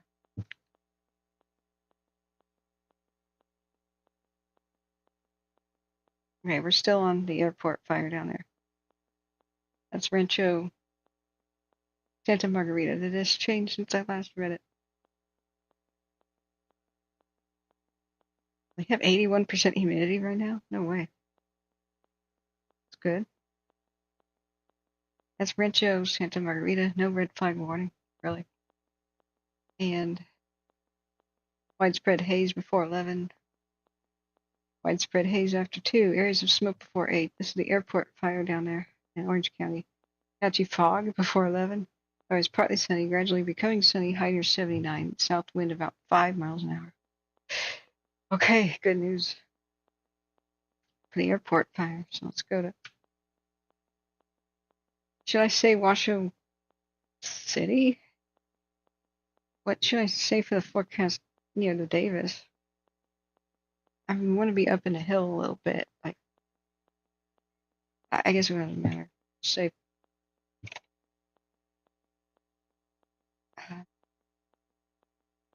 Washoe Valley. Yeah, we'll just choose that. Francine moving north eastward towards Louisiana coast. Oh, I was going to make landfall in Texas. Currently, you got a whole 14% humidity. A south-south wind of 5 miles an hour right now. This is the elevation of 5,000. This is talking about current conditions of Washoe City. 66 degrees. Seeing pretty similar. Widespread haze after 11. Patchy smoke after 2. Sunny, high near 73. Windy with a southwest wind 10 to 20 miles an hour, increasing to 30 miles an hour constant in the afternoon. They could gust as high as 50. Yeah, I believe that's part of the new update. But the real story is when you read red flag and the details. 3:39 a.m. So I don't remember what time I read this, so I'll read it again. That was its update time. Red flag remains in effect until 8 p.m. for gusty winds and low humidity for western Nevada, Sierra Front, including the Davis fire. It's a particularly dangerous situation for today starting at 11 a.m. Changes updated for lower humidity this morning. Oh, God. And includes stronger ridgetop gusting. Yep. Affected area, fire weather zones 420. And northern Sierra Front, including Carson City, Douglas Story, southern Washoe, western Lyon, far southern Lassen counties. Winds west to southwest winds 15 to 30 miles an hour with gusts of 40 miles an hour or more by late morning. Ridgetop gusts 50 to 70 miles an hour. Surely I need glasses. Ridgetop gusts 50 to 70 miles an hour. I hate being right. Wasn't I talking about 65? Oh. I super hate being right. I was even underestimating that. Ah. Yeah, okay. Humidity minimums of 8 to 15% this morning. 12 to 22% by mid-afternoon. There's 6 or more hours of critical conditions today. Oh, God. Pretty sure ovens baking cookies have more humidity than Nevada right now. Impact. The combination of gusty winds and low humidity could cause fire to rapidly grow in size and intensity before first responders can contain them.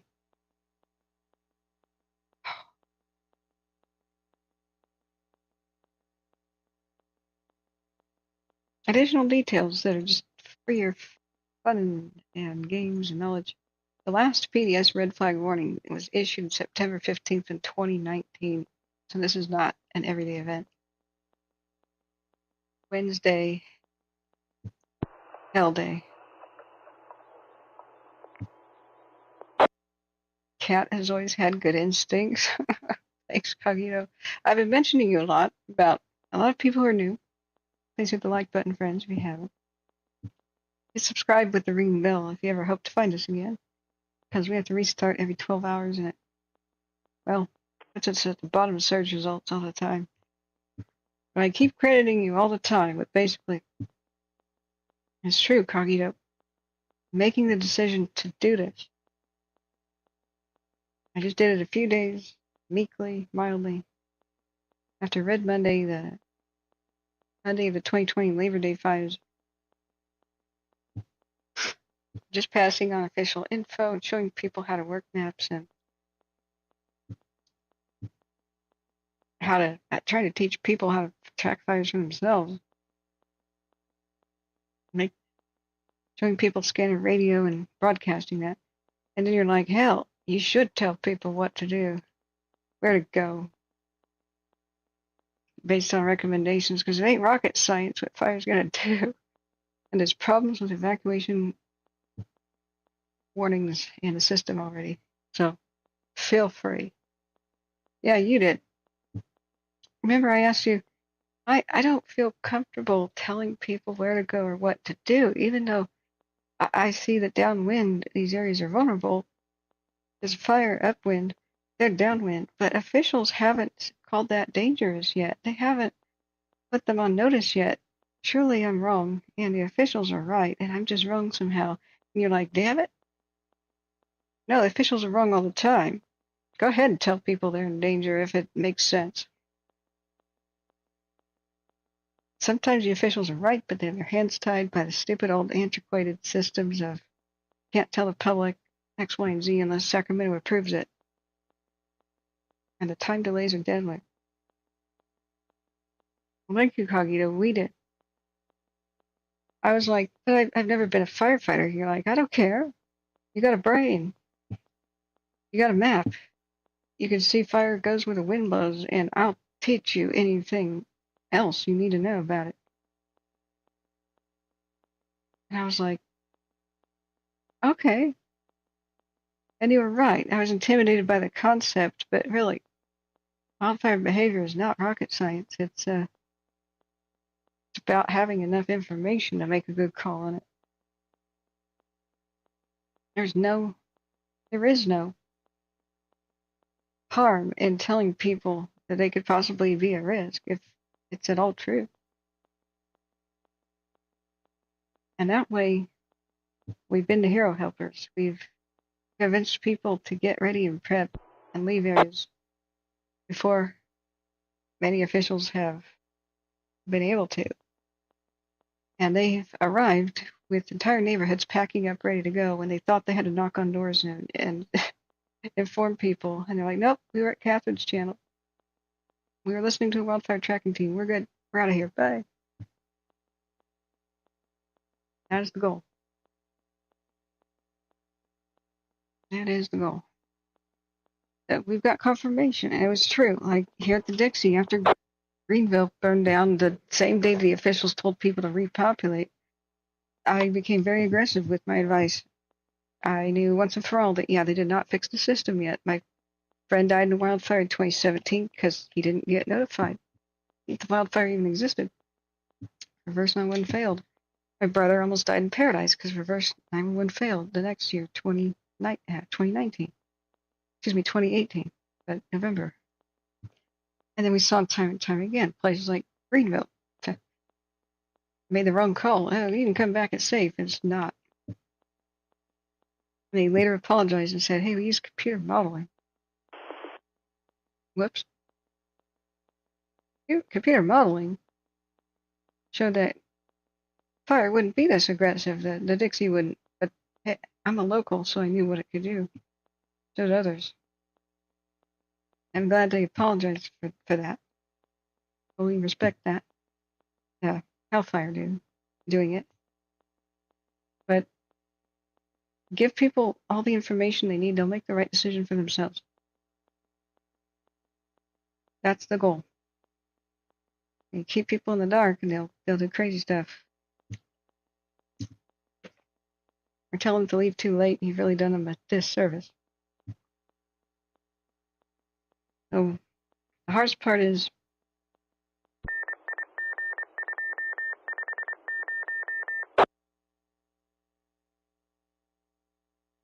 just stopping by. I hope the winds are mostly from the west. We don't know. It would only take 20 minutes though of a wind shift to blow it in a totally different direction.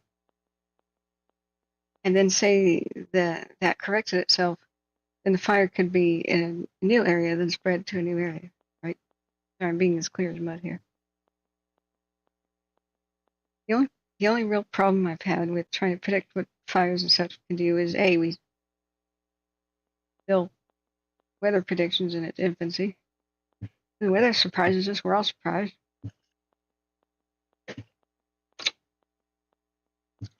Let's look back at cams. Which one do we want to look at right now? Probably the Davis. Oh, we have dawn. It's gone to color mode. The double-edged sword, we could see fire like red for a little bit, but then the smoke will hide it again with daylight. I don't think it moved last night.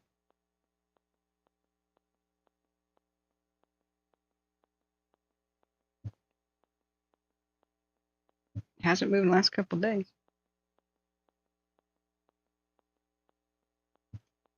See, slide. Oh, what? Watch duty. Line fire.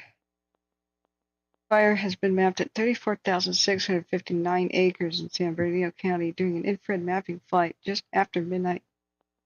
Shaded red equals intense heat. Shaded yellow equals scattered heat. The map faces north and isolated heat signatures. ... Okay, line fire. Let's look at it.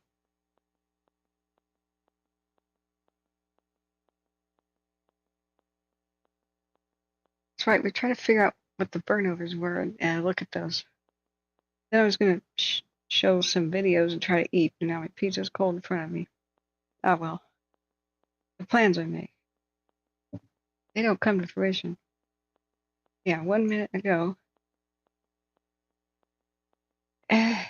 That is the messiest looking fire. Okay, so the fire's been in the entire big red area. Shaded red is intense heat right now. Like up there. By Running Springs. Yellow is scattered heat.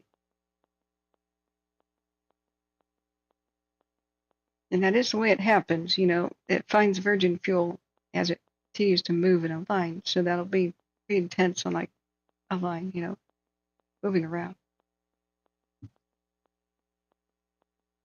This perimeter is also available on the watch duty map. Please note the fire maps indicate general burn area, but does not detail the measures being taken to protect buildings and homes within the burn areas. That's just one big ugly pile of crap.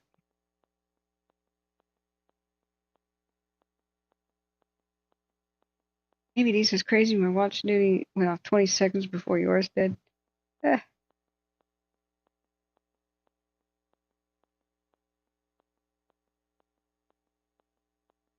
a little bit odd. Oh, you know what? There's a 20-second delay in my broadcast by the time you hear something. I think that's typical. Christina says, thank you for the coverage of the airport. I was hooked all day yesterday. I'm sorry. I had to sleep. I'm so sorry. It ran over. I thought it was going to run at night over to Riverside County. So I was like, okay, I'm staying up all night. And then it didn't. And it ran over to Riverside County while I was asleep. But that happened at 1:30 in the morning, not last night, the night before. So I was like, oh, God. Yeah, I got to do an all-night stream. And it held at that road, and I just went, okay, well, I think I could sleep today because tomorrow will be hell. And I ran over to Lake Elsinore and impacted homes. I don't know how bad the damage was. I'm still not fully caught up as to what happened yesterday. Every time I want to educate myself about what happened yesterday, people come in and they have a question, which is what the stream is for. It means I become one of the least knowledgeable people about this stuff because I have to constantly answer the questions that I know about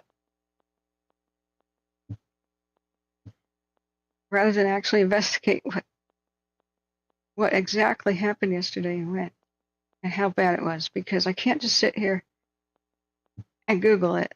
I'm not going to type in how many homes burned in airport fire. See how I typed the word in and an airport fire came up. That is spooky.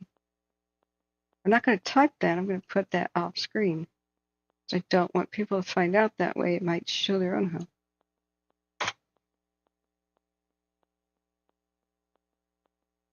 Here's Keller Peak 1 and the line fire. Amy, you should sleep if you can, please. The Holy Fire Cloud Weather System, Batman. Nearby there was a holy fire. Did you know that, Amy? But yeah, you're welcome, Christine. I do what I can. I feel terribly guilty though. I can't predict when stuff might get out of hand. I could barely move. And I just needed rest. But I'm still trying to figure out what burned over in the line. Here's the table fire. This one is rearrange my tabs. This one's bridge. The bridge ran wild. Started trying to. I found out I could listen to bridge where we are still listening to it. Still not saying anything. LA County Fire V1 is the bridge firefighting going on by Wrightwood. Oh, Christina says it felt very chaotic and nerve-wracking living near the fire. Your stream helped me feel informed and less anxious, so thank you. Oh, big hearts, big hugs. Wish my webcam worked right now, then I'd give you a virtual hug. Well, I'm glad we helped. We've thrown back the caffeine today. We'll be here all day. We'll have to restart the stream sometime around 9, but it will still be going. So tell your friends that.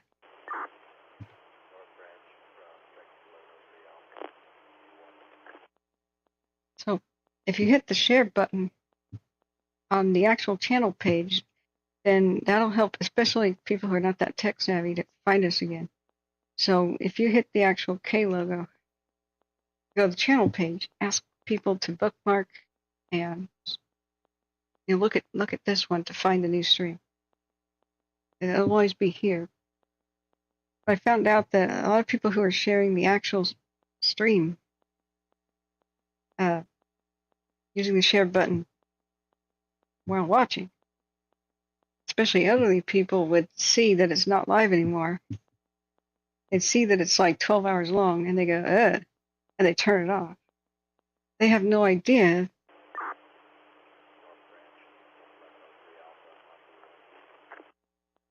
that there's another one, because YouTube's stupid. They think it's like the TV. It's on. The channel is broadcasting, or it's not, but it's at the same address. But YouTube changes the address every time there's a new stream. It's really stupid. I wish there was just one page, one address. Catherine's World, youtube.com/Catherine'sWorld/live. That's it, period. I'm either online or I'm not. But it should be the same dang place. And every 12 hours, YouTube should just save one of my videos and it becomes its own video. But it doesn't work like that. It does work like that on Twitch and other places. You go to like twitch.tv. Meant for live streaming. Meant for games, actually. But you go to anybody's 1 second. Anybody's channel. Like, here's a guy streaming a game, some random person. And when he's offline, It'll just say I'm offline, but it's the same twitch.tv/Yarkus. That's this guy's name, Yarkus. I don't know who he is. And so that's it. And if you want to go see his videos, if he saves some of his game playing videos, you can watch the archive. Here's his archive, right? So why isn't it like that? I don't know. And if you come and he's not live, it just says I'm offline for a bit. But it's easy. What one little place to be and one little thing to remember. But Twitch is juvenile. It's for game playing and stuff. And I suppose I could broadcast to Twitch at the exact same time, but it would be a nightmare to moderate the chat over there. But yeah, you'll spread the word. Thank you. Check out the Twitter. Oh, I forgot to tweet that I was live with this broadcast. Oh my gosh. See how bad I am at this guy. So let me do that, and I'll show you the Twitter.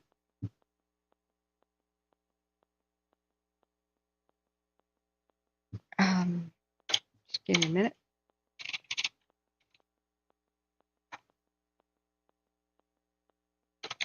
Oh, I was forgetting something.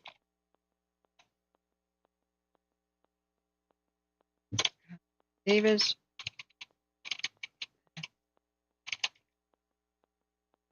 Fire, gotta do that. Airport fire and bridge fire. Davis will blow up today.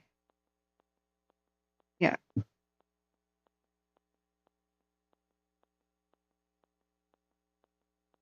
Okay, so if you do me the honors, here's the link in the chat. And you can share that and subscribe to the Twitter. But the big disclaimer I have for Twitter is I don't show fire traumatic stuff here. How close are you, Christina? If you're comfortable with saying where you're located in general, you know. Because and how did you find us in the first place? That'd be good. I've seen you before, I believe. I'm running a lack of sleep. Oh, this is a great dawn. Isn't that pretty? Yeah, the bridge is short-staffed, that's for sure. The airport, they have every chance of getting a handle on it today, like to make good progress today on the airport. 60+% humidity and fog this morning in the area. Maybe they can do really good work over there. Take advantage of that, but we just can't have anything new. Any new big fires erupt, everybody's screwed. That's just the fingers crossed. There's just not enough people to go around, enough staff or anybody. But yeah, there's a crazy screenshot I was trying to track down on the airport. Apparently that happened, and I can't find out when this was to go check my own feed archives to find out when this happened. This is the Santiago cam. Like, dude, it's DC-10 passenger jet. Whoa. That's a trophy screenshot of a lifetime right there. Foothill Ranch. Okay, yeah, I think you said that. I could see flames from my house. So scary. If the wind is shifted, I'm ready to go. Good. That's very prudent. Yeah. There is no red flag for the airport, at least. Not for the airport. Yeah, let's go back to reset. Let's go look at the bridge fire area, though. That's totally different. There's a red flag map. Yeah. Cooling trend to the weekend. Please say it. So that's more Santa Barbara, though. How can I just make the map bigger? God, this is a primitive website. It's very old technology. We're talking 2005. Should be able to zoom in this. Just bafflingly old tech. I was a web design major for a bit before I decided filming would Filmmaking would be more of my calling. I just want to zoom here and see all of the red flag. 3512 Alpha, 9144 Lima, V1.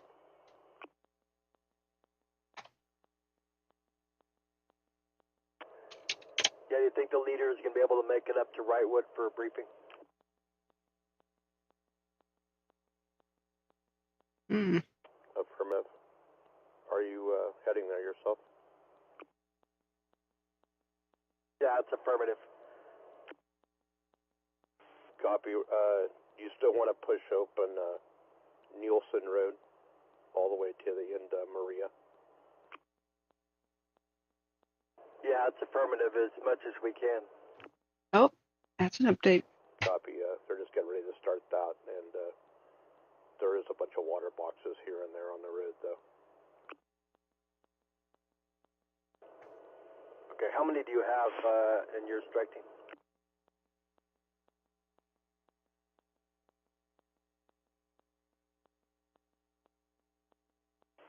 Seven. Okay, I'll pick up supplies for you and 9250 Lima as well, IAPs, etc. Copy. I'm going to try to make it to briefing now. Just leaving it here. Oh. Copy. Oh, if only that sort of thing was something we could hear. Okay. Here's the red flag warning for Zone E/CCDA, which Lancaster area. Okay. This is unchanged since 4:04 p.m. Red flag warning in effect until noon Wednesday over the interior mountains and foothills of LA County. Dry conditions. Gusty southwest winds. Moderate to strong northwest winds Wednesday afternoon and night over southwest Santa Barbara County and northern LA County. Okay. So are they just going to shift direction or what? Southwest winds, are they going to become northwest? Elevated to brief critical fire weather conditions through Wednesday night for the interior valleys, mountains, and deserts. The extreme nature of our latest heat wave has peaked and will continue to rapidly improve through Wednesday. Woohoo! Despite the cooling conditions, very dry air at elevations above 2,000 feet has settled in, with fairly widespread humidities, a 5 to 15% common over the mountains through early Wednesday, which is right now. Onshore winds will increase at the same time, which means winds from the ocean. Gusts of 25 to 45 miles an hour common over the interior areas, so they're saying early Wednesday. This will likely result in red flag fire weather conditions for the interior mountains and foothills of LA County into early Wednesday. Humidities will rise in the afternoon today and tomorrow. But west to northwest winds will strengthen. Gusts of 30 to 50 miles an hour are expected over many mountain areas, the Antelope Valley, Central Coast. Winds will be strongest over the southwest Santa Barbara County. The I-5 corridor, also Wednesday night. While standard red flag warning criteria will not be met due to the higher humidities, fuel conditions will be slow to respond due to the many days of hot and dry conditions that led up to these winds. This has the potential for dangerous fire weather.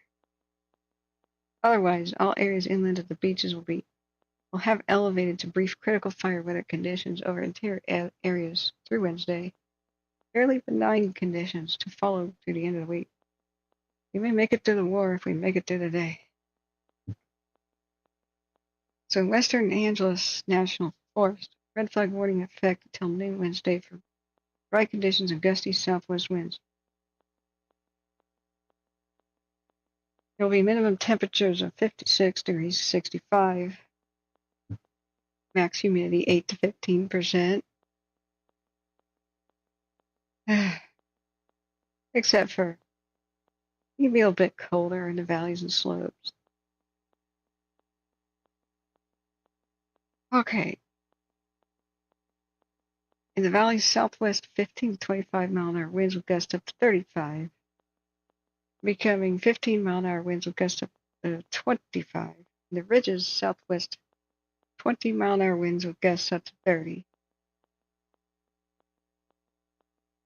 30 in the evening, becoming west, 15 mile an hour winds with gusts up to 25. No marine layer to speak of throughout the night. Now, Wednesday today, max temperature will be 81 to 87. In lower elevations, 73 to 79 in the highs.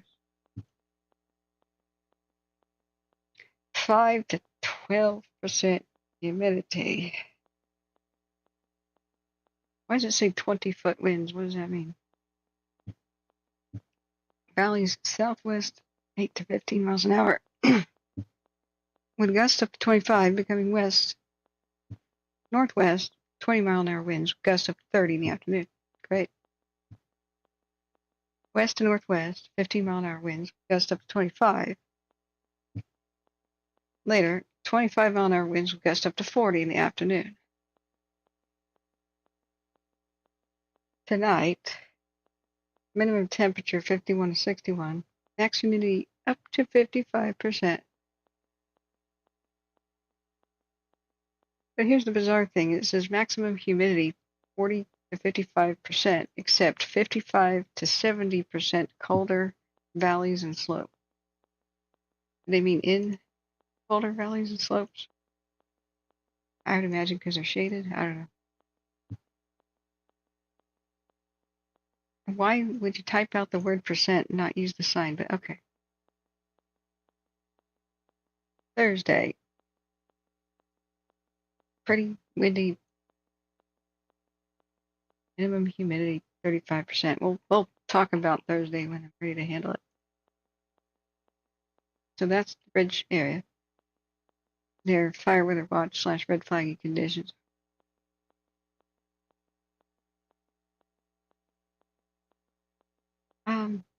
Yeah, Amy D, if you saw the retardant drop on a blog, if you could find it a better version of this, I want to know when this was taken so I could time lapse and find it out for myself. I don't think that this was yesterday because the skies are not that clear. It's got to be the day before. It's just,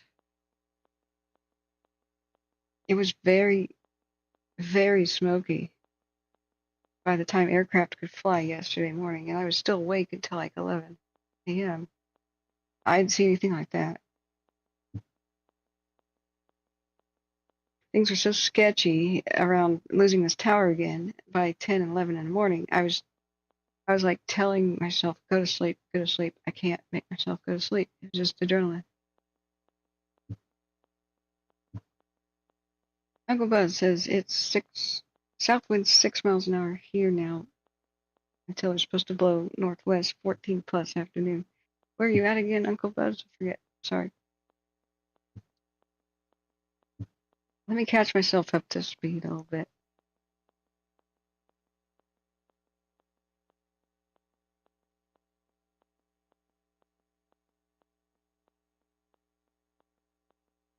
Let's see. Airport. I have to just find out.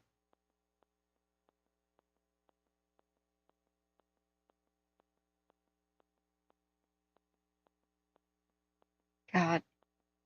Bridge fire destroys homes in Wrightwood. CBS LA. I'm going to do this off camera so you guys don't see the potential for devastation. Yeah, this is what was going on. The base of the tower yesterday.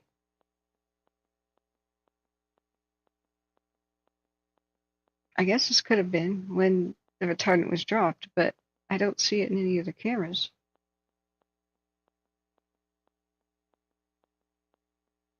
But it was so hard for me to go to sleep when this was occurring.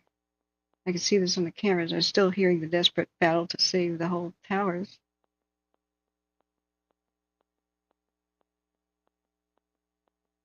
And you can see the bridge fire from the Santiago cams. Off there in the distance. It's just unreal. You can see it take off with the pyrocumulus too, right around 3 o'clock.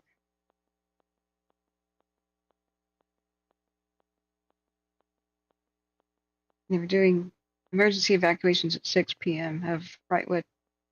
I think it caught them by surprise, but if you guys know better than I do, please tell me about it. Oh yeah, they're showing rubble and burned out homes and vehicles and lots in Lake Elsinore area. Yeah, this is very traumatic. I'm not gonna show that right now. Just on mute. I'm watching a video.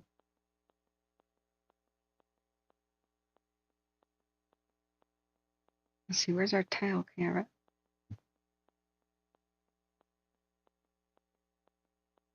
Okay, so this is live. That's the Davis up there, top right. It's airport. This is Santiago Peak right here. This is airport as well in the bottom left, but you can see that's the bridge to the north.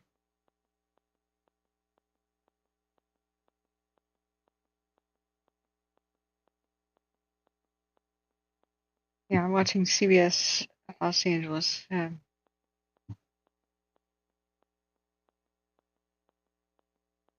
Airport fire was 19,000 plus acres. How about that?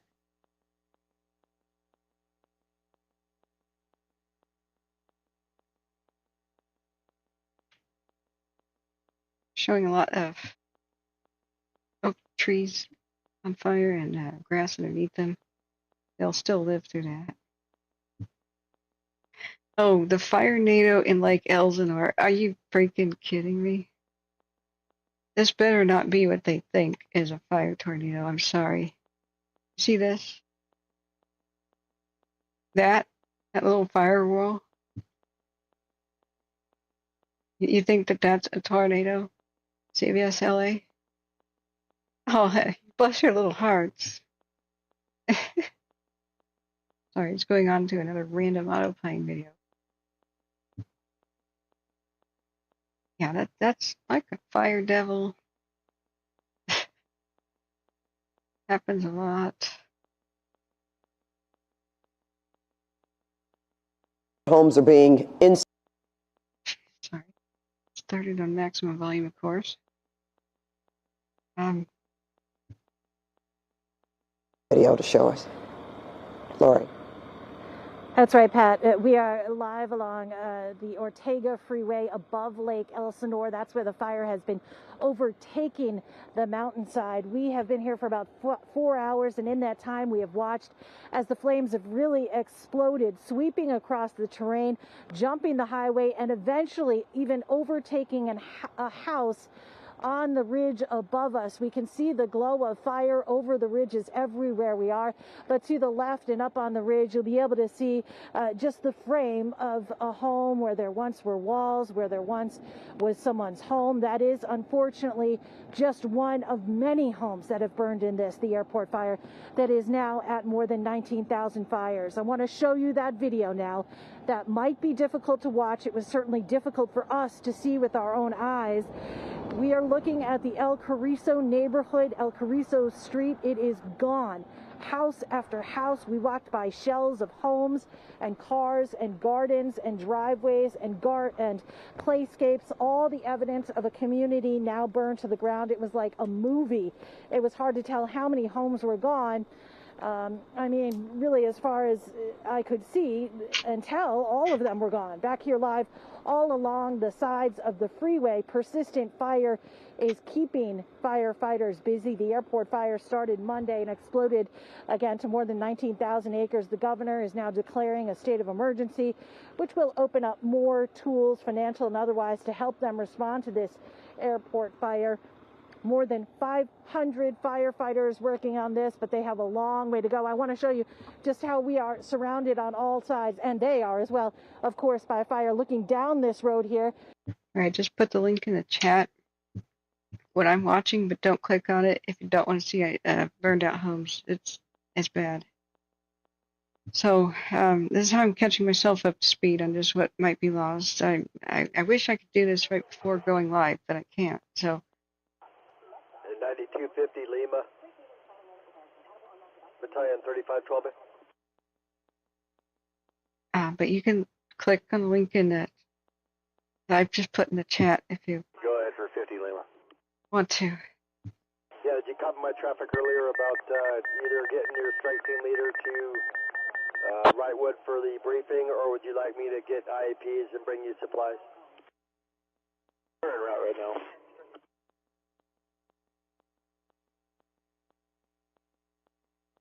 I copy. I just want to make sure I let both you guys know. I appreciate it. Well, should be there in about 10 minutes.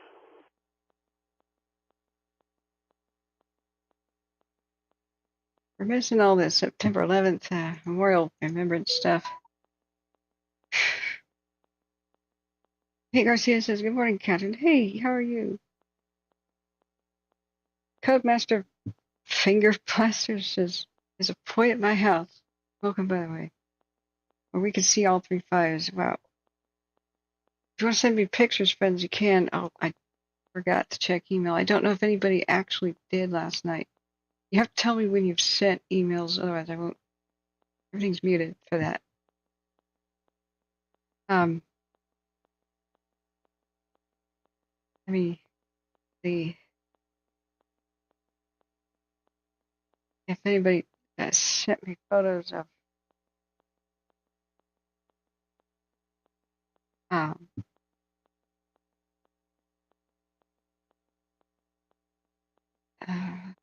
email. I don't see anybody that told me to share any photos, but I want to know what neighborhood she just said. That's down the fires. I want to show you that video now. That might be difficult to watch. It was certainly difficult for us to see with our own eyes.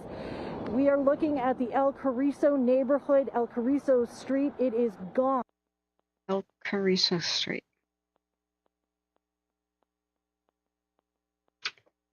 Okay.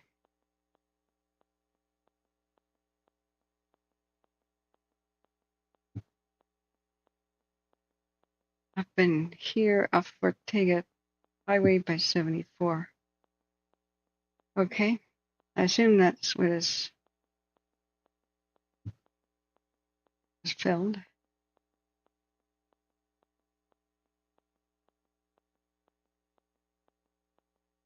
Still never been here.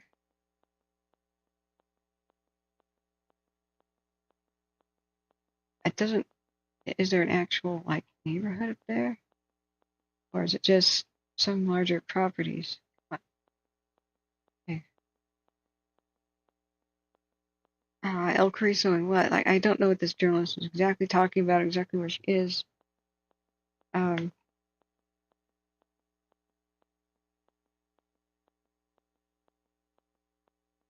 That's been frustrating. So.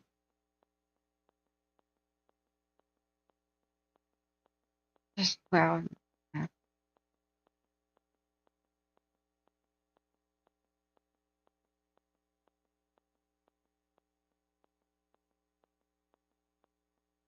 Yeah, some people are talking about how certain fires started. I'll check back with them later. Oh, somebody has a image. Yikes.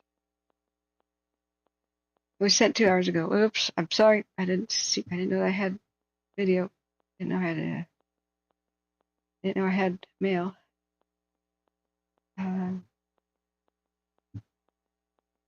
Fires are all around me in Wrightwood. If we get spot fires, I'll clear out. Right.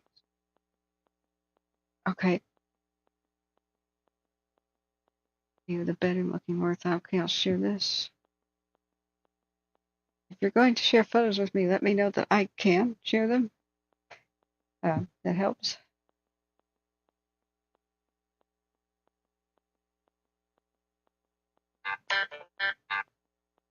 Okay.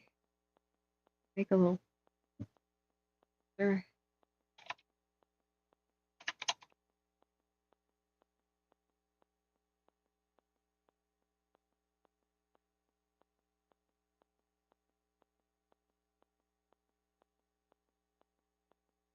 Thanks.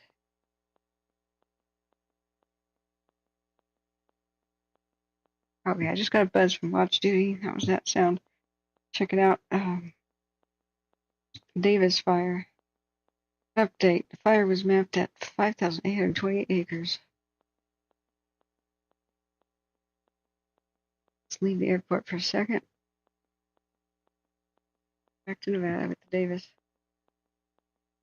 I expect any moment they'll be doing the expanded evacuation zone stuff they're talking about. Have you guys seen the absolutely terrifying press conference on the Davis? And the new updated weather forecast means there could be 70-mile-an-hour wind gusts off the top of these mountains for the Davis. Yeah. I'll let them explain. Good evening, everyone. I'm Charlie Moore, Fire Chief for Truckee Meadows Fire District, and I'm joined by Chief Dave Cochran, Fire Chief for the City of Reno. We have a very important message for you this evening. The fire weather is going to change significantly tomorrow, and we need you to listen to evacuation messages. An event called a PDS is going to occur tomorrow, which is a step above a red flag warning. We fully expect that the Davis fire is going to move and move significantly, potentially up to 7 miles. We're going to push out information about evacuation zones tomorrow morning, Wednesday, September 11th, and we need you to take those messages very seriously and prepare your action plan for you and your families this evening. Thank you, Chief. And yes, it is that serious. Chief Moore identified this as a PDS, a particularly dangerous situation, and it's every bit of that. We need you to listen. Prepare a go bag. Be ready to go. Be ready to be out of your home for at least 3 days. Bring your medications, bring your important papers, your pets, pet food, and whatever you need to care for your pets. Again, could last as long as 3 days. The best modeling shows that this fire is going to move at least 3.5 miles, but it could move as many as 7 miles, as Chief Moore identified. This is significant. It's beyond significant, and we need you to take it seriously. Residents on the west side of Reno need to be prepared to evacuate. Stay safe. Residents on the west side of Reno. Up right now.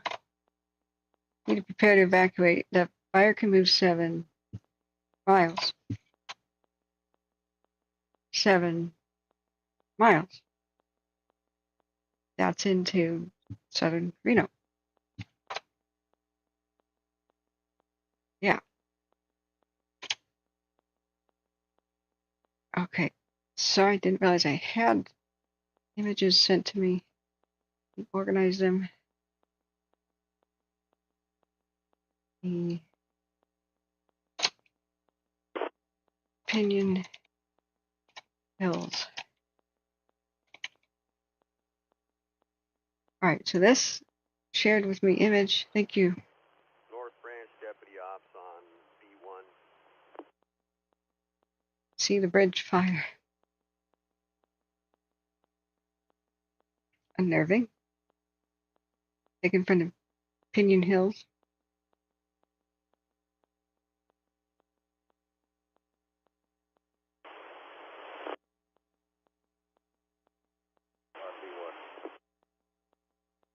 Other places it looks like that. North Branch from Deputy Ops on B1. We're going to be doing your radio briefing 0700 on B1. Oh. That's a good copy. Well, they'll do a radio briefing here on the channel we're listening to. Send a briefing map with those IADs, because right now we're at Wrightwood Elementary in the auditorium. Understood, and yes, they are en route. Oh, they're going to get a briefing map.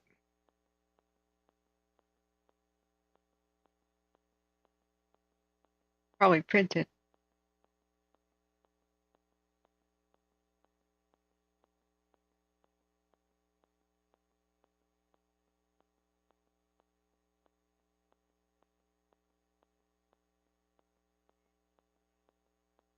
All right. I don't think I have the ability to download their briefing map because I don't think that it's on the internet yet, but I'll take a look. Pretty new incident. Hey, Joy, welcome. Thanks for the prayers and the love. I can't even say your name without it being like censored. I'll just say Seamaster. Right now, Santiago Peak is covered in smoke. I can't see the difference from the smoke versus the fire versus the mountain. Yeah, I think they fired the rest of the bushes up there. They had really good humidity of 60% and a dead calm on the airport. The airport weather is cooperating very well.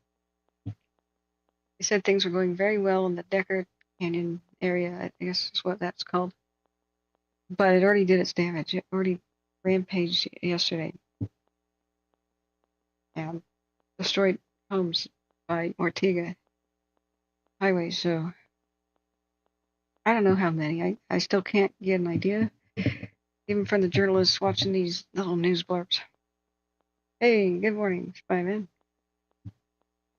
Kathleen says monsoon weather. I woke up smelling rain, yet no real clouds. Suspect the weather changing and the wind will be coming. Yeah, it's a coming. Monarch Ranch Garage, welcome. Says, thank you so much for keeping us updated on the fires. There's so little info about the bridge and the media compared to the airport and the line. I know. I don't know what's wrong with the media. This is some of the most compelling, crazy events of our lifetimes. It surely won't be this wild in the future when there's more technology and stuff, you know. And they don't send anybody to just sit and ride along with the fire crews and cover it. I'm supposed to want dramatic scenes? Seriously? Yeah. Uncle Buzz says, bless you for the work you're doing. Gotta get ready just in case. Thunderstorm weather forecast is bogus. Oh, well, big hearts. Thank you for the pats on the head. Knowing we help people is all we need. Please thank the mods, too. They're wonderful. I cannot do this alone. It takes you guys helping. Hit the like button, too, please. That helps us for free. The donors, I can't do this for free. I have to live. This is how we get ad-free, is thanks to the donors. Everybody, though, that contributes their local knowledge is so appreciated, and everybody pats us on the head. I'm weary and exhausted. This fire season didn't have too many days off, so I would work every day, every waking hour being on stream, and I'm exhausted. If I only had weekends and stuff to actually rest, I would do a better job and be here. Better. We'll do what we can do. Yeah, thank you, mods. There's a couple here that are there. Thanks so much for doing that. We can help ourselves, you know, when there's a vacuum with the media and the government info.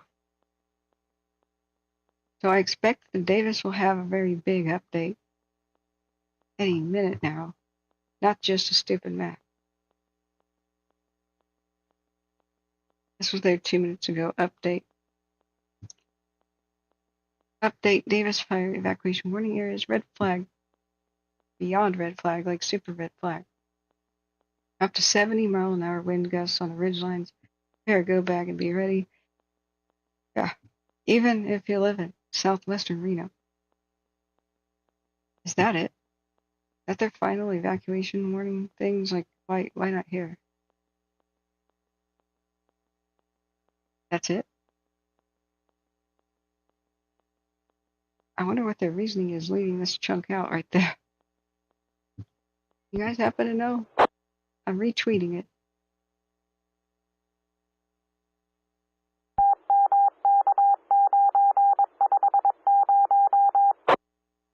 Details. We're going to have a radio update at 7, I believe. I think they're going to put it on the radio for the bridge. All right, here is what Truckee Meadows Fire Rescue recommends for your emergency supply kit go bags / stuff. And they said prepare to be gone 3 days from your home if you're asked to leave. I think by 9, some of these will go mandatory. It's hard to say, but the big wind shift, the big wind gusts could occur as early as 9 in the morning. It is about 15 to 7. Kathleen Danford says, after what happened to Woodward in the Middle East, it changed the minds of many. I started to go to college to be a journalist until I found out how many are killed in line of duty. Oh, yeah. And Nick Berg and the like. I don't remember what Woodward happened. Was he beheaded too? By Eisel or whatever? That was brutal. So, Cogito says, got to go. God bless you, Cat. No, bless you. Cogito, thank you for... Rancho Structure Group on command. Rancho Structure, night operations, go ahead. Thank you, Yeah, Cogito. you can copy Rancho Structure Group. We have hose tied in from South Main Divide to Decker Canyon Road, but we get some hot spots pop up. Like to request early up rotor wing. Type 1 is available. I copy that. That's great work in there. Tell the guys awesome job. Air attack will be over to fire 0800. We have 4 Type 1s on. Request to be ready at 0800. So you will be the priority division this morning. All right, I copy. I'll sign in with air attack as soon as they're up. Copy. Free. Crap. Did you guys catch where that was? Arg. We have hot spots we're working out. Request air attack to deal with them. But the moment I reached for the pen, it was broken. No ink. So I reached for another one. I forgot where it was. Just great work in there, though. That was the airport fire, that little update. Cogito, I hope you're still here. No, thank you. You're the one who convinced me to do this professionally. I shouldn't listen to the haters and the naysayers. So you're a huge part of a chain reaction that was really awesome, Cogito, and I hope you know that. You make a difference. Okay. Kathleen Danford says just about. Okay. Yeah, I see. Well, you can be a documentary filmmaker and not go to dangerous places. You know, film ghost towns like me. Always do that. You can do journalism for the safety of the anchor room. You know, you could be like a watch duty person. Spyman says Justin Wayne Halsenberg, the guy under arrest for starting the line fire. Yeah, they're very vague about that. South Branch, planning ops training, V1.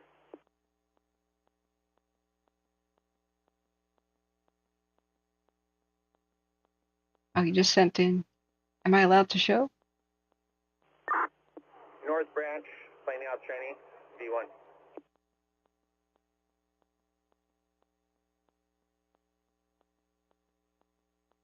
Holy crap.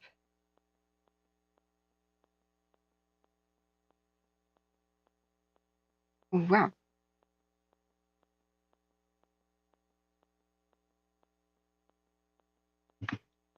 Like, your entire username is a bad word, so I feel bad. I feel weird making a folder that submitted photographs from the Sea Master. One day you're going to get turned in for this name. Oh my goodness. But the nuclear,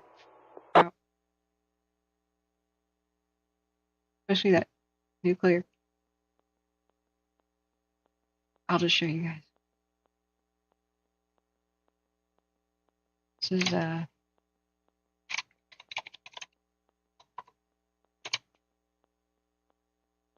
incredible. So it's the airport fire, okay? Bear with me.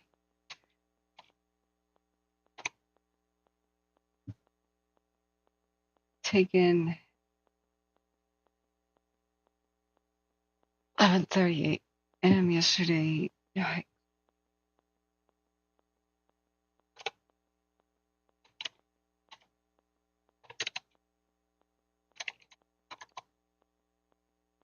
cool you have the timestamps. Yeah, Santiago Peak being obscured by smoke. Yep. South Branch, finding out trainee, V1. That's today. Cool.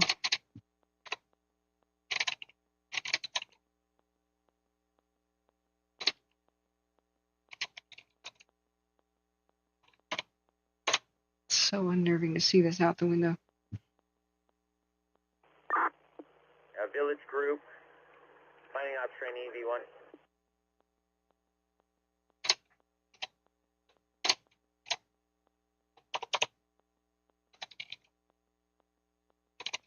You can see the airport and the bridge. And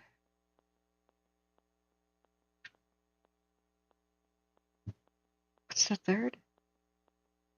Is it Roblar or is it Line? Roblar or Line? I imagine it would be Line. Take a look at that.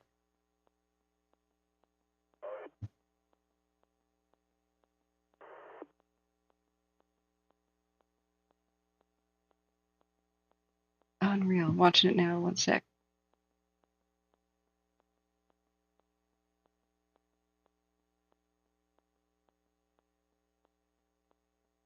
Dude. Okay, looking back at chat. Brighton says 8 a.m. What is what? HW says, thank you so much for this channel. I'm originally from the Bay Area, but live in Missouri now. Missouri. Knowing what's going on where my family and friends are so wonderful. Worried about my friends in Reno now. It's going to be horrible today in Washoe, Reno area. But have faith. That's a very competent team on it. You're so welcome. Thank you for patting us on the head. We'll be restarting at some point. We are 9 hours into the stream. So every 12 hours we have to restart because YouTube won't save a video past that point. I'm trying to figure out how dangerous the fire will be into the night because I don't want to have to restart again in the next 12 hours in the middle of something. So if it's 7 now and we restart, then we have to restart again at 7 p.m. Well, there's a red flag warning till 8. Operations, Day Branch 5. Did you hear? Day Branch 5, night operations, go ahead.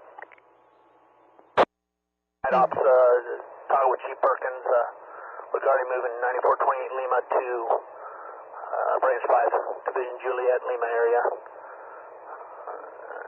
He was good with it. I just want to confirm I'm going through the process before we call them or he could have Branch 1 move them over.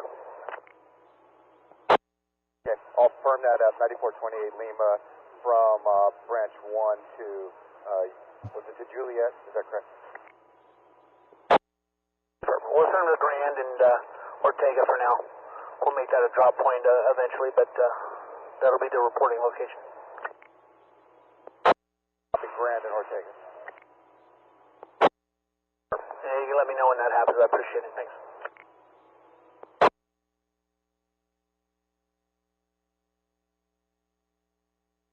Okay.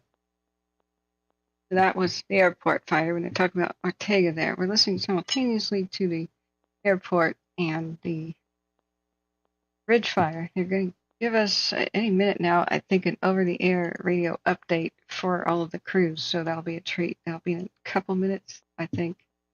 So permission granted, right, to show these photographs that I just got mailed in the 3.5's video, right? Hey, Brayton, how are you? Feel free to share. Okay, sorry, didn't see that. I am but a young man with a silly name. You crack me up. Raw World Light, welcome. Says, hi, Catherine. Prayers for all. Shared your channel. Thank you, thank you.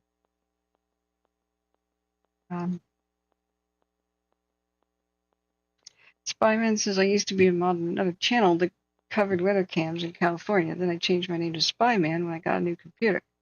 Then they fired me and said Spyman was a bad name. That's ridiculous. You still have your old account. You just need to log into it. And then you'll have all your mod powers and all of your saved videos and whatever you did with your old YouTube channel. I think where you went wrong is you tried to make a new account, a new Gmail account with it, instead of just logging into your old one with your old password. Because it says it already exists. Yeah, it already exists. You already have that YouTube account. So what's your old password? Do you have an old password book or something? If not, just do password recovery. I can help you with that sort of thing. Unless you have no idea what your password is. Well, we can try. We can try. Helping people with their computers, Windows computers, is what I used to do for a living before I gambled everything and decided I could try to do this full time. So I am supposed to be making a living doing this full time. Like, I quit everything else. So if 20% of the viewers, though, gave $1 to $5, we'd be all right. And yes, I do want to set up the membership thing. Yeah, I keep forgetting. There's never a dull moment here, though. Maybe I should look into that real quick. Sandy F says, yesterday we watched the plumes from both fires. Today is socked in and can't see any more blue skies. It's supposed to clear a little bit. I mean, there will be a west wind. There'll be a crazy west wind on the bridge and not much on the airport. This will help the airport greatly, but this is the HW. Do you know how bad the Davis fire is scheduled to get? The very sobering. They expect that the fire is going to move, I mean, jump their lines somewhere. It'll be a west wind, or a southwest wind, or a south wind, or a combo of all of them over there south of Reno.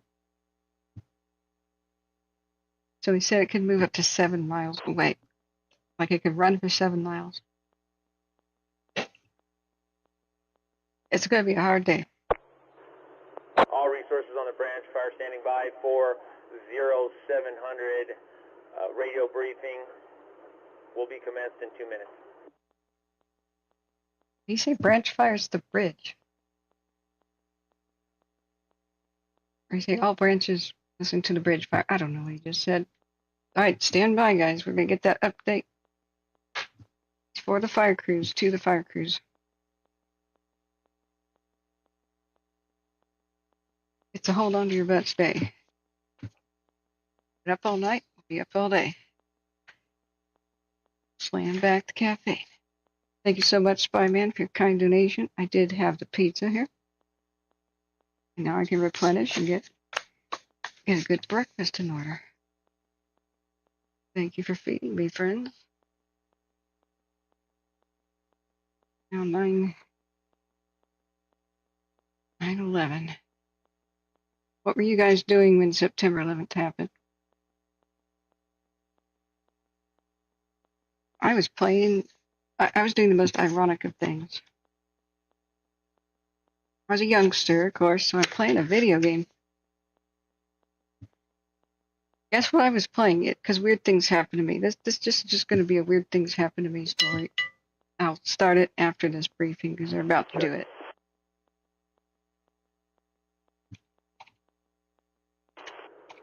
Good morning. Welcome to the 0700 morning briefing on 9/11 for the branch fire. We'll go ahead and start off with the current situation. What? Is we had substantial growth yesterday pushing up to the north side. We had significant impact to structures and infrastructure on the Mount Baldy and the North Branch.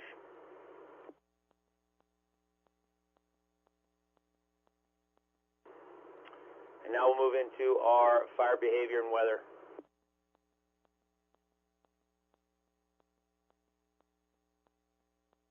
Yeah, you could say so. Starting with fire weather. Today at the higher elevations, temp 79 to 84 degrees. Relative humidity 14%, no recovery. Break. Winds southwest 5 to 10 miles per hour, becoming west 10 to 20 miles per hour. Evening at high elevations, northwest 15 to 25 miles per hour. Break.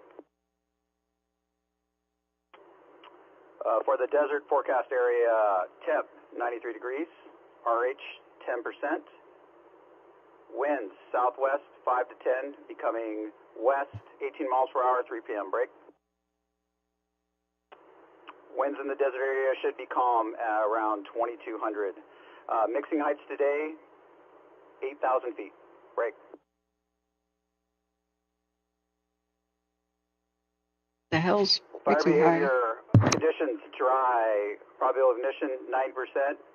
Fuels, fire has possibility of getting in alignment with old growth vegetation causing large fire runs and fire growth. Instability that triggered red flag is decreasing today. Mixing heights have moved down to 8,000 feet from 13,000 feet. Break. For the northern divisions, as a fire transitions into the desert, historically that west wind has caused the fire to move towards the east. Break.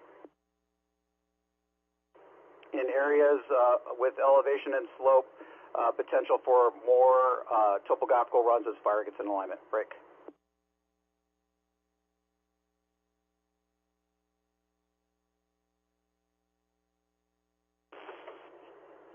For your operational lineup and assignments, we have Field Ops, Spencer Andres, Deputy Ops, Drew Smith. Night Ops will be Gary Monday with his trainee Mike Winch. And Planning Operations, Alex McBath, Christian Litz is trainee, and Chad Costa trainee. Break.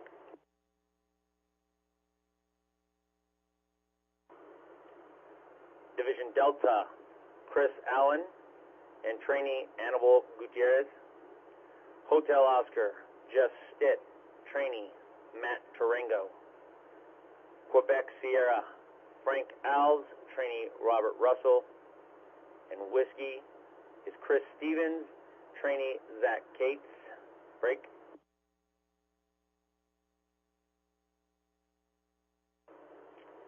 Contingency Group, Darren Beatty, trainee Art Lozano. For the structure branch, we have North Branch, Ray Mitchison. South Branch, Brian Martin.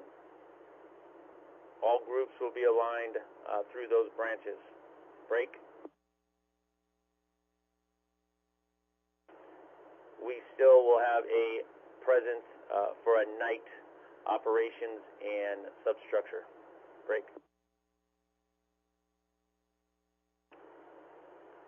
Division Delta will be continuing to hold the East Fork Road and up Shoemaker Road, and then scout and look for opportunities to construct control lines moving to the north to limit any western fire progression. Hotel Oscar, again, scouting, looking for opportunities to put in primary, secondary lines to stop any northeastern progression. Break.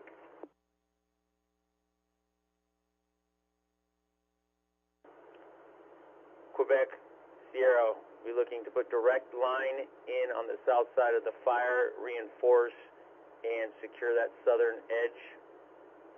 Whiskey will be locking in that southwestern corner, securing the edge, reinforce the line in, and put in secondary containment lines. Break.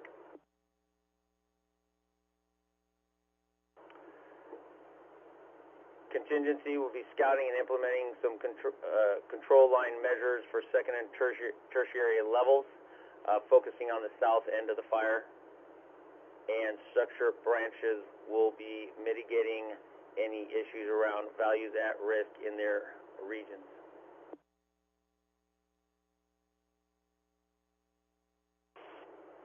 Operational priorities for today is number one is structure defense and life in the areas of the civilians that chose to stay around the structures. And focus two will be the southern side of the fire and building that anchor point, and contingency giving us secondary and tertiary lines to protect the structures and the foothill communities.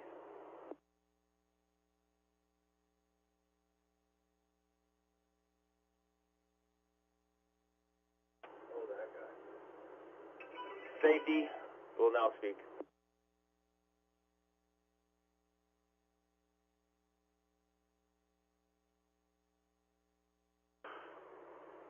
For today, there's a reports out there.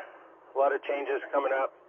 So I just want to highlight the emphasis on the potential for significant fire behavior today. With that, a couple key safety items.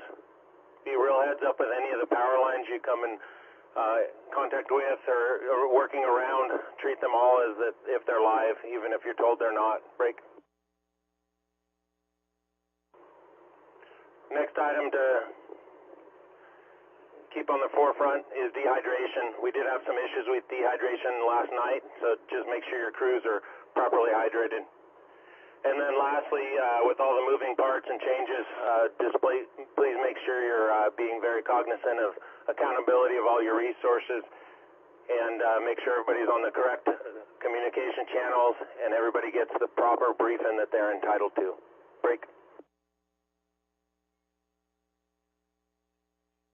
Okay, next up we have communications.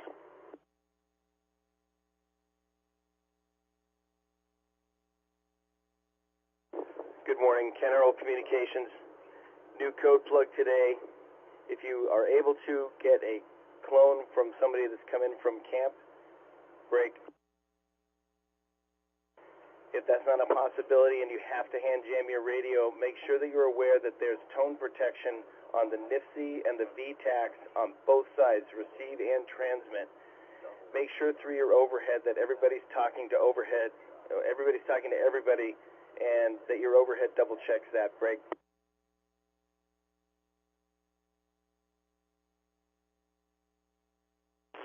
Other than that, have a safe shift. Next, medical. Good morning. For the medical unit, we're still waiting our resource orders to be filled. So the important thing is for the divisions to identify any medical personnel on their divisions and have a plan. Break. For all the resources, know your IWI procedures. They're located on the back of your IAP. End of medical report.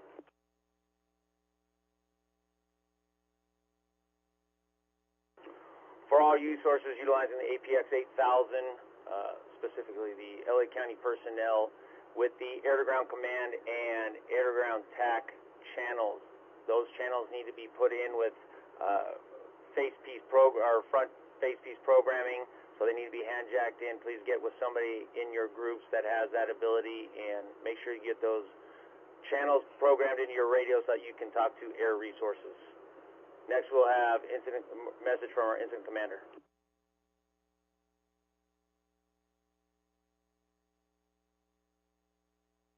Good morning, it's Carlton Joseph, Deputy IC with California Team 5. Many of you this morning are finding yourself in an area that may be new, unfamiliar to you, and so I would urge you to do due diligence today. Make sure that you understand where you're at in relation to the fire, understand the topography that you're working in and around, and make sure you have clear communications with your overhead and those you're working with. Break.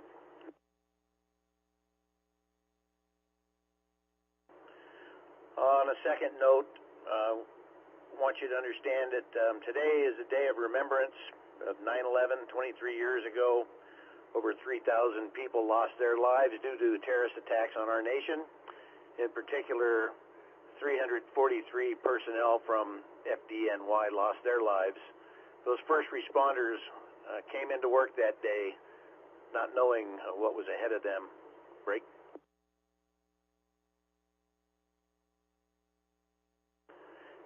Similar to yourselves, those personnel not knowing what was ahead of them, you may find yourself in a similar situation. So I urge you today to take the time to thoroughly brief your crews of what's in that IAP and spend the time to ensure that they understand their assignment and you understand it as well. If it's unclear, get clarification, make the necessary adjustments. With that, have a safe day and take care of one another. Thank you.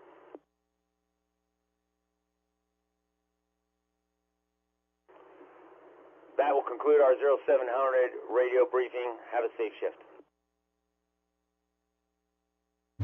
Never forget. Yeah, entire fire crews and stations were wiped out. The one closest to Twin Towers. I think nobody went home. I think it's a museum now. It has their hats, or recreated hats, with their names on it hung up on the wall. Yeah, I was just about to tell a 9/11 story, and I realized that the live radio briefing for the bridge fire was going on, and it's funny, they called it the brief fire for some reason. I think he needed his coffee, like a briefing for the bridge fire.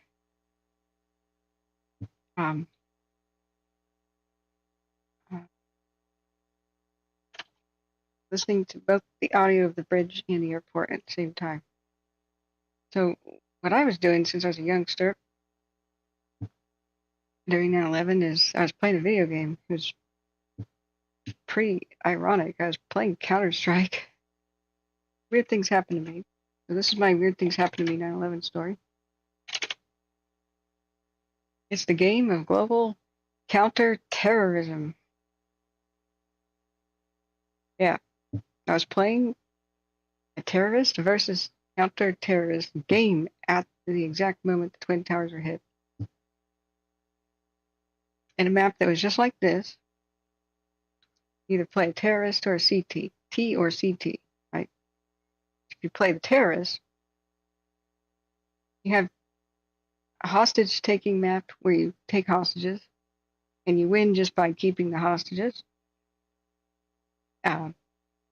There's a time limit, for the counter-terrorists to come and free them.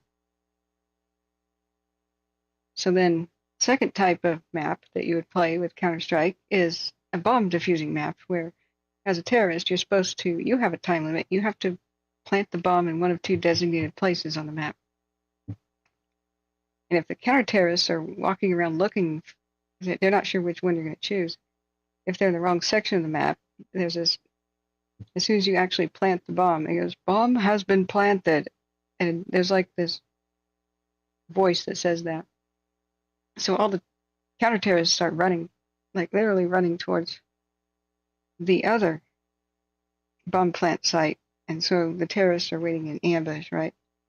So what I did in this video game at the time, I night owl, so it was, what was it, like 4 in the morning or something?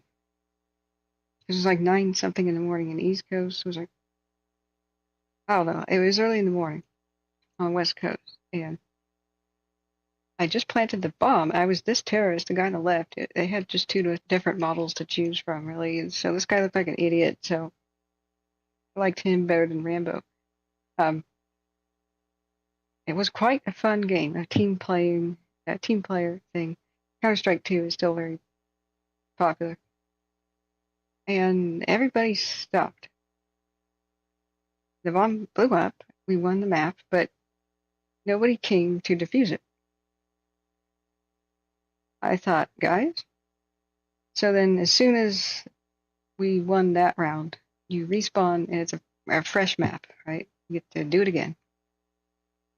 And you randomly get chosen to be a T or a CT. You don't get to choose. So I didn't really want to be a terrorist, but I thought it was more glamorous to be a counter-terrorist in the game, but you don't get to choose. So it has to balance the team. So if somebody leaves the map, there could be 10 people playing at once or whatever. Somebody else leaves one side, somebody else is plucked from the other side randomly. So the bomb detonates, I spawn, and I look around and my teammates are frozen. They're not moving. I walked around the map. It was totally bizarre. This game where everybody tries to kill each other really quick. Nobody is moving. So I walked over to where the counter-terrorists were, and they were just in that pose like this. This is like the pose that's always there. And I whipped out the knife. I started stabbing one of them in the back of the head and said, "Hey, wake up." Stab, stab, stab. It's all fun and games, And I said, "Guys, what the hell's going on?" Nobody answered me for a bit. So I just kind of sat there. And I killed one of them with my knife, I think, just being playful. And I wanted him to come back with like almost no health. and knife fight me or something. I was just being playful and young. And accidentally did one more knife stroke and he kills over dead. I'm like, sorry, dude. One of them comes back and says, turn on the TV. I said, what? Why? They said, there's real terror right now. And I was like, but people are sleeping in my house, you know, like it's super early out here, West Coast, you know. And they go, I said, I'll just check the internet. And they said, you've got to turn on the TV. I didn't have a TV in the same room I was in, so I was like, well, why? They said, terror attack. I said, where? I'm thinking Burundi, you know, just some international thing. New York. I said, well, what happened? Turn the TV on now. So I snuck in somebody's room, turned it on, and that's when the second plane hit. The moment I turned it on, and my mind did not comprehend. You know, a plane melted into a building. It didn't. You'd think a plane crash is like chunks of it, like a wing would fall off here, and the whole building would shudder and shake and ripple or something, and like you just think that it would crumple up or something on the outside, and some parts bounce off, you know, and fall to the many stories below. But it melted into the other tower. And the other one was already on fire, and I was watching a helicopter. It was a helicopter. There were a couple that were already in the air that day, and they were broadcasting. So I thought this is the most poor taste commercial I've ever freaking seen. It kept going and it kept going. It has to be a disaster movie. And I knew I was being trolled. You know, all these people stopping, you know, the game. It seemed like a lot of the country was watching this at the time, according to what the media was saying. And I thought it was a really poor taste trailer for a disaster movie that's totally ridiculous. Yeah, planes crashing into both Twin Towers, like that would ever happen. Like the government wouldn't shoot them down if they got hijacked or something. Yeah, that unrealistic bull crap. And the longer this stupid troll fake advertisement for this movie went on, the more I was getting pissed off.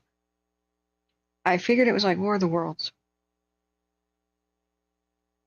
You know, the radio broadcast, a couple people panicked and thought it was a real alien invasion in the 30s, but it was an audiobook being read out loud, and it was entailed like, the aliens are here, they've landed, now they're in New York, and now they're in, you know, this and that city.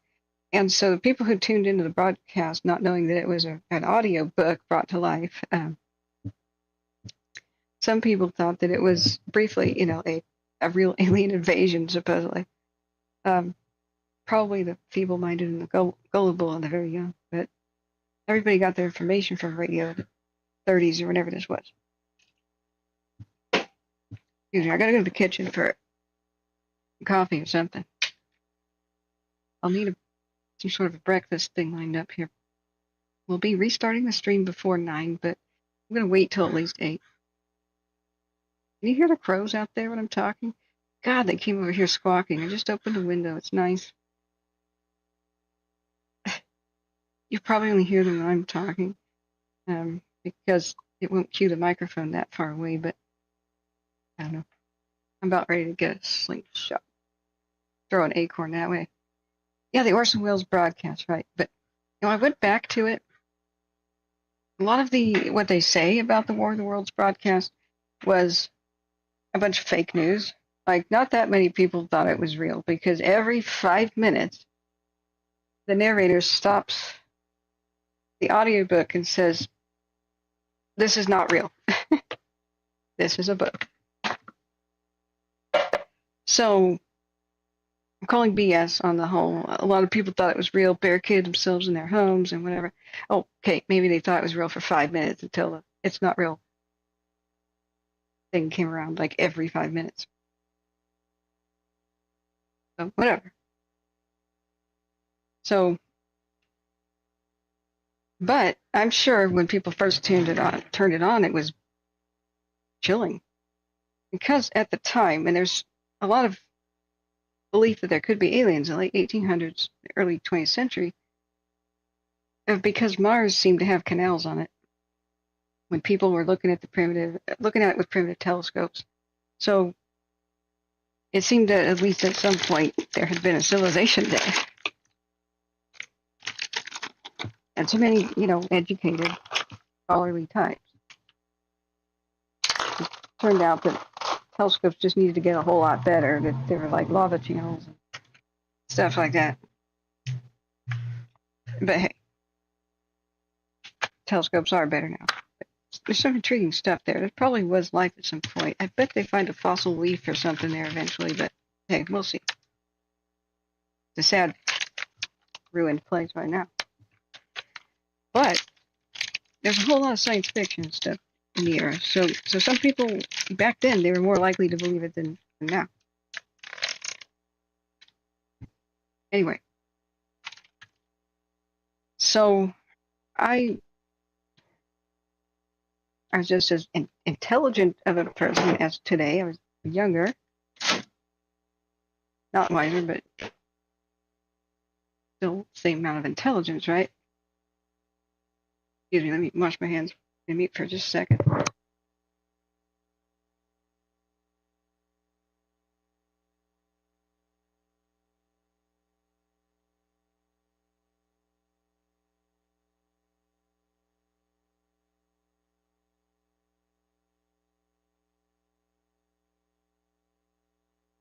So it's not like I was stupid or anything, but my mind completely and utterly rejected the fact that that could be an actual event happening for quite some time.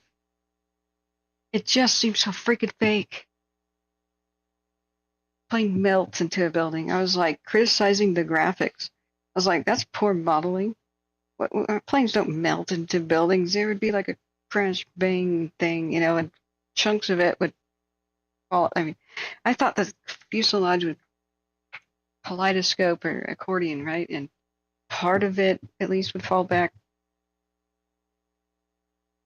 You would think that a thing like that would cause the building to sway visibly or just something, And I was just incredulous. That's just stupid. That's just really bad animation. Like, you just didn't spend the money for your disaster movie to do a complicated animation of how a plane could fall apart hitting a building. It just didn't seem realistic. So here I am, I had it on mute. That maybe changed the way I viewed it. Somebody was sleeping in that room, so I couldn't really unmute the TV. Any second, I was waiting for that. Every 5 minutes, somebody would say, "This isn't real. This is a publicity stunt. Go see the movie."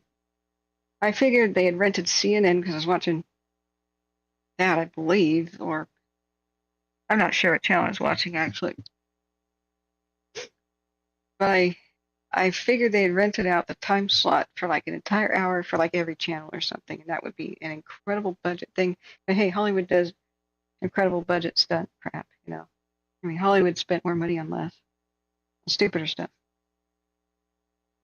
But that wasn't happening. It never came. Nobody said it wasn't real. I was looking at the news, the little thing that explains what's happening at the bottom, the headline, but it's at the bottom of the screen. It just kept saying the 737s hijacked and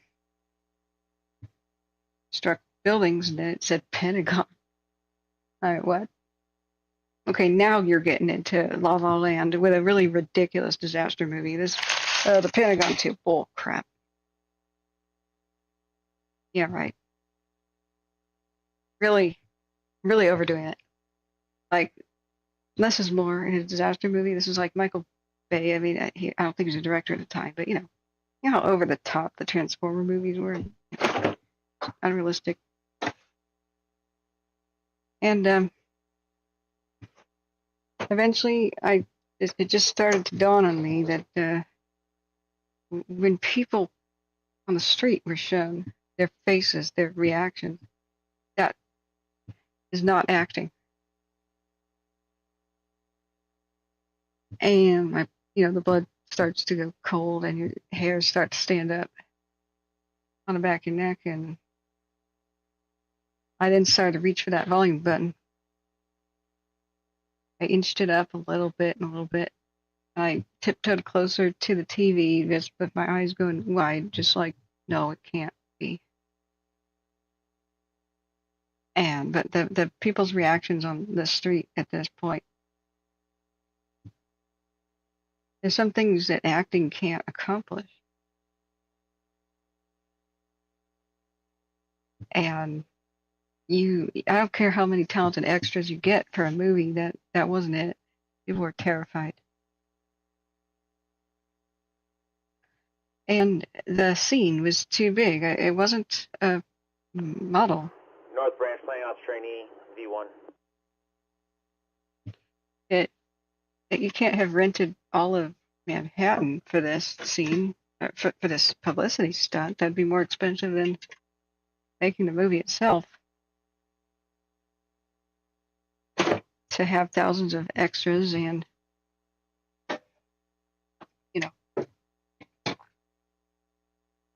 I mean, Hollywood does rent Times Square and stuff at an enormous cost per second, but like this was going on far too long, and so I eventually just turned the volume way up and said, "Get up, get North up." Branch Planning Ops Trainee, V1.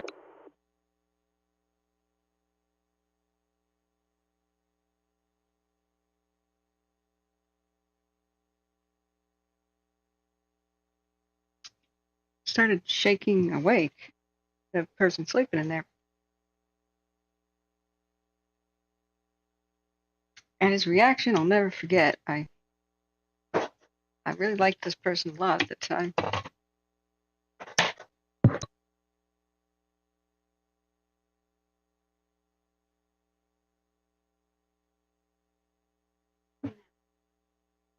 This person was pretty cool, although I had my doubts. He started to have kind of a jerk. I said, "Get up, look at this, look at what, oh my God, this is real," and I'm starting to shake. Still not quite believing what's occurring. And I just needed to hug somebody immediately. Anyone, any human being, I would have reached out to and just cried and bawled and hugged. Now, I think a lot of people felt that way. Okay, I'm wandering back to the computer. I've been in the kitchen, friends. So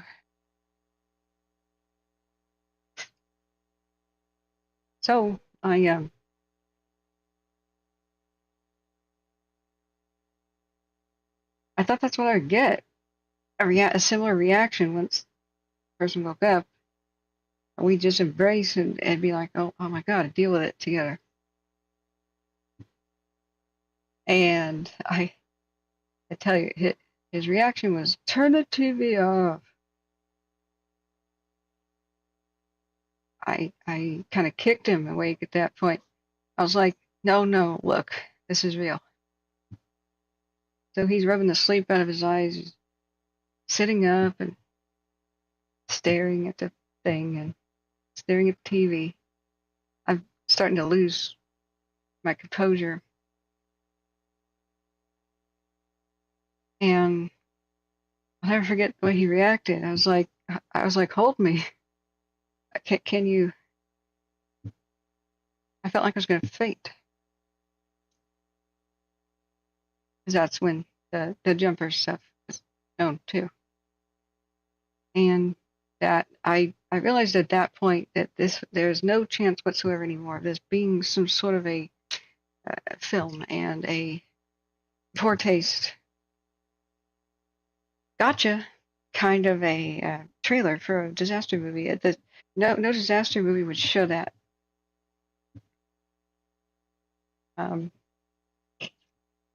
Not as an invention, right? Maybe as a documentary, not as an invention for a new disaster film. That would not fly with any audience. So his reaction was he stares, kind of wakes up a little bit, blinks, frowns,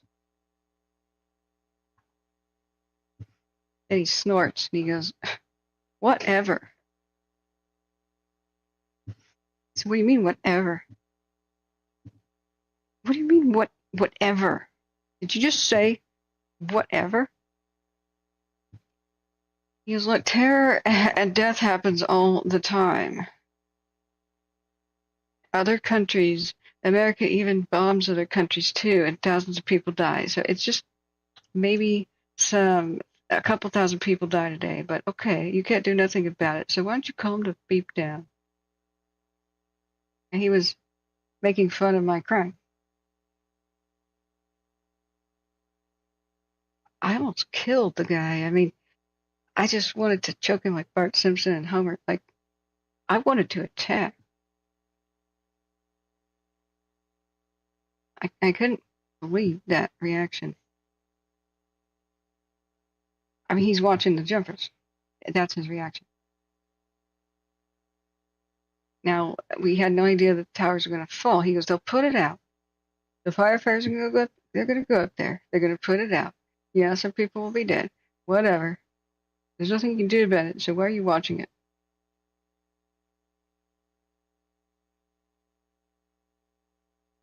Holy crap.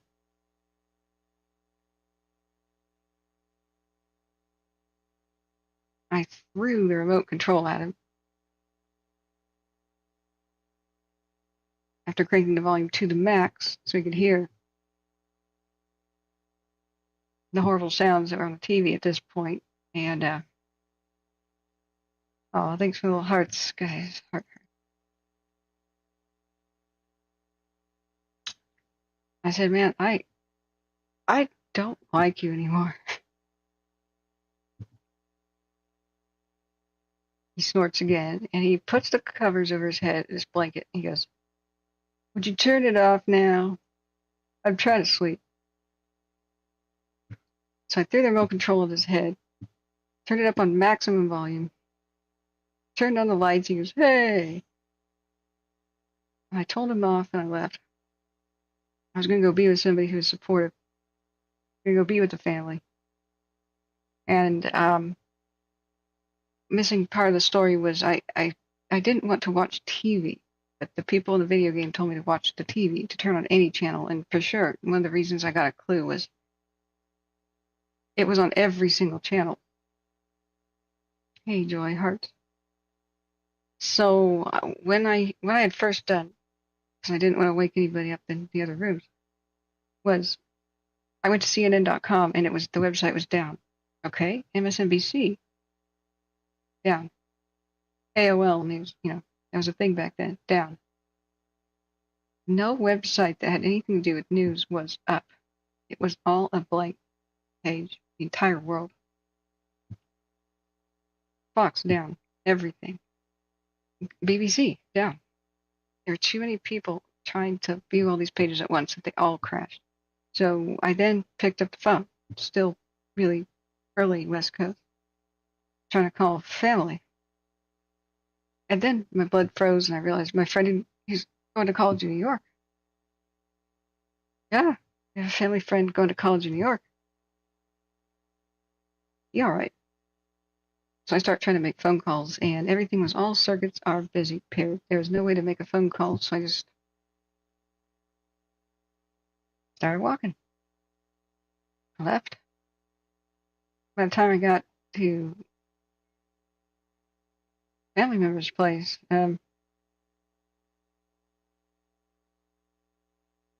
I walk in, turn on the TV. They're like, why? Just turn on the TV.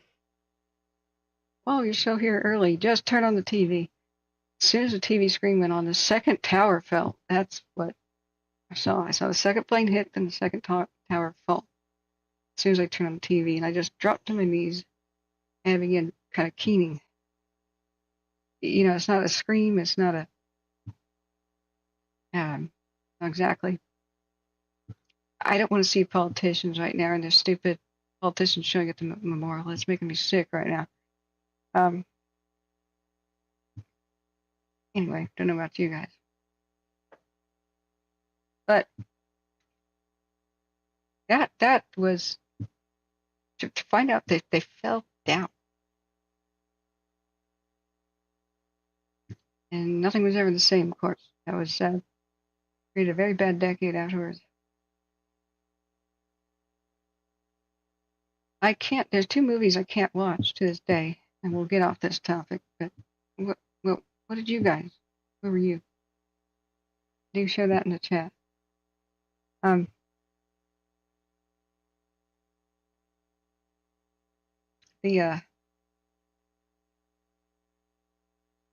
was I going to say about this?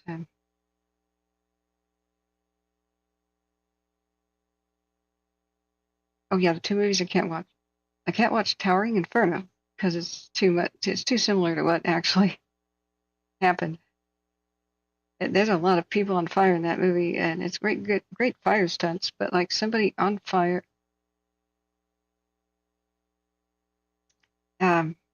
somebody tries to run across a room that's on fire to make it to the other side to leave the Towering Inferno.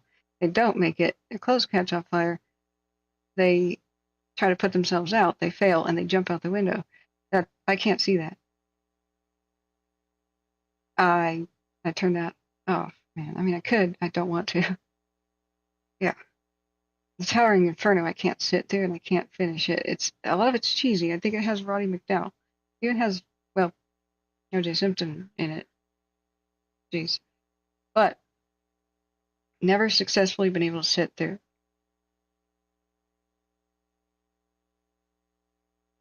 Oh, hey, Duke Delta. Welcome. You're a new sub here. Thank you for my insight. I'll always remember 9/11 as it is. Today, my birthday. Oh, Duke Delta. Big hugs. Yeah, the second movie I can't watch is King Kong. The 80s one. I think I saw it as a kid, but King Kong climbs the Twin Towers. It's got, who's in it? Who's the dude in? We'll go back to the fires in a minute. The park is contained, KDG. The park is contained. Isn't that something? What a miracle that they pulled off there. Yeah, like here's a movie scene. There's King Kong dead at the base of one of the Twin Towers. Like, so he climbs them and then falls off. And they are models. I wonder if the models survive, like movie history, you know. There was the Empire State Building in the first one, and climbs the Twin Towers in the 80s version. It's also heartbreaking. Like it's the story of King Kong, right? But it's too close to it, you know. He also grabs airplanes and throws them at the top of the Twin Towers. So, but that's the second movie I cannot watch. But there's others that feature them when they were up, you know. There's some now, like the Tightrope Walk movie I should probably see, even though I'm terrified of heights. I hear it's good. It's pretty recent. Somebody did walk a tightrope in between the Twin Towers and lived. Like, dang. But I don't know. Knowing that the towers are fake in a new movie will help me. But knowing that they were real when others were filmed, I don't want to see it. I know that there are models sometime, but some shots like this is green screen or a guy in a gorilla suit or whatever standing in front of him for real. You know what I'm I didn't even know there was Godzilla versus Kong on the Twin Towers, really. That's kind of funny. Godzilla versus Megalon. Oh, Megalon, not Kong, right? You got it. Oh, God. Okay. Gotta avoid that copyright, right? I don't know. Maybe that would be goofy enough to watch, but those are the two movies I can't see.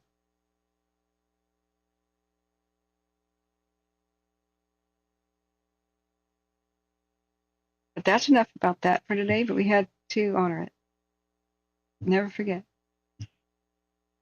And rest in peace, all who were lost, and the first responders, too, that many knew they were not going to go home, and they still went up. Hey, Rebecca, welcome back. It's good to see you. I've been wondering about you. How are you? Are you in the path of the Davis, or it's going to be a hard day for that one? Wait, is it yours? It's your birthday too. Oh my goodness, happy birthday. Happy birthday. But yeah, the park is contained. We've got crisis today where there may be 70-mile-an-hour winds at some point over in Washoe County by Reno. The airport fire won't be as bad as far as the forecast is. They really made use of last night's dead calm on the airport. And they may have done some firing. Some of the flare-ups on the airport last night, it could have been firing ops done on purpose. It's hard to know if they don't announce that. You know, it's usually in the morning when we figure that out.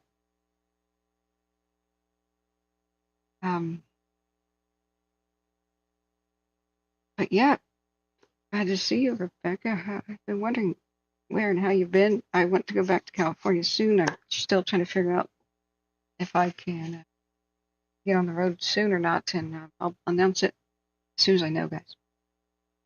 It'd be cool to see you again. Christina says, went to New York for the first time a year after, visiting the site where the towers were, just no words, just sobbing, just thinking about it. I know. I haven't been to the site. I saw them with my own eyes a long time ago. We had to drive from Newark to at the airport to JFK, so we rented an airport shuttle van. We went over that bridge that has like the X beams on it, the double-decker one that's like steel, and you could see the perfect Manhattan skyline. It was like the most awesome photo I could have ever taken. I was really excited about it, but I had a point-and-shoot crappy camera, you know, real film and all that. And these cross beams are going in front of the camera, so there's no way to lock focus beyond the stupid bridge cross beams. We were on the underside, I think, which is the one that goes to JFK from New Jersey. So there was no opportunity to take a good photo, so I didn't take it. That's my one once-in-a-lifetime opportunity to take that photo, as I would sadly come to understand later. So, the airport destroyed homes yesterday, and I don't know how many over around Ortega. But last night they had 60% humidity and a pretty calm situation. So some of the flare-ups, I do reckon, especially around Santiago Tower, were probably them doing firing on purpose. So it's looking, of the big concerns today, the lesser of the concerns. We've got red flag on the bridge. That's great concern today. But super concern is the Davis over Washoe County. Rebecca says, thanks, Kat. Yeah, big hugs. Reflect the sun. Hey, welcome back. Rebecca says, I'm near the Davis fire, so just watching what's going on. No special plans today. It'd be great to see you. Yeah, you too.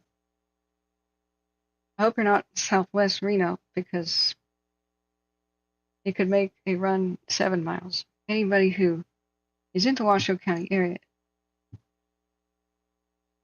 should sign up for Code Red. Yeah, but isn't this ironic, guys? To follow up the story, I don't know how many people heard it from the get-go. I was playing a terrorist the moment that September 11th happened. Just can't make that up. We're listening still to the radio. We heard the morning briefing of the bridge fire. That one's Orange County making that click. They haven't been very active, so we're listening to the airport and bridge at the same time. So everybody just stopped playing, except I was the one who didn't know about anything. But it was very crazy, ironic. I still played the game afterwards, but with a different kind of thought about it. Terrorism seemed so far away. It happened mostly to other countries, and you heard about the bombings and whatever. I'll have to look at these later. When you hear about it being affected in the rest of the world, you just don't think here, now, and us. You know, who does?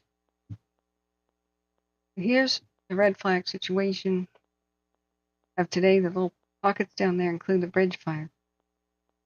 And it's not just red flag, it's super ultra mega red flag.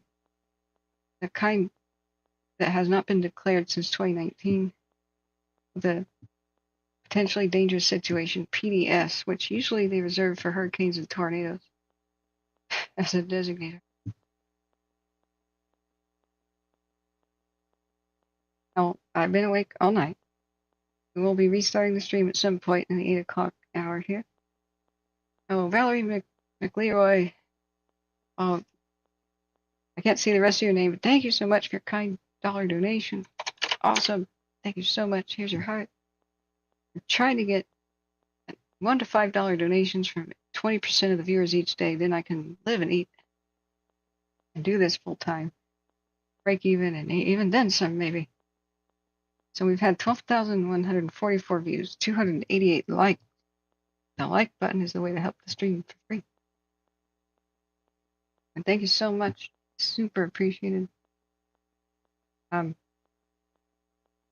is no donation too small. You are wonderful. I'll need to probably order a good breakfast, a good hearty breakfast to stay awake today. We have the red flag expiring after 8 p.m., I believe, over in the Reno Washoe area. So let's look here.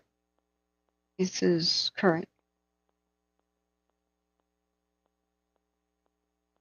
All the pink areas are like red flags and heat advisories and whatnot. Got still lightning storms. Baker County, Oregon, running through Baker City, past the Blue Mountains, into the Lewiston area. That's just so crazy about how many fires Eastern Oregon has had due to lightning and the others of arson. Just, look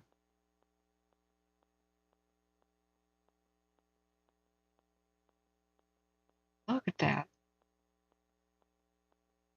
Oh, over by Cornucopia and Enterprise. So it's raining on the Milepost 95 fire over by Myrtle Creek in Eugene area. Well, it was earlier in Myrtle Creek. This is going to cause problems for a lot of the fires that are southeast of Bend. We have to occasionally look at them too. It's been hard to cover that all of that.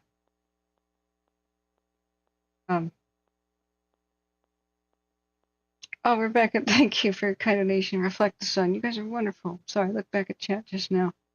Oh, you get lots and lots of hearts. You get lots and lots of hearts. Oh.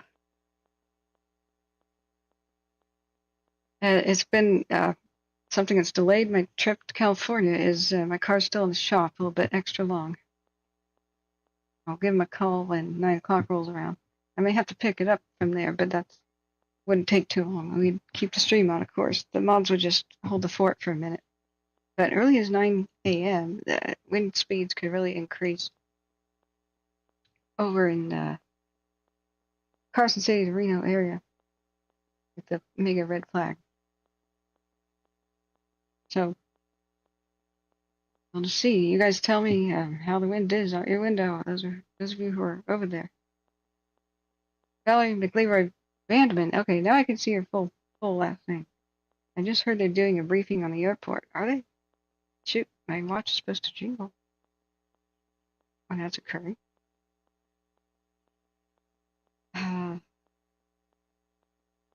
Are they? Where would that be?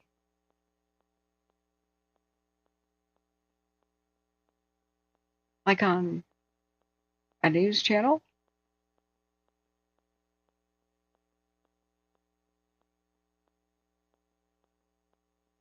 Yeah, 7, 8 in the morning. Sometimes they do. We just had the radio version for the bridge.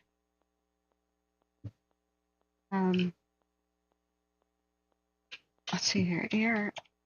Airport briefing video today, September 11th. No, not that. Just today. Airport fire. And those are 3341 hotel on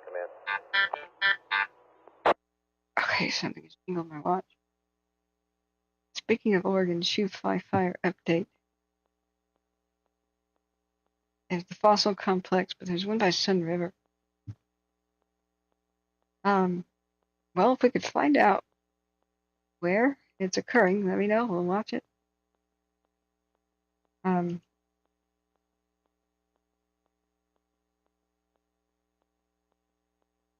line is out of red flag, but it's not going to be a cakewalk. It's the bridge and the Davis we really got to watch for today.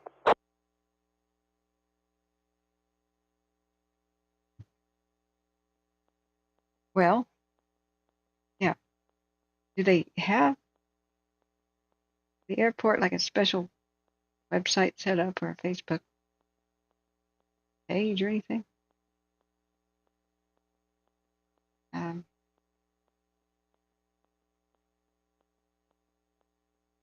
Yeah, 22,000 acres and some change.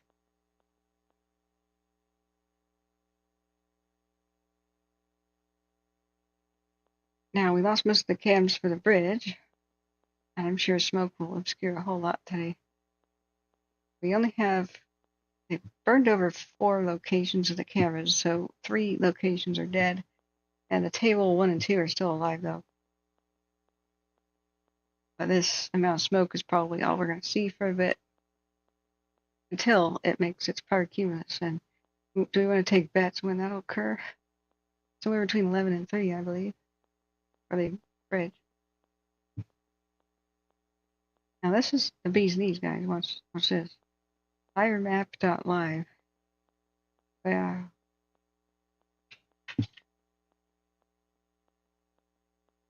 It'll kind of make you seasick. I'm sorry about that. Hard to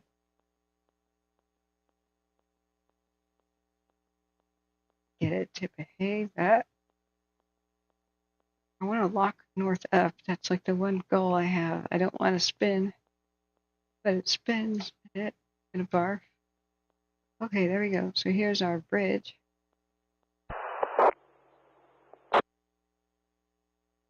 Pretty sobering fire footprint.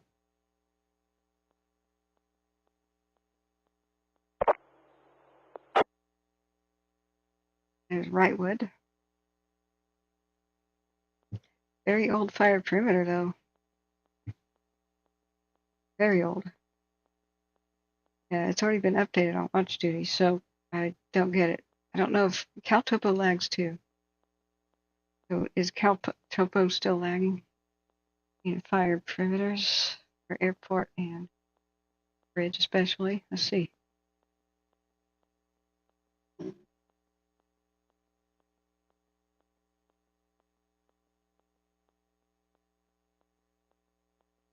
Oh, it's been updated. Because, yeah, it went past Wrightwood. Northwestern section of it was devastated in this corner.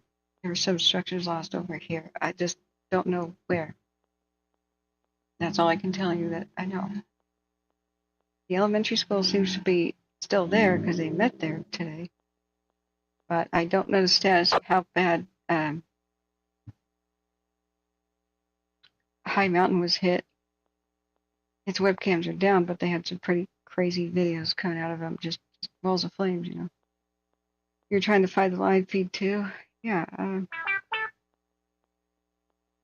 Oh, Rebecca says, sorry, I meant 7 miles from the new evac warning zone. Well, here's the thing about that. I was showing people just what the distance is, 7 miles from where the, you know, they say the fire can move that far. Showing people, there's Rena, right there. Oh, I'm sorry, you're on radar. I'm sorry, I went back to this map. You guys are probably like, what the hell is she talking about? Sorry, the radar goes on top of the other windows. So here with the Davis, if we show 7 miles, that's Reno right there. What does 7 miles look like from where the activity is? That distance. Why is it? I don't know why the cursor's changing, but that's 7 miles due east, for example. This is 7 miles northeast. Also 7 miles northeast, 7 miles to the north.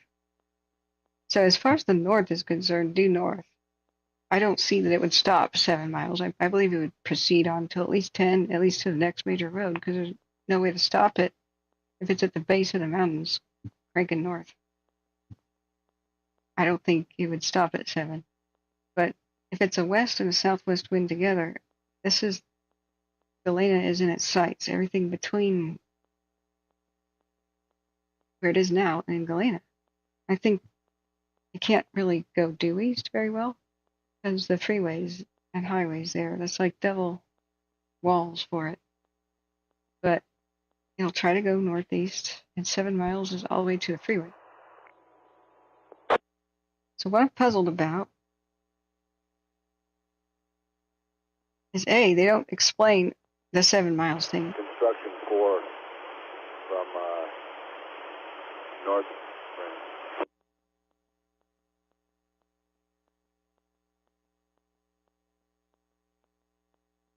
Okay, their evacuation map. What is that? Why is this spot not under evacuation warning or anything? Because that is Construction 4 northbound 71. Does this puzzle you guys too? Like, why do they think that little pocket is safe and not even under evacuation warning?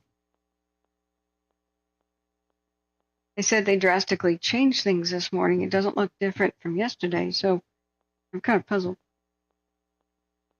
Construction 4 northbound.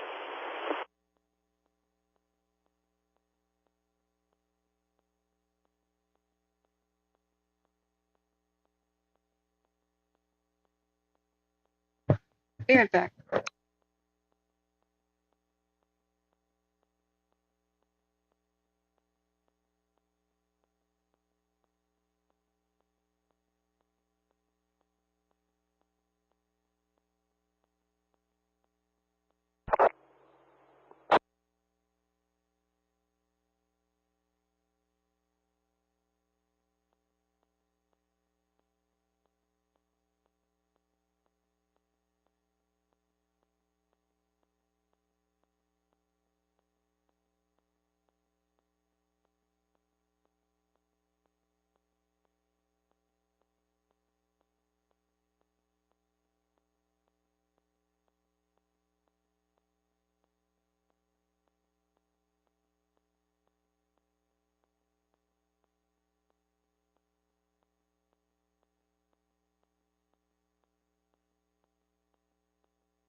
Okay, I'm back. All right, so I don't know. 7 miles. They really need to have explained that a little bit more. I don't know about you. 7 miles. Okay, why do you expect it to leave where it's been? Because it's been holding. I know spotting can occur over the lines, but long range spotting, or will it just breach? Is it expected to go past a certain area? Like what? Expect it to go due north or not? What? Next Hoffman Morning says, I'm headed to the Pinion Hills right now. Well, good luck and Godspeed there. I've had some couple of images shared tonight. Oh, I forgot to show them. Jeez. Sorry. This is what the airport fire looked like yesterday at 10:30 in the morning. Right, we made that run for the tower. That's what they were trying to defend up there, the Santiago Tower, when I had to go offline and pass out. Isn't that nuts? Let me show you the airport fire images shared with me. And this is this morning. Looking at the same Santiago Tower area. Thanks for sending this in, Seamaster. And here's a video he has. We can see, oh, I can't show it. Not behaving right now. All 3 fires at night from his vantage point. Airport bridge and line. Ugh.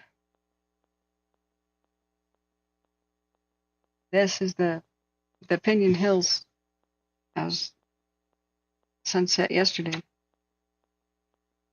And that's looking at the bridge fire. Good luck, Nick. Tell us what you find. Stay safe there. Alton Carter says, checking in from Temecula. Hey, welcome. Good morning.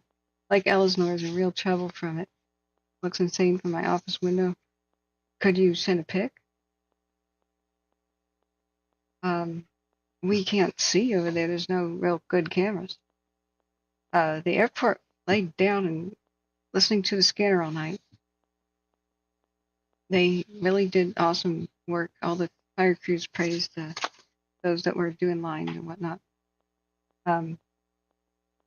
They had 60% humidity. Oh, this is Upper Bell East, so this is the airport fire area. They had almost a dead calm too. So some of the big flare-ups last night on the airport were probably them doing firing, although I couldn't get a confirmation. There's not supposed to be crazy winds today for the airport. They're not that bad. It's not in red flag. Not like on the bridge. Strange days, as your voice is very lovely. Oh, thank you. I'm so glad you like it. Thanks for reporting, and I'm new to our channel. Been listening since 2:30 in the morning. Thumbs up. Well, thank you, Strange Days, for being here. You've been awesome. My voice might change after my nasal passage surgery, so that'll happen around the first week of November. But I can't do without the surgery, otherwise I'll be sick the rest of my life like I am now. It's a deviated septum thing that causes chronic sinus infection, so I can't wait to get that solved. But hey, it'll be interesting if it sounds the same. So looking at National Weather Service, see how it's not in a red flag right down there. It's not a cakewalk with a fire up there, but it's not as bad as it could be, is what I'm trying to say. Now, I've been speaking for more than 10 hours and 20 minutes now.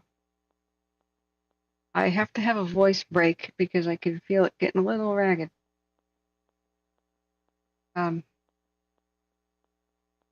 Let's see the National Weather Service for Park Rancho. I guess I should say Lake Elsinore. But Rancho Santa Margarita will be more relevant to the winds. This is the Orange County side of the airport. There's air quality alert, but they've got 84% humidity and fog this morning, so this has helped at least one side of the fire, so they could put resources on the other. Haze after 5 p.m., patchy fog before 11, otherwise partly sunny, then gradually becoming sunny with a high near 80, south wind 5 to 10 miles an hour. Tonight, widespread haze at the airport fire area. Widespread haze at the airport fire area before 8. Patchy fog after 5 a.m., otherwise mostly clear, low around 56. South wind around 5 miles an hour. That's it. That's it. Our heroes just need a break. They can utilize this break in the weather. So, some of the activity, remember, it's the perfect time to do firing. I wish they would tell the public whether or not they're doing it or not. Some of the activity on the cams could just definitely just be them taking advantage of this awesome weather. It was vigorous and active on the cams at night, but the only thing that really explains that is there was pretty much a dead calm. North Branch Construction 4 on command. Go for North Branch. Do you have any animal control to respond over to Highway 2 at Desert Front Road? Yeah, we've had a request in all night, and that request seems to be problematic.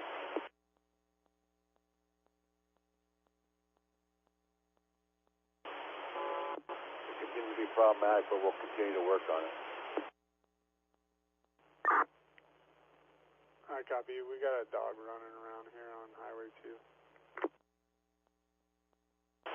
Copy. Okay, so animal control. That was the bridge fire. Orange, air attack. Charlie Echo is not seeing the airport incident. I'll be assuming airport air attack.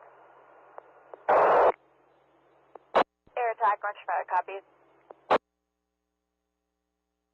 I want to take a voice break for an hour or two. That would be great, so I could still speak later today. So, look how calm the winds are. The smoke rising vertically. Now, some of these flare-ups are, yeah, it could just be finding new fuel as it kind of moves around where it's been, but it's not because of wind. Smoke column going straight up, not that much smoke produced. Some of it could be firing. See how it dies down, flare up. Dies down, flare up. They carefully do it in one spot. They wait to see what happens. If they like the results, they do it again. So when you see that flare, and then dies down, big, and dies down, big, and dies down, and yet the wind isn't doing anything new, that can be the pattern of them actually trying to do firing. Could be random, but we'll have to see if they update us on if they did any of that or not.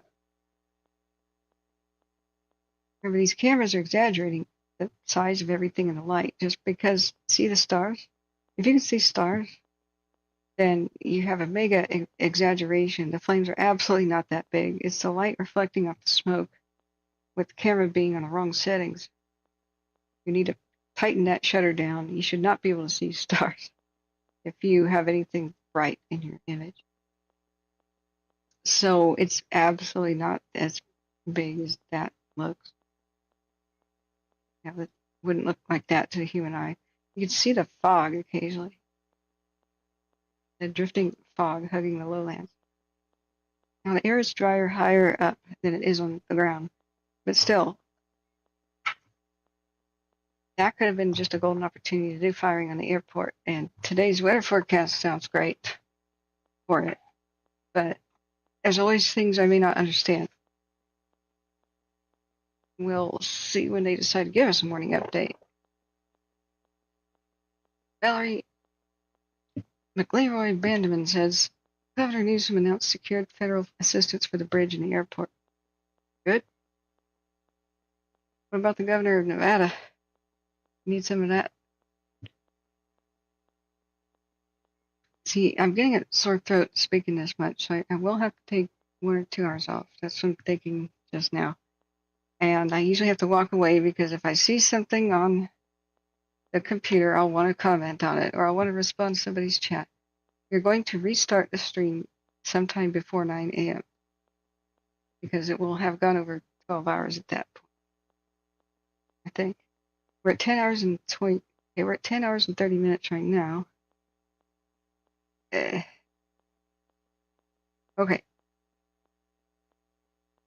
So we have an hour and a half then. So it would be 9:45-ish. We'd have to restart for sure. At 9, I have to call the shop and see if the car's ready.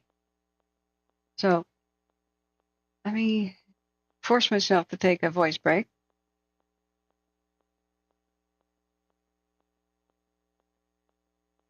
So I can be here for you today, friends.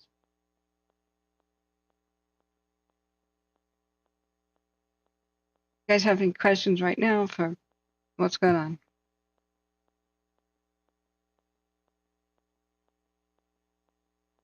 There, why was that frozen? I'm still trying to find out when this particular screenshot was taken because it wasn't on my stream, even though I set it up and went to sleep yesterday. When does video go live? My next one? Well, we just restart. It takes 5 minutes to restart usually. So if you hit the subscribe button with the ring bell, it should tell you. But I'll come back and say, hey, we're restarting. It won't just do that. I can't set it up to do it on its own, unfortunately, or I would.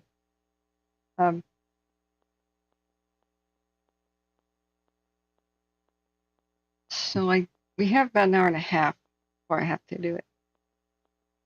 John T says, thank you for all this great info. You're very welcome. The audio is still playing. I wish there was playing more right now. But this is somebody who took a picture of their screen, and so I can't tell, like, when this happened. So I'd love to go back to a time lapse and see when that occurred, but oh well. You can still see now. Let's see, that's the other night. Now, where's the tile set on? Same camera's got the retardant splashed on it.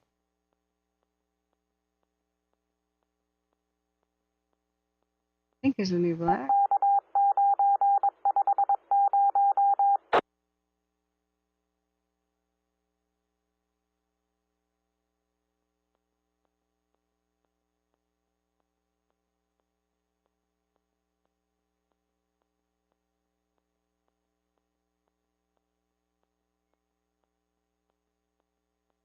Kind of wanted to watch September 11th, like Memorial thing this morning, but I kind of don't.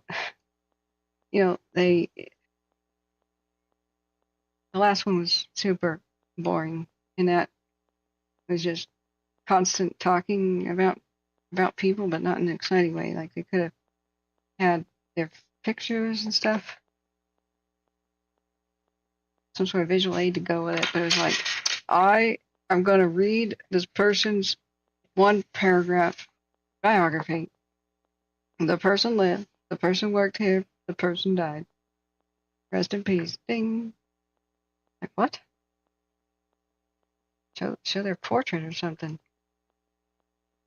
Not be monotone, maybe? I don't know.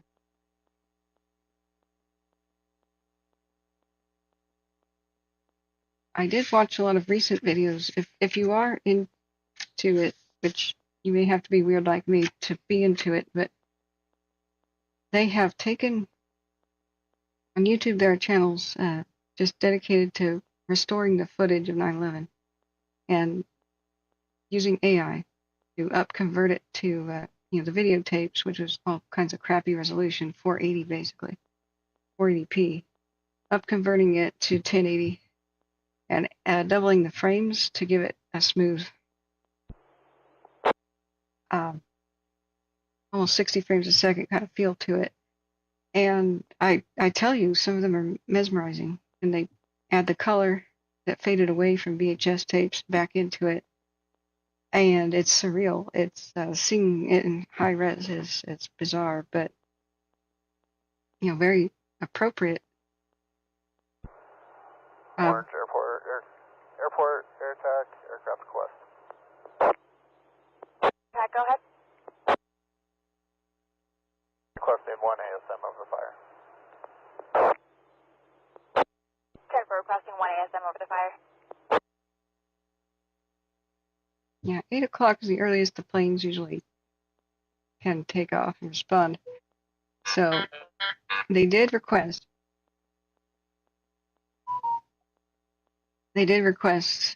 aircraft help because they had some hot spots somewhere near 74. So here is a helicopter. It's there, circling that general area.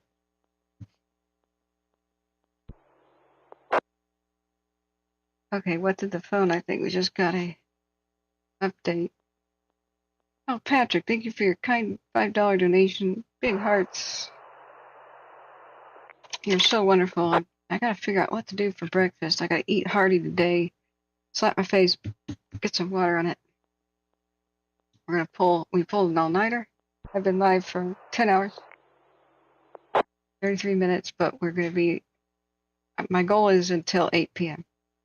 when the red flag expires near Reno or whenever.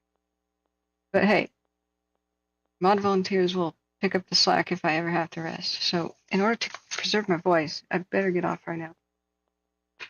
And I'll leave the radio on.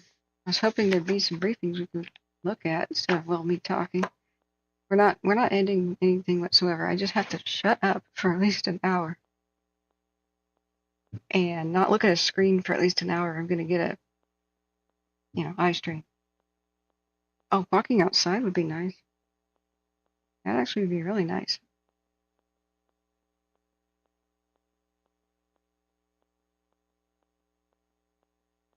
I can hear a siren right now in the distance. What's going on in Portland?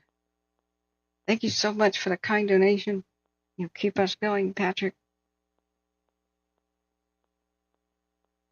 Oh, you sent an email too. Awesome. Thank you for the donation via Venmo, because I get those immediately. Those from YouTube happen 30 days later sometimes. I'm not near any of them. I just hear, I'm in Portland, Oregon, so I grew up in the Yuba, Northern California, the Yuba, Sutter, Sacramento, Butte, Plymouth County area. We run around those areas. I've only been south of San Francisco a couple times in my life. Like Monterey with the aquarium, Disneyland, Hollywood. A couple of times. That's about it. But there's so many ghost towns in historical places I want to see. Catherine's World of Ghost Towns. And history was what I originally wanted, but we'll have it as a separate channel. Morning, Smitty. Davis Fire is it's terrifying. I'll just let them say it. I will need a voice break for 1 or 2 hours, Smitty, so I will be restarting the stream. We've been live for 10 hours and 36 minutes. So I'm starting to lose my voice. I need to rest it for 1 to 2 hours. If Truckee Meadows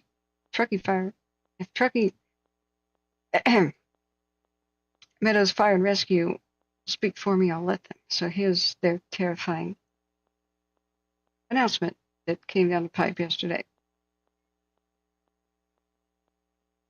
Oh yeah, they have amazing 9/11 memorial stuff here too. Let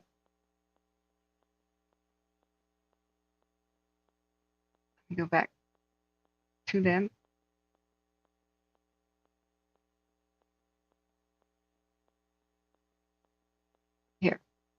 Here, it's unbelievable. The weather forecast says, I hate being right? When they said 45 to 50 mile an hour wind gusts, I said, 65 is possible. Oh, then just after I said that, a little bit later, they said, oh, weather forecast models just changed, and 70 mile an hour wind gusts are possible off the highest peaks over there. So check this out. Good evening, everyone. I'm Charlie Moore, Fire Chief for Truckee Meadows Fire District, and I'm joined by Chief Dave Cochran, Fire Chief for the City of Reno. We have a very important message for you this evening. The fire weather is going to change significantly tomorrow, and we need you to listen to evacuation messages. An event called a PDS is going to occur tomorrow, which is a step above a red flag warning. We fully expect that the Davis fire is going to move, and move significantly, potentially up to 7 miles.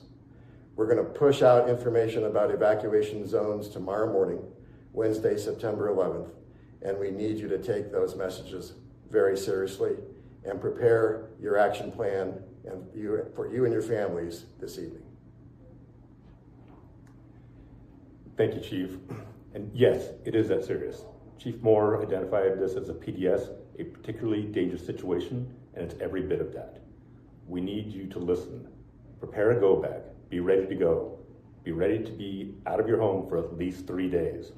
Bring your medications, bring your important papers, your pets, pet food, and whatever you need to care for your pets. Again, could last as long as 3 days. The best modeling shows that this fire is going to move at least 3.5 miles, but it could move as many as 7 miles, as Chief Moore identified. This is significant. It's beyond significant, and we need you to take it seriously. Residents on the west side of Reno need to be prepared to evacuate. Stay safe. Bring your medications, bring your important papers, your pets, pet food, and whatever you need to care for your pets. Again, could last as long as 3 days. The best modeling shows that this fire is going to move at least 3.5 miles, but it could move as many as 7 miles, as Chief Moore identified. This is significant. It's beyond significant, and we need you to take it seriously. Residents on the west side of Reno need to be prepared to evacuate. Stay safe. Yeah. Right. Just making sure that a lot of people are tuning in now, that they're aware. That was from yesterday. The forecast is worse, so. Airport operations, airport air attack on command. I'm not sure what the wind direction is going to be. Even if it changes for 20 minutes, it could be totally different outcome. But their revised evacuation warning thing has a mysterious gap right here. I don't know why. That's within the 7 mile thing, so I don't get it. I'll see why they're saying 7 miles if it ran north along the hills. There's nothing to stop it for 10 miles at least, and then you get to the, I forget what this was called, the McCarran Boulevard, and 2 locals have already told me that won't hold. It doesn't have a good history of holding. Oh, so look, if it gets beyond them at all, it could. Sky's the limit. Airport operations, airport air attack on command. I'll never forget when the Dixie ran 16 miles in 24 hours. Broke all the records, so just hold on to your butt.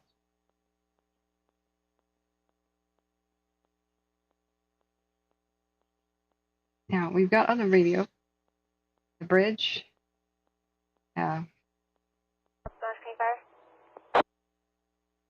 That one, though, is the airport, the one that's talking right now. But the bridge fire we found, that's the one that's B1 channel. But it's only the crews. Operation. Air attack is trying to hail you on OC access. It's only really the crews at Wrightwood.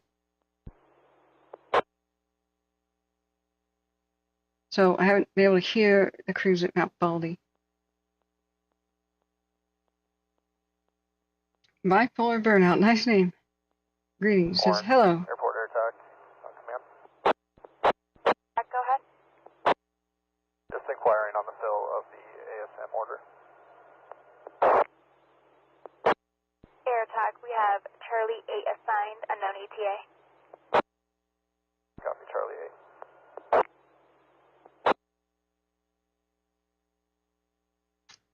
Hello. Ahem. Glad you caught me. Air attack operations. On command. Okay, guess I can't talk for a second. Operations air attack. Are you in a position to meet me on air to ground? Yeah, affirmative.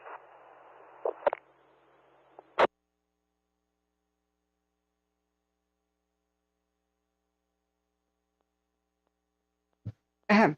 The bridge. I've been speaking about it for 10 hours and a half. So, yeah, I've got information on the bridge. What would you like to know? Your headline brought me in, so welcome, as I'm trying to find up-to-date info on the bridge. Burning in my hometown of the Pinion Hills. Or Pinion? Any info? Yeah, what would you like? What would you like to know? I've been listening to the radio since 7 p.m. So they had already panic evacuated people at Wrightwood around 6. So that's when it washed over that area. And by 6:45, the cams all went dead over at the ski resort at 3 different camera locations went dead at Mount High. And they burned over, which was horrifying to see on the movie cams. So what I didn't know about, which I did, I would have put it up there, is Alexa, stop. Sorry. These are the Mount High webcams. So these recorded movies of the cameras burning over. The west base, the south, everything. And so the some of these may have survived, but I don't believe they have power. But the actual Alert West cams are all down.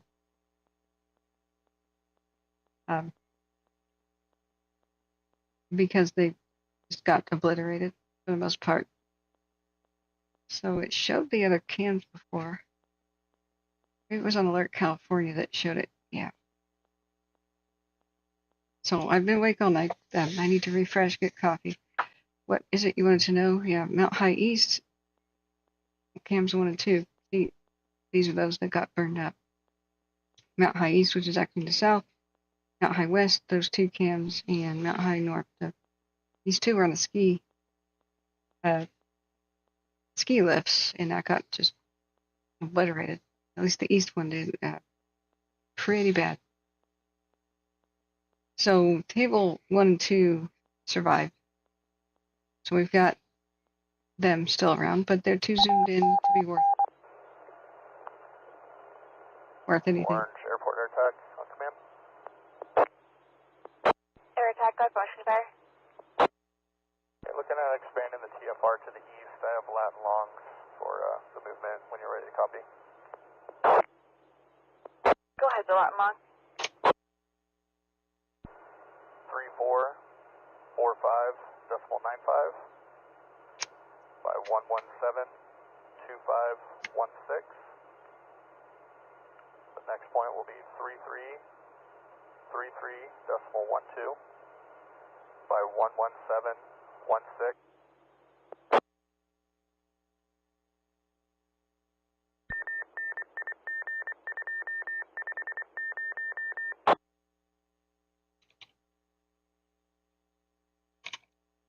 Okay, here I can get a word in, and then I'm really. Air attack, launching fire.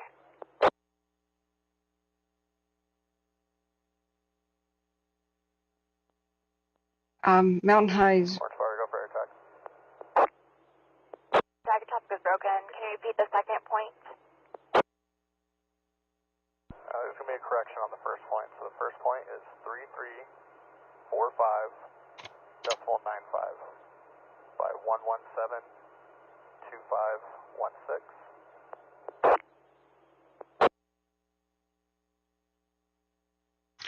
All right, structure loss area was here. 10-4, and what's the second point? Second point is 33. Okay, I'm just muting that. Who gives a damn about where they want to drop equipment? So structure loss was here. I don't know exactly where, but in Wrightwood, they said on the radio, Cardinal, Raven, Timberline, Plume. This area was hit. It's within the footprint of the fire, so all around here they held though because all these mature trees are on fire up the hill from these neighborhoods. So they had to leave for a bit. They came back. They did a running. He said, "Keep moving. Stay ahead of the fire as it ran through the town." He said, "Put it out in people's yards where it's been moving through, and put out the homes, but then keep moving because they didn't have enough people to linger. They had to keep going to new blocks to put them out as well, as the main seat of the fire ripped through fast and just kept going, plunged over the side of the mountain there. So they had other crews over on 2 that were down here trying to prevent the fire from establishing due to just embers just jumping off the mountain. So at Wrightwood, though, they didn't know if they could hold this. They decided to do defensive backburning. Nice and slow, though, like burning the pine needles and stuff off people's yards and up the hill a little bit. And as they got other people who reported in the desert floor it was going better than they expected, they said, "Well, come up here and help." They did not have to abandon this neighborhood, but they thought about it several times. Now, some structures were lost, and they said that. They said there's others to save, so go back there. And they're like, "Yes, sir." And they did a good job with that this quarter. So this was the really big battle at Larkin Oriole. They just mentioned it a million times. They kept trying to push into the neighborhood at that corner. So the way it looks over there, this is not easy to defend. There's pine trees everywhere for everybody's house, and half-dead ones, and dead trees. These are somewhat recent images. You just can't have that, But I don't know what was saved, lost. They don't say specific addresses. So it's still burning up there in those trees. And they decided to do defensive backfiring in, on, and around this neighborhood. So, that much. Wrightwood is a fire trap and always has been, one road in and out in a canyon. Yeah, today when they did their morning briefing, they said they have 2 priorities today for the bridge. They said, 1, protect the lives of the civilians who stayed behind. So some people didn't leave. I don't know if everybody could have, honestly. It's an individual situation at that point. I don't blame some people who were behind, maybe did not have the opportunity to leave. This swept over fast. The second priority is the south side of the bridge fire today. They want to reinforce all the lines to protect the foothill communities. So that's their 2 biggest priorities. They've issued orders and instructions for others to go to different parts of the fires, of course. But those are the 2 things they reiterated on the morning operational briefing, which occurred on the radio. Hour 9, 20 minutes into the broadcast, if you want to rewind. There's a lot of people staying there. Okay. How many would you reckon? I'm not even sure what the population here is. Oh my God, that's the coolest cabin. I love a nice big roaring fireplace and log cabin, dude. The Swiss chalet thing over there is amazing too. What a nice neighborhood. Another log cabin, dude. Yeah, the Swiss chalet thing that was green caught my eye. It was just so cool. can't remember what street it was on, but this is extremely hard to defend. There's too many trees here. I'm sorry. Rethink the whole density of the neighborhood with trees and power lines running through the branches. The same thing as South Lake Tahoe. You want it to be fire defensible, you get serious. All of the pine trees are just fire promoting, needle dropping bastards. Sorry. Have some of them that are fire resistors, like sequoias and whatever. You can't have them lean like that. You got to remove them. They're the ones who are going to fall over, catch fire, block your road and your way out, and squash your house. Leaning trees are going to fall that direction eventually. They're dead already. They just don't know. So it's just frustrating to see wooden fences and such that is just no longer intelligent in this day and age, and building codes have to change.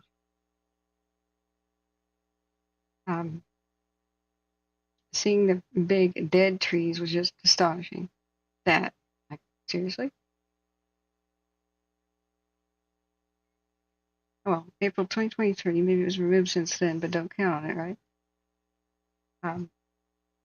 Very narrow. I don't see any hydrants anywhere, so it's extremely hard to defend. I totally agree with the fire trap assessment. You want privacy and stuff, there's other means. I understand it. But when there's not enough water to go around for all the trees anymore, cull the sick to save the healthy. And have biodiversity. The more diverse the species, because this is all monocultured pine here, the more diversity you have, the less likely one disease is there to wipe out all of your trees and or beetles. But hey, you get a blank slate when you rebuild. This is hell to fight fire, and no hydrants. It behooves the community to put a bunch of water tanks at corners and,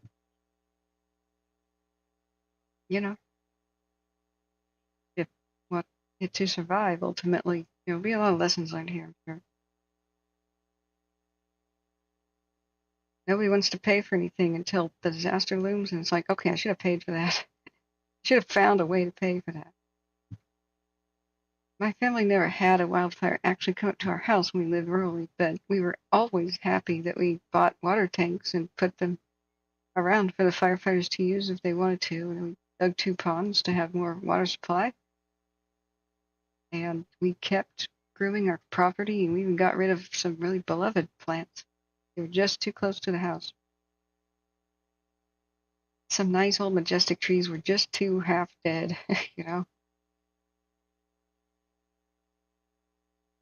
Wow, that'd be the coolest place to rent. Go snowmobiling around here. That was a party house if I ever saw one. What's with the no windows over here, though?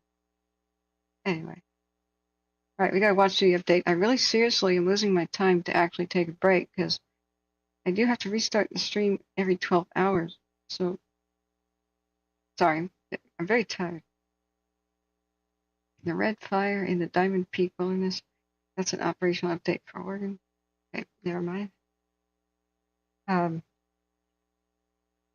think it's a miracle that they saved as much as they did and they're still saving the town. It's heartwarming. Animal control is up there, been there since 2 in the morning. There are loose animals, but they're handling it. And their task, they said at 2 in the morning, was also to remove the dead ones. So I don't know if there are dead ones. They just said that that's one of the things they do if one is dead. So they're telling the fire crews, if you find a dead animal, tell animal control where to get it. What a job. You get to save animals, but also do that. Man, that's a sweet. Is that a cedar? Buried in there? That's a nice one. But ultimately, what happens if fire races up this tree and the flaming branch falls down? The way my brother lost his house in Paradise is he had decent defensible space, not the best, not the worst. But up on the hill behind him, behind his house, on the property and lot of the neighbor, were these big, tall trees. One of them caught fire, fell on his house, so the firefighters just left. They saved the next door neighbor. Wrightwood branch, north branch on B1. Because the next door neighbor didn't have a tree looming over the house. So they went down across the street, that house. Paradise Fire went past them. Wrightwood, you up on V1? This is cute.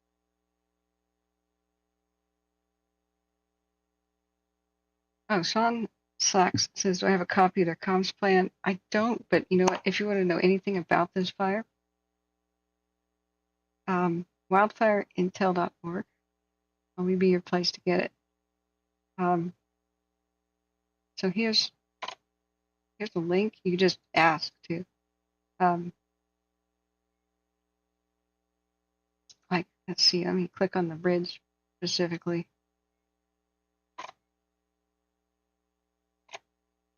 I just use broadcastify.com, so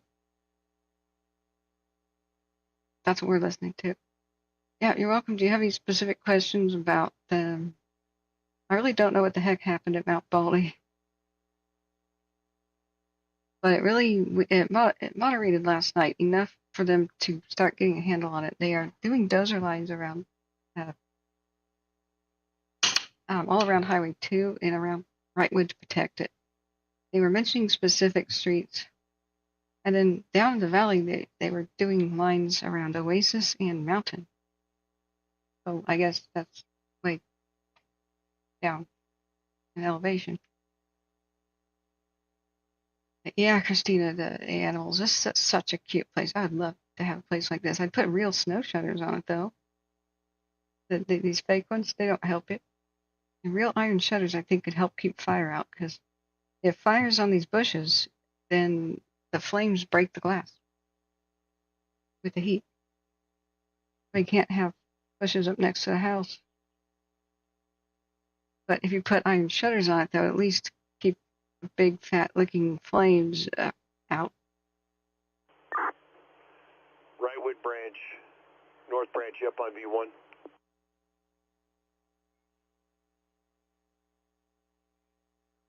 Wooden fences in the mountains. What are you expecting to happen?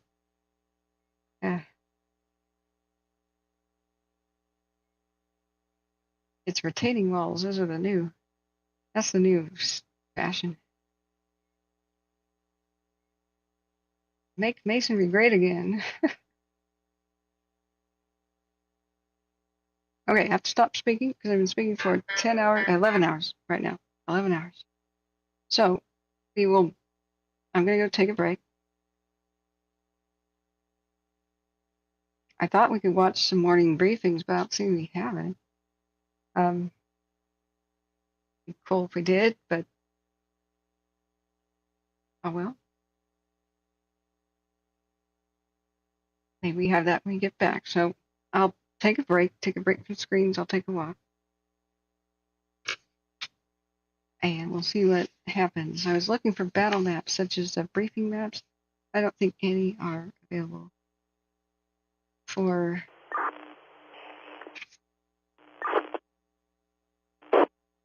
I'll just take a quick look.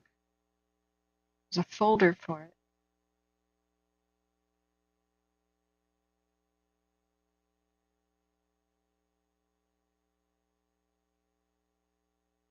They just have a map for their aircraft. They don't have a true briefing map. They asked for one this morning for their own briefing that occurred at the elementary school. I think it survived because they wanted to meet there. The one at Wrightwood. They didn't say the site of the school, so yay.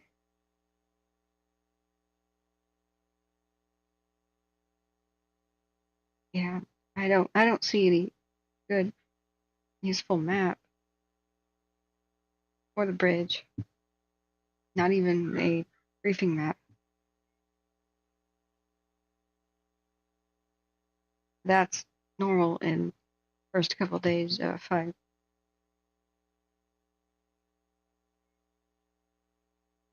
Looking at the other documents, hoping we would have something about comms or whatnot. The communication guy did speak. If you rewind this video to the 9th hour and the 20-minute, it'll talk about their focus priorities. Safety officer speaks, and then the communications guy speaks. So maybe they'll help you.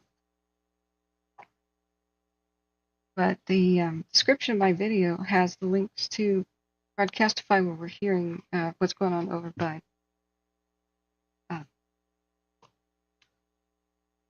Wrightwood. Now, if you guys know of a different frequency on Broadcastify, for say Mount Baldy or elsewhere, just let me know. I do have an incident action plan for the bridge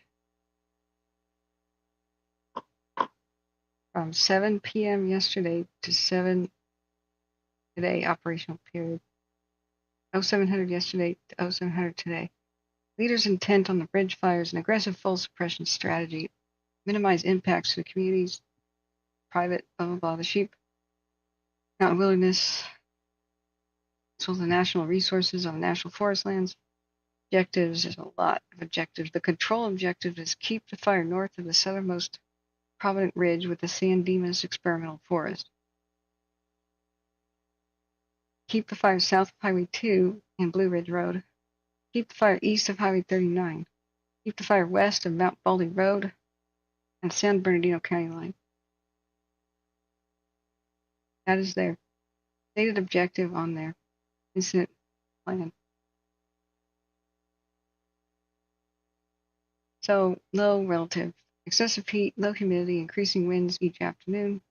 We are in red flag, poor nighttime recovery. Temps will begin to cool today to just above average. It will increase through the weekend. Max temperature today, 95 degrees on the bridge. Minimum relative humidity is 15%. They're calling it a 20-foot wind. I don't know what the heck that means. Southwest, 7 to 10 miles an hour. Temperature around 63 at night. Humidity 25% at night. 20-foot wind, northeast 5 to 10 miles an hour. Fire behavior. Fires burning in heavy brush, 6 to 10 feet tall. Intense successive heat waves have driven live fuel moistures down to the level that will support backing and spotting in the brush. Steep terrain combo with the heavy fuels and 90% probability of ignition will limit opportunities to grab an edge, quote, to start line construction. Identify and plan for slope reversals. Slope mimics the wind. Once fire transitions uphill, even slightly, expect big changes. It says that in bold on their report there. So, local thresholds to watch out for. Combos of any of these factors will increase fire behavior. Temperature above 75. Wind above 15 miles an hour. Humidity less than 25%. BI over 294. Anticipate terrain-induced turbulence for aircraft in the steep, sected river drainages, especially during peak hours of afternoon heating and low-level instability, fixing heights of 12,000 feet. Watch out. Getting frequent spot fires across the line. Safety officer. Watch out. 90% probability of any spark hitting anything flammable of ignition. They've got many more pages here. This is page 7 of 24 of their plan for today on the bridge.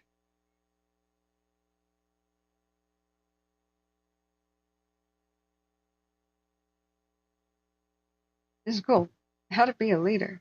It's here in the Bridge Fire Handbook. All leaders of firefighters have the responsibility to provide a model for their subordinates who will emulate and follow you.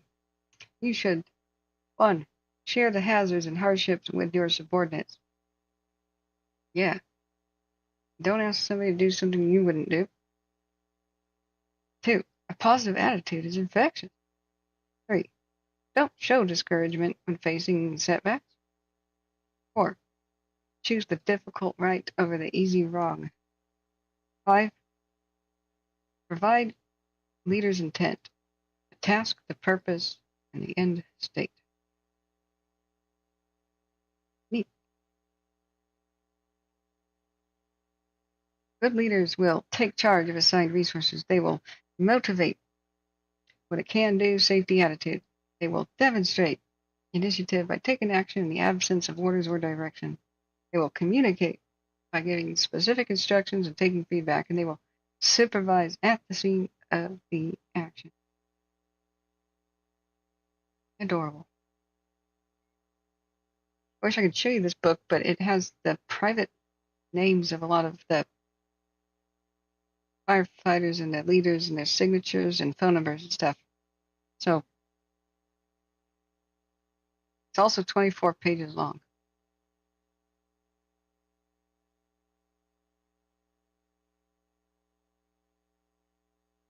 A lot of it's heartwarming stuff, though. Very encouraging. Yeah, medical plan pages, blah, blah, blah. Okay. We found a tactical frequency on a radio. If anyone could tune in, I could see if I could stream it. Ooh. I unfortunately don't know anything about ham radio stuff. I just go to Broadcastify. And, well, we've got a huge variety of things on LA to choose from, so maybe you can guide me. So when we go into LA County, there's a whole assortment.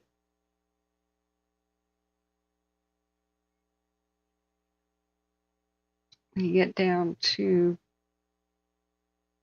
see all this fire command dispatch file to the Washoe. So there's county-wide outbound dispatch covering all battalions. 125 people are listening to that. We might want to tune in. But this is the one that I found for frequency that works for Wrightwood. That's Fire V1. And it had their morning update. I don't know about V2, 3, 4, 5.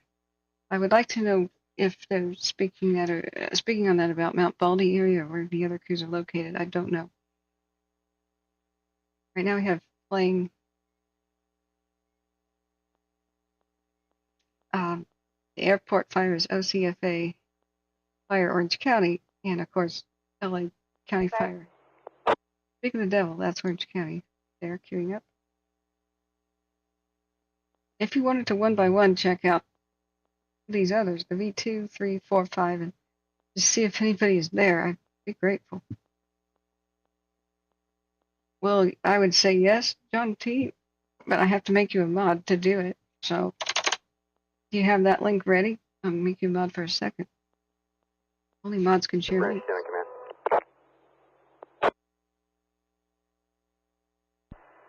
Branch 10 operations for Division Tango, single unit SNF, engine 331. They're checked in and been briefed. They'll be heading out shortly.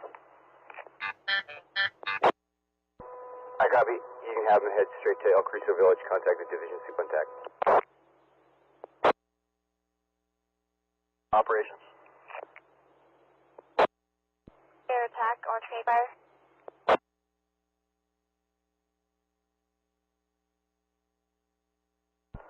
Orange, go for airport air attack.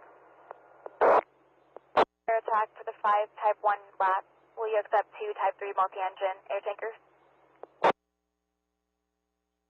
You were broken. Can you repeat? Air attack for the 5 Type 1 lap. Will you accept 2 Type 3 multi-engine air tankers?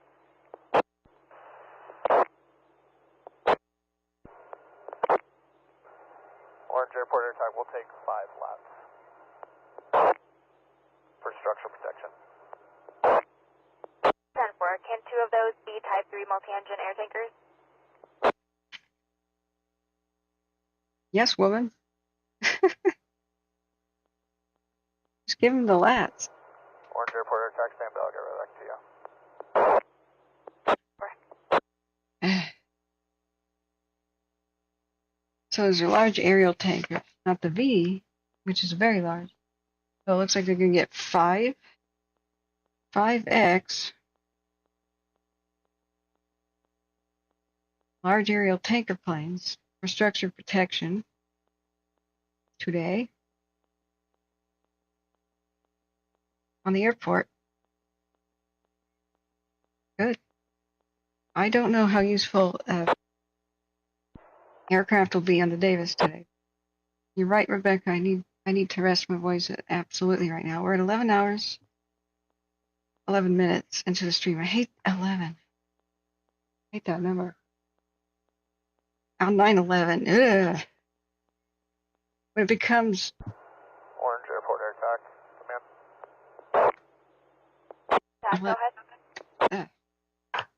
Take the 2 F2s, but I'd like to keep the order out still for the 5 laps and 2 V laps. Air attack, Orange County copies.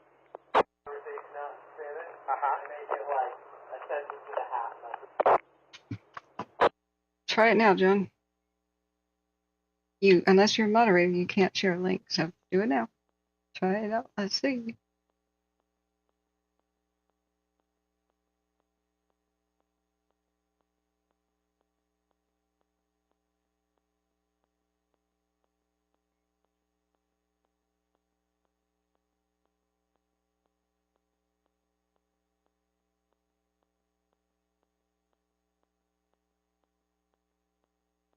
Whoops. Mouse gone wild. I gotta get a new mouse. Yeah, radio reference. San Bernardino County, okay. What does trunked actually mean? Does that mean encrypted, like we can't hear it? Great job, yeah, it came through. There should be a lot of LA County stuff too here, right? Thanks, John. Robert Pillais was Catherine's power. Yeah. You're right. Okay, I'm getting hungry. Let me see if I can get a power breakfast going. When it's 11:11 on 9/11, I'm going to shudder, guys. I just don't like that number. Not since September 11th happened. Okay, so it's when we hit the 12th hour, we're going to lose everything. So since I still want to take a walk for more than an hour, we should do it now. All right, let's just restart it. All right, you guys know what to do. It is now 9 a.m. What you do is you click on the K logo. So go to the actual channel page and refresh. But hit the like button, of course, first. It's what the channel page looks like, and this is where the new stream shows up each time. We have to do this. I'm sorry, it dumps all the viewers. You have to come back. Because YouTube is primitive. All I have to do is find a compelling image for a new thumbnail. And I'll snip it right now with you. So hit the subscribe button, ring bell if you always want to be notified when we do go live. The non-ringing bell if you just occasionally want to tune in. But unless you subscribe, you'll probably never find us again. Because every time we redo and restart, we're at the bottom of the search engine again. Because the way YouTube works. We've had 13,497 views. So people could search for us and find us. You know, Wildfire info today, yeah. But they won't be able to find us even searching for us until we get a couple thousand views and likes, and we can play with it. We could trick the system by having a lot of chat happen at the very beginning when we come back and a lot of like buttons at the beginning. That makes it trending, right? So, I'm sorry this is annoying. Thank you, John T, for that link there. Link. And what I have to do is find a compelling image. So we'll do that right now. Save it. It's all smoky and crappy right here. Let's see, is Reno looking better? It's all very mild right now. It's calm before the storm.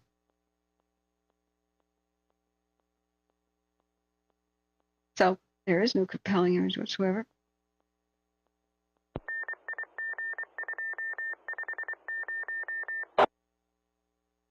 You can always rewind 6 hours. But I like it to be what people can expect. You know, not like what happened yesterday, but what you can expect to see now.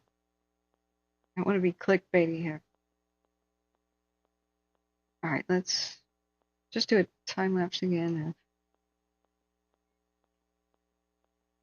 If we did 24 hours, we'd just see what this looked like in the daytime.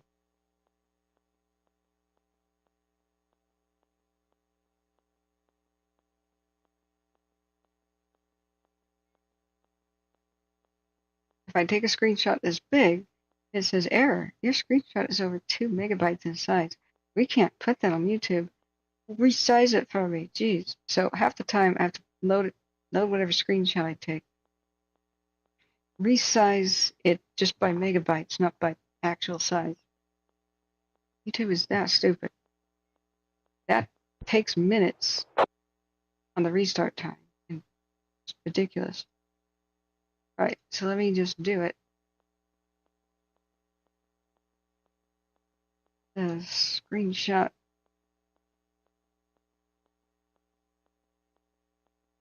Save it.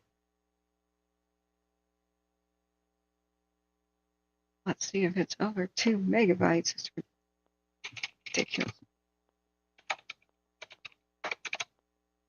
Alright, this is Davis Fire.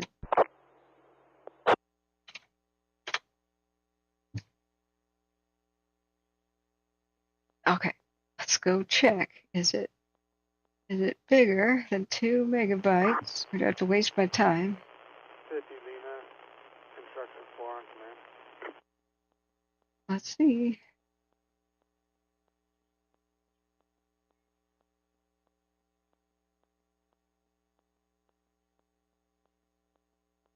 Okay, right click, properties, 1.24 megabytes. Yes, we're going to be okay.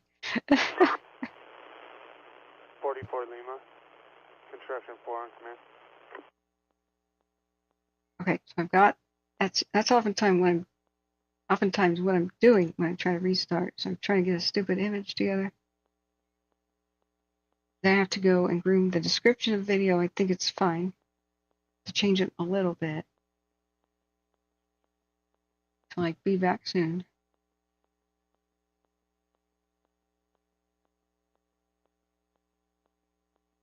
But for the most part, the description of the video has the links to the radios, to the evacuation maps. Oh, you know what I should change? Washoe County. This is what you guys should do, by the way. What we should keep reminding people to do. Sign up for Washoe County alerts. And this is the kit that Truckee Fire Meadows recommends that the people near South and Southwest Reno. 3468, 49 Charlie. LAC B1. Pack up today.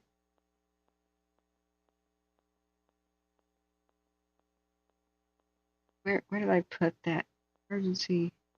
Any text? Night Word. Tango. J Tango training on command. Screw it.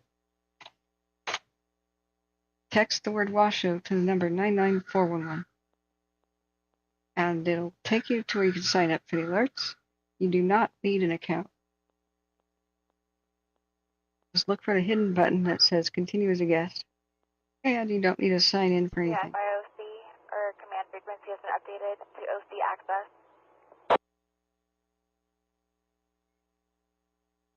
No, there is no way, John Tate, to direct message anybody on YouTube. Tango. J Tango training on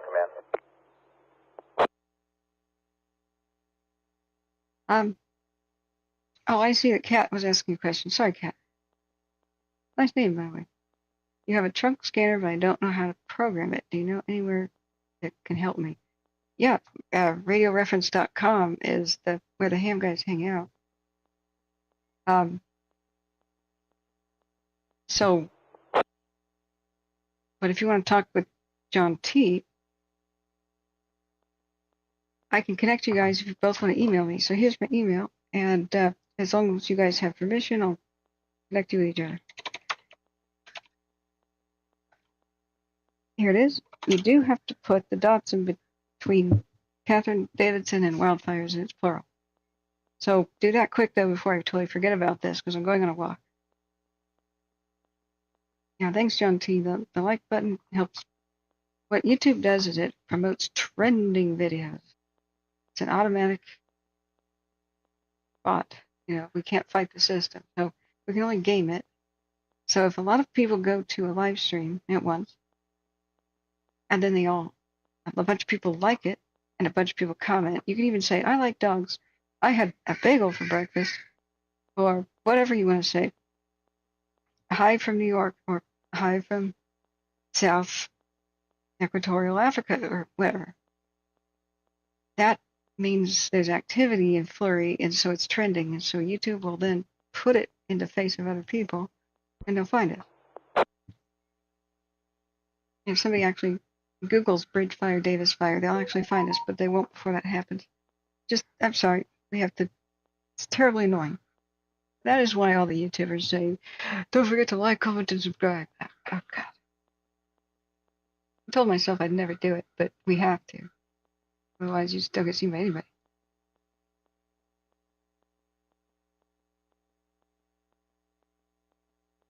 Okay. Let me see. We're about to restart.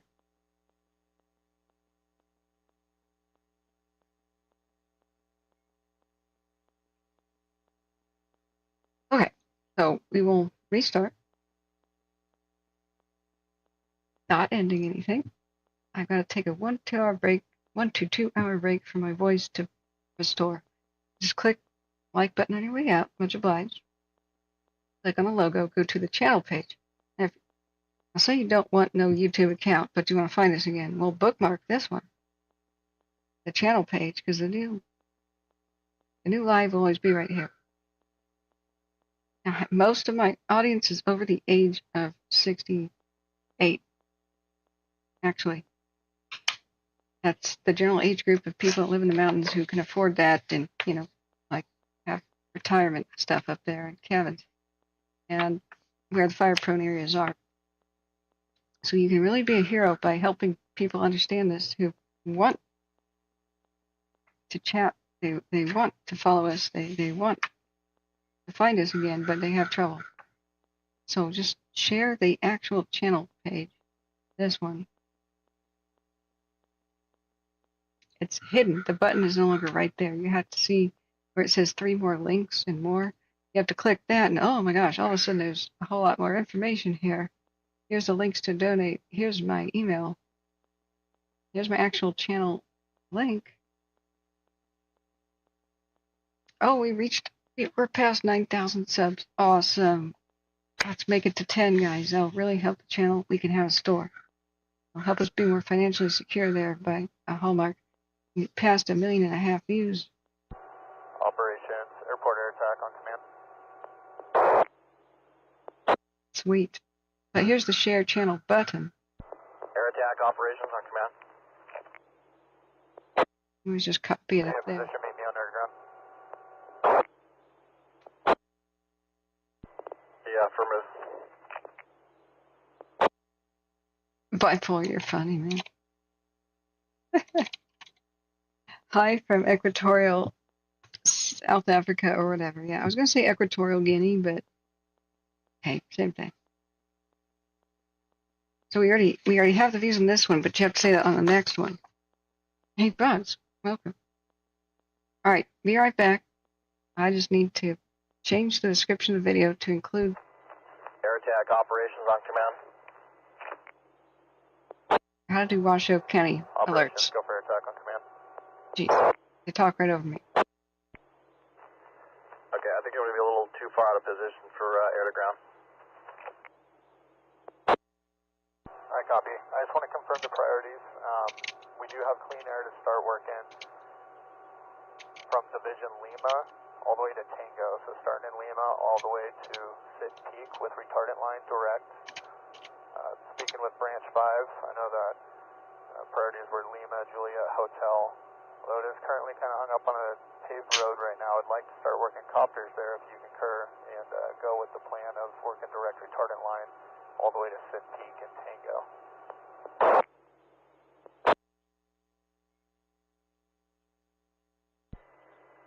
Yeah, affirmative.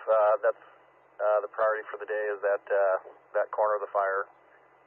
Elsinore coming up, and if we've got the clean air, we'll work the fixed wing, and then if you can put the copters in to support hotel as well, that'll work, and we'll start that with our priority. I copy, and just confirming we're not putting any building any indirect line, that we're trying to go direct as possible to this right now. Branch 5 mentioned possibly some indirect dozer line Today, so wherever we can go direct is the plan for the day. Night Division Bravo on command. Night Division Bravo, go ahead and fire OC. 5 mentioned possibly indirect dozer line, so I just want to confirm that we're not looking to go indirect. 10-4, and the command channel has been changed to OC access.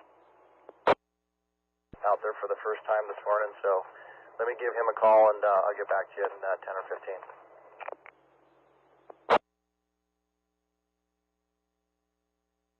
Operations, we just didn't want to put a bunch of retardant down direct and then end up having the plan B and go indirect.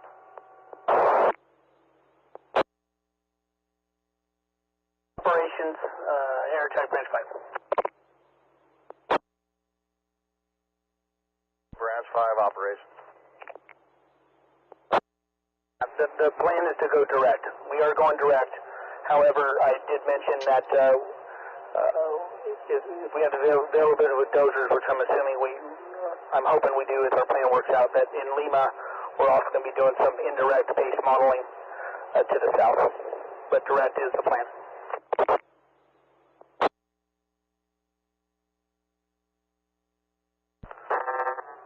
Operations air attack, copy that traffic, going direct. All right, this is about the airport fire. They said they wanted to take a line down to So operations, I don't know if you got my text regarding resources for Division Hotel. We're going to prioritize Lima and Juliet today. And anything Type 3 or crew-wise, Juliet would be the priority for that. Thanks. Damn it. As soon as... Okay, copy all. And then if you could also assess the water situation up on top. That was a concern last night. Tried to surge some water tenders up there, but I want to make sure that we continue to try to make sure we have water for the top side up towards El Carrizo. That'll be assessed. Yeah, as far as the water tenders, we didn't have any on the plan today. I didn't see any out here yet, so we're working on getting that accounted for. Okay, copy all. Well, somewhere on El Carrizo, they lost some structures and cars. That was on the news, so you can look at the news if you want. It was pretty brutal. I don't know what neighborhood or where, but hey, Bugs, you're gonna be glad that you got out of there. Is all I gotta say. We can talk about that later if you want. I can't talk now. I'm gonna take a 1 to 2 hour voice break. So, of course, the radio had to queue up with all this super important information about the airport fire, where the fire is, where it's hung up. Branch 10, operations on command. Oh, shut up. I need to restart. Oh, my God.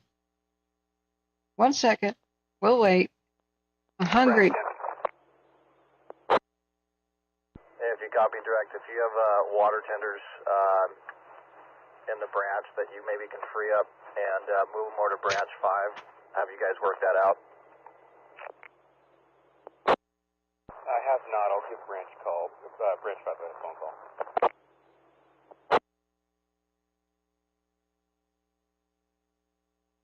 Okay, copy. Yeah, I think the priority for the water tenders will probably shift over to branch 5 today.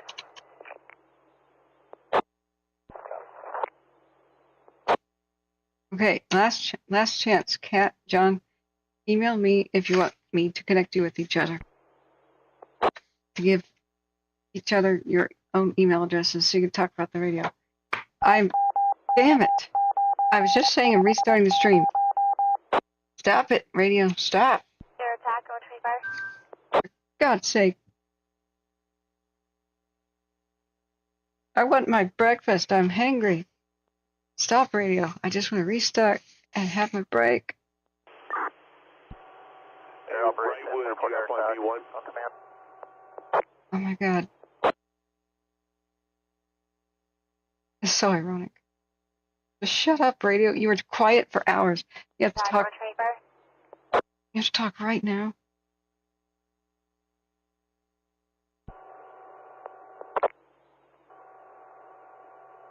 Air operations, airport air attack on command.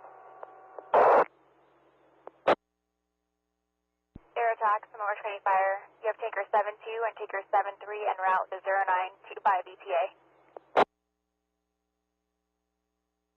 Copy 7273. Break, air operations, airport air attack on command.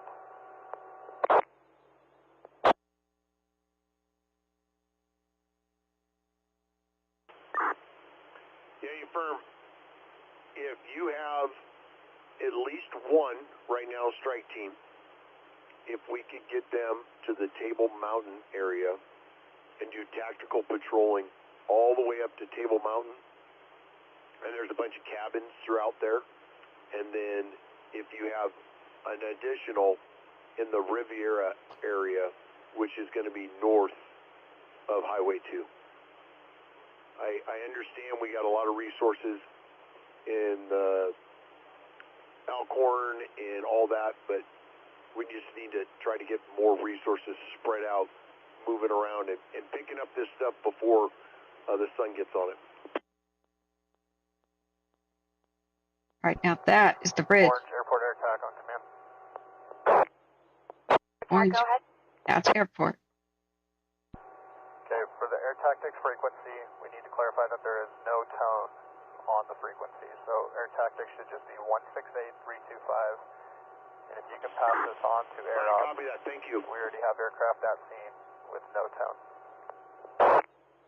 We need to clear this up and pass this along to the bases. Just make sure that everybody knows no tone, 168.325 for transmit and receive.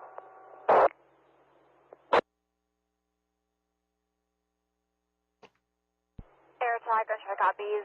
Air tactics is 168.325, no tone. Affirm, if we can clear this up immediately, we have aircraft already over the fire, and pass this along to air ops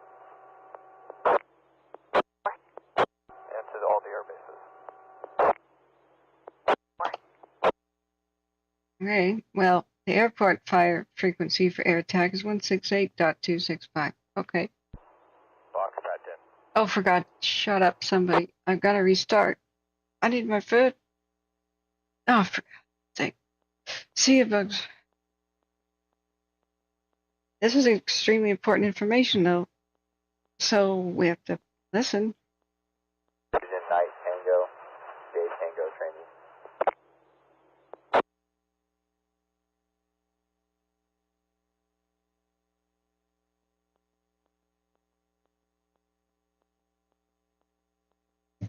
Go ahead. I need to eat. Bastards. Fuck.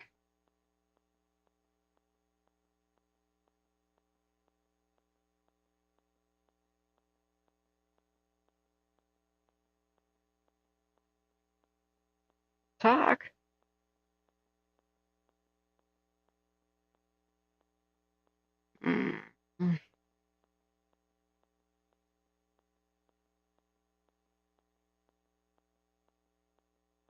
Okay.